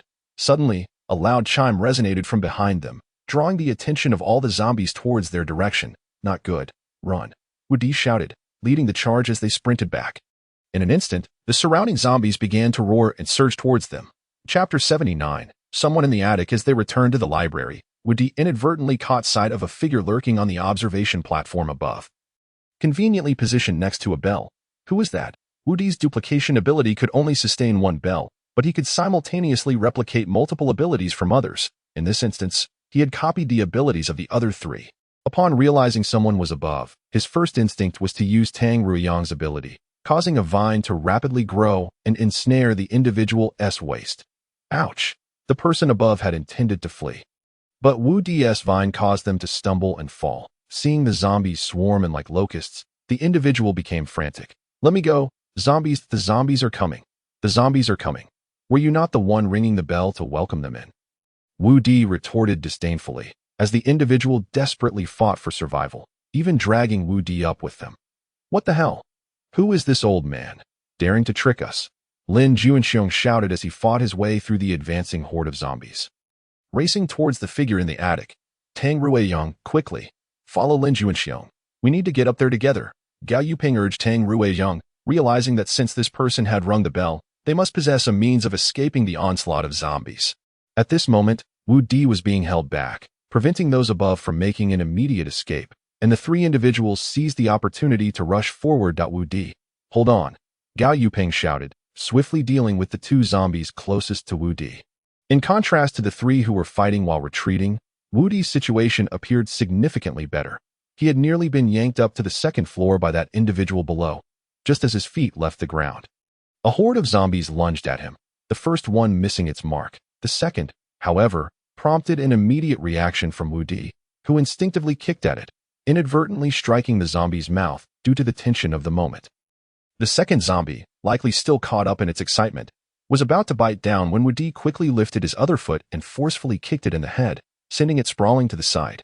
Internally, he couldn't help but exclaim, "That was close. Thankfully, I have shoes on. It won't be so easy for it to bite into my flesh." As the third and fourth zombies lunged towards him, he retracted both feet. His frantic movements simultaneously pulled the individuals above closer to the railing. At the same time, his rope slipped further down. "Hurry, let go of me," the person above shouted in a panic. "If you're scared, quickly pull me up, or I'll drag you down with me even if it costs me my life." Realizing he was now unable to escape Wu Di, the individual summoned all his strength to pull him up. Thus, Wu Di, with one hand controlling the vine and the other continuously shooting at the zombies beneath him, sought to extricate himself from his predicament. "You foul zombies, I shan't entertain you any longer." Just as Wu Di felt himself distancing from the zombies, who were frantically reaching out for him but failing to grasp him, the vine suddenly slipped, causing him to plummet back into the throng of zombies. Alarmed, he thought to himself, "This is bad.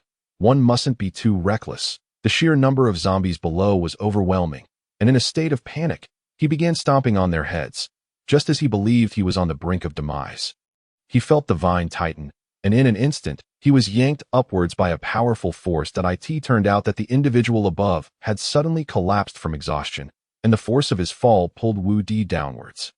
Just as he was about to tumble over the railing, Lin Juanxiong arrived just in time to catch him. Lin Juanxiong, with immense strength, shouted and swiftly pulled Wu Di back up once they were safe. Wu Di and Lin Juanxiong helped the fallen individual to his feet, revealing him to be an elderly man in his 50s, sporting a full beard and long hair, emanating a strong stench of decay. Were it not for his lively eyes and ability to speak, one might mistake him for a zombie. "You filthy old man, quickly tell us how to deal with these zombies." Lin Juanxiong's iron grip tightened on the man's arm as he demanded. "I don't know. That hurts. I'll tell you. I will." Upon hearing this, Lin Juanxiong eased his grip. "Speak quickly, old man. We don't have much time." With Gao Yuping and Tang Ruizhong visibly struggling, Lin Juanxiong pressed for answers. "I know. But how could I possibly deal with so many zombies?" "Old man, are you not being truthful? If you don't know how to handle these zombies, why would you lead them to the library? Are you planning to offer yourself as a meal for them? Do you take us for fools?" Wu Di's anger flared. "Lin, if he won't speak the truth, let us toss him down to feed the zombies." "All right, that's my favorite task," Lin Juanxiong said as he dragged the old man towards the railing, pushing his head down forcefully while preparing to lift his legs as he gazed at the countless hands reaching up from below. The old man truly began to panic. These people could very well throw him over. "No, wait. I'll talk. Seeing the old man in tears, Lin Juanxiong softened his approach. "Hurry and speak. I truly can't fight them off." Upon hearing this, Lin Juanxiong feigned another toss. The old man quickly added, "But I have a hidden chamber that can keep them out. Why didn't you say so earlier? You've made us go through so much trouble. Quickly, lead us there." Lin Juanxiong and Wu Di urged the old man towards the hidden chamber he mentioned, and knowing he could not escape their grasp, the old man complied to their surprise, next to the wall clock. There was indeed an iron door seamlessly blending into the wall, nearly invisible unless one looked closely. To prevent the old man from suddenly entering and locking them out, both men stood firmly beside him. Gripping his arms tightly, the old man did not deceive them and opened the door. "Officer Gao, Tang Ruiyang, quickly come this way." As the three rushed inside, Wu Di called out to the two outside, who were in dire straits. Chapter 80. The indigenous person who has lived alone for 20 years. Upon entering, Wu Di discovered that it was a sealed room. Following Gao Yuping and Tang Ruizhong's powerful kicks, two zombies collapsed before the horde, providing a brief respite for the two to dart inside and promptly shut the door. However, the zombies' speed and numbers were overwhelming. Before the door could be fully closed, they surged forward, forcing it ajar and allowing arms to reach in. "Lin, come help." As the door threatened to be breached by the zombie horde, the two called out for assistance. Lin Juanxiong approached swiftly, pressing against the door with both hands. "Get back." Understanding Lin Juanxiong's strength, the two instinctively stepped aside. As they did, Lin Juanxiong bellowed, and in an instant, a terrifying force surged forth, slamming the door shut and crushing several zombie arms in the process. After securing the door, Lin Juanxiong immediately locked it. Outside, a cacophony of banging and crashing ensued. Their coordinated efforts and extraordinary abilities left the old man inside astonished. Finally, having temporarily quelled the zombie onslaught, their gazes turned towards the old man within the room. Although the absence of moonlight left the space dim, rare artificial light illuminated it, revealing solar-powered energy sources. The room was sparsely furnished, containing a bed, a bookshelf, and a cabinet, all in disarray and emitting a foul odor. Books and miscellaneous items were strewn about. When the old man noticed the group's furious stares, he snapped out of his shock and awkwardly laughed. "Who are you really? Why are you trying to harm us?" Wu Di asked, furrowing his brow in confusion. "I'm the librarian of this library." He cleared his throat awkwardly and continued, "Please don't hold it against me. It's because you all killed my bait that I acted out of anger." Upon hearing his words, everyone exchanged incredulous glances, their expressions filled with disbelief and confusion. You were a resident of this space? My goodness. I had no idea there were still living people here, Lin Juanxing exclaimed in astonishment. After being in this place for so long, they had assumed it was entirely populated by zombies. They were utterly taken aback to learn that a living person existed in this realm. Their surprise at the old man's initial statement left them momentarily unable to process the rest of his words. The old man, too, seemed caught off guard by Lin Juanxiong's strange question, feeling bewildered. Shouldn't they be more concerned about why he intended to harm them? I am indeed alive, but what do you mean by this space? And where do you come from? Before Lin Juanxiong could respond, Wu Di quickly interjected, my friend is just a bit too excited. He means to say that in Yun City, we never expected to find any living people here. After all, their understanding of this space was still limited. If he was indeed a living person, did that imply there were countless more indigenous residents here if they were to discover that the others were not from this place? Would the residents harbor hostility towards them? After all, there were only 9 of them. If these people had ill intentions, they would be in grave danger. Oh, I see. Though sensing there was more beneath the surface, and that the old man was reluctant to answer where they came from. The old man, outnumbered, dared not press further, knowing that if they chose to kill him, it would be an effortless task. Are you the only one here? How have you survived? Facing Gao Yuping's skepticism, the old man sighed helplessly. 20 years ago, during that catastrophic biochemical incident, those with the means to escape have long since departed, leaving those without the ability to fend for themselves to await their demise in this place. Although I am merely an ordinary administrator, it is universally acknowledged that living is preferable to death. I am aware of a hidden storage area within the library, typically reserved for precious tomes, which is also remarkably well sealed. Thus, I prepared some provisions and took refuge within. Heavens! You have been hiding here alone for 20 years, Tang Rueyong exclaimed, his eyes widening in disbelief, echoing the astonishment of everyone present. The old man offered a resigned smile, saying, indeed, I have concealed myself here for a full 20 years. I have never dared to leave this library. How is that possible? 20 years. What have you subsisted on? And what have you drunk?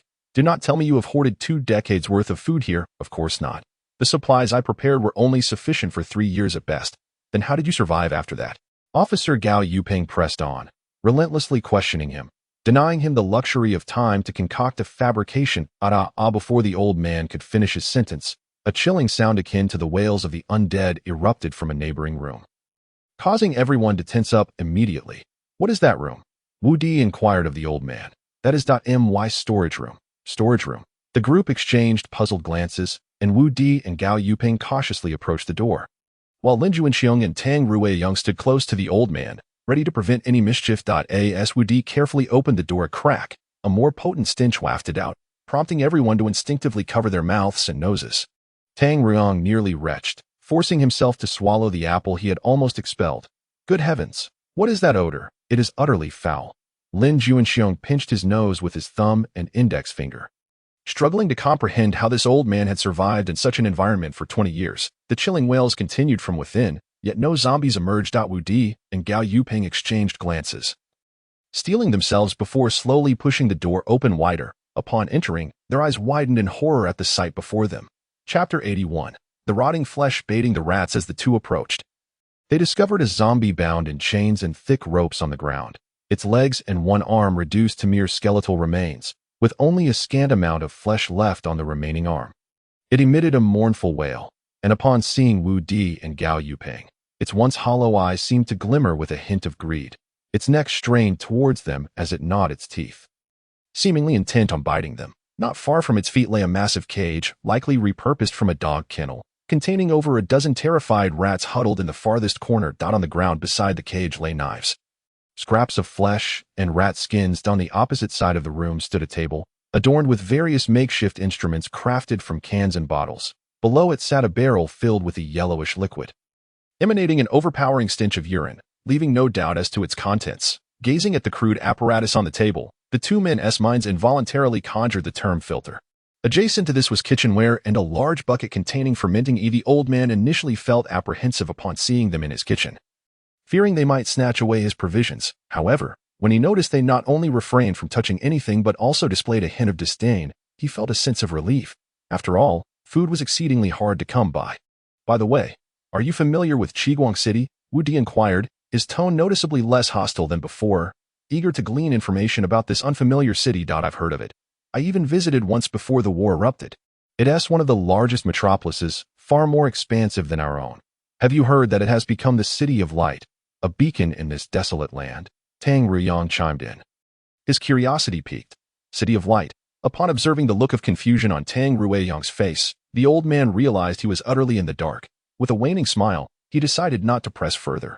City of light. City of light. The old man murmured the phrase to himself a couple of times, as if struck by a sudden revelation, his eyes sparkling with newfound excitement. So you mean to say that Qiguang City has transformed into the City of Light? Correct?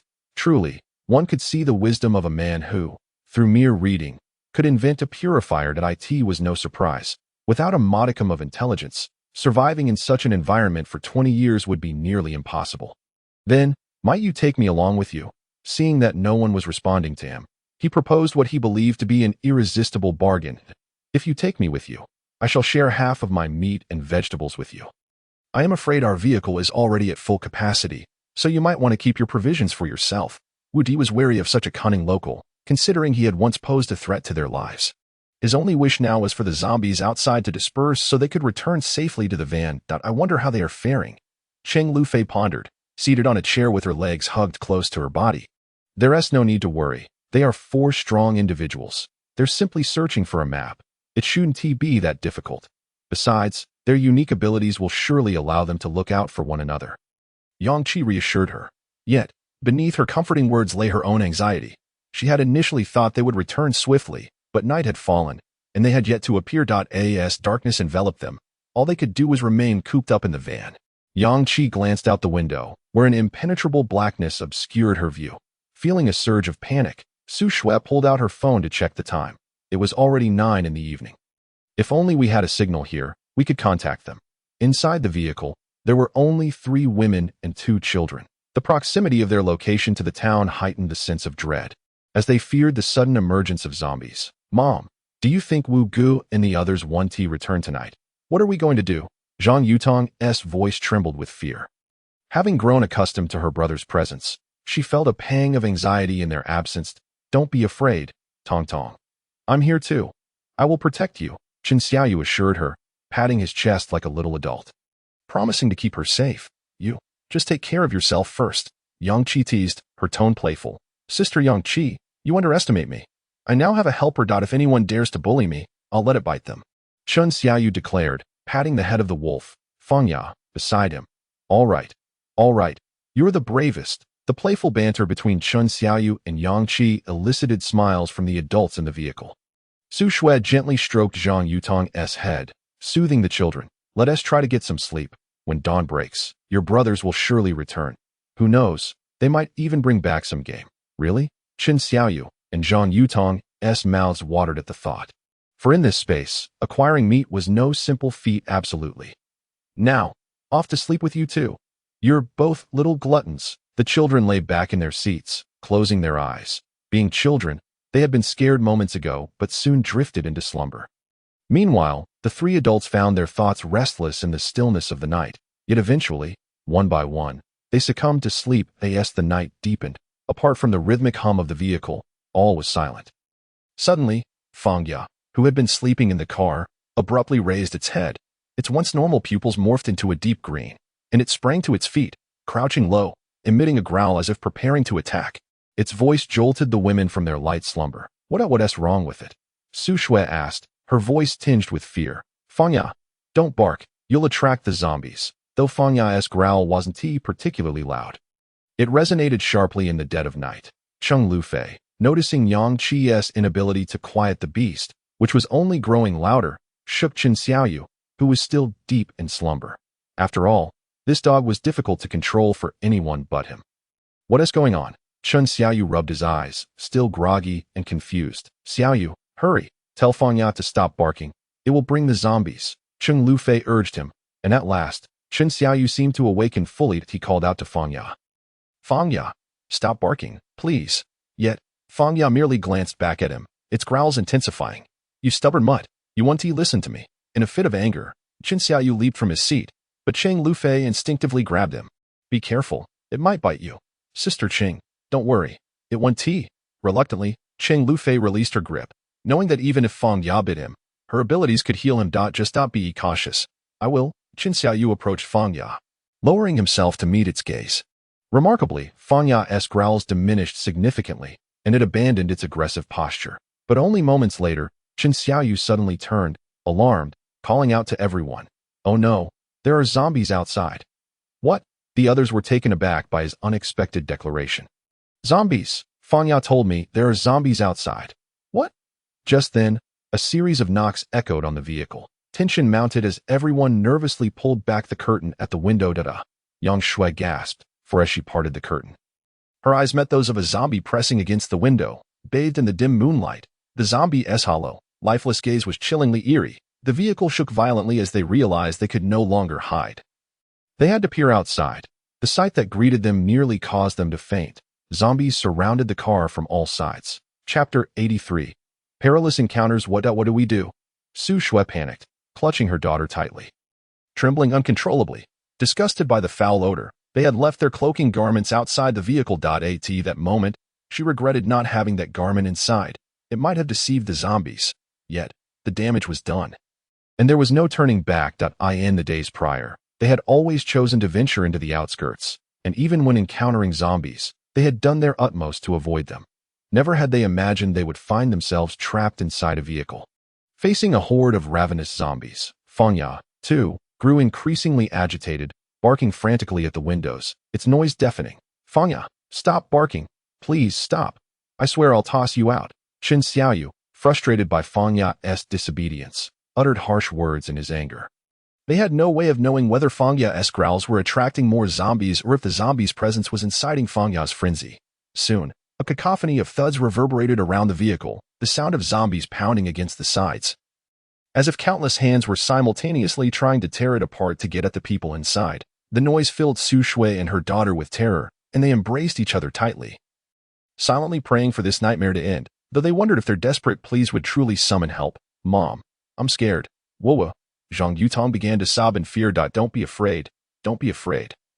Mommy's here. Su Shui comforted her daughter while anxiously observing the encroaching zombie horde outside, her heart brimming with dread and helplessness, although Qin Xiaoyu didn't cry out as Zhang Yutong did.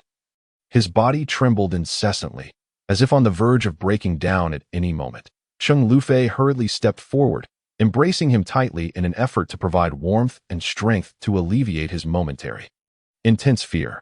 Yang Qi glanced back at the few individuals in the carriage, and her mood instantly plunged to an abyss of heaviness. Among these people, there were none who possessed offensive abilities, or those who had even recognized their own powers.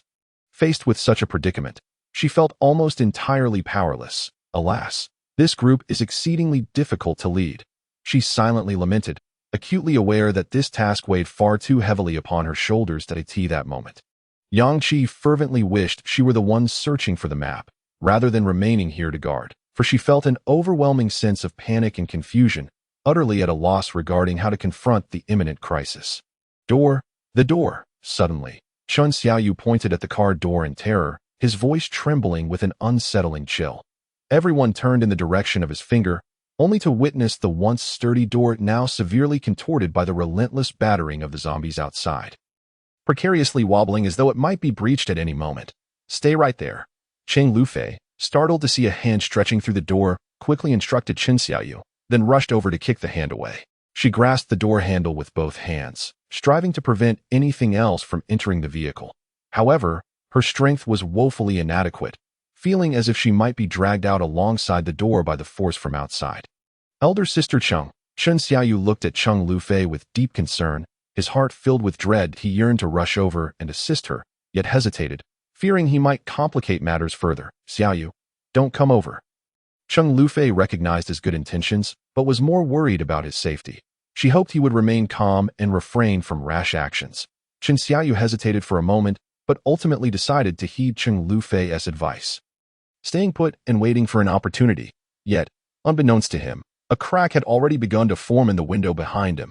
Suddenly, a loud crash of shattering glass erupted behind him. At the same time, Qin Xiaoyu felt a sharp pain in his shoulder, causing him to leap from his position in fright, staring terror-stricken behind him. The women in the carriage were equally terrified by the deafening noise.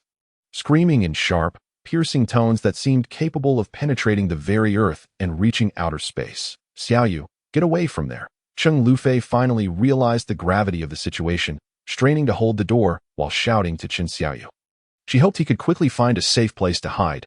Her heart raced with urgency, yet she felt utterly powerless. All she could do was continue to grip the door tightly, preventing the zombies from breaking in. Simultaneously, she prayed for Chen Xiaoyu's safety. At that moment, 5 or 6 pale, skeletal zombie hands suddenly reached in through the shattered glass at the back of the carriage, clawing wildly in an attempt to seize the petrified Qin Xiaoyu, who was frozen in fear in the middle of the aisle. In this dire moment, the wolf Fong sprang up from the ground, lunging forward to frantically tug at the encroaching arms. Within mere seconds, it had bitten off several of them, their severed limbs still twitching mechanically. Seizing the opportunity, Su Shui swiftly pulled Qin Xiaoyu over to her, huddling together with her daughter, tightly grasping the 2 children and trying to keep them as far from the window, now shattered and reaching with zombie hands, as possible. Wail. Suddenly, Wolf Fong let out a harrowing cry, yanked out of the window by a zombie arm. Wolf Fong. Qin Xiaoyu desperately attempted to rush forward to save it, but Su Shui held him back with all her strength. Outside, the air was filled with Wolf Fong's anguished howl and the frenzied growls of the zombies, as if all the undead had been drawn to the scene. Child, you must not go. You cannot save it. No, let me go. I must save it. Suddenly, a loud crash reverberated through the carriage, causing everyone to topple in disarray. Hurry, hold on tight. It turned out that while Wolf Fong had distracted most of the zombies, Yang Qi had quickly started the vehicle. At this moment, the rear window had shattered completely. If they did not leave soon, they would inevitably face total annihilation. However, just as Yang Qi initiated the car's movement, she inadvertently backed up, and due to the sudden inertia, a zombie from the shattered window tumbled inside. Chapter 84. Stop. Yang Qi, her face a mask of terror, pressed the accelerator with all her might, desperately maneuvering the vehicle out of the horde of zombies. Yet, a multitude of zombies continued to pursue them relentlessly, as if they would never tire. A few screams erupted from within the car. It turned out that due to the earlier reversal, a zombie had been brought in through the shattered rear window. At that moment, it lunged at the occupants with claws outstretched, causing everyone to panic and scream. Scrambling to evade. As Su Shui pulled her 2 children aside in a moment of peril, the zombie lunged straight ahead. Just then, Yang Qi caught sight of the zombie charging toward her in the rearview mirror. Her face drained of color, her heart racing, she instinctively slammed on the brakes. With a loud thud, the zombie collided heavily with the front window. The force of the sudden stop sent the zombie crashing through the shattered glass, flinging it violently outside the vehicle. A series of piercing screams once again shattered the night. The chaos within the carriage erupted anew. Yang Qi, still reeling from the earlier panic, found that the pursuing zombies had closed in, several of them even managing to leap onto the vehicle. Yang Qi's complexion turned ashen. Her heart raced violently, threatening to leap from her throat. She could only accelerate again, racing forward with unbridled speed. Quick, we must not let them in. Cheng Lufei's voice, though trembling with fear, was filled with determination as she bravely lunged toward the window, desperately trying to pry away the zombie arms that clung to the window frame. Qin Xiaoyu inhaled deeply, striving to suppress the panic and sorrow swelling within him. Elder sister Qing, I'll help you. Without hesitation, he rushed to the window, joining Cheng Lufei in the struggle against the zombie hands. Tong Tong, stay hidden. Mommy is going to help. Su Shui's voice was tinged with anxiety and concern. She reassured her daughter before dashing to another window to pull off the zombie hanging there. The zombie arms were hard and cold, like iron, gripping tightly onto the rapidly moving vehicle. Their strength was astonishing, causing the window to shake violently and emit creaking sounds. Despite their hearts being filled with terror in this life-and-death moment, they had no choice but to confront these horrifying zombies head-on. They gritted their teeth, summoning all their strength in an attempt to pry open the zombie arms. Each contact sent chills coursing through their bodies, yet they showed no signs of retreat. Finally, through their combined efforts, they managed to pull the zombie hands away from the window, sending the creature tumbling like a sandbag far behind the speeding vehicle, prompting a collective sigh of relief. However, they had overlooked the window on the opposite side. Ah, Mommy! Suddenly, a piercing shriek erupted from behind them, like thunder tearing through the stillness of the night. The group jumped in shock at the unexpected sound, turning to see what had transpired, particularly Su Shui, upon witnessing the scene before her. Nearly lost her senses in terror. A zombie had stealthily infiltrated the carriage, Its eyes were hollow and soulless, exuding a nauseating stench. At that moment, it gripped Zhang Yutong's shoulder with its rigid hands, baring its bloodied, putrid mouth, revealing sharp fangs, poised to sink into Zhang Yutong's delicate neck. Stop! Su Shui screamed in terror, yet she was powerless to prevent the unfolding horror. They were simply too far from Zhang Yutong to reach her in time. Despairing, Su Shui extended her trembling right hand, frantically attempting to grasp her daughter. Yet her efforts seemed so feeble, as if she were merely making one last futile struggle. But was it truly too late? No, perhaps a miracle was truly at hand. In that critical moment, Su Shui dashed forward with all her might, pulling her daughter from the grasp of the zombie and enveloping her tightly in her warm embrace. Tong dong, tong tong. Su Shui was terrified, repeatedly calling her daughter's name, her voice filled with fear and worry. Tears streamed down her face like a flood, spilling over her cheeks. She cried out, the anguish and guilt within her overwhelming her emotions. As she wept, she suddenly sensed something was amiss. She gently looked down at her daughter in her arms, only to find her standing motionless, her eyes wide with fear. Tong tong, what's wrong? Please don't scare mommy. Su Shui gently shook her, but there was still no response. This dear Cheng hurry. In her desperation, Su Shui turned around, seeking help from Cheng Lufei, only to be stunned in disbelief. At that moment, she realized that everything around her had come to a standstill. Everyone was frozen in their previous actions. She could see the terrified expressions on Cheng Lufei and Chun Xiaoyu's faces, the zombie's mouth agape and head tilted in a grotesque manner, and even Yang Qi's foot, which had been poised on the brake, alongside her body, which was about to turn away. What is happening? Su Shui looked towards the rear window of the car and saw that not far away, around 20 zombies were still in pursuit of them. Had they not been immobilized? Su Shui, in disbelief, glanced at her own hands, but saw nothing unusual. Could it be that this is my supernatural ability? As she pondered what she had done to trigger this ability, the vehicle suddenly jolted, and she lost her balance, falling to the ground. Mom! Suddenly, everything in the car sprang back to life. Yang Qi instantly found herself in the position where Zhang Yutong had been, her hands still mimicking the action of pulling. However, she froze for a moment, bewildered. Where are the people? Yang Qi thought to herself, recalling how she had quickly utilized her ability to brake upon seeing Yutong in danger, aiming to rush over to save her. But now, there was no one in sight. At that moment, not only was Yang Qi taken aback, but everyone present also found themselves momentarily stunned. They clearly remembered that Zhang Yutong and Su Shui had not been in that spot. How could it be that in the blink of an eye, their positions had completely swapped? Chapter 85, whose ability the zombies seemed oblivious to the fact that their prey had vanished. They continued to maintain their biting posture but were now gnawing at mere empty air. They stood bewildered, as if experiencing an inexplicable sensation, just as the zombies were lost in confusion, staring blankly at their empty hands. They suddenly felt an unseen force tugging at their necks, followed by a piercing cold knife plunging into their skulls. It was Yang Qi. Immediately afterward, she delivered a powerful kick from behind, wrenching her knife free from its head.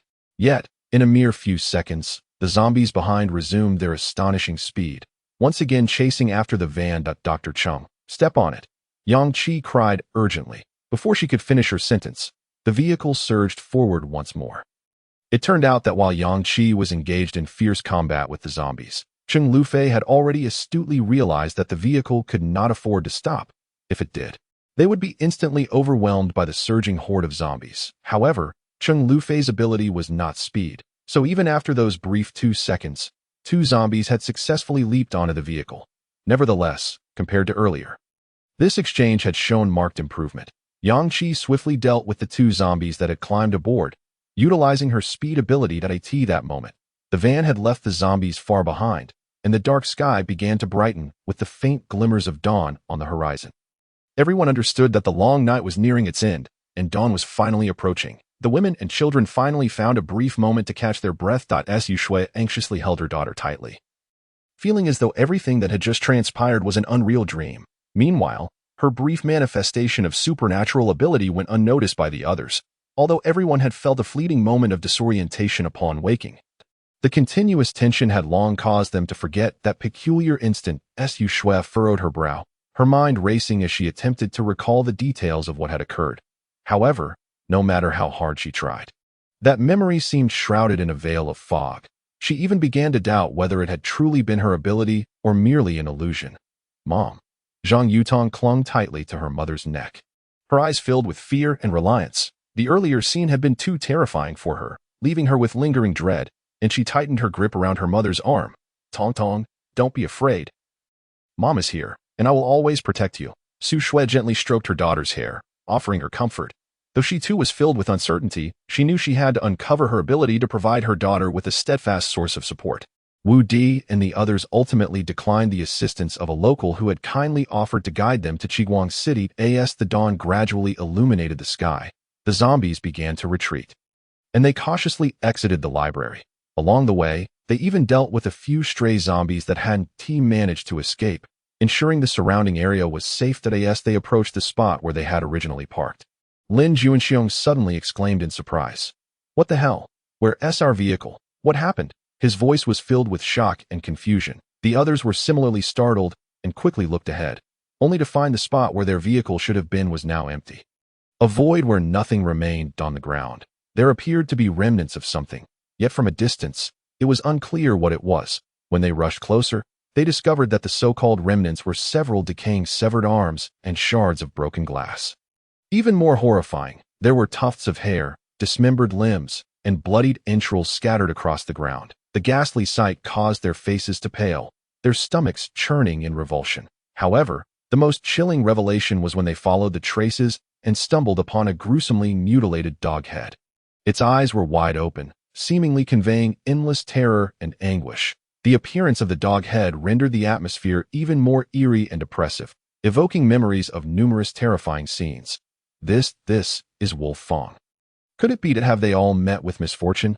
Tang Ruyang gazed at the scene before him in terror, his voice trembling, his eyes widened, his expression filled with disbelief. Upon hearing Tang Ruyang's words, Wu Di and Gao Yuping immediately recognized the grim situation. They quickly crouched down, scrutinizing the chaotic traces on the ground. Bloodstains, disordered tracks, and shattered items lay scattered around, proclaiming the previous turmoil and danger of the area, which instilled a deep sense of fear. Currently, they only saw Wolf Fong's remains, but not the others. Hopefully, they were still safe for the time being. Wu Di's expression was grave, his tone revealing profound concern. Initially, he believed that leaving them outside was the safest option. But now it seemed that decision might have led to unforeseen consequences. Then where could they have gone? Tang Ruyang asked, puzzled. They must have driven off in that direction. Gao Yuping pointed towards the main road, his expression serious as he continued. Look at these tire tracks and the blood on the ground. It seems they encountered a horde of zombies. They likely escaped abruptly when Wolf Fong attracted the attention of a multitude of zombies.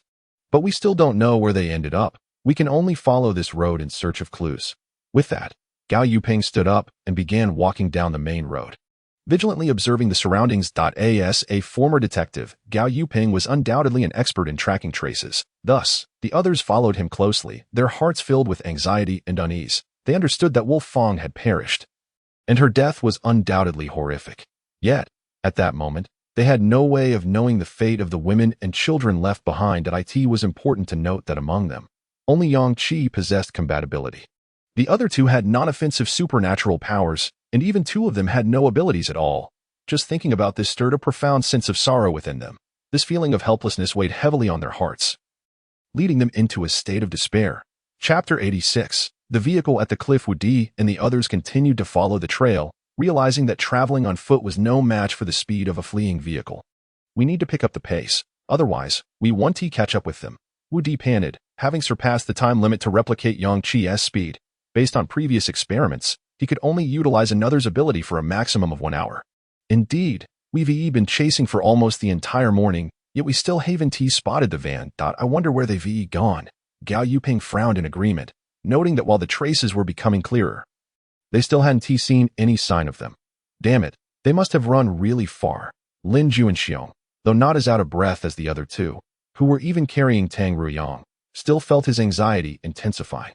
He had picked up Tang Ruyang because he realized that he was too weak, being the slowest runner among them and frequently needing to stop to catch his breath. At last, when Lin Juanxiong called for a halt for the third time, he could no longer endure the situation and directly hoisted Tang Ruizhang onto his back. Initially, Tang Ruizhang's pride protested vehemently, but upon realizing the futility of his objections, he resigned himself to the necessity. After all, Lin Juanxiong was their Hercules, possessing an astonishing strength. Being a mere bystander was not such a poor choice after all. Just then, Several corpses came into view ahead, drawing everyone's attention. "Look, there seems to be a body over there," Tang Riyang exclaimed loudly, pointing in that direction. The group hurried forward to investigate, discovering that these bodies were zombies with their skulls pierced by sharp blades, and not the likes of Cheng Lufei and her companions, which alleviated their anxiety somewhat. How could these zombies have met their demise here? Tang Ruyang questioned in confusion. Could it be that the van, while passing through, encountered the zombies that had jumped onto it, and then discarded them? Gao Yuping speculated it's possible, but there are only a few zombie corpses. We haven't seen Cheng Lufei and the children's bodies. Perhaps that signifies they are still alive. A glimmer of hope flickered in Wu Di's eyes. Let us hope so. If they are alive, we must find them, Gao Yuping declared resolutely. Indeed, this is imperative, both Lin Juanxiong and Tang Ruiyang echoed, for until they witnessed their companion's demise with their own eyes, none would readily abandon hope. Throughout their journey, they had not only become inseparable comrades but had also grown to rely on each other as family. Although the sight of the corpses along the way weighed heavily on their hearts, the absence of the women and children's bodies offered a modicum of hope. They resolved to continue their pursuit of the van's trail, seeking those who had gone missing. Look over there, Tang Ruiyang suddenly exclaimed, capturing everyone's attention. The group instinctively turned to follow his pointing finger and soon spotted a protruding ledge beneath a nearby cliff, where a dilapidated van was faintly visible. If not for a closer inspection, it would have easily gone unnoticed. That van was indeed the very vehicle they had traveled in, though now it was unrecognizable, a mere wreck. Lin Juanxiong's eyes widened in alarm as he dashed forward, calling out anxiously towards the cliff's edge. Dr. Cheng, Yang Qi, Sister Su, are you down there? Please respond. His voice echoed through the valley, yet no answer came. Ignoring the potential danger of attracting nearby zombies, he continued to shout the names of his companions, hoping for a glimmer of life. However, aside from the persistent echoes bouncing off the cliffs, there was no other sound. We must descend to take a closer look, Wu Di urged, his anxiety palpable. He understood that waiting idly was not an option. They needed to ascertain the safety of their companions. Without hesitation, he stated his intent, his gaze resolute and unwavering. At this moment, he had completely exhausted the duration of Yang Qi's speed-enhancing ability and could no longer move as swiftly as she did. He had to rely on other means to seek answers. You all go down. I will stay here to keep watch, he offered.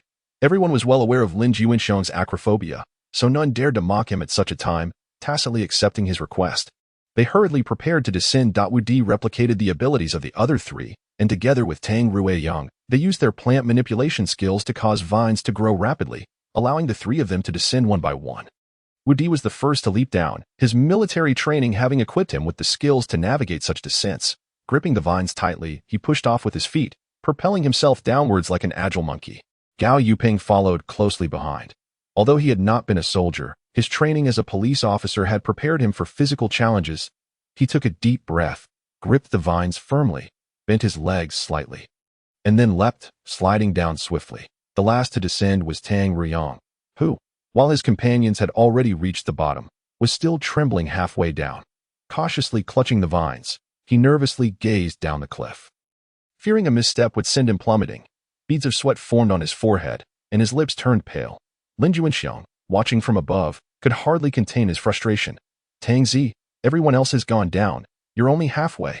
In my opinion, you might as well not go down at all and just come back up here with me, Lin Juanxiong shouted, his displeasure evident.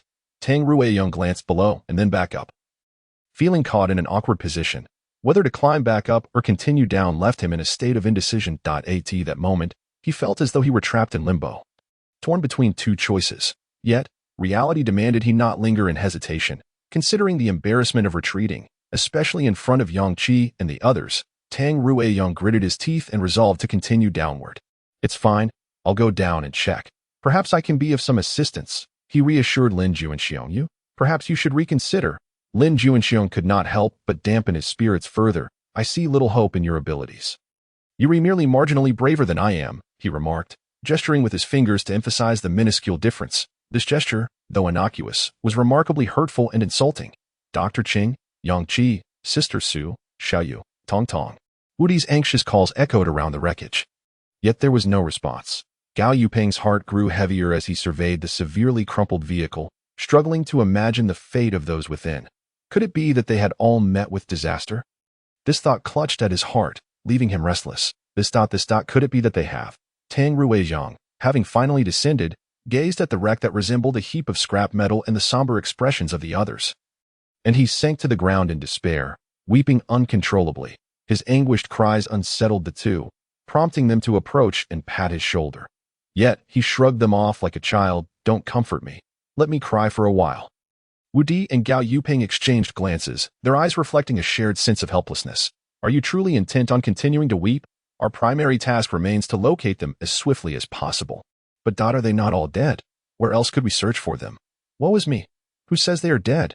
What are you saying? At this moment, Tang Ruiyang finally grasped the implication, hastily standing to look around at the two. Incredulous. Are you suggesting that they are not dead? Is that correct? Did you see any corpses here? Wu Di inquired from the left, to which Tang Ruiyang shook his head. Then did you observe any blood seeping from the wreckage? Gao Yuping, on the right, posed a similar question, and Tang Ruiyang gazed once more at the mangled remains of the vehicle. Considering the presence of 3 adults and 2 children, it was implausible that if even one had perished, there would be no visible traces of blood. Then where could they have gone? Tang Ruiyang scratched his head in confusion, looking towards the two. We too are eager to know. Where could they be at this moment? Gao Yuping sighed, his frustration evident. Though we cannot fathom their reasons for abandoning the vehicle, it stands to reason that with 5 individuals, they could not have vanished without a trace. Perhaps they are still nearby. We should search diligently for any sign of them and pursue them vigorously. Wu Di's perspective was met with agreement from both. Yet, curiously, as they scoured the vicinity of the abandoned vehicle, be it at the cliff's base or nearby, they found no trace of the missing individuals. This perplexity weighed heavily on both Wu Di and Gao Yuping. Logically, with 3 adults and 2 children, there should have been clear signs of their passage. Yet they had inexplicably disappeared. Could they have been rescued by other survivors who took them away? Lin Juanxiong ventured a theory. It's a possibility, though we cannot discount other explanations. Wu Di furrowed his brow. Analyzing the situation. It was indeed strange. Whether they had saved themselves or encountered other survivors, there should have been some evidence left behind. Regardless, we must expedite our search for them. They may be in danger and urgently require our assistance. Gao Yuping expressed, concern etched across his face. The trio resolved to expand their search radius further. By this time, night had fallen, and they continued along the road while remaining vigilant to their surroundings. Suddenly, a faint cry for help seemed to echo from afar, sounding distinctly like a woman's voice. Could it be them? Tang Ruiyang exclaimed excitedly, pointing in the direction of the sound. What are we waiting for? Let us go, Lin Juanxiong responded, unable to contain his eagerness as he led the charge towards that direction. The 3 individuals behind hastily quickened their pace, heading towards the source of the sound. Upon their arrival, they beheld a cluster of over a dozen zombies seemingly encircling something, oblivious to the sudden appearance of the 4 outsiders, who remained engrossed in their grim task. The quartet stealthily advanced. And not far behind them on the ground lay a corpse, its chest torn open, with entrails and partially devoured innards strewn about, alongside signs of a struggle that had once taken place. This scene did not appear to align with the circumstances surrounding the women. Gao Yuping remarked gravely as he gazed at the male cadaver. Should we even concern ourselves with this matter? Perhaps we ought to withdraw. Lin Juanxiong quickly suggested, aware of the perilous nature of the environment. Better to avoid unnecessary risks than to jeopardize their safety for the sake of unfamiliar individuals. Yet, Wu Di and Gao Yuping wore expressions of conflict. It was not that they possessed an overly chivalrous disposition, but rather that their professional training compelled them to act, whether it was the former soldier Wu Di or the police officer Gao Yuping. Their missions urged them not to abandon those in need. However, they were acutely aware that locating Qing Lufei and her companions was paramount, for every passing moment increased their peril when it came to saving lives. Everyone instinctively prioritized rescuing those closest to them, as loved ones far surpassed strangers in significance. Just as the two hesitated, on the verge of conceding to retreat, the voice of the earlier girl pierced the air once more. Ah, Brother Wu, help! Someone save me. The urgency of her plea halted Wu Di in his tracks, prompting the others to look at him in confusion. What's wrong? Wu Di, Gao Yuping inquired, his gaze filled with bewilderment. I know her. Wu Di furrowed his brow as he focused on the direction of the voice, hurriedly tapping the 3 men beside him before sprinting toward the horde of zombies surrounding the girl. Hey, where are you going? Wu Di don't. In disbelief, they watched him rush toward the encircling undead, exchanging glances of shock. Gao Yuping ceased speaking and followed closely behind Wu Di, with the other 2 swiftly trailing after them. Though they were unaware of the identity of the besieged individual, as brothers united by fate, they could not stand idly by while Wu Di faced danger alone as they engaged in battle. They soon discerned that the encircled figures were an elderly gentleman and a young woman. Both wielded torches, brandishing them against the relentless onslaught of zombies. The sight of the duo was familiar to everyone except Wu Di, who was momentarily taken aback. "Professor Jiang Kuxin," he exclaimed. "Young man, Brother Wu, I knew it was you." Indeed, they were Jiang Hedong and his daughter, and Wu Di had not anticipated encountering them in such dire circumstances. His face lighting up with joy, he recalled that they were the first he had met upon falling into this realm, leaving a lasting impression on him. However, amidst his elation, he felt a surge of curiosity about Jiang Kuxin's last words. Yet, this was not the time for idle chatter. All conversations would have to wait until the immediate threat was neutralized. Chapter 88. The divine revelation. Upon realizing they were among allies, their apprehensions dissipated, and each began to showcase their unique skills to rescue the individuals in peril. Suddenly, a zombie lunged at Professor Jiang from behind. "Professor Jiang, watch out." Although he turned to face the creature, he appeared paralyzed with fear, either due to a mental affliction or the shock of the unexpected assault. As the zombie closed in on him, 2 gunshots rang out, striking the creature's temples and causing its head to explode like a burst watermelon. Jiang Kuxin stared in disbelief at Wu Di and Gao Yupeng. How could they possibly possess firearms? As she pondered this, another zombie charged at her. Startled, she dropped her torch, and by the time she reacted, it was too late. She instinctively raised her arms to shield herself, but to her astonishment, the zombie was abruptly restrained by thick vines, yanking it away from her. The bespectacled man, though only a fleeting acquaintance, had saved her, though she did not know his name. Thank you. Jiang Kuxin quickly bent down to retrieve her torch, relieved that the flame had not extinguished entirely. Simultaneously, she observed the tattooed man from before, who appeared even more formidable than their last encounter, possessing the strength to tear a zombie's throat with his bare hands. The sight made Jiang Kuxin's own throat feel constricted, and she incredulously touched her intact neck. Swallowing hard, it was almost unbelievable. What extraordinary experiences had they undergone since their separation? Had they all transformed into superhumans, as her father had suggested? Before long, the group had dispatched the majority of the zombies. And just as they were caught up in the thrill of battle, the remaining creatures inexplicably turned and fled. Wu Di and his companions were left astonished at the retreating figures. Their encounters with zombies had always been relentless, and this was the first time they had witnessed such a phenomenon. "Hey, don't run away. I haven't finished fighting yet," Lin Juanxiong exclaimed, eager to pursue the fleeing zombies, but was abruptly restrained by Tang Ruyang. "Are you mad? You can't chase them. Haven't you heard the saying, never pursue a desperate foe?" "What? They're mindless zombies. What does that saying even mean to them?" Lin Juanxiong scoffed, dismissing the warning. "Are they truly zombies?"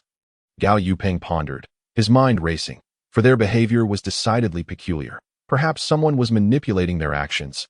This was not typical of a mindless zombie. Wu Di frowned as well, whether it was a matter of control or newfound intelligence among the undead.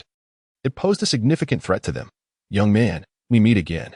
Jiang Hedong and his daughter approached Wu Di and his companions. "Professor Jiang, what a surprise to find you here. This is truly fortuitous." It was peculiar. Although they were technically strangers, having shared the misfortune of a plane crash had forged a bond of familiarity between them. "This is no mere coincidence. We intentionally awaited your arrival." "Intentionally?" Wu Di echoed the professor's curious words. "Indeed, the children of God. It was he who instructed me to wait for you here.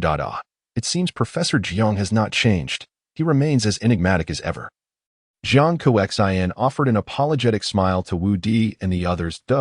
Did the old man reveal what God wanted from us?" Lin Juanxiong had initially teased, but he fell silent in shock at the professor's next revelation, while the others gaped in astonishment, for Professor Jiang had uttered the name of the City of Light. "Yes, he told me, it is God who has sent me to await you, to enter the City of Light together." Though he did not explicitly mention the name of the Red Light City, he had referred to it by its alias, the City of Light, as relayed by the secret chamber. Was all of this mere coincidence? No. If the first instance was a coincidence, but the second and third times the professor accurately described certain aspects of this realm, then surely it was no mere happenstance, but rather an extraordinary ability, an ability to foresee the future. This made Wu Di recall the professor's earlier mention of being led by God to this place, the appearance of the man-eating monkeys, their fatal weaknesses, and now the City of Light. contemplating this. Wu Di's view of Professor Jiang shifted significantly. Perhaps every seemingly nonsensical utterance he made in this realm was merely a premonition. Suddenly, Wu Di remembered the earlier incident and posed a question to Jiang Hedong. Professor Jiang, when the zombie lunged at you, why did you not evade? Did that god forewarn you that we would come to your aid? Upon hearing Wu Di's inquiry, everyone grasped the implications. The professor's notion of divine revelation was far more intricate than they had imagined. Not precisely, but God informed me that I would appear in the City of Light. If I were to perish here, how could I possibly fulfill that prophecy? Professor Jiang spoke, a trace of determination etched on his face. His gaze swept across the crowd, as if he were conveying a profound belief and strength to them. His words plunged everyone into deep contemplation. Indeed, if the divine truly bestowed such guidance upon him, then his existence must hold a special significance. Yet, in the face of an uncertain future, doubt and concern still lingered in the hearts of the audience. After all, no one could ascertain the intentions of this so-called deity or whether they would successfully reach the City of Light. The reasonableness of Professor Zhang's assertions rendered the group silent once more. Even Lin Juanxiong, usually the most talkative, swallowed his teasing remarks upon witnessing the serious expressions of those around him, realizing that this was not the time for jest. By the way, what you just used, is that your divine power? Jiang Kursin suddenly inquired, her eyes sparkling with curiosity and anticipation. She carefully chose her words, uncertain of how they referred to such abilities. Chapter 89. The Prophecy of Returning Home. Wu Di nodded, sort of, but at present, we cannot freely control this power. Jiang Kursin pondered thoughtfully. I see. So what my father mentioned is indeed true. What did Professor Jiang say? Wu Di queried, glancing at both Professor Jiang and Jiang Kursin with confusion. Professor Jiang did not respond directly, instead casting a proud look towards his daughter, as if to say, see, I was right. My father said that all of us who survived are chosen children of the divine. Hence each possesses our own divine power. Upon hearing this, not only Wu Di, but everyone regarded Professor Jiang with astonishment, as it was difficult to fathom that this usually eccentric professor, known for his erratic speech, would articulate such profound insights encountered within this realm. Professor Jiang, how did the deity convey all of this to you? It spoke to me in a dream. In a dream? Old man, are you suggesting that the deity here visited you in your sleep and informed you to wait for us? Lin Juanxiong questioned incredulously. Although they had encountered many inexplicable phenomena in this space, they could still attribute them to war, nuclear contamination, and chemical weapon pollution altering certain beings' genes, rendering them peculiar and bizarre. None of this, however, could explain the existence of a deity within this realm. No, the deity did not converse with me. It merely demonstrated everything to me. Are you implying that your assertion of us meeting here, including your survival and appearance in the City of Light, is based on experiences you had while dreaming? Upon hearing this, Professor Jiang nodded vigorously. Precisely, as Officer Gao stated, the deity revealed these things to me through demonstrations. Wu Di frowned, realizing that Professor Jiang's ability must indeed involve precognition in dreams. Professor Jiang, have you dreamt of? Oh no. I should say, has the deity shown you anything else? Wu Di hastily inquired, hoping for insights that could aid their future endeavors. However, Professor Jiang shook his head. Not this time. Typically, the revelations from the deity are unpredictable. Sometimes I might glimpse a fragment 3 days hence, or another from a week later. Professor Jiang ruffled his disheveled hair, seemingly striving to recollect the various matters the deity had once shared with him in dreams. Hearing this, the others felt a twinge of disappointment, as his precognitive ability seemed rather lackluster, offering little assistance given its uncertainty. The group fell into silence, which rendered the initially enthusiastic Professor Jiang quite awkward. I've thought of something. Professor Jiang suddenly smacked his forehead as if a revelation had struck him, prompting everyone's attention back to him. Professor Jiang, what have you thought of? Wu Di was the first to ask, eager for any useful information that might emerge from his lips. The deity once told me that we are going home. Going home? How do we get there? Tang Ruiyang looked at Professor Jiang with great anticipation. Professor Jiang frowned, as if struggling to recall. I cannot remember the specifics of how we return, but I do remember the appearance of home. It resembles the home I left. Devoid of zombies, bathed in sunlight, with many beautiful buildings and flora. His eyes glimmered with longing. Could that be the safe zone? Tang Ruiyang interjected. How could that be possible? The plane was utterly destroyed. How could we ever return? Lin Juanxiong retorted incredulously. Well, it is not entirely impossible, Wu Di mused thoughtfully. Perhaps we can proceed in the direction of Professor Zhang's memories. There may be a chance we could find this so-called home. But the journey will undoubtedly be fraught with peril. So we must be prepared. Upon hearing this, the group nodded in unison, finding that hope, however faint, was far better than despair. By the way, what are your plans moving forward? Would it be possible for you to take us along? Jiang Kursen looked earnestly at the group, as she longed to accompany the stronger men rather than remain with her father. After all, in this space, numbers often meant greater safety. Of course, we aim to reach the City of Light. If you wish to join us, you are welcome. In contrast to Wu Di's smile, Jiang Kursen was astounded by his words. The City of Light? Is there truly a City of Light here? She could hardly believe that the events her father had described in dreams were real. Absolutely. Wu Di then recounted the events following their encounter with the vultures, detailing everything that transpired to both Jiang Professor and his daughter.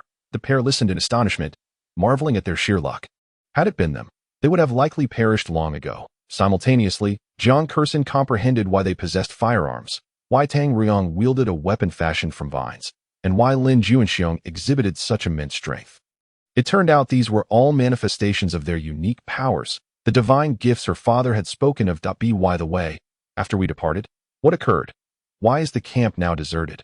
Wu Di, having shared their experiences, inquired about the situation at that time, as it remained a significant mystery for them.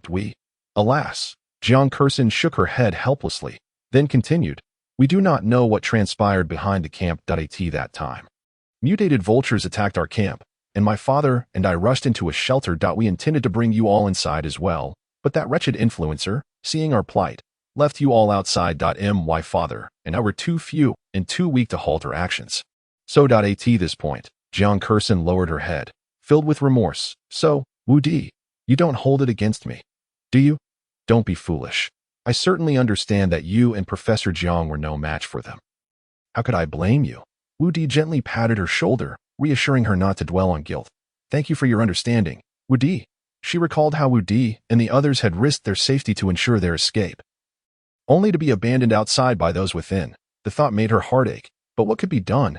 After all, she had been too weak at that time. Chapter 90, despite asking for me.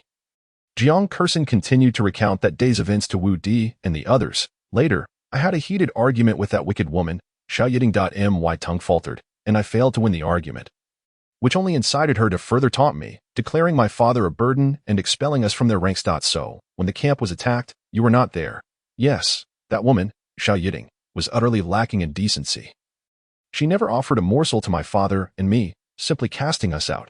This must be their retribution. As she spoke, Jiang Kursen's face flushed red, revealing the extent of her grievances. How have you managed these past few days? Tang Ruyang couldn't help but interject, curious about the conversation between Wu Di and Jiang Kursen. Jiang Kursen glanced at her father. Initially, I was half convinced, but later, under my father's, the deity's guidance, we took refuge in an abandoned cave, where there happened to be a freshwater lake with a few fish and mushrooms. Thus, we survived for a while until my father suddenly told me 2 days ago that we should head southwest to await the children of the deity and then journey to the City of Light.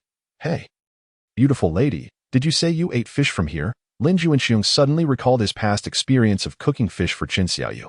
Indeed, my father and I fashioned a fishing net from tattered clothes we scavenged, catching small fish daily.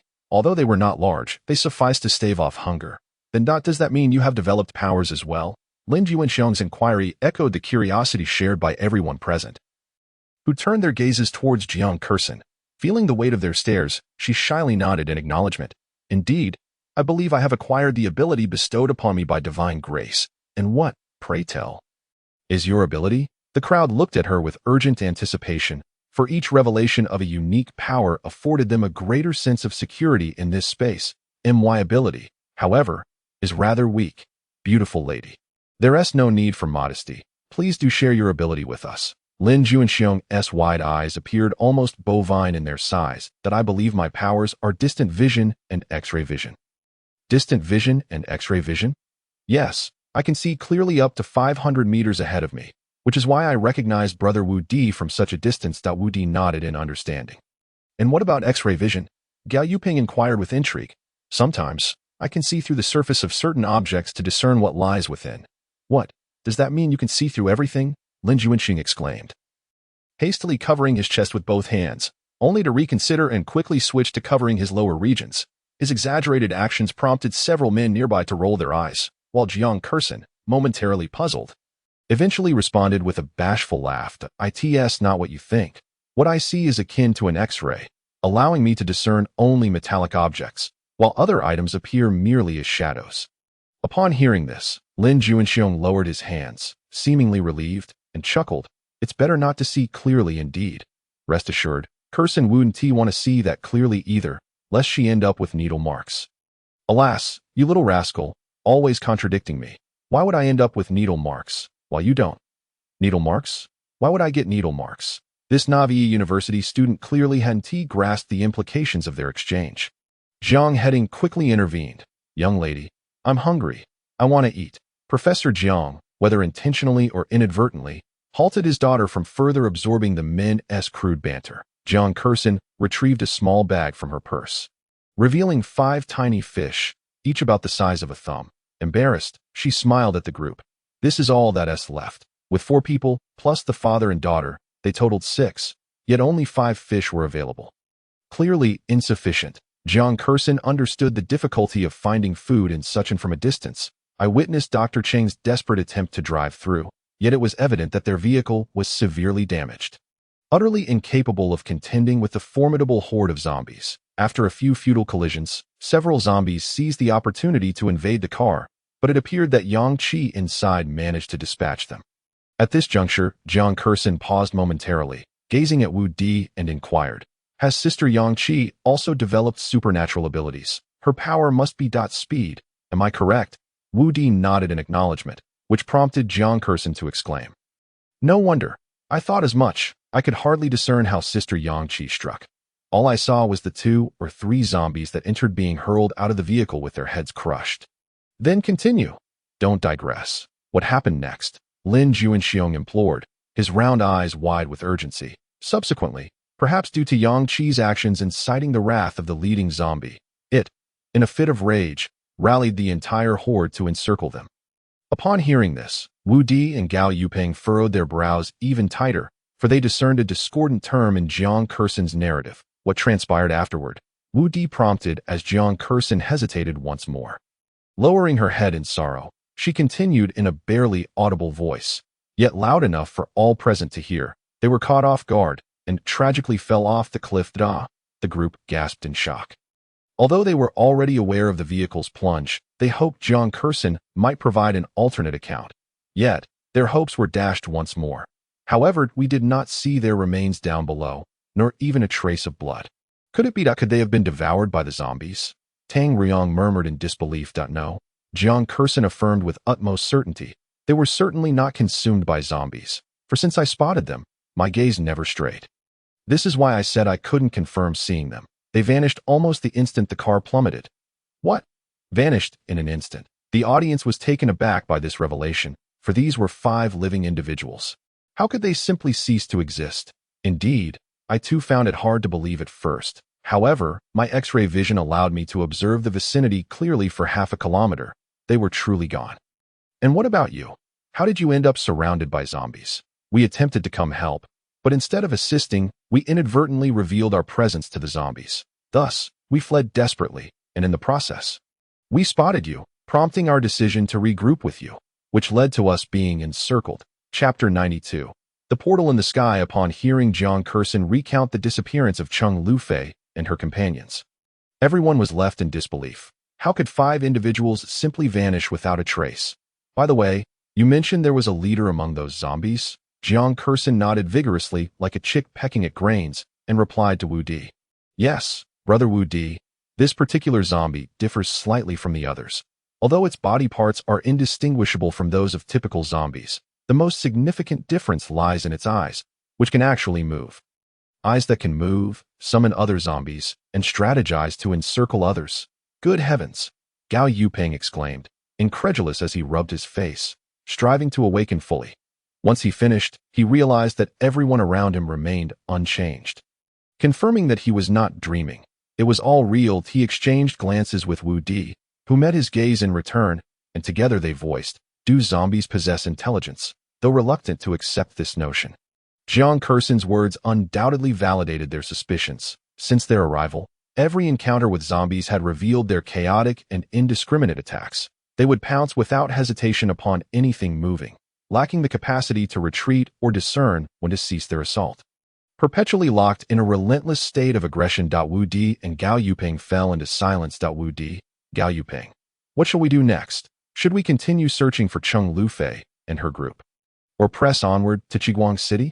If what Jiang Kursen witnessed is indeed true, then there is little reason to persist in our search. Perhaps, as Jiang Kursen suggested, they have truly vanished. After pondering Gao Yuping's words, Wu Di nodded in agreement. Here, the occurrence of extraordinary events is entirely plausible. Since we cannot locate them at the site of their disappearance, our efforts to find them may prove futile. They are aware of our intention to head to Qiguang City. If they are still within this realm, I trust they will seek us out there. Very well. It seems we have no other choice, sighed Tang Riyong. Hoping for their safety, let us prepare to set off. Initially, they had gathered various supplies, but following the van's damage and the disappearance of Cheng Lufei and her companions, all was lost, leaving only the combat gear they had carried while searching for maps. Along with a few hard-earned maps, following Wu Di's suggestion, they returned to the now-defunct van, where Wu Di examined a map in his hand and used a stone to anchor it to the ground beside the vehicle. If they manage to return to this location, they should see this map. In that case, we can reunite in Qiguang City. Everyone nodded in agreement, fully endorsing Wu Di's plan. Thus, they, along with Jiang Kursen and her daughter, embarked once more on their journey to Qiguang City, their numbers dwindling from 9 to 6. Along the way, they remained vigilant, treading cautiously.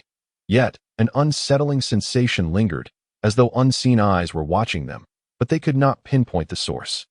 Be it a person or a zombie, where could Cheng Lufei and her companions have gone? In truth, Jiang Kursen's earlier account was accurate. Initially, they believed they had evaded the zombies' pursuit. However, as they attempted to return to the stronghold where they had parted ways with Wu Di and the others, they were met with a dense swarm of zombies. To their astonishment, these zombies exhibited a stark contrast to previous encounters. They were evidently organized and led, due to the shattered glass of the van. They had to be cautious to prevent the zombies from entering through the broken openings. Fortunately, at that moment, Cheng Lufei and Yang Qi had swapped positions, allowing Yang Qi, the sole one with offensive abilities, to take a more active role.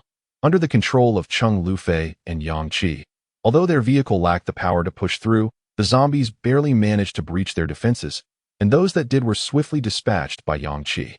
However, the situation soon tilted unfavorably for them. It seemed their actions had ultimately enraged the zombies' leader, who pressed closer, tightening the noose around them. Strange, I sent dawn approaching. Why haven't they retreated? Su Shui fretted, her anxiety escalating to near hysteria, especially with 2 children under 10 beside her. While she could accept her fate, she desperately wished for her daughter's escape from this calamity. Ultimately, after a failed attempt to break through the zombies, they plummeted off the cliff. Stop. In that critical moment, Su Shui clutched her daughter tightly and uttered those 3 words once more. Miraculously, everything came to a standstill. All remained suspended in midair, caught in the moment of the car's weightlessness during its fall. Fear, despair, and tears etched upon their faces. Su Shui stood there, dazed, gazing at the familiar faces around her, yet feeling utterly helpless. She too was suspended within the vehicle, unable to escape or transport everyone to safety. Just as despair washed over her, she felt a stirring in her embrace. Looking down, she saw her daughter wide-eyed, curiously gazing up at her. Unlike the previous instance when everyone remained motionless, could this be because she activated her time-stopping ability while holding her daughter? Mom, do you have powers too? Her daughter asked. Su Shui nodded. I think so. This is my ability. Zhang Yutong glanced around and suddenly noticed what appeared to be faint pencil-like lines in the air. She pointed and exclaimed, Mom, I have powers now too. Su Shui looked at Zhang Yutong in confusion, but Zhang Yutong gently pushed her away. Tong Tong. Originally, Su Shui harbored some concerns, but upon seeing her daughter, who had detached herself from her embrace, she found no immediate danger. They continued to float in the air like astronauts. Zhang Yutong approached the linear object, placing her hand on a circular within the linear frame, with a gentle twist. The linear object in the air opened like a door. Turning to her mother with a smile, Zhang Yutong exclaimed, Mom, My special ability is to create a portal. Beyond the door lay a verdant expanse of grass and trees. Although its location remained unknown, it was a far more favorable sight than the death they currently faced. Thus, the mother and daughter pulled everyone suspended in the air through the portal, just as Zhang Yutong closed the door behind them. The van collided violently with the cliff below, transforming into a heap of twisted metal. Chapter 93. Exposed to the elements, the whereabouts of Cheng Lufei and her companions remained a mystery, known perhaps only to themselves, while Wu Di and his group, after fruitless searching, reluctantly chose to abandon the search. The remaining members continued their journey towards the destination marked on the map, the City of Red Light. Finally, as dusk approached, Wu Di's party arrived at the City of Red Light. Upon seeing the directional sign, excitement erupted among them, with cheers and applause at this moment. They had also found another 7-seater van. Speeding towards their final destination, along the way, they envisioned countless possibilities of what the City of Red Light might look like. But upon arrival, they were struck by the stark contrast between their expectations and reality. The city bore no towering walls, nor did they encounter any other souls apart from their 6-member group. Gazing at the scene before them, Wu Di shook his head in sorrow and disappointment. Is this truly the City of Light? But where are the people? Tang Riyang voiced his confusion as well. People? Perhaps this place has long since fallen, and we are simply unaware that it seemed that their efforts had been in vain once more. Lin Juanxiong appeared utterly drained, collapsing weakly into his seat, his mouth incessantly voicing complaints. Since we are here, why not take a stroll and see if we can uncover any other clues? It would at least justify our exertions, suggested Gao Yuping. Surveying the surroundings, Wu Di nodded in agreement, recognizing the merit in Gao Yuping's proposal. After all, they had come this far. Not exploring the city would render their previous efforts futile. All right, let us proceed, as you suggest. Wu Di readily acquiesced. With the group's consensus, Gao Yuping restarted the vehicle, slowly driving into the heart of the city. They traveled down the main thoroughfare, gradually entering the city itself, as if driving straight into the jaws of a demon. Along the way, they observed that most of the buildings had fallen into disrepair, with shattered windows and crumbling walls. Vines, such as potholes, climbed unabashedly up the sides of the structures. Some houses had even collapsed entirely, leaving nothing but heaps of rubble. The streets were littered with garbage and debris, emanating an unpleasant odor. Wu Di furrowed his brow at the sight, his heart heavy with the realization that this once thriving city now lay in desolation. A poignant testament to the relentless passage of time. Despite this, they pressed onward, hoping to find some clues or useful information. Yet, apart from the desolation and decay, little else seemed remarkable in this forsaken place. The entire city felt as though it had been forgotten by time, enveloped in an endless silence. Gradually, they noticed the sun dipping below the horizon. We should leave, Tang Riyang murmured, an unsettling feeling creeping over him as if danger was drawing near. All right, the group ultimately decided to abandon their exploration, speeding back along the route they had come, as if fearful of encountering monsters lurking within the city. Suddenly, Jiang Kursin exclaimed, "Wait, I've spotted something." With that, the sound of abrupt braking filled the air, jostling the passengers unceremoniously within the vehicle. The smallest lady on board. Jiang Kursin's sudden announcement suppressed the urge to scold her as all eyes turned to her, seeing their furious stares. Jiang Kursin offered an embarrassed smile. Sorry, I truly didn't mean to. What did you see? Wu Di, more concerned than the others, pressed for answers. I vaguely saw someone moving in that direction. Someone? Are you sure? Lin Juanxiong, unable to believe it, urged her to confirm again. Jiang Kursin's face bore a hint of a wry smile as she continued. I'm not entirely certain, but I saw a shadow moving like an astronaut. Wu Di exchanged a glance with Gao Yuping, recognizing the importance of mutual understanding between the two core members of the group. They nodded in silent agreement. If that's the case, let's go investigate. Does anyone have objections? Although Wu Di formally sought the opinions of the others, he knew that Lin Juanxiong and Tang Riyang typically followed orders without dissent. However, maintaining team cohesion and respect warranted this procedural formality. All right, let us set off. Gao Yuping turned the steering wheel towards Jiang Kursin's indicated direction. As they drove, Jiang Kursin suddenly interjected, "There are zombies appearing just 2 streets ahead, around 10 of them." Gao Yuping's expression turned puzzled as he processed her words. Then recalling Jiang Kursin's special ability, He asked, "Is there a route we can take to avoid them?" "Yes, there is." Without delay, Jiang Kursin fastened her seatbelt and urged the others, "You all better buckle up. We need to navigate through the streets to evade the zombies." Heeding her warning, Lin Juanxiong and Tang Riyang quickly secured their seatbelts, determined to prevent a repeat of previous mishaps. Jiang Kursin, acting like a living map, directed Gao Yupeng with precise turns, effectively avoiding the zombies at last. They arrived at the location resembling a person, confirming Jiang Kursin's description of someone in a spacesuit. Once the vehicle came to a halt, Wu Di and Gao Yupeng cautiously exited to approach the figure, while Lin Juanxiong followed closely behind, wary of potential threats. Just as they were about to engage the stranger, Jiang Kursin anxiously leaned out of the window, shouting, "Hurry! There are nearly 100 zombies approaching from 2 streets away." Upon hearing this alarming news, Wu Di and the others exchanged worried glances before sprinting back to the vehicle. However, after a few strides, Lin Juanxiong noticed that the man in the protective suit remained rooted to the spot, not fleeing with them. Frowning in concern, he rushed back. "Brother, didn't you hear? The zombies are almost here. Why are you still standing there?"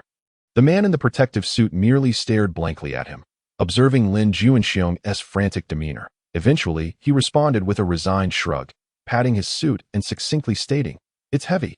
"If you'd said that earlier," Lin Juanxiong exclaimed, extending his arms to support the man, one hand cradling his neck and the other his waist. The man regarded him with a perplexed expression, but before he could voice a question, Lin Juanxiong hoisted him effortlessly into the air, akin to a weightlifter, and began to run. The man, now suspended high above, found himself in a state of panic, flailing helplessly in the air. "What are you doing? Let me down at once." At that moment, Jiang Kursin pointed out the zombies that had already revealed themselves, and Lin Juanxiong had no time to explain anything to him in a swift motion.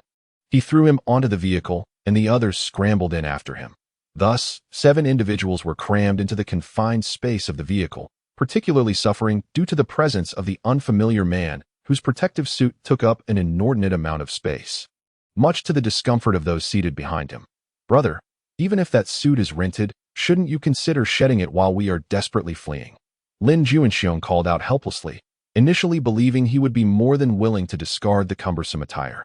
However, to his surprise, the man fervently shook his head in disagreement. "Damn it!" Lin Juanxiong cursed vehemently, regretting his earlier decision to save this individual. Had he not thrown him inside first, he wouldn't have ended up in the window seat. Otherwise, had their positions been switched, he would have already opened the door and kicked this inconsiderate fellow out of the sea. To the left, now to the right. "No, there's a zombie coming this way." With Jiang Kursin's enhanced vision aiding them, the vehicle dodged around, resembling an insect besieged by a swarm of ants. Lin Juanxiong's anger flared anew that "It's your ridiculously heavy suit that has slowed us down. I couldn't care less about your consent." He frantically began tearing at the man's protective suit, striving to rid them of the burden. Yet, whether due to the position or the suit's special material, even after considerable effort, he could not manage to tear even a single seam. Unable to contain his curiosity, he eventually asked, "What on earth is this made of?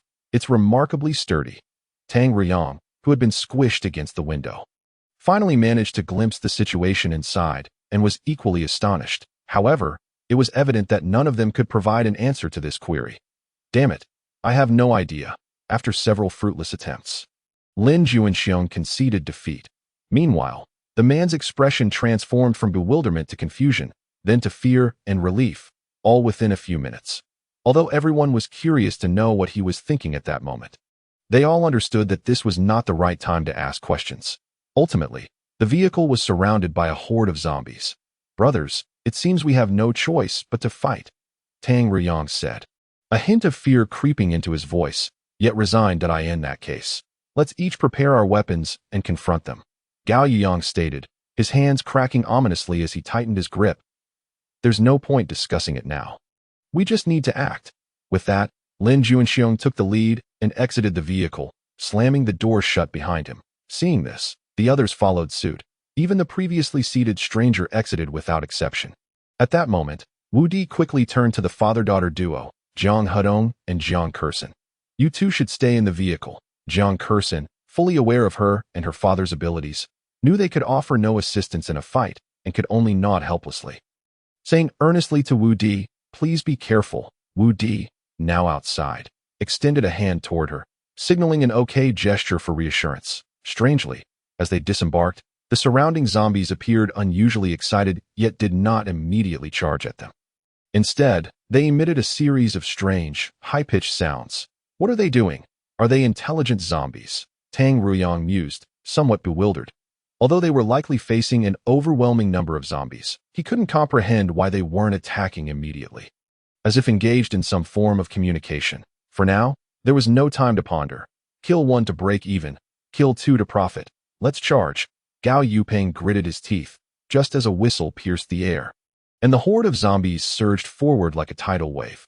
"Brothers, 18 years later, we remain valiant."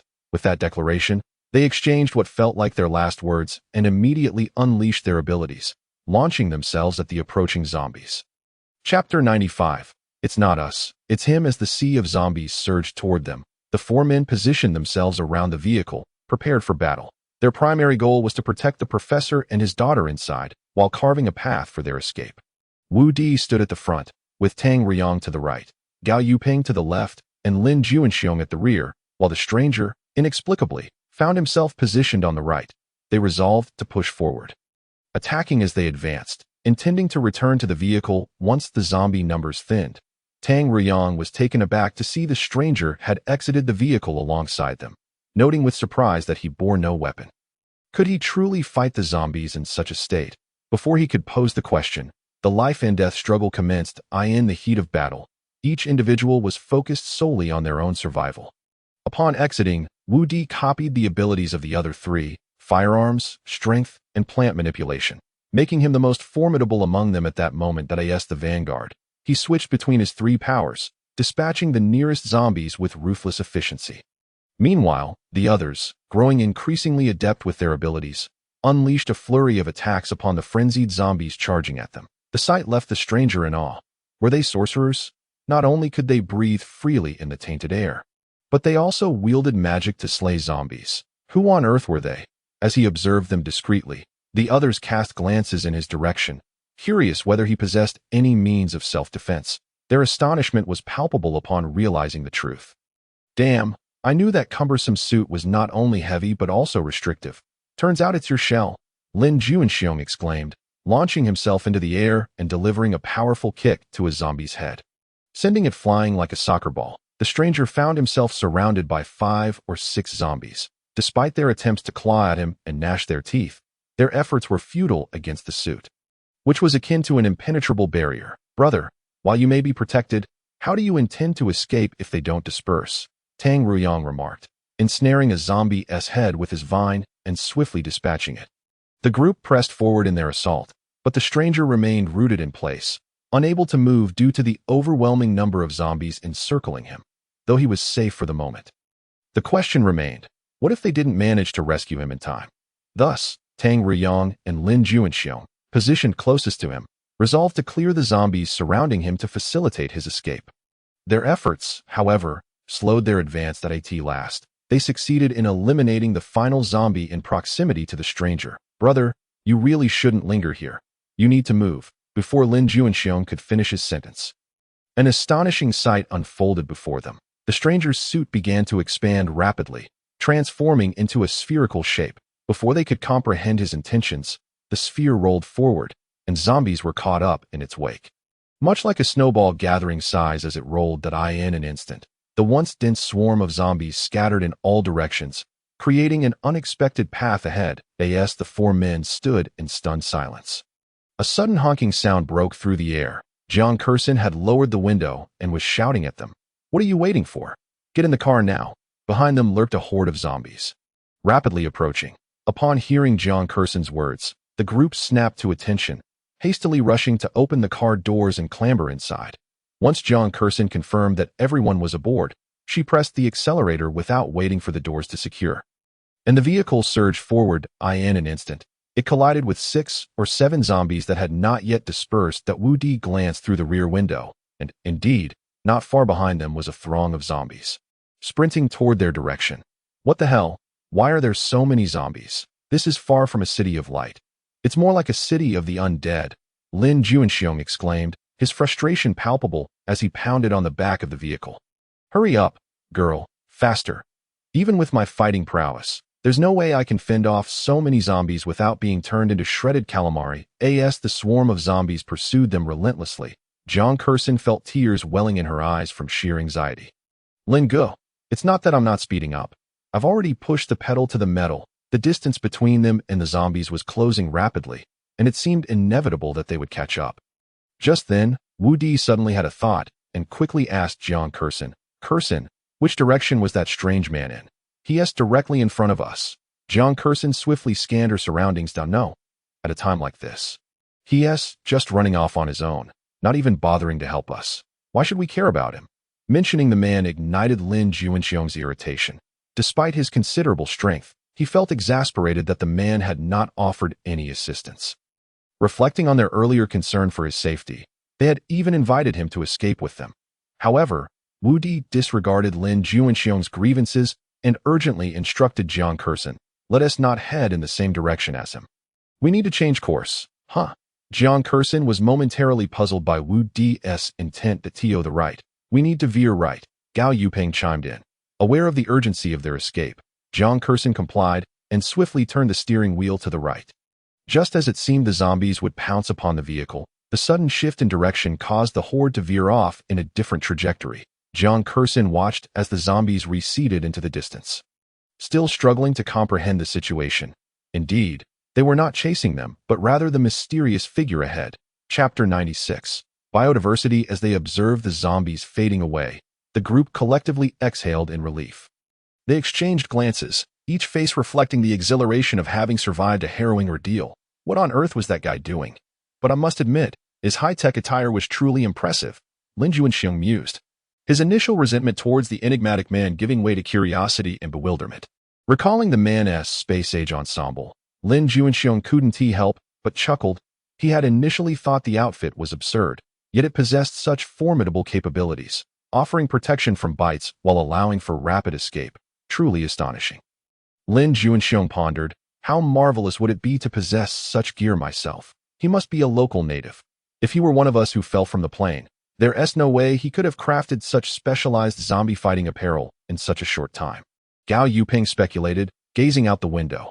Indeed, unless the outfit is a manifestation of his abilities, but it clearly appears to be a product of physical craftsmanship, distinct from our powers. Wu Di concurred. He believed the mysterious man was not one of their group, but rather a local. As evidenced by his preparedness for the zombie onslaught, the others nodded in agreement, acknowledging Gao Yuping and Wu Di's insights. The appearance of this enigmatic figure left them both awestruck and filled with questions. Who was he? How did he acquire such advanced equipment? These queries plagued their minds, yet the immediate priority remained finding a safe haven to regain their strength for the journey ahead. You rewrite, Tang Ruyang remarked, a glimmer of realization crossing his face. Do you all remember that wild man from the library? The group nodded, recalling the wild man vividly, particularly his disheveled appearance reminiscent of a beggar. Lin Juanxiong felt a wave of disgust wash over him as he recalled the scene.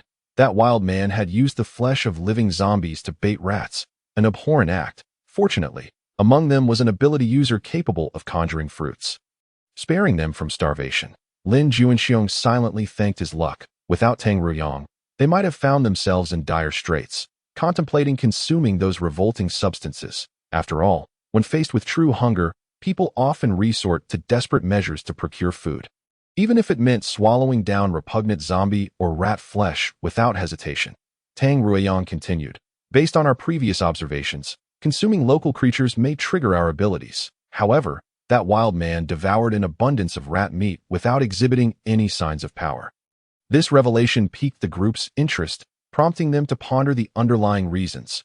Why could the wild man not activate his abilities despite his extensive consumption of rat flesh? Did his physiology differ from theirs?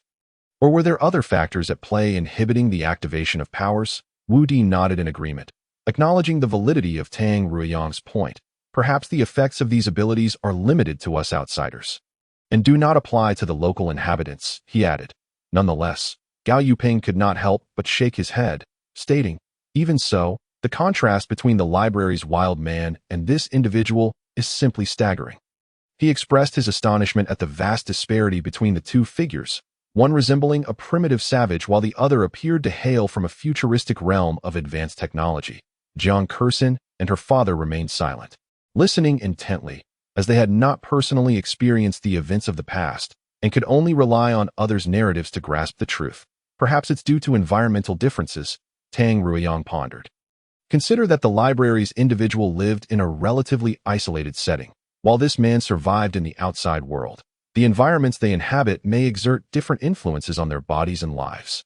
That makes sense, Wu Di agreed, recognizing that the environment could indeed alter human physiology. It's possible that in specific circumstances, local organisms trigger unique responses in our bodies. At that moment, Jiang Kursin finally spoke up. We are all aware that this area has experienced warfare, which implies that the biochemical or nuclear weapons deployed in each region differ. Perhaps the contamination from these weapons has caused variations among the inhabitants.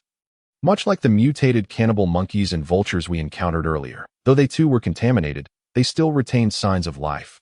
And the zombies we initially faced, devoid of any cognitive ability, eventually learned to cooperate and even escape. It seems this space has been divided into distinct zones by these weapons, leading to a remarkable diversification of species. You're absolutely right, my dear. You've articulated it splendidly. Professor Jiang clapped his hands in delight. Resembling a child celebrating his daughter's brilliance, the others joined in applause, acknowledging Jiang Kursin's insightful analysis, which left her slightly flushed with joy. Watch out, Wu Di suddenly exclaimed, quickly slamming the brakes. Ahead of them lay an unexpected array of dark gray, cement-like objects, each embedded with numerous sharp, gray steel rods. The nighttime surroundings were shrouded in darkness, devoid of streetlights, rendering everything a murky haze. They narrowly avoided a catastrophic collision, and the sight sent chills down their spines. Who on earth would be so malicious as to litter this place with such hazards? Lin Juanxiong grumbled in indignation. Just then, an astonishing sight unfolded before them. A platform began to rise from the white objects, extending forward and transforming into steps that descended past the steel rods. Gradually, figures appeared atop the platform, all clad in heavy, spacesuit-like attire reminiscent of the earlier Strange Man. Chapter 97. The underground city. The group stood in stunned silence, captivated by the unfolding spectacle. Xiao Tang, have we stumbled into the wrong film set? It appears that this is indeed a film set for a sci-fi movie, isn't it? Tang Ruiyang slowly shook his head and uttered a rather nonsensical remark. This is simply unbelievable, isn't it?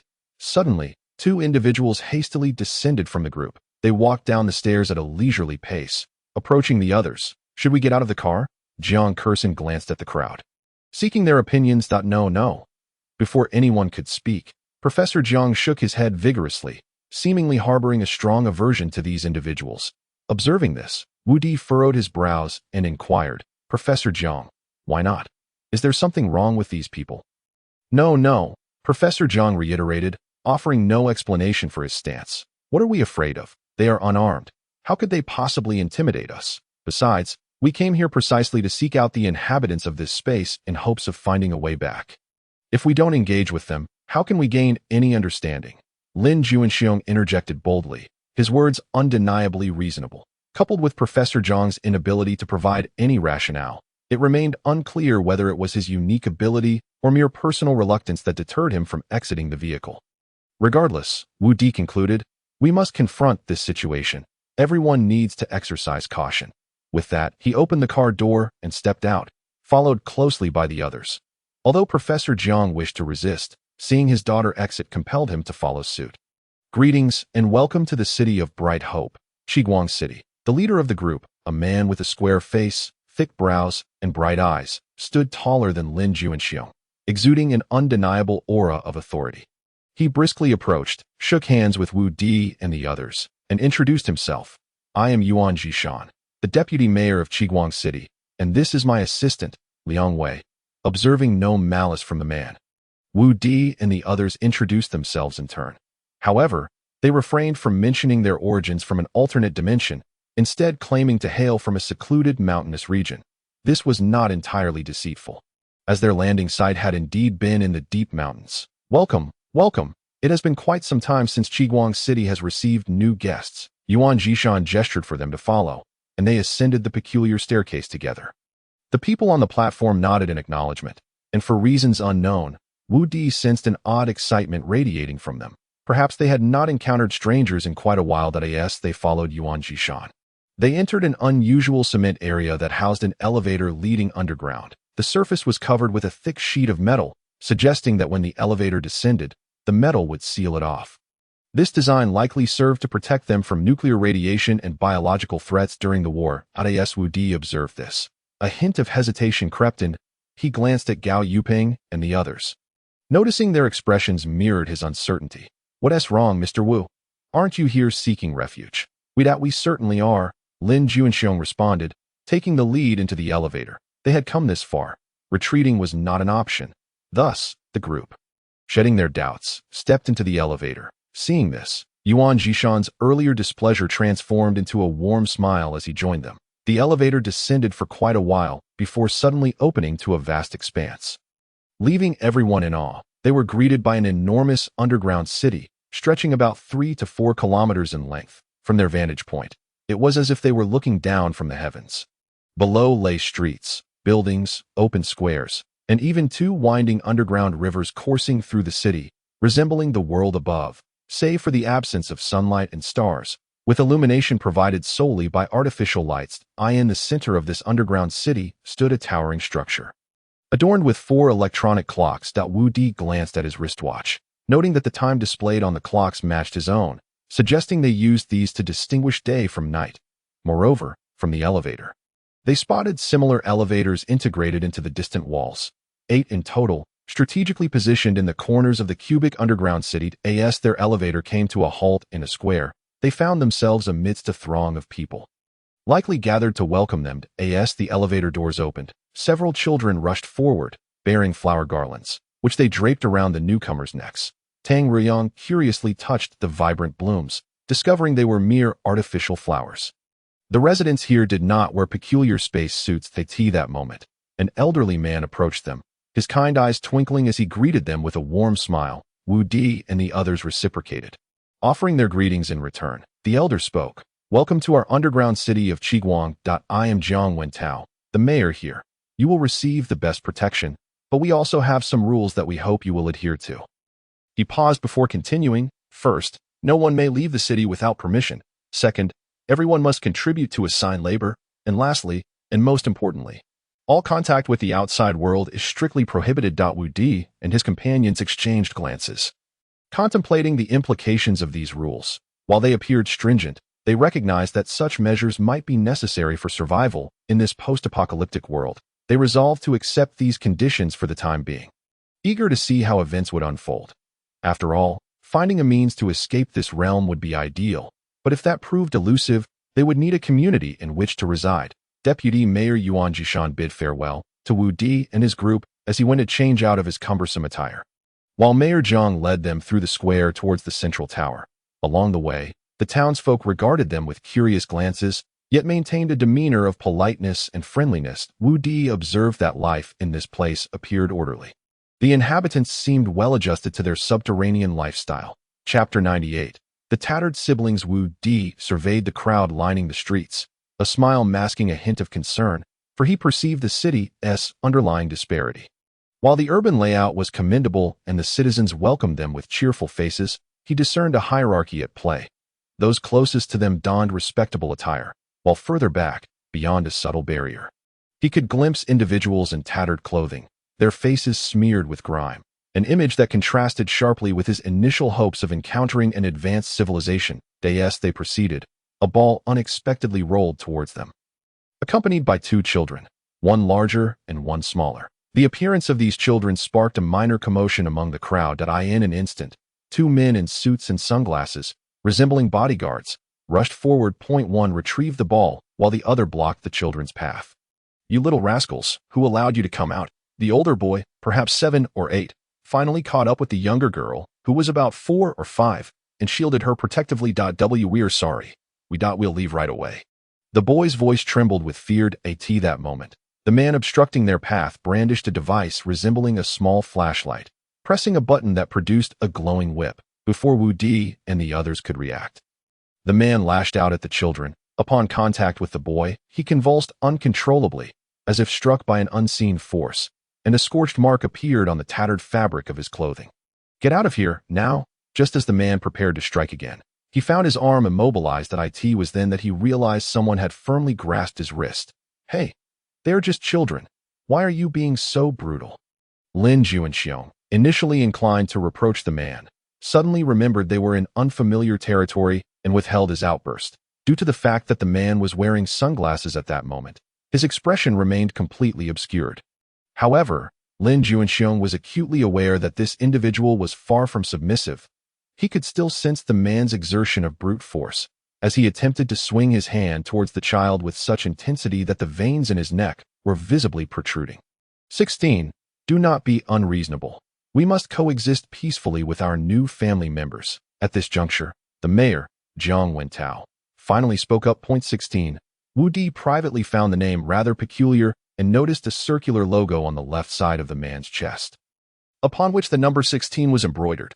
When he glanced at the others nearby, he observed that the men in black standing on either side also bore the same logo, each adorned with different numbers. At that moment, his companion, Gao Yuping, gently tapped his hand and remarked, "It appears Mayor Jiang is intentionally probing our strength." That Wu Di was taken aback to realize that even Gao had picked up on this. As he surveyed his teammates, he detected a hint of discontent in their expressions. It seemed that Mayor Jiang's failure to immediately curb the malicious actions of 16 was likely a test of their moral boundaries. Growing increasingly apprehensive, Wu Di began to question the wisdom of arriving in this city of crimson light. Upon hearing Mayor Jiang's words, the men in black indeed ceased their aggressive actions, prompting Lin Juanxiong to release his grip. "Apologize to this friend." "My apologies." Without hesitation, the man bent down to offer his apology to Lin Juanxiong. "No. You owe me nothing. It is they to whom you should apologize." Lin Juanxiong pointed towards the two trembling children beside him. The corners of 16's mouth twitched visibly, revealing his profound dissatisfaction with the notion of apologizing to the children. Ahem. At that moment, Mayor Jiang cleared his throat, and 16 seemed to have an epiphany. Turning to bow towards the two children, "I am sorry." Startled, the children quickly stepped aside, shaking their heads in denial. "It's all right. It's all right. We are fine." Witnessing the children's expressions, everyone felt a profound discomfort, realizing the extent of the black-clad men's terrifying power, which could instill such a natural response of subjugation in these innocent children. Jiang Kursin and Tang Ruizhang hurriedly approached, kneeling to gently comfort the two kids, who still appeared to be engulfed in fear. Wu Di stepped forward, retrieving a tattered ball from the hands of another man in black who bore the number 13, and slowly walked over to the children, extending the ball towards them. "Here, your ball. Be sure to hold on to it." The children continued to regard Wu Di with trepidation, hesitant to reclaim their ball. However, the little girl, unfazed, reached out and embraced her tattered ball. Remember this time. Don't run off again. It's very dangerous." The children nodded obediently. "May I ask your names? Can you tell your older brother and sister?" Jiang Kursin affectionately stroked the heads of the two children. Compared to the men, the gentleness of the girl's demeanor was far more approachable, making it easier for the children to respond. Their eyes, though still filled with fear, softened as they timidly replied, "I am Nyo Nyo, and this is my brother, Dabao." Observing this, Tang Ruiyang suddenly produced 2 apples, presenting them to the children. "Here, brother and sister are very pleased to meet you. This is a gift for both of you." As Tang Ruizhang revealed the apples, the previously murmuring crowd fell into an abrupt silence. Even the mayor's eyes widening in astonishment. "Is this really an apple?" Dabao gazed incredulously at the object in his hand, having only ever seen such a thing in books. This was the first time he had encountered one in reality. "Of course it is. Why would your brother deceive you? Go ahead, take a bite." The two children exchanged glances, ultimately summoning the courage to bring the apple to their lips and take a hearty bite. Delicious, truly exquisite," Dabao and Nyo Nyo exclaimed, while the onlookers in Crimson Light City could not help but swallow in envy. 16. Take the children aside to play. I still have to show the rest of you around. Mayor Jiang said with a smile. Understood, 16 replied respectfully. After Mayor Jiang's words, 16 and 13 led the two children out of sight. Let us proceed. I still have much more to show you. Mayor Jiang enthusiastically invited A.S. Wu Di, and the others followed him into the bell tower. The crowd outside quickly dispersed. Unbeknownst to Wu Di and his companions, a nightmare was unfolding just beyond their line of sight. 16 and 13 brought the two children to a secluded corner, their faces contorting into sinister smiles. "You little bastards, daring to make me uncomfortable and expecting me to apologize. Let's see how you fare." 16 snarled, then raised his fist and struck Bao and Yonyo with brutal force. The two children screamed in helpless terror, unable to escape the cruelty of their tormentors. The precious apples they held were mercilessly snatched away by 16 and 13. Tears streamed down Bao and Yonyo's faces, their hearts heavy with fear and despair. Yet they were powerless to resist, silently enduring the ordeal. Following Mayor Jiang, Wu Di and his companions entered the bell tower, which housed numerous meeting rooms capable of accommodating anywhere from a few to over 1,000 individuals. During the tour, Wu Di and Gao Yuping discreetly communicated to their companions to refrain from carelessly using their powers. Especially Tang Ruyang. For just moments prior, when Tang Ruyang had offered the apples to the siblings, they had noticed the greedy, intense gazes from the surrounding crowd, though the exact intentions of those onlookers were unclear. It was prudent to exercise caution. Eventually, Mayor Jiang selected a meeting room suitable for a dozen individuals and began to share the history of their underground city, Crimson Light City. It turned out that 20 years ago, during a war, an enterprise named Sunshine Group, led by Mayor Jiang's father, had emerged in Crimson Light City. The war was not an instantaneous eruption. Prior to it, Mr. Jiang had recognized the significant conflicts of interest among nations, as well as the devastating potential of contemporary weaponry. Given Sunshine Group's formidable financial resources at the time, they constructed this underground city as a sanctuary from the ravages of war. Wealthy magnates and influential figures gained prominence within this underground haven through exchanges and negotiations. However, whether a city or an enterprise, the functioning of both necessitated a substantial workforce, which comprised the laborers. Consequently, they extended this opportunity to their employees, who, to enjoy a decent life in the underground city, had to exchange their labor for sustenance. It was then that the group began to comprehend the stratification of society in this place, with the upper class indulging in a lavish lifestyle akin to perpetual galas, while the middle and lower classes toiled in tattered clothing, endlessly rotating in their roles until the very last breath. After detailing the city's history, Mayor Jiang stood and gestured for an individual wearing gold-rimmed glasses to step forward. "Ladies and gentlemen, I have other matters to attend to and cannot remain with you." My assistant, Zheng Lei, will continue the presentation. The group promptly expressed their courtesy, assuring him to attend to his affairs without concern for them. Just as Mayor Jiang took a couple of steps and paused, he turned back to look at Tang Ruiyang. "Brother Tang, where did you harvest your fruit? Is there any left?" Gao Yuping discreetly nudged Tang Ruiyang's leg beneath the table, prompting him to recall Wu Di's earlier advice. Resolutely, he shook his head. "I truly apologize, Mayor Jiang. I picked those fruits right outside my door, just a few. They are likely long gone by now." Upon hearing Tang Ruiyang's words, Mayor Jiang shook his head in regret. Subsequently, Zheng Lei resumed the explanation of their base, which operated differently from the old man's solar energy collection in the library. Crimson Light City relied on the existing coal mines underground, with individuals responsible for extraction and others ensuring a continuous supply to the city's furnace. Furthermore, there were dedicated departments for food and clothing. It would not be an exaggeration to call this place a self-sustaining micronation. Zheng Lei then led everyone on a tour of various sections of the base, where they observed diligent miners, busy chefs, and skilled tailors, each person fulfilling their role in the relentless pursuit of survival. Tang Ruiyang could not help but marvel inwardly at the orderly organization of this base. Compared to the desolate world outside, this place seemed nothing short of paradise. However, he also noticed that some individuals bore expressions that betrayed profound fatigue and helplessness, as if they were engulfed in uncertainty about the future. When they caught sight of Zheng Lei and his companions, a flicker of barely perceptible fear flashed in their eyes. Soon, mealtime arrived, and before each individual lay an empty plate. After Zheng Lei nodded in affirmation, a person wheeled in a food cart, which carried a massive tin bucket exuding an enticing aroma, albeit accompanied by a faint whiff of decay. Lin Juanxing furrowed his brow, pondering, "This peculiar scent, I cannot discern which animal it originates from. Could it be a rare type of meat? Or perhaps the result of some extraordinary cooking method?" Just as he was about to inquire, he discovered that a prayer was required before the meal. All eyes turned to Zheng Lei, who solemnly commenced the ritual. "Dear friends, let us express our gratitude for every meal we are blessed with from the City of Light.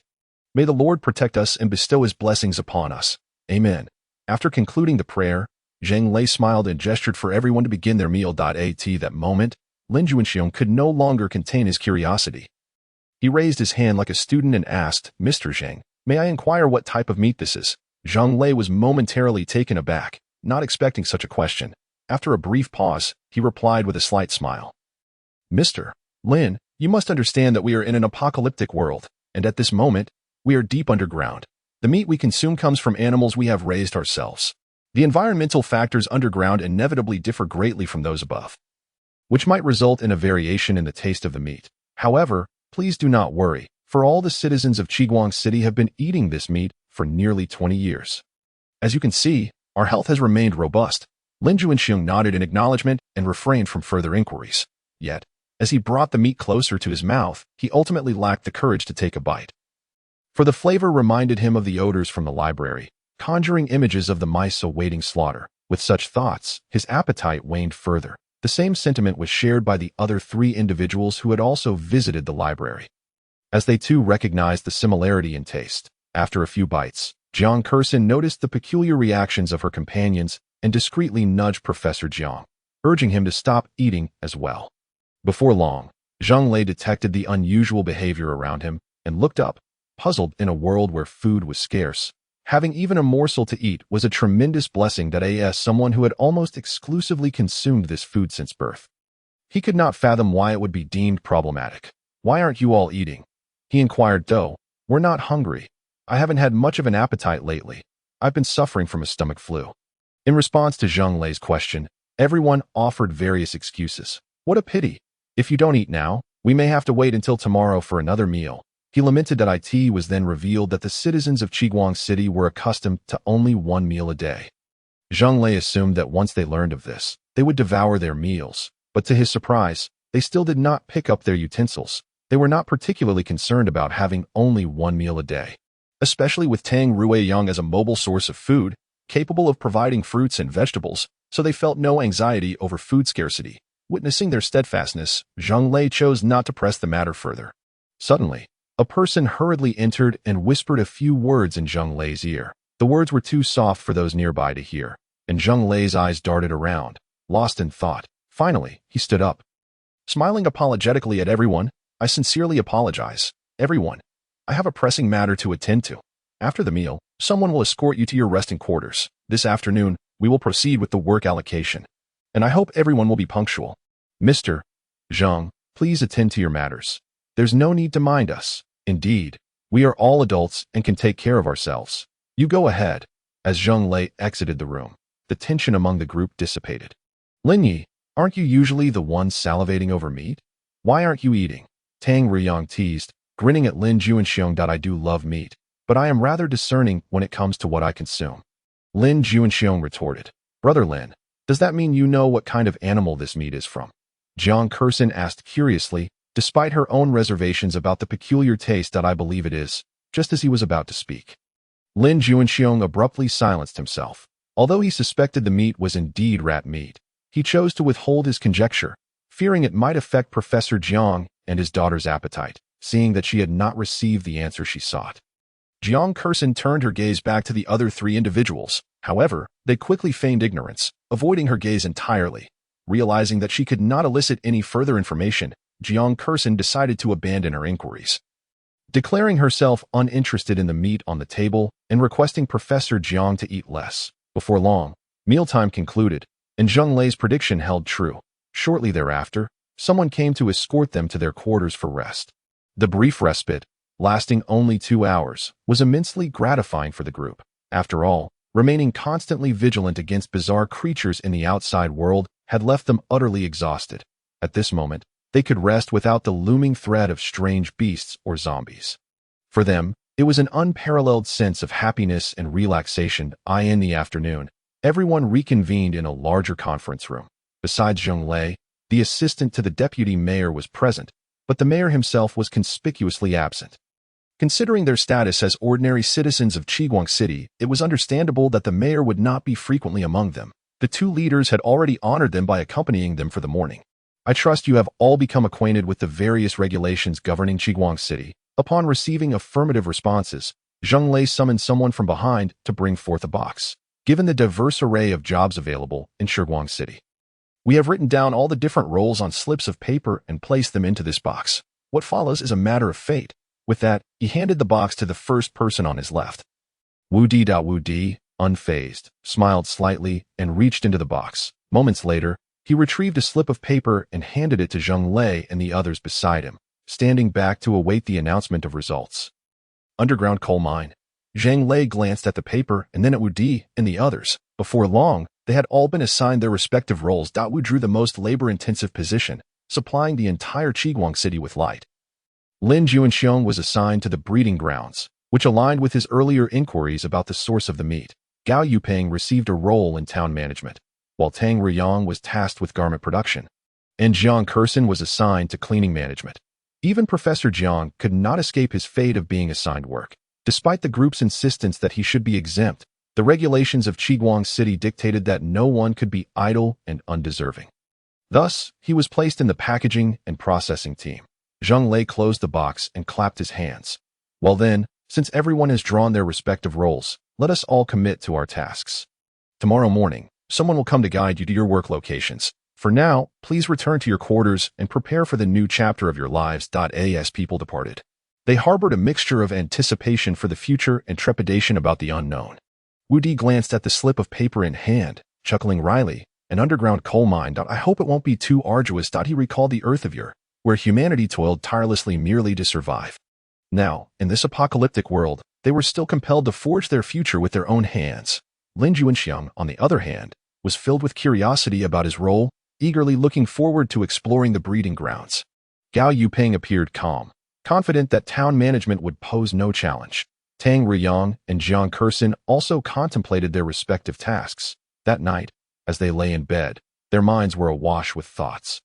Tomorrow, they would officially embark on their new lives in Qiguang City, a beacon of hope amidst the apocalypse. What opportunities and challenges would await them? Chapter 101.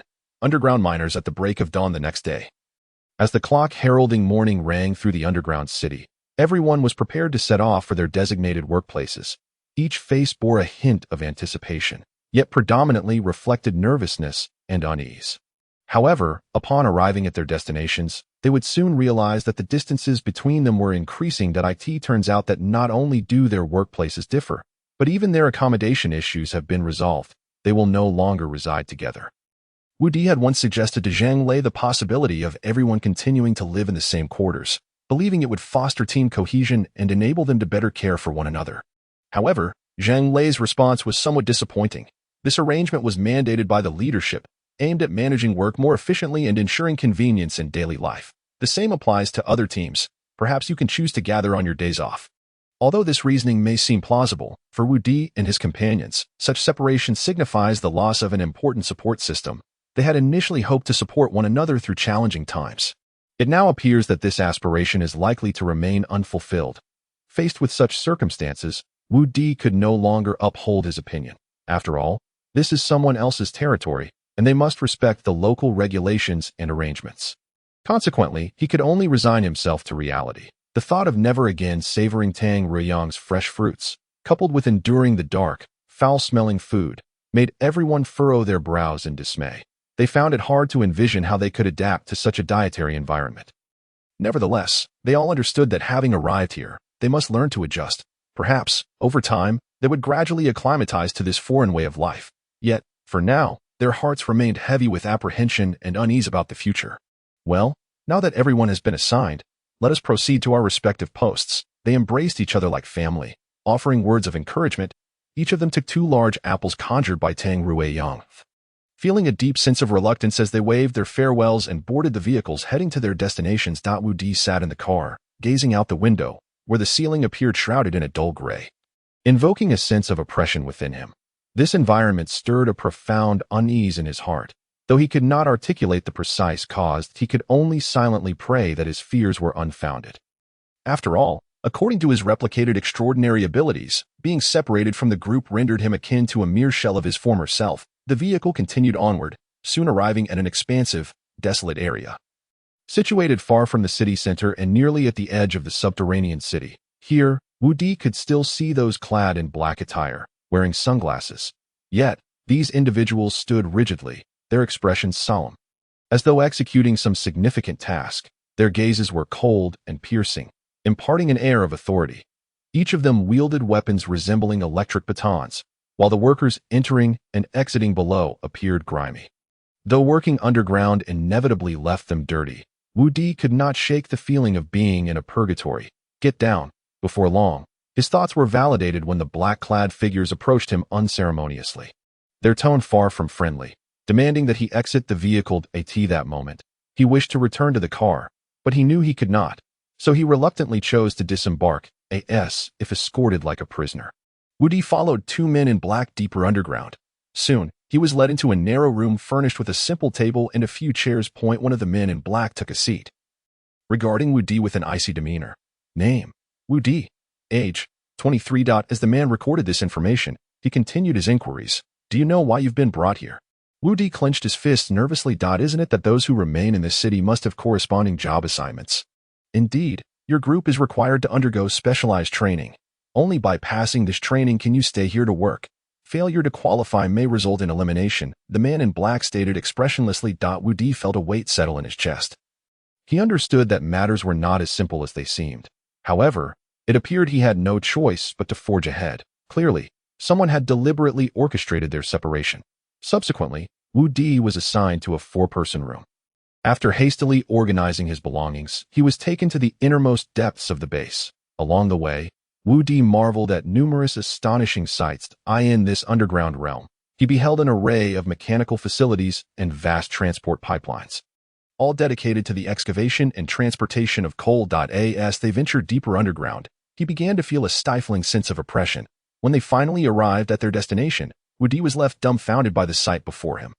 It turned out that the entire subterranean city's operation relied almost entirely on the coal resources found here. He observed countless miners diligently at work, while massive coal extraction machines relentlessly devoured the coal, transporting it to the surface. This coal served not only for electricity generation and lighting, but also for manufacturing various everyday and industrial goods. Here, people even utilized coal to produce ceramics and glass. Achieving self-sufficiency. Wu Di realized that the survival and development of this underground city were inextricably linked to these coal resources.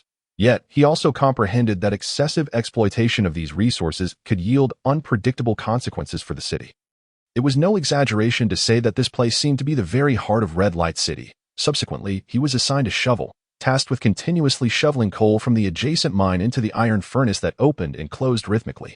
Observing the robust iron arms, Wu Di surmised that this facility was likely the source of electricity for the entire city. With the prodding of the men in black, he had no choice but to commence his labor for the day.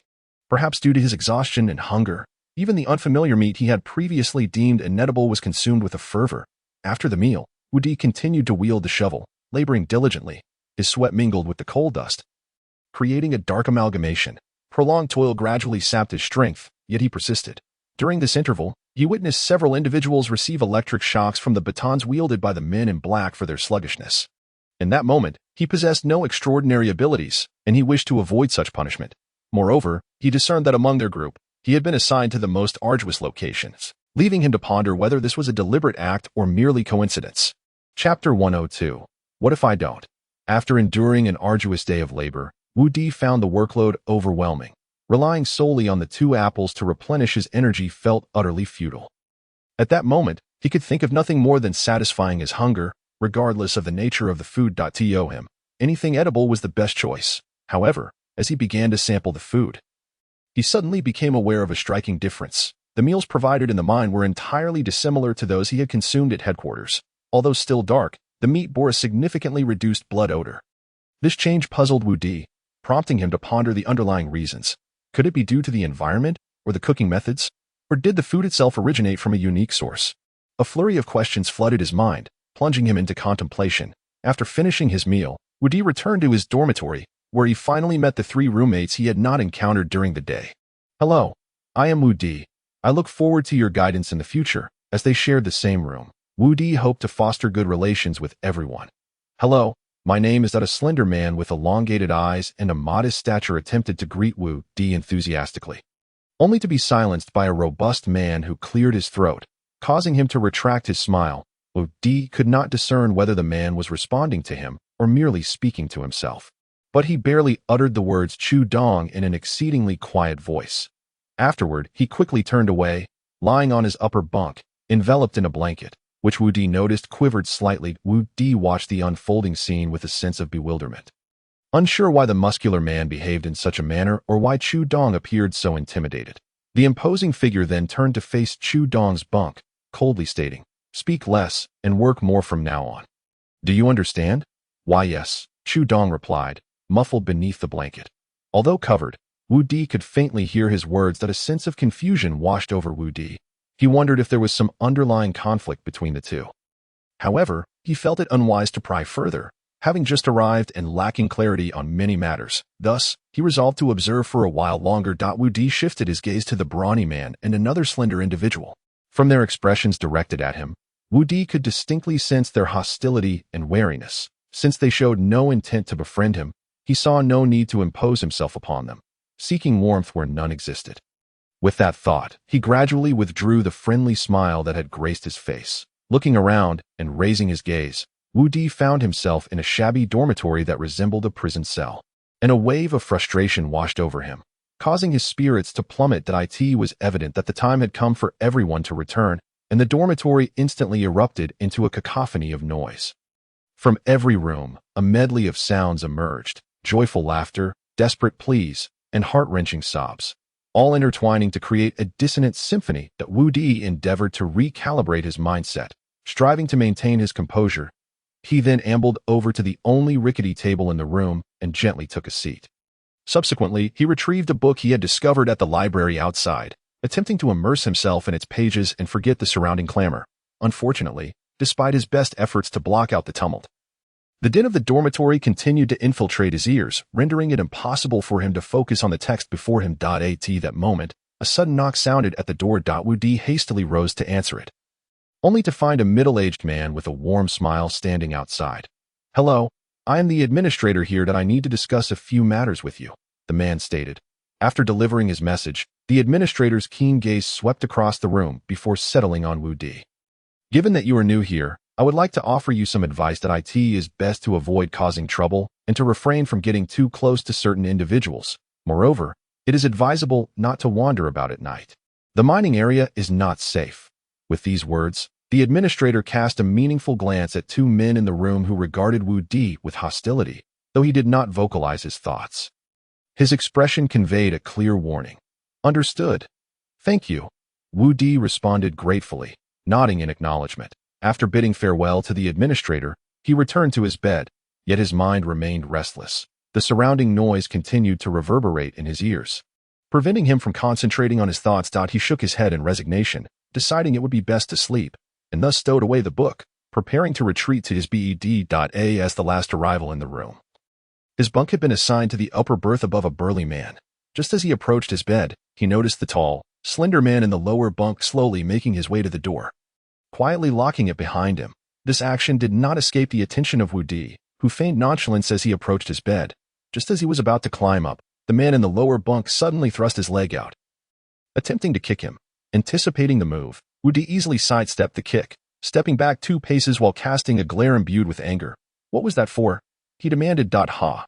Quick reflexes," the burly man replied lazily, gesturing at the bed above him. "I dislike having someone sleep above me." Wu Di frowned, offering an alternative. "Perhaps we could switch. You could take my spot, and I would take yours." "What?" The man appeared incredulous at Wu Di's suggestion. He quickly sat up and exclaimed, No. I mean, you should sleep in that corner. This entire bed is mine." Upon hearing this, Wu Di felt a surge of indignation. "And what if I refuse?" Chapter 103. Hurry. "Call me Grandpa." "Refuse."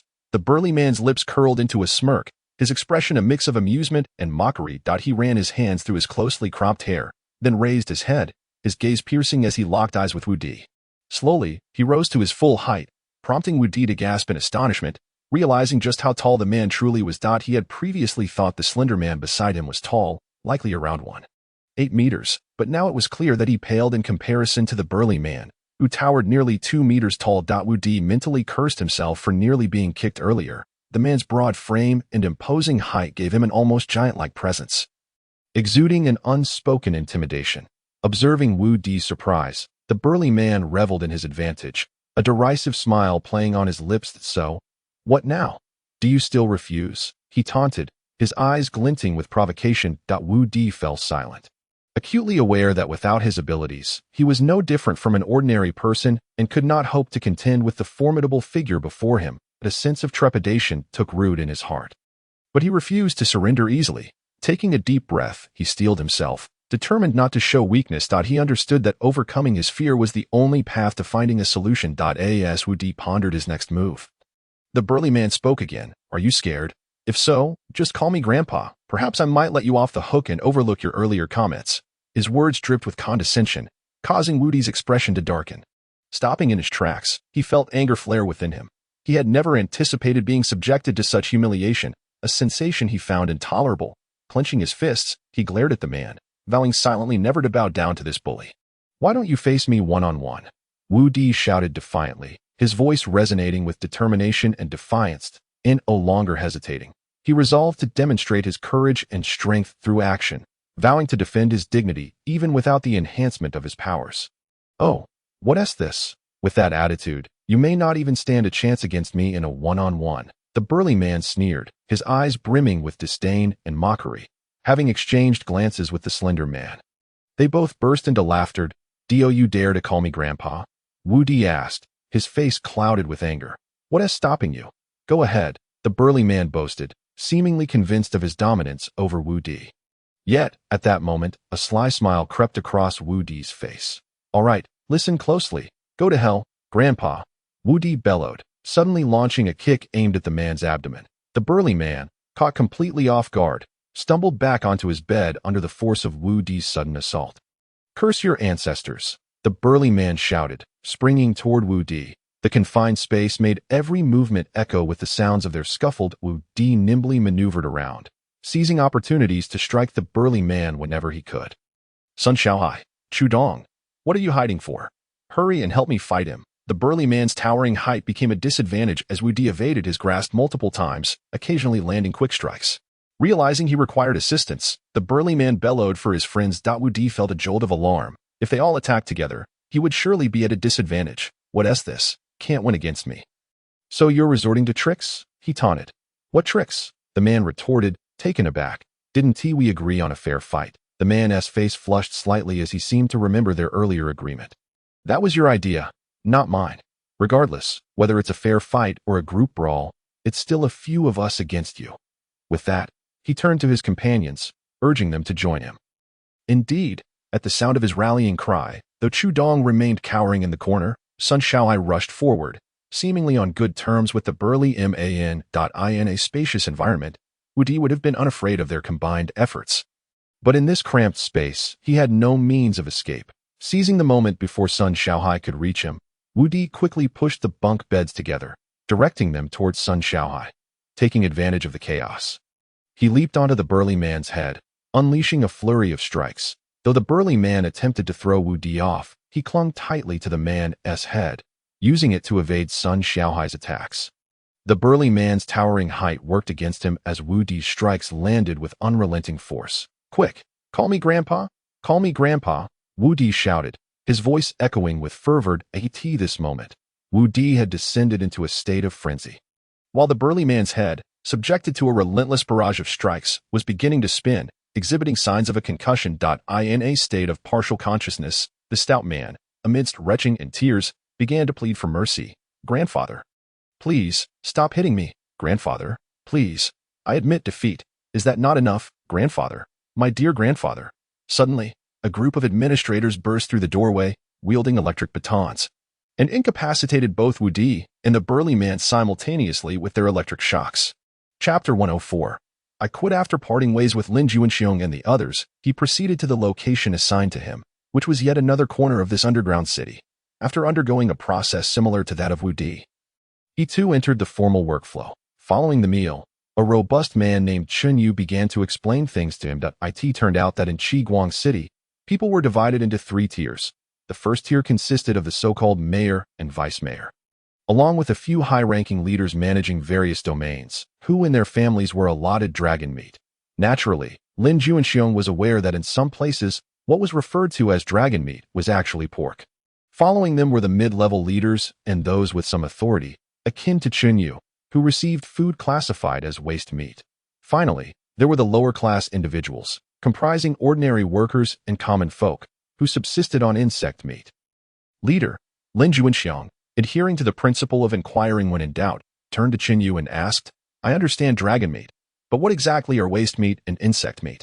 Chunyu did not provide a direct answer but instead flashed him a mysterious smile.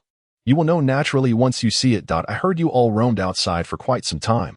What did you eat out there? Fruits? Occasionally, we also hunted some game. Chunyu's eyes widened in disbelief. What? Fruits? You can't be serious. I haven't seen fruit in 20 years. Really, why would I lie about that? Then where did you gather your fruits? Lin Juanxiang was about to boast about their ability to conjure fruits, but suddenly recalled Wu Di's warning not to disclose their powers. He swallowed his prideful words back down. Why did you stop? Chunyu looked at him curiously, perplexed by his abrupt silence, since his previous words had already escaped. Lin Juanxiang needed to continue fabricating a story. He scratched his head and suddenly struck upon a notion, excitedly tapping his forehead, that I got it. What is it? Chunyu was further mystified by his reaction. It's fruit. We picked it from trees outside. His words left Chunyu utterly astounded, for after the outbreak of war, the air had become heavily polluted. Not only humans but nearly all plants had withered and perished within a few months. This was particularly true for the areas subjected to widespread radiation. In contrast, the primitive forest where Lin Juanxiang and his group had crash-landed, although also tainted by nuclear and biochemical pollution, experienced the least contamination in their spatial region. Are you speaking nonsense? Or could there possibly be living plants outside? Upon hearing Chunyu's skepticism, Lin Juanxiang promptly produced a large apple. Chunyu's eyes nearly popped out of his head at the sight of the fruit he hadn't encountered in nearly 2 decades. Almost forgetting what it tasted like, trembling, he reached out a hand as if struck by Parkinson's, eager to snatch the apple from Lin Juanxiang. However, Lin Juanxiang generously offered it to him before Chunyu's shaking hand could touch it. Since you like it, here you go. What? Chunyu could hardly believe it. After all, this was an apple. Its rarity surpassed even that of gold. He had not anticipated Lin Juanxiang would so readily gift it to him. What's the big deal? I have another one that's saying this. Lin Juanxiang produced another apple, and Chunyu greedily extended his hand for a second one to his surprise. Lin Juanxiang popped it into his mouth and began to chew heartily. Watching as Chunyu stood there, frozen in disbelief, staring at him as he swallowed, in less than a minute, Lin Juanxiang had consumed nearly the entire apple. Hey, leader, why aren't you eating? What are you holding it for? As Lin Juanxiang spoke, he casually tossed the remaining apple core onto the ground. How could you just discard it like that? Chunyu hurriedly produced a cloth, knelt down, and carefully wrapped the core, placing it into his pocket. This action left Lin Juanxiang utterly bewildered. Leader, why are you picking that up? Chunyu shot him an exasperated glance. Of course, for the seeds inside. What if they can be planted here? Oh, Lin Juanxiang nodded, somewhat understanding. By the way, do you have any more? Any other fruits on you? None. I only have these 2. Chunyu stared intently at Lin Juanxiang, gauging his expression in the already deflated pockets. Realizing he must be telling the truth, he inwardly regretted getting so excited earlier that he had missed the opportunity to snatch the apple Lin Juanxiang had just consumed. By the way, where did you find the apple trees? Does anyone else have any? We discovered them in a vast primitive forest, several hundred kilometers away from here. Seeing Chunyu's keen interest in the apple trees, Lin Juanxiang casually fabricated an answer. As for whether anyone else had any, he was unsure. Observing Lin Juanxiang's foolish demeanor, Chunyu decided not to press further. After all, there had been some discussions about these newcomers from above, indicating they would receive special care. Leader, what are we doing next? Noticing Chunyu lost in thought, Lin Juanxiang inquired. Oh, we're going to visit the beast farm, and, in the meantime, I'll explain the workflow to you. Please wait a moment. With that, Chunyu hurried into the inner room, carefully concealing the apple and the apple core Lin Juanxiang had discarded. Let us go. Outside Chunyu's office, 4 men in black uniforms promptly followed in their wake. As they approached a building labeled insect meat, they were met at the entrance by 2 guards, each holding what appeared to be electric batons. Is it really necessary to treat feeding animals like this? As if guarding a hellish prison, Lin Juanxiang asked, frowning at the scene. You wouldn't understand. After the Sunshine Group infiltrated the underground, they were unaware of the duration of the surface contamination. This led to food shortages. And for a morsel to eat, people often incited major riots to seize food. To prevent such incidents, strict management is essential. Now I understand. Upon hearing this, Lin Juanxiong grasped the gravity of the situation. Indeed, in times of scarcity, people would resort to anything to survive. Upon entering, Lin Juanxiong noticed several individuals bustling about, occasionally carrying fragments of wood and other debris inside, while others emerged with dark substances in their arms. "Let us go in." With a wave from Chunyu, Lin Juanxiong followed him into a glass enclosure. He observed through the glass that the interior was filled with a mass of dark, writhing entities, though he could not discern what they were. This glass structure was part of a building approximately 10 meters tall, divided into 3 tiers, each with identical glass enclosures. This is insect meat. They reproduce rapidly, and the cost of raising them is minimal. Although the texture is somewhat tough, they can at least satiate hunger. The primary tasks here involve feeding them, grinding them into a paste, and then daily transport teams distribute them to various food points. Curious, Lin Juanxiong approached the glass wall. The dense mass inside triggered his claustrophobia, causing every hair on his body to stand on end. When he finally discerned what lay within, he gasped in astonishment. "What the hell? Cockroaches?" In disbelief, Lin Juanxiong turned to Chinyu. Chinyu seemed to anticipate his unspoken question and nodded. "Indeed, this is insect meat." Ugh! Recalling what he had just consumed, Lin Juanxiong felt a wave of nausea and rushed outside to vomit. "I can't take this anymore. I'm done. I want to go home and find my mother. Oh no, I want to find my brothers." Chapter 105. All for survival. Seeing Lin Juanxiong expel the barely digested apple, Chinyu felt a pang of regret. He thought that Lin Juanxiong's reaction was somewhat exaggerated. Is it really such a big deal? While they are indeed cockroaches, they are merely insects. Before the war, many people enjoyed eating insects. They are not only delicious but also nutritious, like silkworms, cicadas, and locusts. Upon hearing this, Lin Juanxiong felt slightly less repulsed. He wiped his mouth with his hand and then rubbed it on his clothes, though he still furrowed his brows in distaste. However, although they belong to the same class of insects, cockroaches are, well, rather filthy creatures, teeming with bacteria, aren't they? Bacteria are merely a relative concept. The fact that one can survive in these times is commendable enough. Who still cares about such things?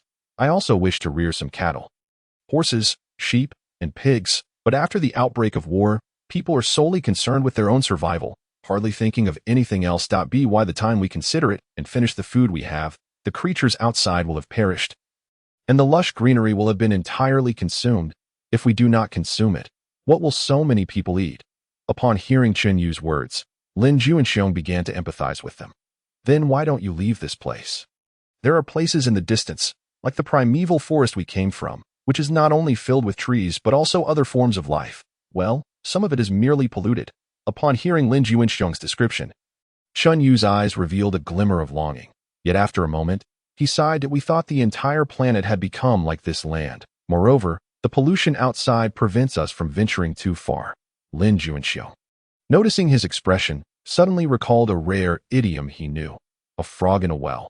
Perhaps the populace beneath the city of Qiguang is akin to the frog, while Qiguang itself is a desolate well. Suddenly, he thought of the astronaut-like gear, evidently designed to shield against external pollution and radiation. Could it be that they are excessively protected? Subsequently, Lin Juanxiong and Chinyu examined the meat, which was unmistakably rat meat. Fortunately, akin to cockroaches, they were fed scraps that rats favored, all raised in captivity. Although they appeared weak and malnourished, they seemed far better than the rats that had been raised on zombie flesh. Yet the final revelation left Lin Juanxiong's jaw agape. Their so-called dragon meat was not pork but zombie flesh. Viewing the zombies in the cage, clawing and howling to seize him, Lin Juanxiong swallowed hard in horror, incredulously pointing at them. "You call this dragon meat? You eat them? Don't speak carelessly. Only the city's higher-ups are permitted to consume this. I can only choose rat meat." Lin Juanxiong was taken aback, his mouth agape in astonishment. Chinyu regarded him with a dismissive expression of "You've never seen such things before. What's wrong with that? Throughout history, how many instances of cannibalism have occurred, all for the sake of survival? To be frank, in the initial period when Qiguang City had no food underground, there were several incidents of people eating each other. Fortunately, our mayor invented the protective shield, allowing people a chance to reach the outside world. If zombies were not so difficult to capture, everyone would be able to enjoy dragon meat. Compared to insect meat and rat meat, dragon meat is, in terms of flavor and texture, the finest. Furthermore, it can indirectly reduce the number of zombies above, and it spares the underground populace from mutual slaughter. What is wrong with that? His words seemed quite reasonable, leaving Lin Juanxiong speechless. Lastly, I don't want to ask a question. I haven't eaten their flesh. Have I? Lin Juanxiong pointed at the 20 or so zombies in the cage. Chun Yu shook his head. Except for the mayor, the lower-class citizens have no right to consume it. Upon hearing this, Lin Juanxiong's face turned pale, recalling Mayor, where did this come from? He Ming gazed incredulously at the object before him. Engrossed in his research daily, he had not had the opportunity to welcome Wu Di and the others upon their arrival. It was brought in by those few young individuals with extraordinary abilities, who claimed it had been retrieved from the primordial forest. I have dispatched a daring team of over 20 individuals to that forest. Oh, by the way, I have left you the apple core in the middle. You may examine it later to see if it can be of use. In truth, these apples were the remnants snatched from Da Bao and Nyo-Nyo's possession. And as the mayor, Jiang Wentao would certainly not disclose this, as it would be too demeaning. Very well. He Ming nodded eagerly, recalling a time when he only understood the art of warfare and evading conflict. Even though he had managed to carry ample food into the underground city, yet no one had anticipated the necessity of bringing seeds or similar items until the food supplies were exhausted and the outside air became uninhabitable due to pollution. It was then they realized that during a time of refuge, not only humanity must be preserved, but other related species should also be safeguarded. The rare camaraderie among them required them to carefully wrap the apples and tuck them into their pockets. For letting them sit at home for a few days to enjoy the aroma was far superior to letting them vanish without a trace. Subsequently, they were served a second course. Wu Di and that Wang Ge gazed at the two individuals. Utterly astonished by the one-sided beating they witnessed, Wu Di mused silently. Despite Chu Dong's unremarkable appearance, he possessed a rather profound mindset. There was a certain psychological dimension to this altercation that it was likely that Chu Dong did not anticipate that Li Shu would endure such prolonged silence. Eventually, Chu Dong could no longer restrain himself and fell to the ground, while Li Shu, overwhelmed by the brutal onslaught, slumped against the wall, exhausted at that moment. Chu Dong crawled along the floor to Li Shu's legs, blood seeping from the corner of his mouth as he raised his head to regard Li Shu, sporting a sly grin. Li Shu, panting heavily, looked at him in confusion and extended a finger, intending to inquire, but ultimately refrained. Just as he held back, Chu Dong suddenly bit into the inner thigh of Li Shu. Ouch! Li Shu yelped in pain. Chapter 108. Sample from the experiment you've lost. Chu Dong declared triumphantly, his blood-stained face beaming with pride. But that's not fair. You sly dog. Li Shu shouted in frustration that we agreed on the rules beforehand. Whoever speaks first loses, regardless of how I win, as long as I follow the rules. What, do you want to cheat? Chu Dong added, gesturing towards the two older brothers nearby as witnesses. He then deliberately wiped the blood from his mouth onto Li Shu's pants, feigning nonchalance. Hey, are you asking for a fight? Li Shu, incensed, swung a fist towards Chu Dong. Call me brother. You must show respect. Chu Dong taunted provocatively at you.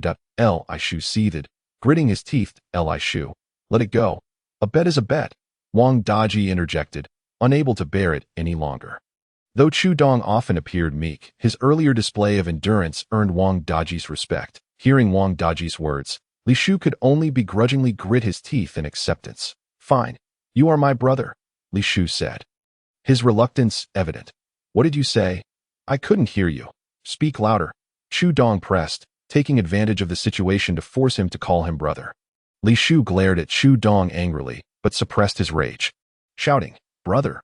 Ah, good brother, Chu Dong replied, satisfied, a victorious smile illuminating his face. He then reached out to pat Li Shu's head, as if soothing a small animal, which only elicited disdain from Li Shu, who quickly dodged his hand. Observing the scene, Wu Di couldn't help but laugh heartily, finding their quarrel rather amusing. Just then, he accidentally locked eyes with Wang Daji, who was also smiling below, and they both froze for a moment before retreating to their respective bunks. A hint of embarrassment evident. After a moment of contemplation, Wang Daji suddenly spoke to Wu Di above. Wu Di, right? Honestly, I really dislike having someone above me. It creates an oppressive feeling that makes me uncomfortable. How about this? We switch places, and I take the upper bunk while you take the lower one. What do you think? Initially, Wu Di thought Wang Daji was looking for trouble, but he was taken aback by the suggestion to switch spots. Those who have experienced bunk beds know that few prefer the top bunk due to the hassle and safety concerns of climbing up and down, since Wang Daji had approached amicably. Wu Di saw no reason to establish an adversarial relationship as they would be cohabitating for an extended period. Thus, he readily agreed. Sure, I have no issue with where I sleep, as long as you can adapt. Without hesitation, they switched bunks that very day. Wu Di moved from the upper bunk to the lower, while Wang Daji ascended to the top. The entire process unfolded smoothly, devoid of any conflict or unpleasantness. Meanwhile, Chu Dong and Li Shu observed the peculiar behavior of the two, perhaps fatigued from their earlier scuffle, and said nothing further. That evening, perhaps due to their confinement, Wu Di felt unusually drowsy after dinner and soon drifted into slumber. Wu Di, are you asleep? Wang Daji peered down from the upper bunk, noticing Wu Di's closed eyes and steady breathing. He then glanced at the two on the opposite bed and signaled to Li Shu below, who stood up and approached Wu Di. What are you two planning? Chu Dong asked, a look of confusion and shock crossing his face. Wang Daji and Li Shu turned to him simultaneously, shushing him with a gesture and casting a threatening glare that silenced Chu Dong. Though fear began to creep into his heart as he imagined the worst, were they plotting to harm Wu Di while he slept? Wu Di, Li Shu whispered, gently shaking his shoulder. When he received no response, he finally relaxed. Li Shu then turned to Chu Dong, quietly warning, if you want to live, keep quiet. Just then, footsteps echoed from the doorway, causing Chu Dong's heart to leap with hope. Could it be the administrator? As he opened his mouth to call for help and report Wang Daji and Li Shu's actions, he was once again taken aback by an astonishing sight. Li Shu approached the door and knocked, adhering to a seemingly prearranged pattern. One long knock followed by 3 short ones. While Wang Daji hurriedly climbed down from the upper bunk, the door swung open, revealing a crowd of individuals, at least a dozen. Among them the administrators Chu Dong feared. Along with several high-ranking bodyguards clad in black, the sight left him agape. Wang Daji and Li Shu were ushered behind the iron door, while Chu Dong, still on the upper bunk, could only watch in shock as he lay still. Covering himself with a blanket, despite his fear, he peeked through a small gap, observing the unfolding scene. He watched as the usually arrogant administrator groveled before the imposing figures in black, akin to a dog seeking favor.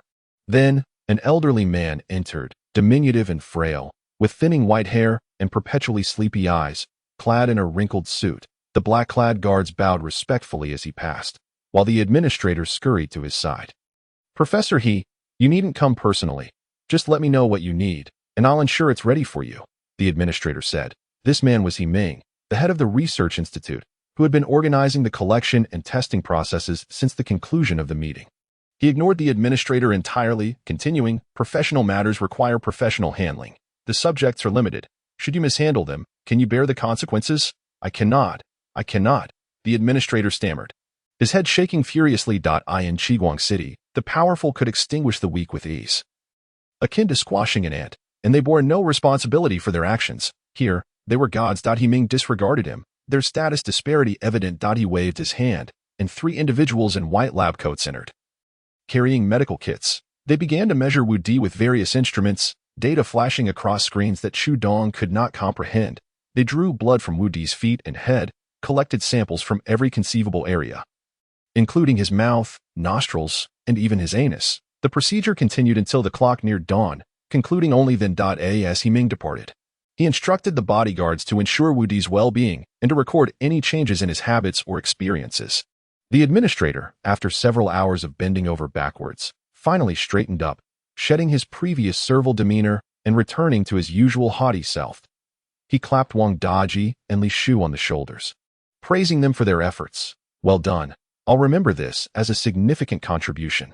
Wang Daji and Li Shu expressed their gratitude, internally cursing the administrator for his empty promises of reward while ensuring that punishment for failure was always meted out. Thus, the administrator relayed He Ming's instructions to Wang Daji and Li Shu, the bureaucratic relay seemingly endless. As he turned to leave, he cast a knowing smile at Chu Dong's upper bunk, sending Chu Dong's heart racing as if he had seen a ghost. Chapter 109. Did you not sleep well last night? You scared me. What on earth is going on? Why are there so many people here? Chu Dong's voice trembled, his face as pale as a ghost, his eyes wide with terror, clearly shaken by the earlier events. Uncertain of whether he would be implicated due to the events he had just witnessed, Wang Daji, visibly enraged, exclaimed, "Damn it! I too wish to understand what is happening." His fists were clenched tightly, as if he longed to strike something. Li Shu observed the unfolding scene, sighing in resignation. After glancing at Chu Dong and the still slumbering Wu Di, he awkwardly spoke. To be honest, we are equally in the dark regarding this situation. We are merely following the directives of our superiors. It turned out that shortly after Wang Daji and Li Shu were confined in the small dark room, they were summoned once more. Initially, they assumed the administrator intended to reprimand them, but to their astonishment, the odious administrator approached them with another task at hand in a bid to avoid further confinement. Both men reluctantly acquiesced to the administrator's demands. The administrator, with a stern expression, informed them, "Tonight, someone will come to extract blood from Wu Di. You two must cooperate." The pair exchanged bewildered glances, fully aware that they lacked the authority to question the directive, and simply nodded in agreement. Subsequently, the administrator instructed Wang Daji to switch beds with Wu Di to facilitate the blood extraction process. Furthermore, he handed them a packet of white powder, instructing them to discreetly mix it into Wu Di's food. Once Wu Di was sound asleep, they were to lightly knock on the door frame at a prearranged signal, awaiting the administrator's arrival to assist in the blood collection, though both men felt a strong reluctance to partake in this scheme. The prior conflict with Wu Di and their fear of offending the administrator ultimately compelled them to comply. Little did they anticipate that their actions would attract the attention of city officials, resulting in a considerable uproar. Their curiosity about Wu Di piqued. They pondered why he warranted such significant attention from city leaders that in their eyes, aside from his prowess in combat, he possessed no other remarkable traits. Could it be that he has the legendary panda blood? Chu Dong speculated while scratching his head. Impossible. If it were something as simple as panda blood, he wouldn't still be here. He would have been taken away like the last one. Used for bloodletting, Wang Daji countered, shaking his head in analysis, silencing the others. Their silence stemmed from the grim reality that the fourth individual in their room had been taken away due to a compatible heart for a city leader. A fate not uncommon in their environment, where individuals often disappeared under the guise of mining accidents. Wang Daji's audacity in this setting was bolstered by his connections with the administrator, from whom he discreetly procured rare minerals mined underground, thereby easing his own arduous existence. This illicit exchange granted him access to the grim truths about the fate of his deceased colleagues, leaving him profoundly shocked. He realized they were not merely laborers trading their toil for meager sustenance, but were instead being reduced to mere organ repositories.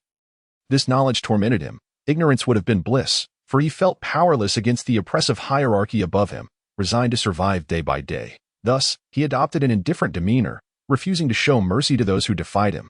In his mind, they were all insignificant insects. He merely aspired to be the most formidable among them, unable to alter the power dynamics above but determined to elevate his own standing below. Not long after the trio had fallen asleep, the great clock of Central City began to toll vigorously, signaling the start of another laborious day. When Wu Di awoke, he slowly sat up and stretched, feeling relatively rested despite the discomfort of the bed. However, an inexplicable sensation nagged at him, as if something were amiss. After a moment's contemplation, he surmised it might be due to an accidental bump against the bed's edge or perhaps an irritating object. As he surveyed the room, he noted his companions still deeply entrenched in slumber, leaving him puzzled as to why they hadn't yet roused. Suddenly, an idea struck him. He raised his voice, proclaiming, "The administrator is coming." With his exclamation, the room was immediately filled with the sounds of two heads colliding with a resounding thud, followed by panicked cries, "Ah! Ah!" as the two collided with the ceiling and bed frame. Wu Di felt a twinge of guilt and quickly apologized. "I'm sorry. I noticed the time and was concerned that the administrator would arrive unexpectedly with a cattle prod, so his jest had evidently gone too far." Under normal circumstances, Wang Daji's temperament would have led him to unleash a torrent of curses, perhaps even charging at Wu Di in anger. However, considering Wu Di's connection to Professor He, a notable figure in the city, he refrained, realizing it would be unwise to provoke someone of such potential influence. Thus, he swallowed back the vitriol that threatened to escape his lips, forcing a fade of civility as he thanked Wu Di insincerely. His demeanor dripping with hypocrisy, reluctantly, the three rose to wash and prepare for the day's work. Upon observing their faces, Wu Di was taken aback. They appeared pale, their eyes bloodshot and sunken, resembling a trio of exhausted raccoons. "Did you all not sleep well last night? You seem to be sporting dark circles," Wu Di inquired, astonished. "It's nothing. Perhaps we just stayed up too late," Wang Daji replied while stifling a yawn, as if to validate his statement. Wu Di pondered silently. They had all gone to bed at a reasonable hour. Just then, Chu Dong seemed to recall something, stating, "By the way, I think I heard some strange noises last night. Perhaps it was just my imagination." "Oh, I did not hear anything," Wu Di queried, puzzled. But it could have been my hallucination.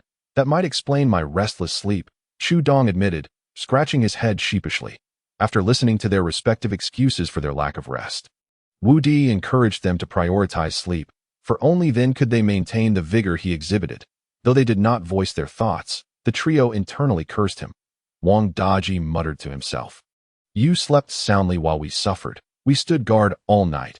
Meanwhile, Li Shu thought, "Indeed, we are on the verge of exhaustion. You enjoyed a restful night, yet still mock us." Chu Dong lamented, "What misfortune befell us to be assigned to the same room as you? Yet, if given another chance, I would still choose to stay up late rather than risk becoming your living test subject." Despite their fatigue, the mere thought of Wu Di enduring the potential horrors and pains of being a test subject rendered their sacrifices trivial. After all, compared to the loss of life or severe injury, sleeplessness was but a minor concession. Achoo! Achoo! Wu Di sneezed twice. Pondering who might be cursing him, the three stared in disbelief, while Wu Di remained oblivious. His thoughts occupied with Hai Yuping and Lin Junxiang. In the ensuing days, Wu Di and his new roommates found themselves in a surprisingly harmonious coexistence. He even sensed a hint of pity and trepidation in their gazes. Yet, what truly astonished him was the sudden improvement in his chronic insomnia. He now slept soundly and deeply every night, a stark contrast to his previous experiences. Being of military background, he remained vigilant about his sleep.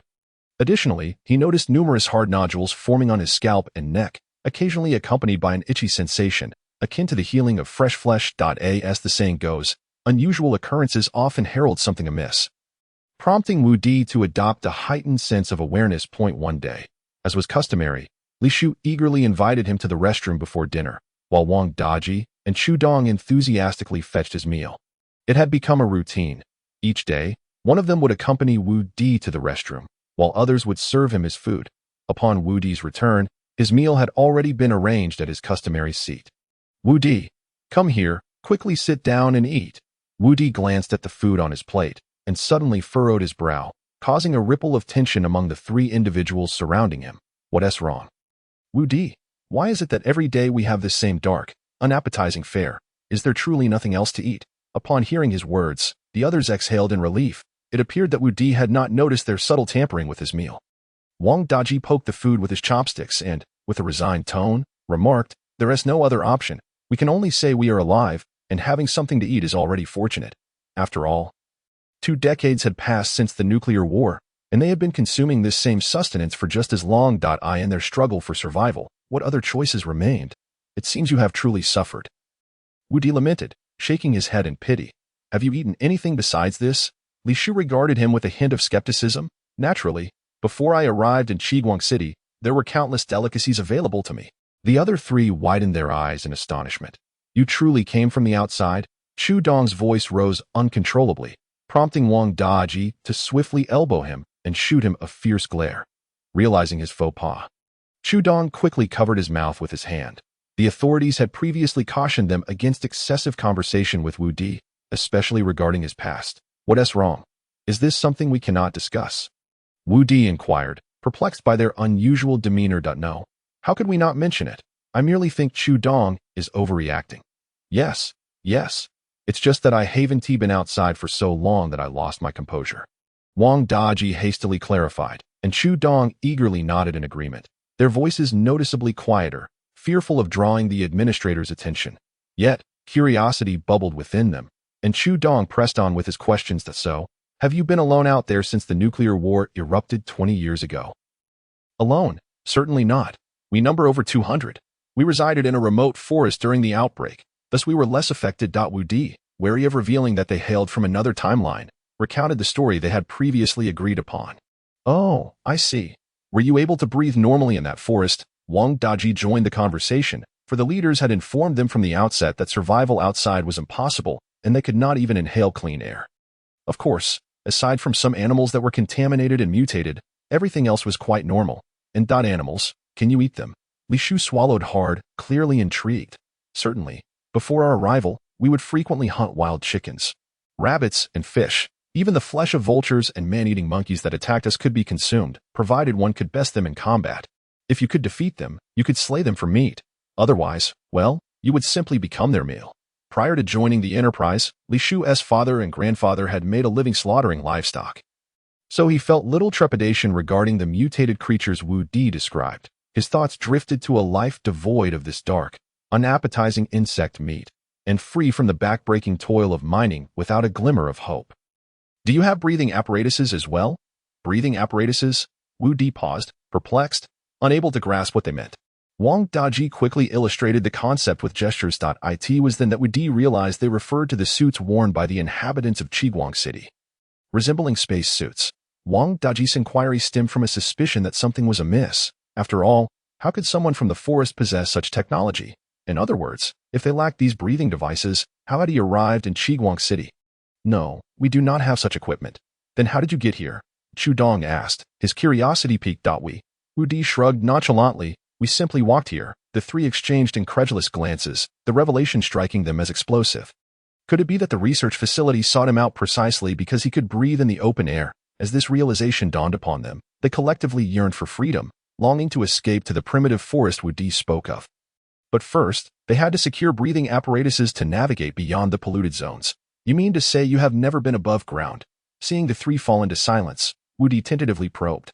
Only leaders and certain specialized workers have access to the surface, as the supply of breathing apparatuses is severely limited.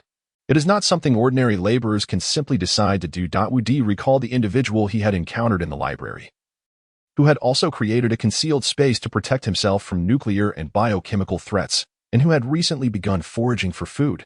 Thus, Wu Di confidently asserted to the trio, while the air quality may have once been unbreathable, after 2 decades of dilution, you can safely ascend without a breathing apparatus. The greatest threats up there are zombies and mutated animals. Is that truly the case? We can really go up, Li Shu exclaimed, seizing Wu Di's hand, entirely disregarding his final admonition.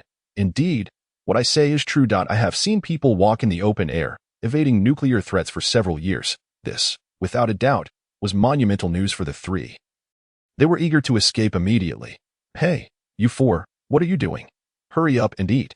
As they were lost in their thoughts, the administrator's voice boomed, snapping them back to reality, and they quickly began eating. Wu Di picked up his chopsticks and silently consumed his meal, occasionally glancing at Chu Dong, unsure if he was merely being overly cautious. Earlier, while they were preoccupied with their thoughts, he had stealthily swapped his meal with Chu Dong's. Chapter 111. A startling conclave. Upon returning to their dormitory, Wu Di meticulously observed Chu Dong's every action. After all, to avoid arousing suspicion, he had to mirror Chu Dong's behavior precisely as he had anticipated.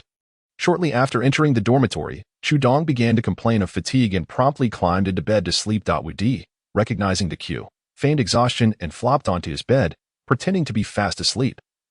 Though he was far from drowsy, however, just as he felt himself on the verge of genuine slumber, he suddenly heard Li Shu's voice calling his name. Groggy, he was about to respond when a thought flashed through his mind, reminding him that he was still pretending to be asleep, and he quickly sealed his lips. Wu Di, are you asleep? Li Shu called out several times, and upon confirming that Wu Di remained unresponsive, he finally relaxed his guard. At that moment, Wu Di sensed the bed frame slightly shaking. It was likely Wang Daji descending from the upper bunk. Subsequently, Wu Di heard Li Shu continue to shout, Chu Dong, wake up, followed by the sound of shaking the bed. Yet, regardless of how vigorously Li Shu shook him, Chu Dong remained unresponsive, sleeping like a log. Frustrated, Li Shu muttered under his breath, damn it. What is wrong with this guy? He sleeps like a dead pig. Anyone would think we drugged him.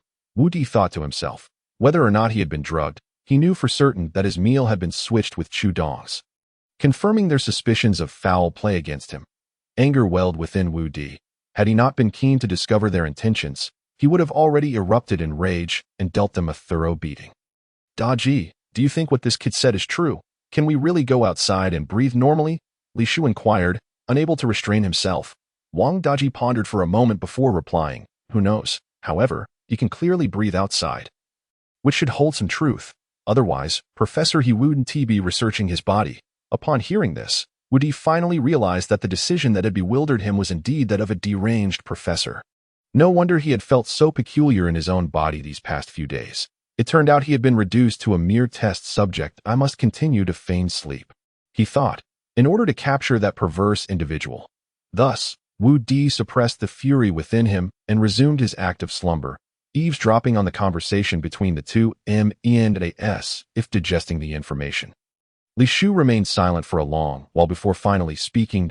If only we could be like him, then that I would wish to leave this place. Li Shu's tone carried a hint of longing, but was predominantly laced with fear. Shu, lower your voice.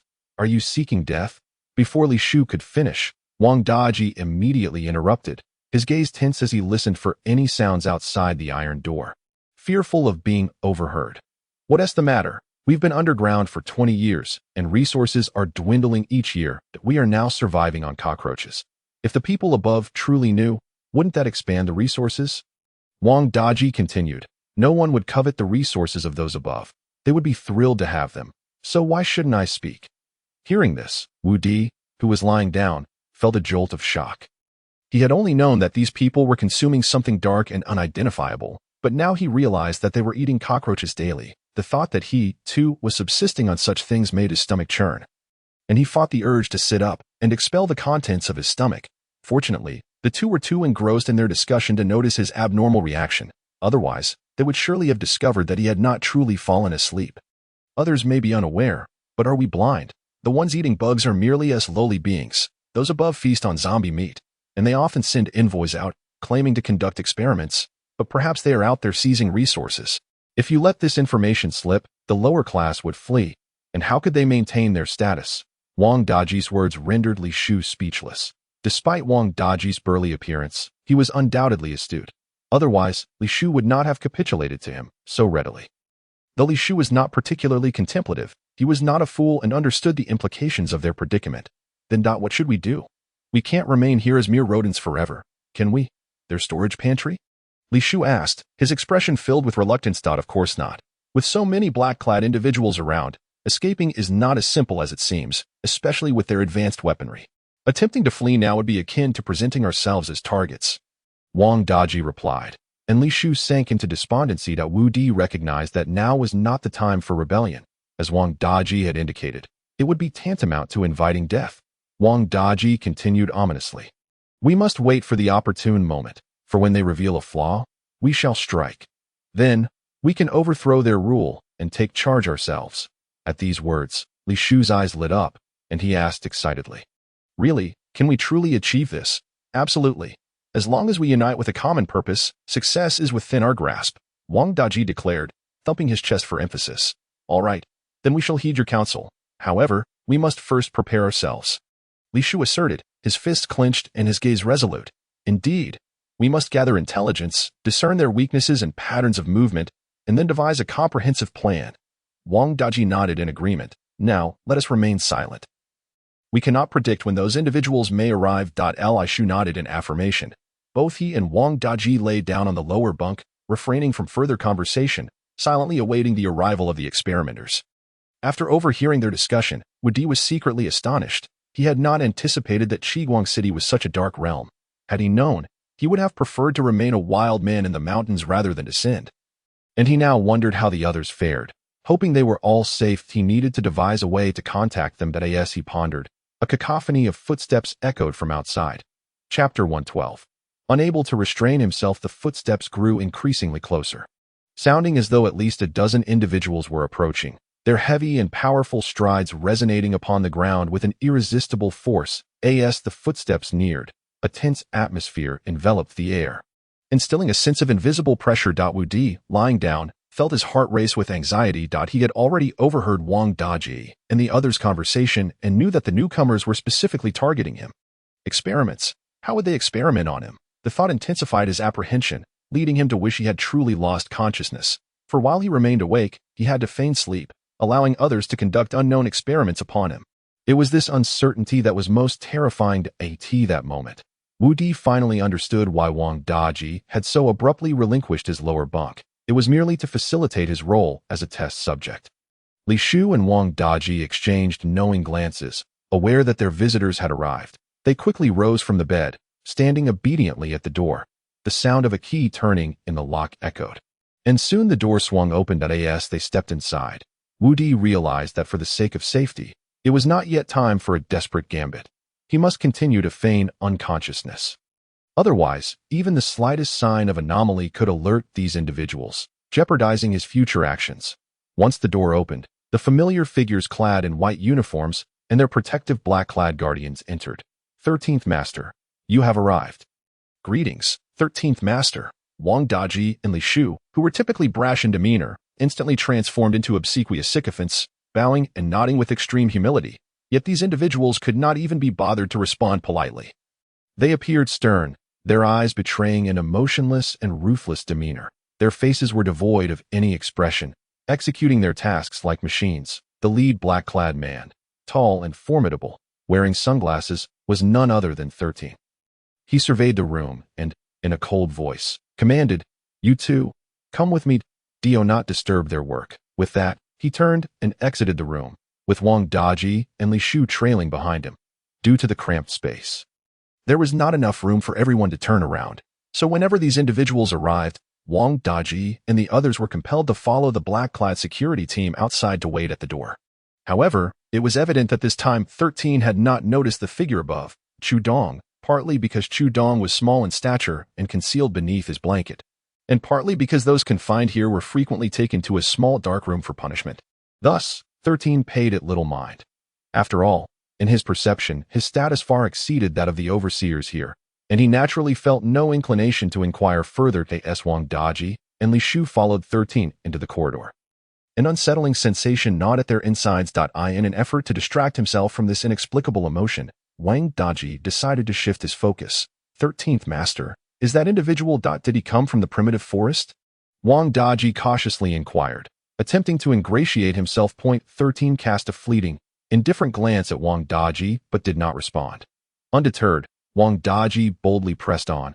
I've heard that outside people can breathe normally. Is that true? Though 13's facial expression was obscured by his sunglasses, Wang Daji could detect a significant reaction through the furrowing of his brow. Who told you this? I merely heard that person mention it. Wang Daji replied, gesturing towards the room's entrance, indicating that the information had come from Wu Di. Keep your distance from him. Do not ask what you should not. Of course. Wang Daji nodded vigorously, casting a glance at Li Shu, who was also watching him. Their eyes exchanged a mutual understanding. After all, 13 had neither denied nor rebuffed their inquiries about Wu Di, effectively affirming that what Wu Di had said was indeed true. Meanwhile, Wu Di endured his own torment within, striving to make his pretense of unconsciousness appear more convincing. Remaining utterly still as others maneuvered around him, he exerted every effort to masquerade as a lifeless body. But soon his head began to throb painfully, again and again, as if he had been pricked multiple times. Were it not for the need to maintain his act, he would have surely risen in fury. Could it be that my eyes are deceiving me, or do unconscious individuals also possess some sensation? Why else would he furrow his brow? Just then, a female voice, tinged with curiosity, broke the silence. And Wu Di felt a warm hand brush against his forehead. It's taking too long. Why haven't you extracted the blood sample yet? This is unacceptable. A male voice, laced with impatience, echoed from nearby. Dr. Lu. His hair is so dense that I can't find the veins on his head. What a hassle. I have long stated that interns should not be allowed here. Step aside. Let me handle this.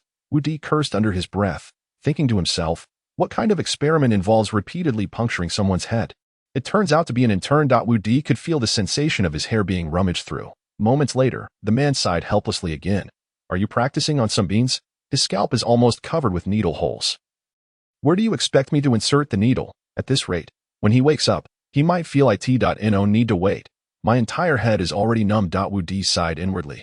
Honestly, if she weren't the mayor's granddaughter, how could she even enter the laboratory? Upon hearing Dr. Lu's words, Wu Di began to understand. So this woman is a beneficiary of nepotism.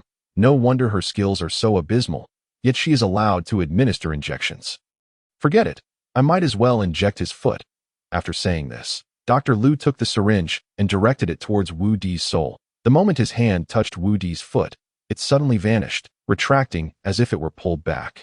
Dr. Lu, bewildered, looked up and found Wu Di, who should have been unconscious on the bed, now sitting in front of him, his eyes wide with suppressed laughter. You. Haha. My apologies. It was just too ticklish. I couldn't hold back. Chapter 113. You are the mayor's grandson. Seeing this, Dr. Lu was dumbfounded. The person who should have been in a coma was now awake and looking at him with a smile. Dr. Lu's face was a mask of disbelief. His mouth agape as if he wanted to say something. Just as he was about to scream, Wu Di made a startling move. He swiftly grabbed Dr. Lu's forearm holding the needle, twisted it, and the needle plunged into his own body. Before he could finish his scream, Wu Di delivered a powerful kick to Dr. Lu's abdomen. The speed and force were so sudden that it caught everyone off guard. With a resounding thud, Dr. Lu was sent flying, crashing heavily against the wall and producing a dull sound. Nearby, 5 or 6 medical staff attempted to swarm Wu Di, but they were no match for him, easily falling to the ground in pain. Wu Di, seeing the men in white coats topple, did not pause his actions but instead dashed towards the only girl in a nurse's uniform, who was now panicking and trying to escape through the door. However, due to the earlier doctor's obstruction, she had already reached the entrance. Wu Di reached out, his fingertips barely brushing her shoulder. "Oh no, I missed." At that moment, the people outside heard the commotion inside. A loud shout rang out. "Not good. Something's wrong inside." 13, accompanied by 7 or 8 men in black, immediately kicked the door open. Just as the nurse reached for the door, it swung open, knocking her back a couple of steps. Perfect timing. Wu Di was overjoyed. He had just feared that the important figure had escaped, sealing his fate, but now someone had delivered her right back.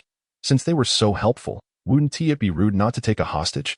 With that thought, Wu Di unhesitatingly seized her arm, pulling her forcefully before him. At the same time, he grabbed a syringe from the table, pointing the needle threateningly at the girl's neck.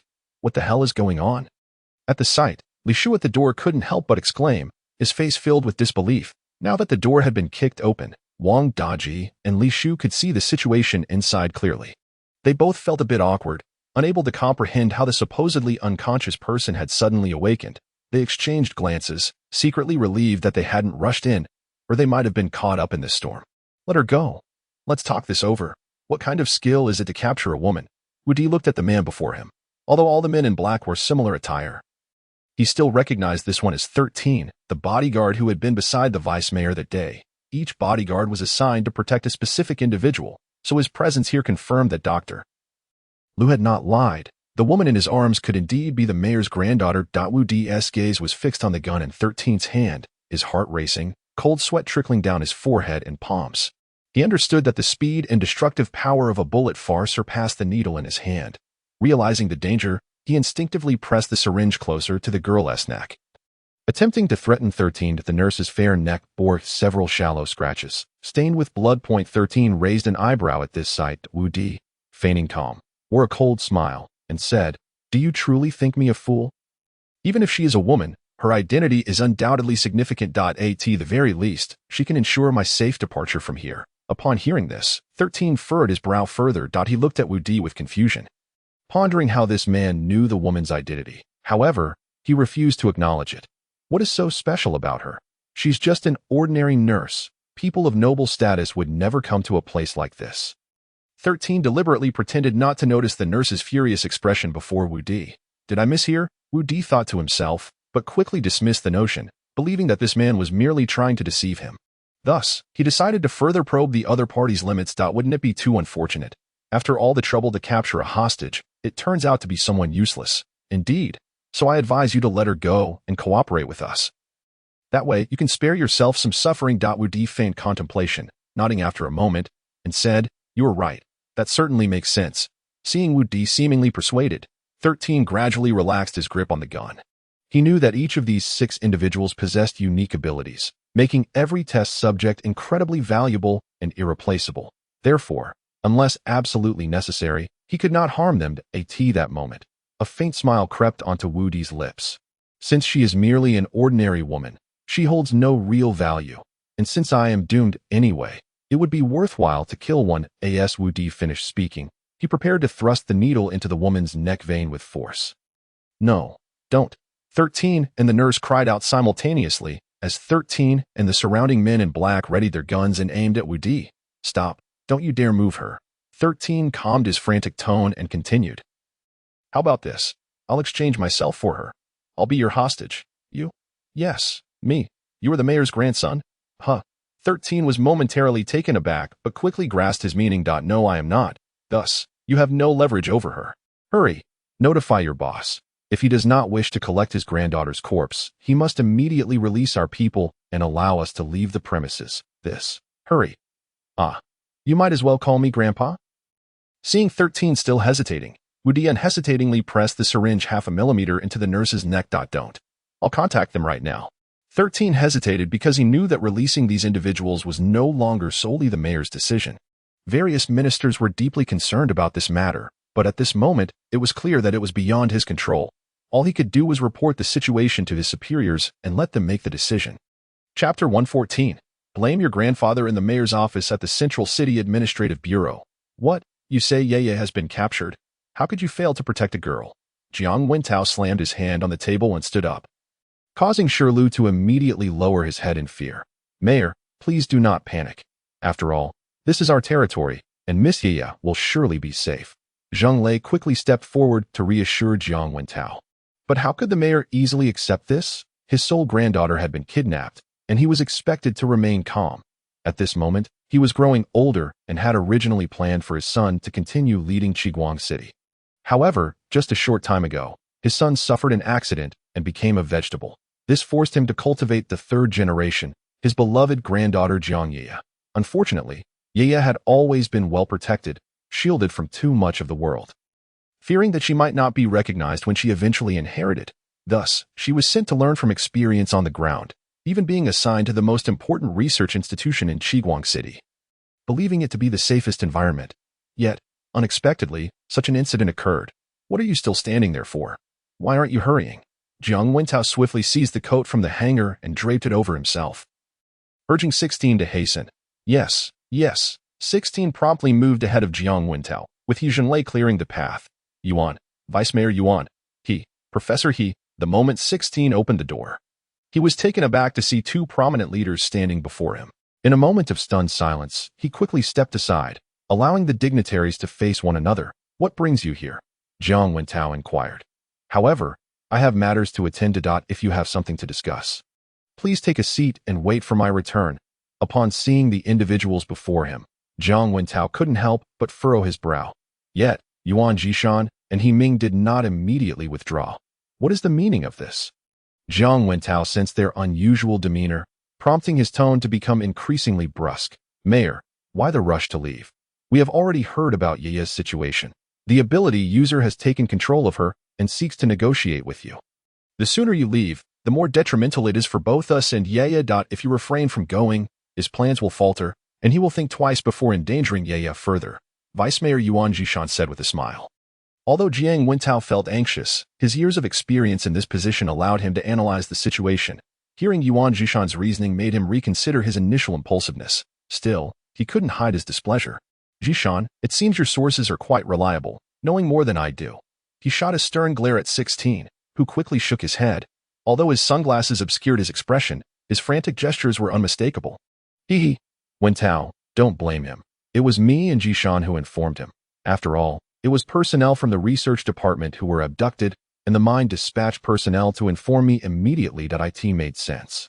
Those ability users were their research subjects, and being updated on their status was crucial for effective emergency protocols. Thus, they maintained good communication with various departments. In contrast, the bodyguards only reported issues after realizing they couldn't handle them, leading to inevitable delays.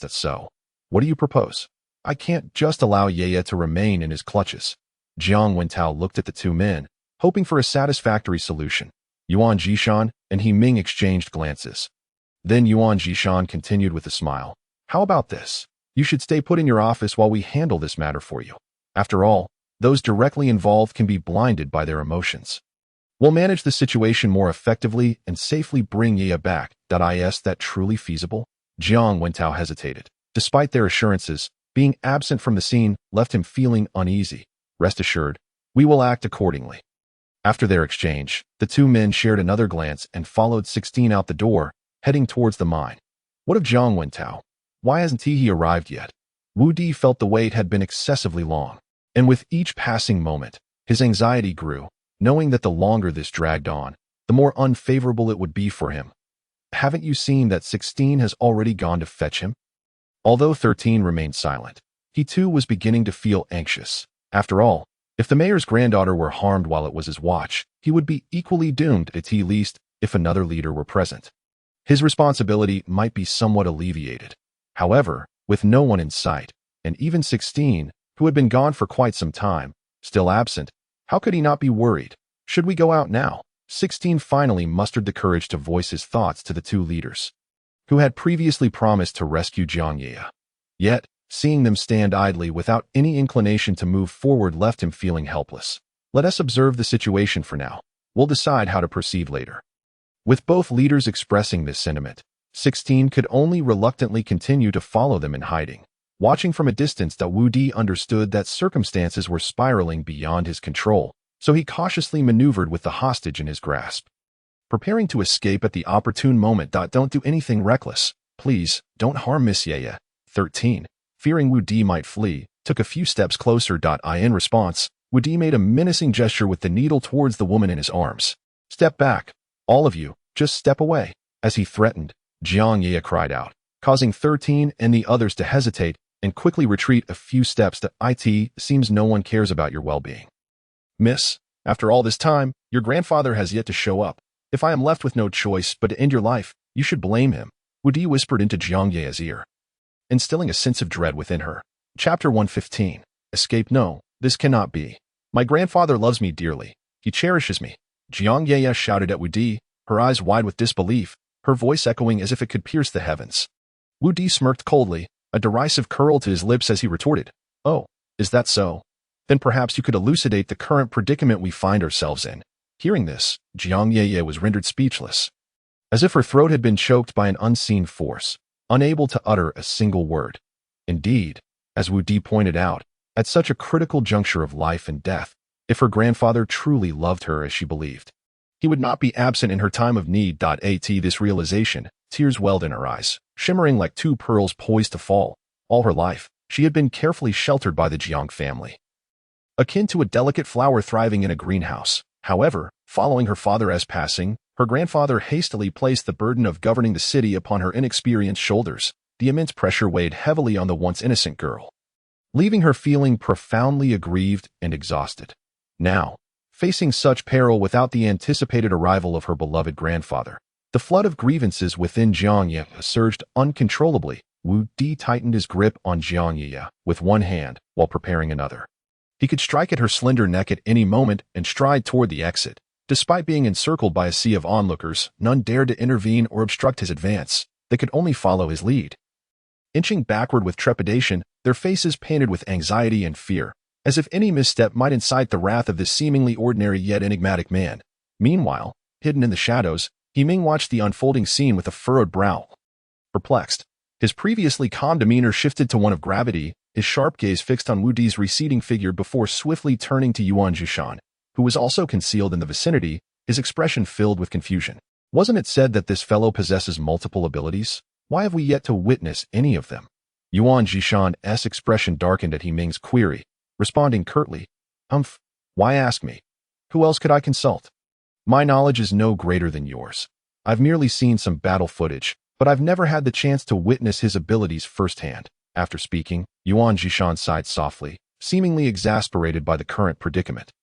Hearing this, Ming could only awkwardly stand by, observing, "Should we continue watching, leader? He's about to escape."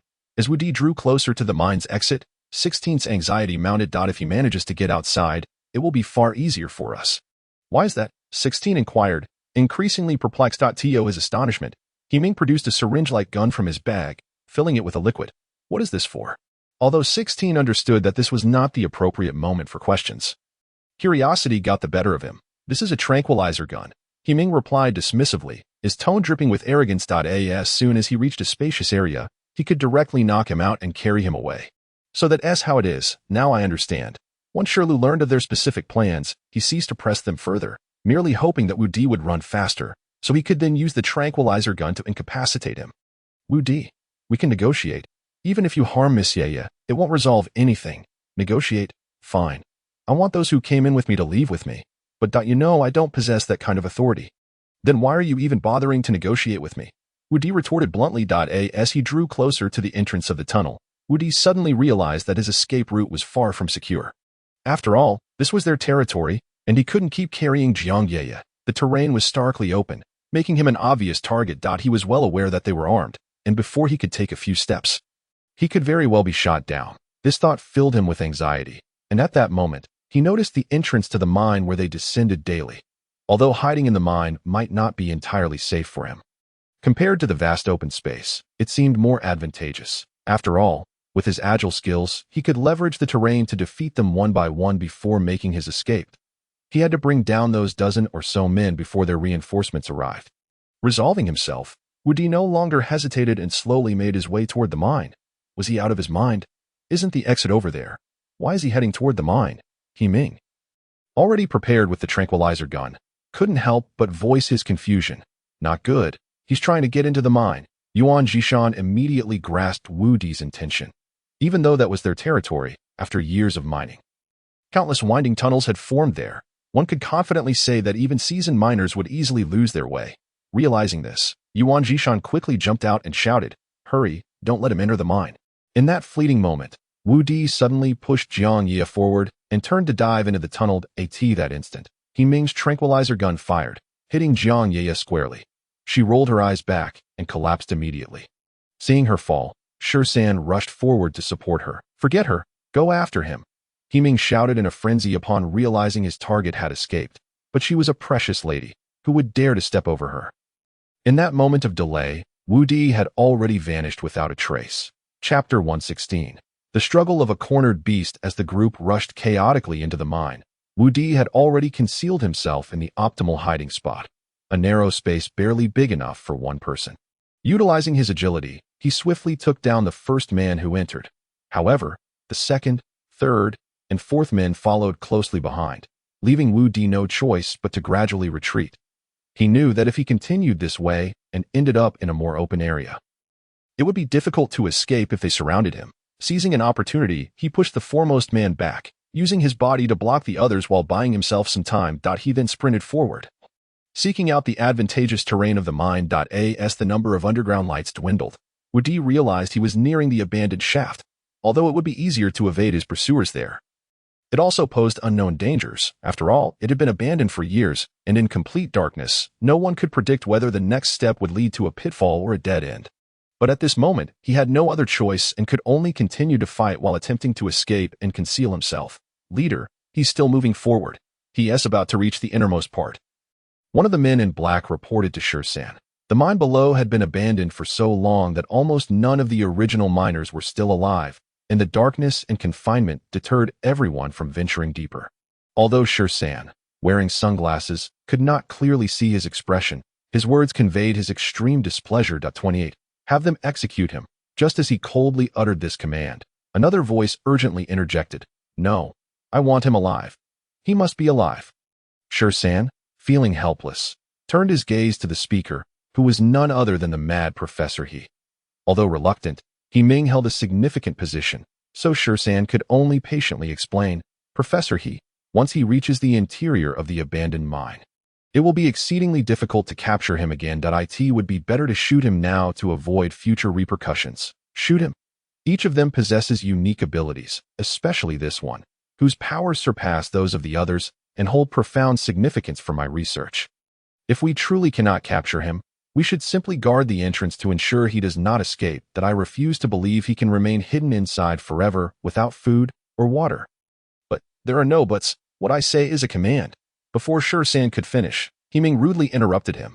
There were thousands of abandoned entrances. How could they possibly station enough personnel to guard them? Yet San understood that no matter what he said, this obstinate, mad professor would not change his mind. As one of the higher-ups, He Ming's authority was undeniable, and San could only reluctantly agree verbally while secretly plotting his own strategies. He then looked at his subordinates and said with deep implications, 28, "You heard that this individual is crucial to Professor He's research, so do not let him escape. Otherwise, you will all be waiting here until he emerges. And who knows how long that will take." Hearing this, 28 sensed the underlying meaning and, though confused about what San truly wanted him to do, could only hazily comply. "Understood," he replied promptly, hesitatingly adding, I'll take my leave now." Oh. Wait. Just as 28 turned to leave, he was hastily called back by San. "Leader, is there anything else?" Seeing his expression, San realized that 28 had not grasped his meaning, so he quickly instructed, "Be very careful. Do not force him into the inner triangular region. Otherwise, if Professor He loses his research subject, you will be held accountable." "Yes. 28 responded quickly, Grasping the implications of Shursan's words, 28 finally understood that he was being told to corner Wu Di into the triangular area. Yes, I understand. Satisfied that 28 had finally comprehended his meaning, Shursan nodded approvingly. The triangular area was the highest point in the cave, characterized by perilous terrain and jagged rocks. Shursan clearly intended to take this man's life. Though 28 did not understand why it contradicted Professor He's objectives as Shursan's subordinate, he did not question it. He merely executed the orders. 28 swiftly led his team back into the abandoned mine, deliberately steering Wu Di deeper into the more dangerous depths, as per Shursan's hints. Meanwhile, Wu Di, trapped in this area, grew increasingly vigilant, keenly aware of his status as a crucial research subject in Professor He's eyes. If captured, he knew he would meet a grim fate. As 28 and his men began to encircle him, Wu Di adeptly countered, gradually making his way further inside. As the terrain became steeper and more challenging, the environment grew darker, and panic began to well up within Wu Di. He could only hope that they would soon cease their pursuit, just as he hid behind a massive rock, thinking they would soon give up. Several blinding lights pierced through the darkness, causing him great discomfort. Unexpectedly, despite the precarious situation, they pressed on without hesitation. Faced with this predicament, Wu Di found himself with no choice but to brace himself for an intense confrontation with these men. At that moment, he was wholly absorbed in fending off their attacks, completely oblivious to the looming danger creeping up behind him. With a swift and powerful hook, he aimed a blow at the man charging at him like a hungry tiger. Following that, he spun around with the grace of a whirlwind, delivering a swift kick to the person behind him. In mere seconds, he had neatly dispatched the two aggressive foes. However, as Wu Di prepared to confront the third opponent, he overexerted himself, and due to this adversary's superior agility compared to the previous two, he inadvertently missed his target. In an instant, he seemed to have lost control, unable to halt his body's forward momentum. He felt himself topple suddenly, plunging headfirst at an astonishing speed. In a state of panic, Wu Di looked up to see a distant light above him, which in that moment appeared to recede further away, becoming increasingly blurred. Chapter 117. Brother or sister. As Wu Di plummeted, the sensation of weightlessness filled him with profound panic and despair. He feared that he would not survive this ordeal. After a rapid descent lasting mere seconds, a tremendous splash engulfed him, and he was instantly submerged in the surrounding water. Unprepared, he choked on the liquid, but fortunately, his reflexes kicked in, and he held his breath, instinctively swimming toward the surface. Just as he felt himself break through the water, a powerful force yanked him, tossing him about in the turbulent current, spinning him in a relentless direction. In the pitch-black depths where visibility was non-existent, he collided with unseen obstacles multiple times, narrowly avoiding serious injury or death. Fortunately, his quick wit led him to extend his arms in front of himself for protection. Yet even so, the searing pain in his limbs signaled that his arms had sustained severe injuries. It was only when the agony rendered him unable to shield himself that he succumbed to unconsciousness after a violent impact. In that fleeting moment before darkness consumed him, he glimpsed a flicker of light and pondered whether he had died and was witnessing paradise. Under a dim glow, a frail figure stood on the riverbank, trembling uncontrollably. If one were to approach him at that moment, they would witness the anguish etched across his tear-streaked face. This child had just learned that his sole remaining relative was gone.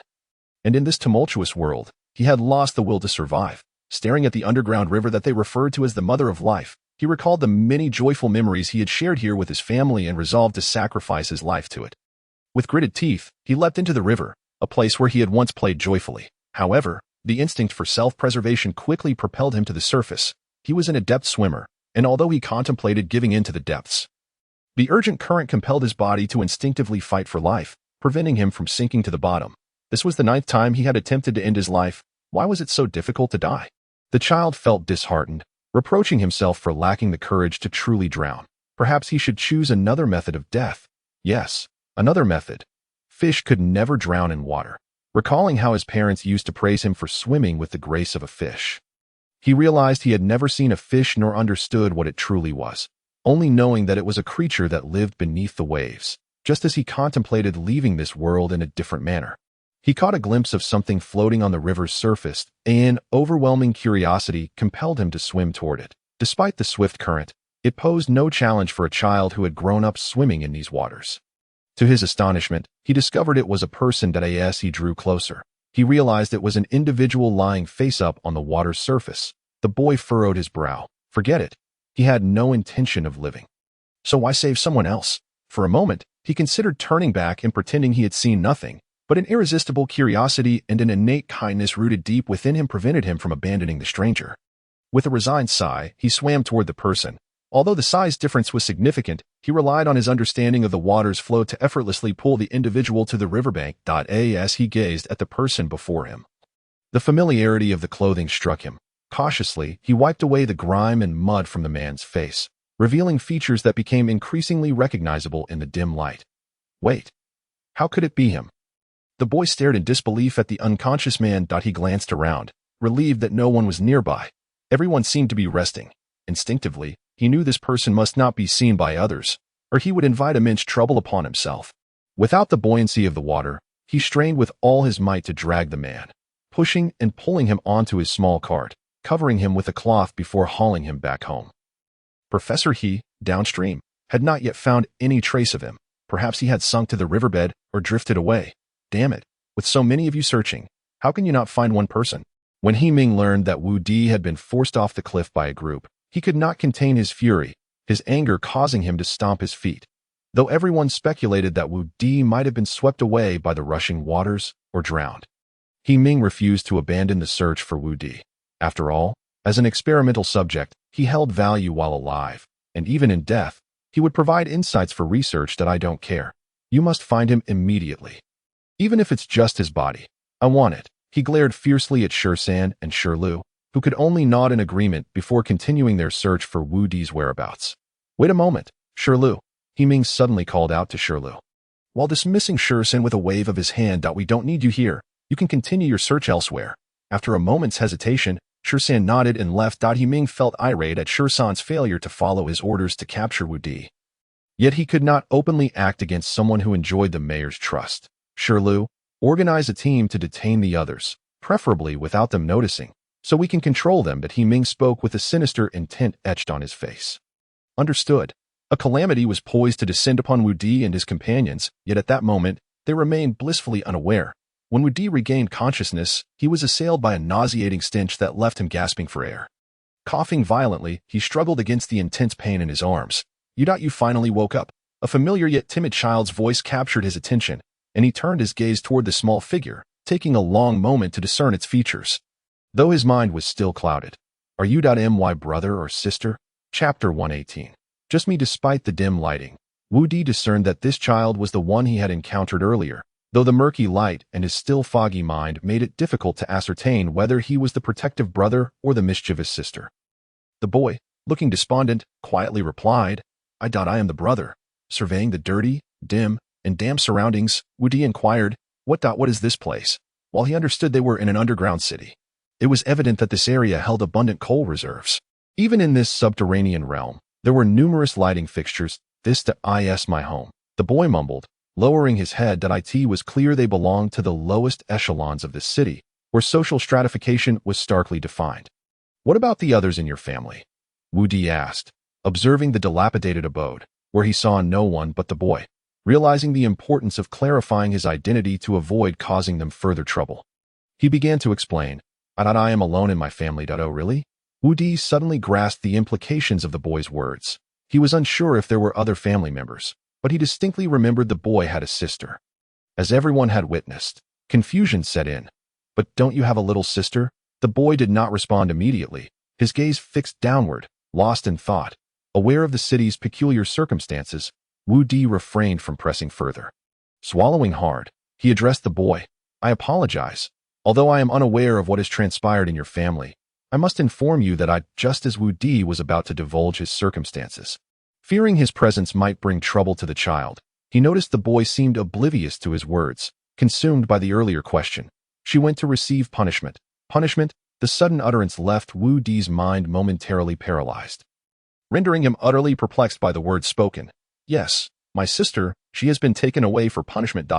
Wu Di then realized that this was the matter at hand, and he smiled gently to reassure the boy.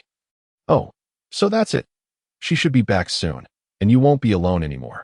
Clearly, his words did little to comfort the boy, who shook his head in deep anguish. No, she will never return. How could that be? She has merely been punished. She won't die. No, she is dead. She truly is dead. Before Wu Di could finish his thought, the boy cried out in despair, his fervent tones startling Wu Di. This can't be true." The boy wiped his tears fiercely with his hand, striving to suppress the torrent of grief within, responding to Wu Di with a voice thick with sobs and nasal congestion. "They say it's punishment. But here, anyone taken for punishment never reappears. 3 years ago, it happened to my father, and our neighbors faced the same fate years prior, including my sister now. Perhaps their punishment has yet to conclude." Wu Di endeavored to console the boy, although he knew that his reassurances were painfully inadequate. After all, it was not a crime, and there were no prisons here. How could someone be unjustly punished and confined for such an extended period without release? The boy appeared young, yet he was evidently aware of the grim reality. He wiped away the snot from his nose and shook his head. "No, you come from the outside. You do not understand our plight. But I know, my father opposed their class rule and was taken as a substitute. And here, children, whether frail in health, sent away for care, or those who have erred, are inevitably turned into dragon meat." Upon hearing this, Wu Di felt a chill envelop him. Indeed, during his moments of feigned slumber, he had caught whispers of such atrocities, where humans were treated as mere components or sustenance. Yet at that time, it was difficult for him to accept such words as truth. However, now, with the very person before him recounting the same tale, he could not help but believe. He lowered his head heavily, uncertain how to console this child who had lost everything, for no matter what he said, all words felt painfully hollow. He could merely sit in silent companionship with the boy, listening to his weeping, to the outpouring of his dissatisfaction and sorrow. From the boy's lamentations, Wu Di learned the tragic backstory. Their father, a remarkably talented engineer, had earned considerable recognition despite their underground existence. However, he was a man of integrity, one who could have thrived as a middle-class individual within this small society. Yet, as he became increasingly aware of the upper echelon's management and their inhumane practices, he grew ever more vocal in his grievances. He even dared to voice his objections to the leadership, brazenly protesting at peak meetings alongside a few other lower-tier individuals. But how could they stand against the might of the authorities? Fearing their secrets would be revealed, they apprehended these few, fabricating charges of erroneous punishment. Yet their mother remained untainted. Having learned of these events, she feigned ignorance of their father's actions to safeguard her children. With their father gone, they descended from the middle class to the lower echelons of society. Their mother worked tirelessly to maintain the household, striving not to be cast aside. Yet fate proved relentless. And soon she fell gravely ill. Even when individuals from her research institute came to take her for care, she understood the dire fate that awaited her. To prevent herself from becoming mere fodder, she left the home under the cover of darkness, kissing her children on their foreheads before leaping into the underground river where Wu Di had previously been. In the days that followed, the boy and his sister lived in seclusion, attempting to evade notice and lead the most unremarkable of lives. However, fate intervened once more when his sister accidentally sent a ball rolling to their feet, altering their destinies once again. Upon finishing the boy's heart-wrenching tale, Wu Di found himself frozen in place, unable to articulate a single word, sitting vacantly on the bed as a tumult of complex emotions surged within him. He perceived the absurdity of it all, akin to a surreal nightmare. So illusory it seemed, yet his rational mind firmly reminded him that these events were stark realities. Time appeared to halt at that moment. The room shrouded in a profound silence suffused with sorrow. The boy, head bowed, sobbed quietly as tears flowed like a breached dam. Wu Di, furrowing his brow, gazed vacantly into the distance, his thoughts drifting far beyond the present. As both were engulfed in this endless sorrow, suddenly, a cacophony of noise drifted in from outside. Initially faint, the clamor grew increasingly distinct. Wu Di, momentarily oblivious, was jolted back to awareness, an ominous premonition rising within him. With the instinct honed from years of military service, he sensed that the commotion was converging upon their location, and that he was the intended target. He had to leave immediately. To bow. "I must depart at once. If they inquire about me, you must say you have seen nothing." He urgently instructed, preparing to rise. But as soon as his feet touched the ground, he collapsed. Having exhausted himself in his earlier escape and suffering several minor fractures from the river's turmoil. Nevertheless, he understood that he would likely not be able to flee far before being captured. Yet he had to hurry, for he could not further implicate this unfortunate child. With renewed determination, he struggled to stand once more. Seeing Dabao glance towards the door, he realized the noise was emanating from a neighboring house. "Big brother, I have a place for you to hide," Dabao exclaimed, lifting the bedding on the makeshift earthen bed to reveal a hollow space the size of a coffin. Although Wu Di was slightly too large to fit comfortably, he could still curl up enough to conceal himself. Despite this, he resolutely shook his head. No, you have already aided me greatly. I cannot further burden you. Hearing the escalating noise, Dabao urged, Big brother, hurry. There is no time. They are at the door now, and if they see you, I will also be implicated. Wu Di recognized the truth in Dabao's words. Escape at this point was futile, and in his weakened state, he would likely be caught immediately, thus endangering Dabao further. Resolving his hesitation, he quickly crouched and slipped inside, just as Dabao covered him with the bedding. A loud crash resounded as the already dilapidated wooden door was violently kicked in, splintering into pieces. Several individuals clad in matching suits stormed in, led by a burly man with a fierce glare who immediately turned his attention to Dabao. Have you seen an injured man? Though fear gripped him, Dabao mustered the courage to lie, stammering, No, I haven't. Despite the lie, his unnatural gaze was masked by sheer terror, a normal reaction for a child confronted by such authority. Yet the man scrutinized the room with suspicion. Despite its disarray, the cramped space allowed for a clear view of everything inside. Nevertheless, he gestured for his subordinates to commence a thorough search. As one approached the bed, intending to disturb the bedding, Dabao's heart raced with dread. Suddenly, the menacing figure barked at Dabao, Child, come down. Terrified, Dabao could no longer contain himself and burst into tears. Wu Di, hidden within, cursed his misfortune. Fearing for Dabao's well-being, he had initially intended to rush out, but found himself trapped beneath the weight of the bedding, unable to lift the covering. Meanwhile, the burly leader's irritation flared, and a flicker of panic crossed his features. Why are you crying? What is there to cry about? You haven't done anything illegal, have you? The man narrowed his eyes, his voice dripping with menace. His words only served to intensify Dabao's sobs. Upon witnessing the scene, the rotund man gestured for someone to approach and pull him away. The individual, grumbling and muttering, stepped forward to drag Dabao off the earthen bed. Dabao hastily stammered. My father and mother have all left, and even my only sister. My sister was taken away by you just 2 days ago. That I'm feeling unwell and sick, and yet that you still bully me. Wah. Father, mother, sister, please come back quickly. Let me be locked up with you as well. The leader of the rotund men raised his eyebrows upon hearing these words. He observed the boy's flushed face, which indeed seemed to reflect genuine illness rather than deceit. The boy's panic might well have stemmed from fear of his own group. After all, the Dabao family, as natives of this place, had garnered a fair number of people aware of their situation, including him. However, the individual previously mentioned remained unmoved and attempted to advance further to drag Dabao down. At that moment, the rotund man suddenly called out, 99, forget it. No need to proceed. It was evident that a man measuring 1.8 meters could not possibly fit under the covers. Upon hearing his leader's words, the man ceased his attempts to force Dabao down for interrogation. After surveying the surroundings and finding no trace of Wu Di, he had no choice but to withdraw. Watching them finally depart, Dabao gradually calmed down, his fear diminishing. Once the sounds of their search faded into the distance, Dabao hurriedly descended from the bed and lifted the wooden planks beneath the bedding to free Wu Di. However, upon uncovering him, he was momentarily stunned, his heart racing with alarm. Chapter 120. Here is safer. When Dabao beheld Wu Di, he was taken aback, for Wu Di's complexion was pallid, and his lips bore a slight purplish hue. It became apparent that in the interest of safety, Dabao had kept him confined within the earthen chamber for far too long. The enclosure, constructed of mud and covered with wooden planks, had resulted in a dangerously thin supply of air, and Wu Di, who had not yet fully recovered, had succumbed to asphyxiation. Big brother, please wake up quickly. I implore you. Do not frighten me, Dabao cried. His face etched with terror as he grasped Wu Di's shoulders, shaking his unresponsive form with all his might. Tears streamed down his cheeks like a breached dam, his voice cracking and choked with fear and urgency. To avoid attracting the attention of those conducting the search, Dabao gritted his teeth, mustering every ounce of strength to suppress his rising panic. Yet, the tide of dread surged within him, rendering him nearly powerless to contain it. Thus, he continued to shake Wu Di's still body with desperate fervor. In the midst of this turmoil, Dabao, in his frantic state, lost control of his strength, causing Wu Di's head to collide heavily against the hard earthen wall of the chamber.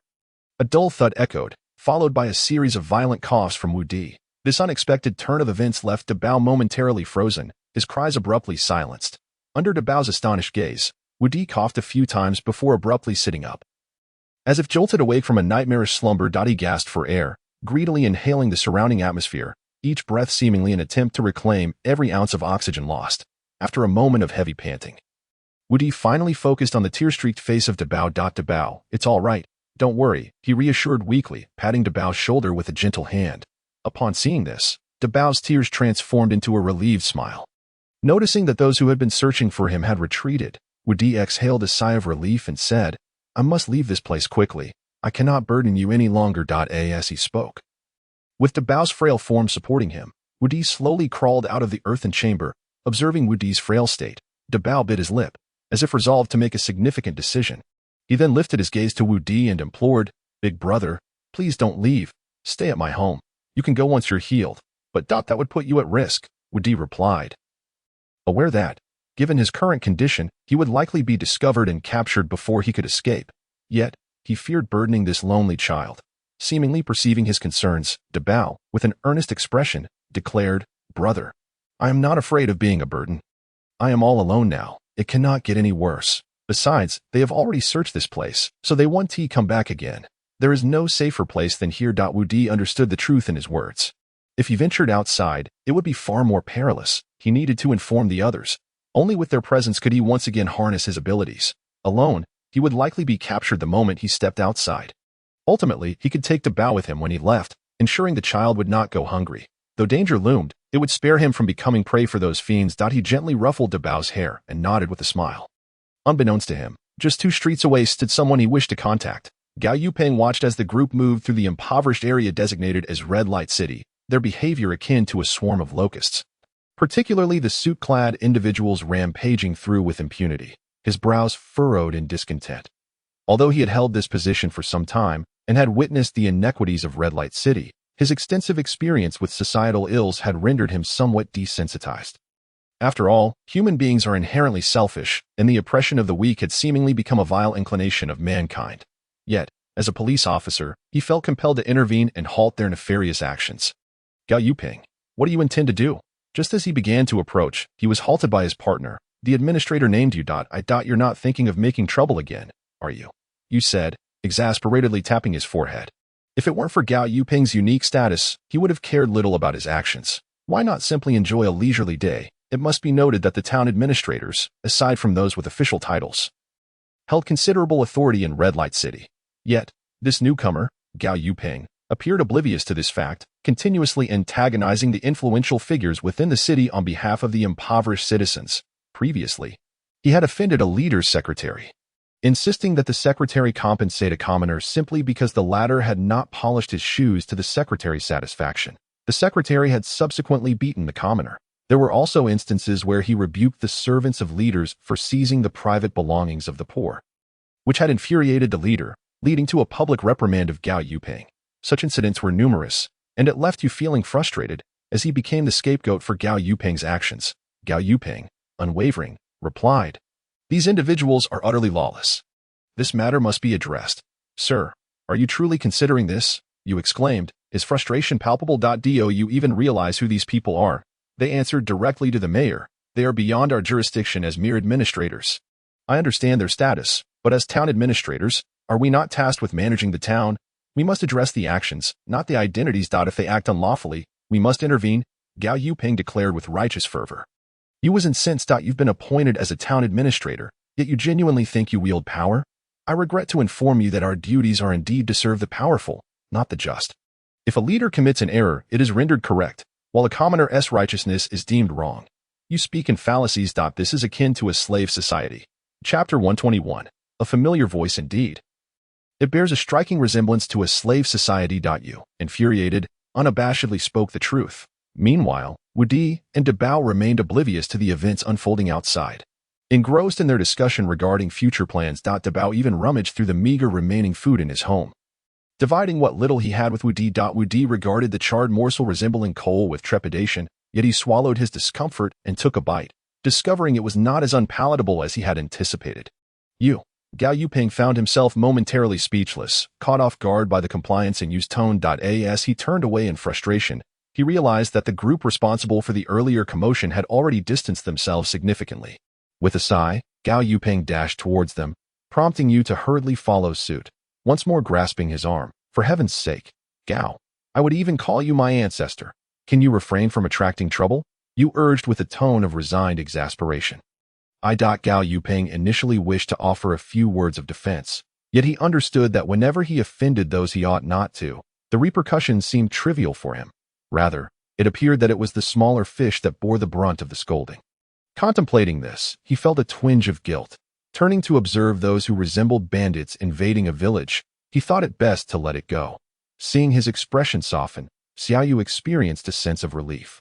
Let us walk over there for a while. After all, they belong to Qiguang City. Though their behavior is somewhat uncouth, they are unlikely to act against their own.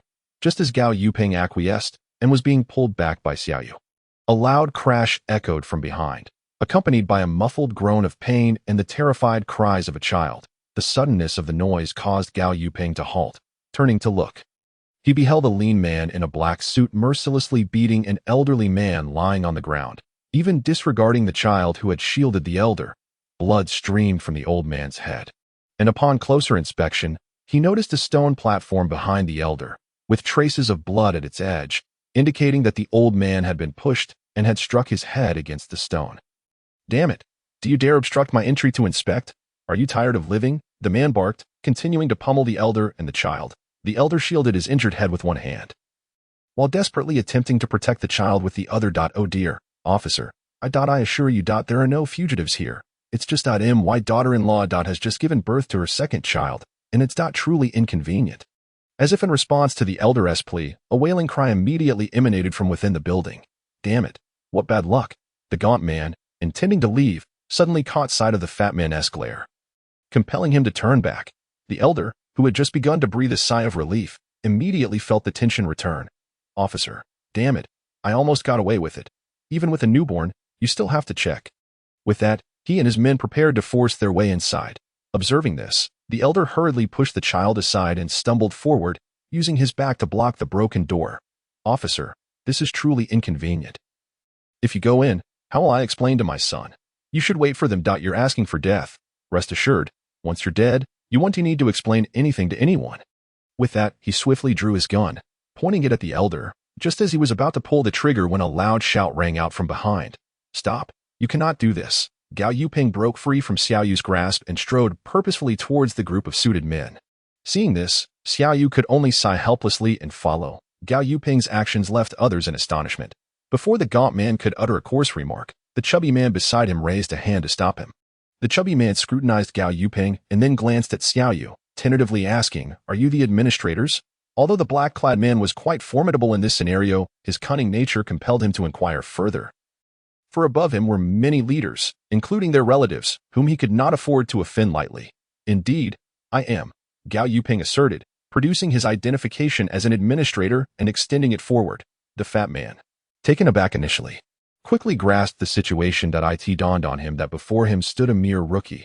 Had he been a significant figure, he would not rely on such proof of identity. Consequently, a look of disdain crossed his face.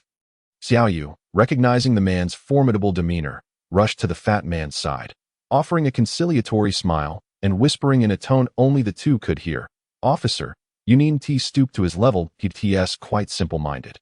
Perhaps he has some connection to the leaders that got him assigned here. Just ignore him and let him go."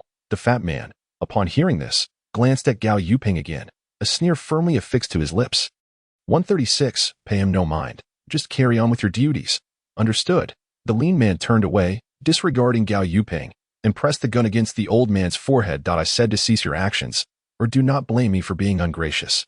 Gao Yuping, fearing they might truly harm the elder, forgot their prior agreement to conceal their powers from outsiders. Habitually, he made a gun gesture with his hand directed at the lean man. The black-clad men were momentarily taken aback. The fat man chuckling at the gesture. "Turns out he is quite the lunatic. 136, ignore him. Continue your work. All right. Die, old man. Just die." Just as the man was about to pull the trigger, a resounding crash echoed. The man's gun was bent out of shape, leaving everyone astonished as they gazed at Gao Yuping's still smoking finger. The shock extended beyond those present, reaching two individuals inside a nearby dilapidated mud house. The gunshot triggered a sense of familiarity in Wu Di, who quickly peered out the window, confirming that the recognizable sound belonged to none other than Gao Yuping. The surge of surprise washed over him. He had not anticipated encountering him here. What a fortunate coincidence. Wu Di hesitated, contemplating whether to reveal himself, while Debao curiously gazed at the unfolding scene outside. Chapter 122. Surrender your weapon. What? He asked with you? Debao observed the peculiar glint in Wu Di's eyes as he looked at the man. Although he had found Gao Yuping somewhat familiar for days, his mind had been preoccupied with matters concerning his sister, leaving little room for other thoughts. With nearly 10,000 people in Qiguang City, it was conceivable that he had seen him before without recognizing him. Indeed, he is one of us, Wu Di replied with barely contained excitement. His fists clenched tightly. At that moment, he yearned to rush out and reunite with Gao Yuping, but reason cautioned him that it was not the right time, given the lurking danger of those intent on capturing Gao Yuping nearby. Amidst the astonishment, Gao Yuping stunned everyone further with an incredible display. He pointed his finger like a gun, pulling an imaginary trigger, from which wisps of smoke emerged. All present were left speechless, their disbelief palpable as they stared at the still smoldering finger. As if time itself had frozen, particularly 136 stood transfixed, his gaze lost on the firearm that had been knocked from his grasp, entirely oblivious to the numbness in his own hand from the earlier scuffle. What sort of sorcery is this? Where on earth did you hide your gun? Xiaoyu exclaimed, eyes wide with confusion. Although he was aware of Gao Yuping's extraordinary status, he remained oblivious to the specifics of his abilities. Witnessing the scene, Xiaoyu began to suspect he might be hallucinating, believing that Gao Yuping had concealed a firearm and executed a rapid shot before swiftly hiding it away. Consequently, he began to scrutinize Gao Yuping's body meticulously, leaving no potential hiding spot unchecked. His gaze scanned every inch, from head to toe, and from left to right, examining every bit of skin and wrinkle, convinced that such scrutiny would unveil the deeply hidden secret. In the meantime, Gao Yuping was inwardly lamenting his predicament. In a moment of panic and urgency, he had completely disregarded the earlier agreement with his companions, not to reveal or utilize his powers lightly in public. However, with matters having escalated to this point, regret was futile that he forced himself to appear calm, concocting a seemingly plausible excuse. This is actually a new type of weapon, still in the experimental phase. I brought it along secretly, fearing I might encounter danger. Upon hearing this, Xiaoyu displayed a half-convinced expression, clearly skeptical of the explanation. Just as she prepared to press further, a furious shout interrupted their conversation. It was none other than the portly leader of the black-clad men, bellowing, "You little brat, how dare you carry a weapon without permission? Hand it over immediately. Otherwise, don't blame us for being ruthless." With a grand gesture, he disregarded the elderly pair beside him and led his men to encircle Gao Yuping. Xiaoyu, sensing the dire situation, quickly nudged Gao Yuping with her elbow, her eyes reflecting worry and anxiety.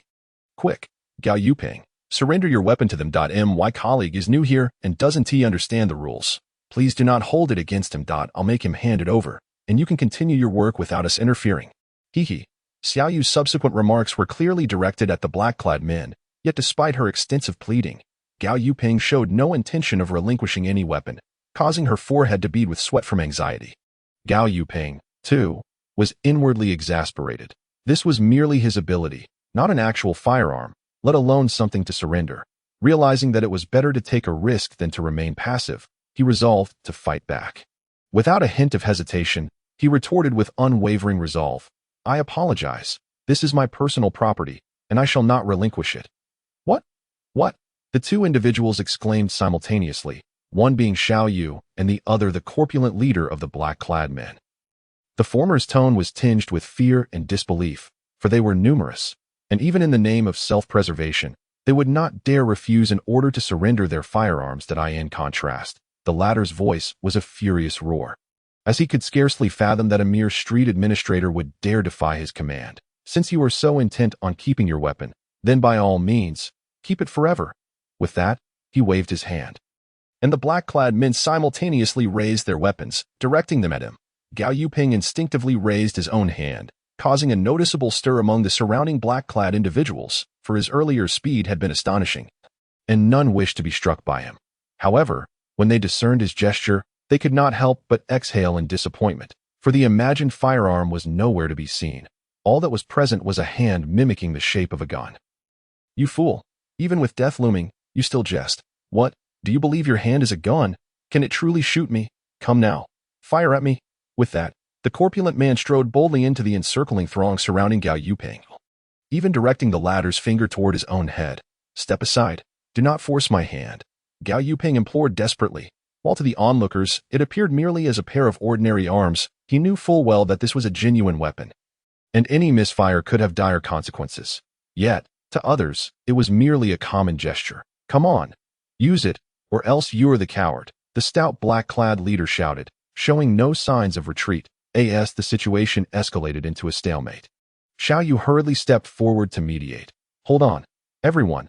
Let us remain calm and listen to me." He then nudged Gao Yuping with his shoulder twice. "Quick, give him the gun.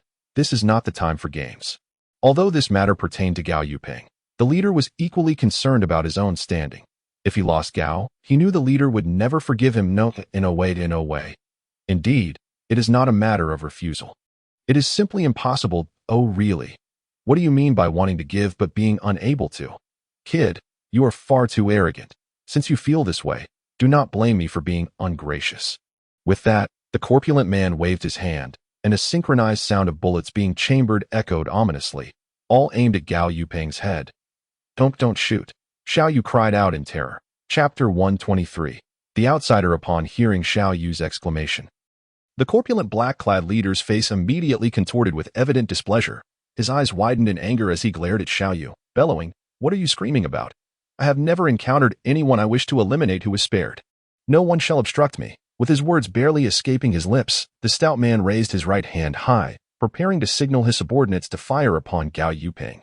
Just at that critical moment, Xiao Yu dashed forward, his face etched with urgency, his voice slightly out of tune as he exclaimed, "Leader, you cannot kill him. He is one of the outsiders." The stout man halted abruptly, his hand poised in midair. His brow furrowed in skepticism as he scrutinized Xiao Yu. "What do you mean by outsiders? Spare me your nonsensical prattle. I care not for such trivialities." Just as he spoke, a sudden realization seemed to dawn upon him, and he froze momentarily. After a brief pause, he slowly turned his gaze back to Xiao Yu, his tone noticeably softened yet still laced with uncertainty, as he inquired once more, "Did you just say he is one of those who arrived from outside recently?" Seeing that the stout man finally grasped his meaning, Xiao Yu eagerly nodded in affirmation. Yes, he is indeed one of them." "Leader, please do not kill him." The stout man pondered for a moment, his expression contemplative. Then he shifted his gaze to Gao Yuping, his previously fierce demeanor now tinged with a hint of hesitation. Observing this, the individual known as 136 shrugged dismissively, scoffing, "Humph. What does it matter if he came from above? Now that he is in our Qiguang city, he must comply with our rules. Leader, do not be swayed by this brat. Allow me to take care of this nuisance." With that, 136 raised his weapon without hesitation, his finger poised on the trigger, ready to pull. Gao Yuping had just begun to lift his hand in retaliation when a loud bang echoed, causing Xiao Yu to shut his eyes in fright. "Damn it! Not without my orders. What are you shooting for, boss?" I doubt another 2 sharp cracks followed. Xiao Yu slowly opened his eyes, momentarily stunned by the scene before him. Gao Yuping remained unharmed, while 130's cheeks were visibly swollen. Having received 2 resounding slaps, it turned out that as 136 pulled the trigger, the stout man beside him had abruptly raised his arm, causing the bullet to veer off course, and in the process, 136 had received 2 stinging blows to his face.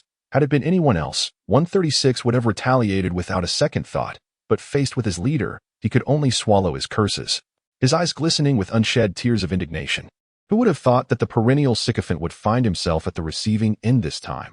The stout man's actions were driven by urgency.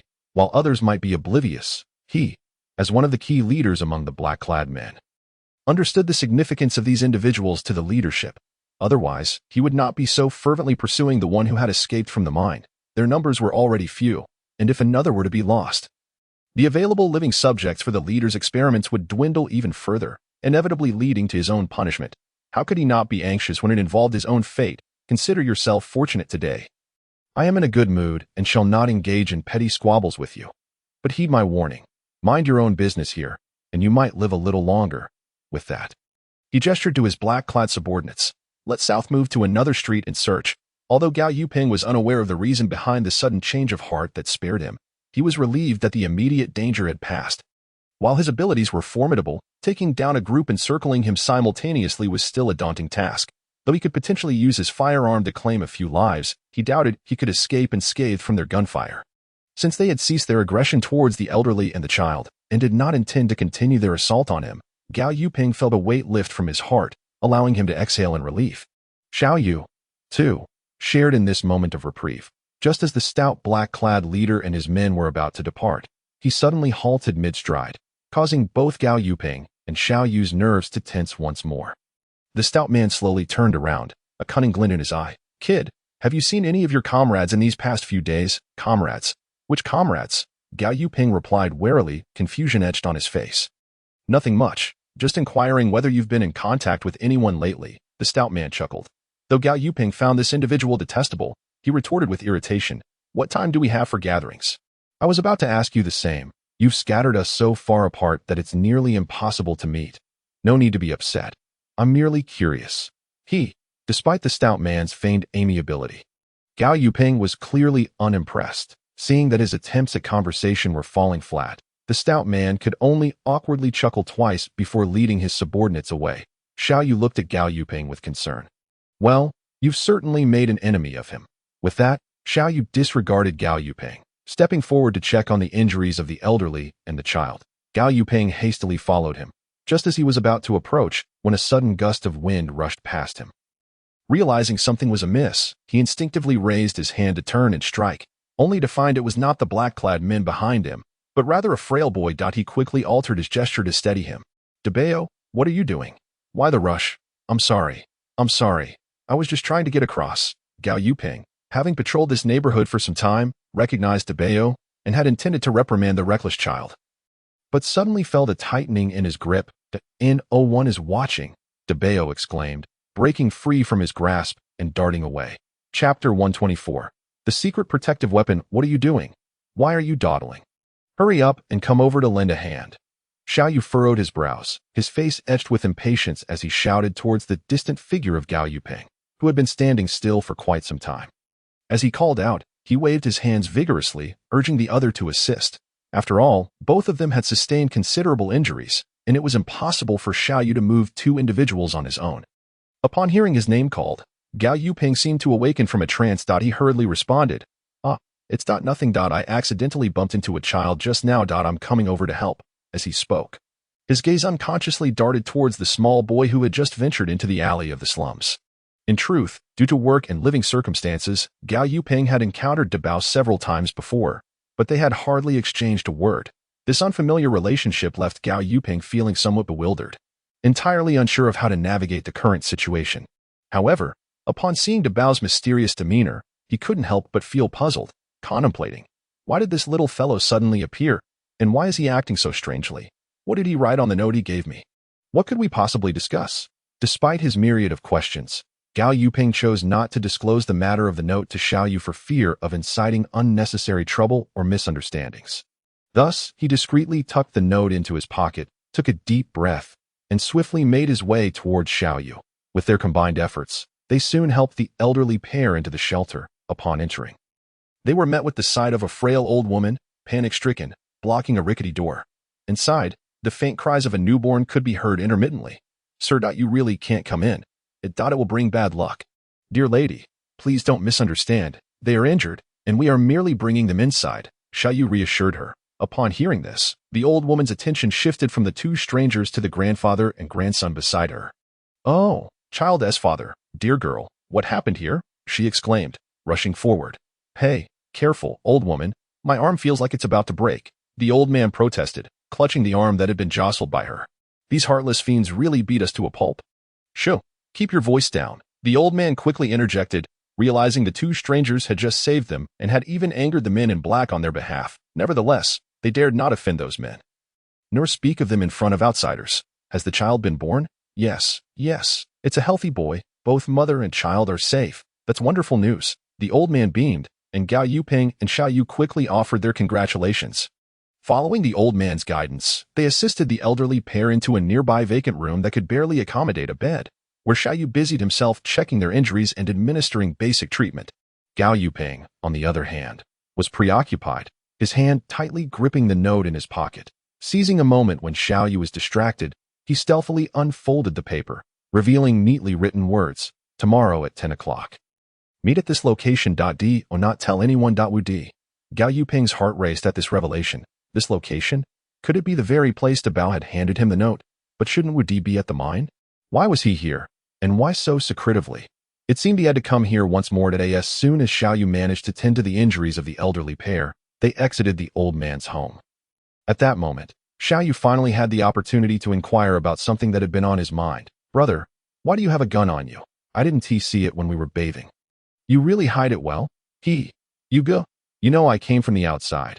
How could I survive without some means of defense? Oh, that does make sense. But your speed in stowing that gun away is astonishing. I didn't even notice. Where on earth do you hide it? With that, Xiao Yu not only scanned Gao Yuping's entire body with his eyes, but even patted him down. However, before he could continue, Gao Yuping instinctively stepped back. Why you go? I'm sorry, but this is a secret weapon for self-defense that I cannot disclose where I hide it. Xiao Yu's expression darkened, and he couldn't help but feel displeased, given our relationship. You can't even tell me? Gao Yuping merely smiled calmly and shook his head, his intention unmistakably clear.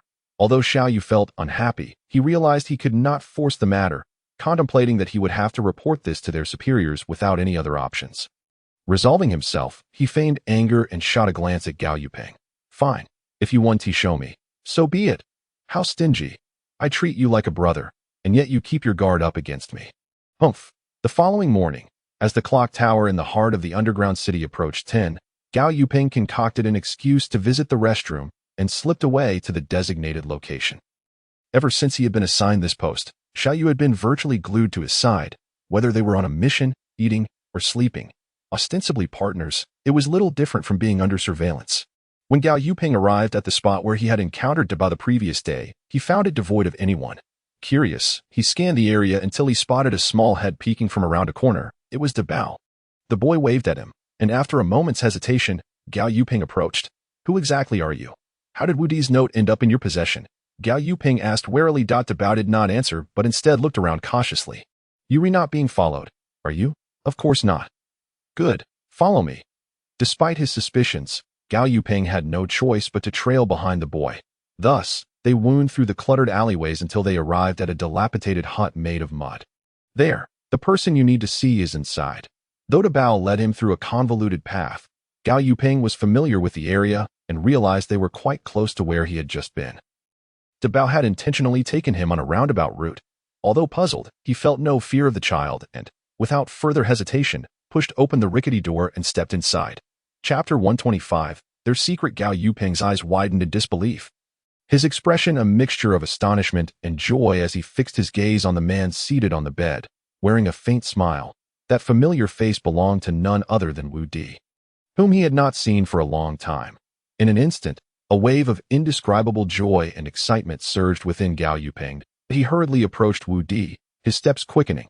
Upon reaching him, Gao Yuping grasped Wu Di's shoulders tightly, his eyes shimmering with exhilaration as he repeatedly exclaimed, Wu Di, it's really you. I can't believe you're here. Unable to contain his emotions, he opened his arms wide and enveloped Wu Di in a warm, tight embrace. However, at that moment, a pained groan escaped Wu Di's lips. Gao Yuping's heart sank, and he quickly released his hold. Concern etched across his face as he examined Wu Di closely. His shock. Wu Di was covered in numerous wounds, most of which had scabbed over, but were still horrifying to behold. Gao Yuping gasped, his expression one of utter disbelief. He had witnessed Wu Di's prowess firsthand. He was formidable, capable of fending off several men without breaking a sweat. Yet now, seeing him in such a battered state was truly unfathomable. What on earth happened? Who did this to you? Gao Yuping asked anxiously. His brow furrowed. He could not comprehend how such a formidable Wu Di could have suffered such grievous injuries. Was it a group of highly trained adversaries? Or had he encountered some unexpected peril? A multitude of questions swirled in Gao Yuping's mind, igniting a desperate need to understand the situation. Wu Di smiled faintly, his expression grave. The people from yesterday were actually looking for me. What did you do? Why are they after you? Wu Di's words only deepened Gao Yuping's confusion that he knew Wu Di to be composed and capable. How could anyone want to capture him? Had he inadvertently breached some local taboo? That seemed unlikely. The reason is that I discovered their secret. Secret? What secret?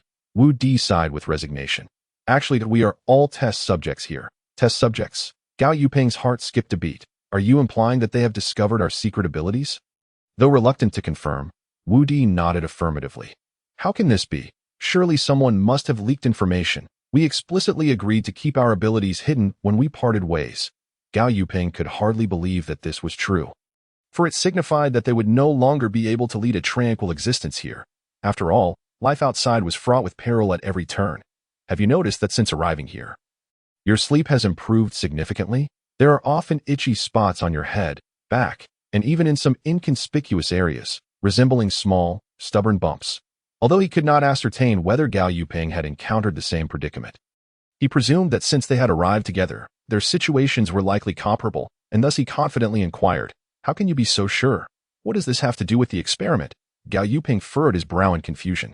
After all, transitioning from such a tense and thrilling life outside to a more routine and relaxed existence here, it seemed rather unsurprising to experience better sleep, and those bumps, as a young man in his 20s. With active oil glands, developing blackheads seemed a trivial issue. Observing Gao Yuping, who still struggled to accept the reality, Wu Di could not help but continue his inquiries. "If I'm not mistaken, you likely drink a certain soup or beverage before going to bed each night, correct?" This question prompted Gao Yuping to ponder for a moment before hesitantly responding, Yes. Are you implying that there are sedatives or similar substances in that soup?" Although Gao Yuping was reluctant to admit it, he indeed felt drowsy after consuming the concocted tea each night, as if it beckoned him to sleep. Wu Di let out a wry smile and slowly replied, "Precisely. That soup has been laced with drugs. We are constantly under observation, in a state of experimentation. Were it not for a fortuitous moment when I overheard their secret, discovering that they were administering drugs to me and drawing my blood every night, I too would find it hard to believe that I was being used as a test subject." At this juncture, Wu Di was uncertain whether to consider himself fortunate or unfortunate. Upon hearing this, Gao Yuping felt an icy chill run down his spine as he hurriedly examined the areas on his body that he had thought were blackheads, only to realize that they were merely scabs from needle punctures. What should we do now? There are so many of them. Surely we cannot fight them. After all, aside from the few of us, everyone else in this city is undoubtedly one of them, making escape seem a daunting task. For now, we can only try to contact the others and devise a plan to escape from here. Although this underground city is not overly large, its scale resembles that of a small county. And since we have been intentionally assigned to different locations under various guards, finding the others will indeed prove challenging. I can take on this task, but I lack a map of this place, and I have no knowledge of their precise locations. Searching will be akin to a blind man trying to touch an elephant. If you can discreetly procure a city map and their exact whereabouts, that would be most beneficial. After all, Wu Di is currently in a state of disconnection, and he remains the only one still relatively free. All right, leave this to me. I will exert my utmost effort to locate their positions. However, once I find them, how will I be able to find you again? Gao Yuping voiced his inner concerns, for Wu Di was now a person being pursued, making it as difficult to find him as it was for others. Do not worry, Gao Yuping. Have you fallen into the toilet? Why are you so late in returning? Just as Wu Di was about to speak, a man's voice rang out, none other than Gao Yuping's current partner, Xiaoyu. Chapter 126. The arrival of the senior brother. After Zhang Zhilan finished her makeup, she took the large copper mirror handed to her by Lu Yao and gazed in astonishment at her stunning reflection. Unable to close her mouth in disbelief. As the saying goes, one's appearance is enhanced by attire. I had initially dressed you in a very ladylike manner, but your expression has completely transformed you into a rough and boorish woman. I must insist that from now on, if you wish to put on an act, at least do so in a ladylike fashion, or else your attire will seem utterly incongruous, Xiao Ju complained. Upon hearing this, Zhang Zhilan immediately ceased her exaggerated expressions and assumed an elegant demeanor. Yes, I acknowledge my mistake, and I appreciate your guidance, Xiao Ju. Wow. The three girls simultaneously made exaggerated gagging gestures. You look at me, and I look at you, before bursting into laughter. At that moment, Lu the steward hurriedly entered, exclaiming, Mississippi. Lu the steward had never seen Zhang Zhilan dressed like this before and was momentarily taken aback, leaving his subsequent words unspoken. What is it, Uncle Lu? Oh, but a man named Wei Lin has arrived outside, claiming to be your senior brother, and he requests to see you. What do you think? Lu the steward inquired. Wow, my senior brother is here. Quickly, Uncle Lu, please escort him to the guest hall. I shall join him shortly. Very well, Lu the steward replied, and exited in the guest hall of the Xiang residence. A dashing young man paced back and forth, rubbing his hands together in a manner that revealed his palpable anxiety. It had been several years since they last met, and he wondered how his junior sister had changed. Would she still recognize her senior brother? This man was none other than Zhang Jilan's senior brother, Wei Lin, who had joined the esteemed Hueda master earlier than she. Among the disciples, they were of similar ages and shared a camaraderie. Later, when Zhang Jilan returned home, Wei Lin remained on the mountain for several years until his master finally permitted him to descend and travel for cultivation. Upon descending, he headed straight for the capital of Nanyang. Having long harbored feelings for his junior sister on the journey, he learned of the emperor's betrothal, which left him feeling discontent, yet he understood that their circumstances were inherently different, one being an orphan taken in by the master, and the other the daughter of the current prime minister. Naturally, he dared not indulge in excessive fantasies, yet this did not quell his longing for his junior sister. Perhaps this would be their last gathering before her marriage. After all, once wed, the separation between men and women would make future meetings exceedingly difficult. Wei Lin even pondered if his junior sister would surprise him as she once did, when she would stealthily leap out from behind him to frighten her senior brother or cover his eyes. Prompting him to guess who she was. Reminiscing about those sweet moments, a smile crept upon Wei Lin's lips. What could possibly evoke such mirth in this young man? Might you share it with this humble girl? A familiar voice drifted through the door. Wei Lin turned to see, to his astonishment, the very person he had been longing for, his junior sister. However, her attire and demeanor were so transformed that he could hardly fathom she would appear in such a manner. Good heavens, what on earth has my junior sister endured? Is this truly the same lively, carefree girl he once knew? Wei Lin mused. Enough. Wei Lin, your mouth could fit a large goose egg. Do I look good like this? Zhang Jilan exclaimed, spreading her arms to inquire. You look wonderful, Wei Lin replied, dazed. Indeed, his junior sister was naturally beautiful, yet rarely adorned herself meticulously. This ensemble truly rendered her a stunning beauty, albeit not entirely in harmony with her previous grace. Really? By the way, senior brother, it has been years since we last met. Did you bring me any delicious treats? Hurry, let me see your treasure pouch. With that, Zhang Jilan nearly leaped forward to glimpse whether her senior brother had brought her gifts.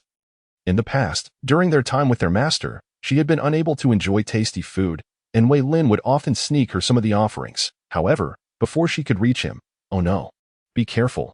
She had forgotten that she was wearing a long skirt, and her large stride caused her to step on the hem, sending her tumbling toward Wei Lin. Fortunately, Wei Lin was quick-witted and caught her waist just in time. Time seemed to freeze as Zhang Jilan was momentarily stunned by the unexpected turn of events, while Wei Lin found himself in an unprecedented proximity to his junior sister, with her fragrant form nestled in his embrace. How could he not feel a fluttering in his heart? Zhang Jilan quickly regained her composure, pushing Wei Lin away with a bashful smile. How clumsy of me. Thank you, senior brother. We are siblings. There is no need for such formality. By the way, during this hasty descent, my master instructed me to bring you your favorite strawberry cake, and I also purchased your beloved locust flower honey while I was down the mountain. Really? I knew my master and senior brother treated me the best. Upon hearing about the delicious food, Zhang Jilan's earlier embarrassment vanished. She pulled her senior brother down to sit, eager to learn about his travels and how long he would be staying in Nanyang.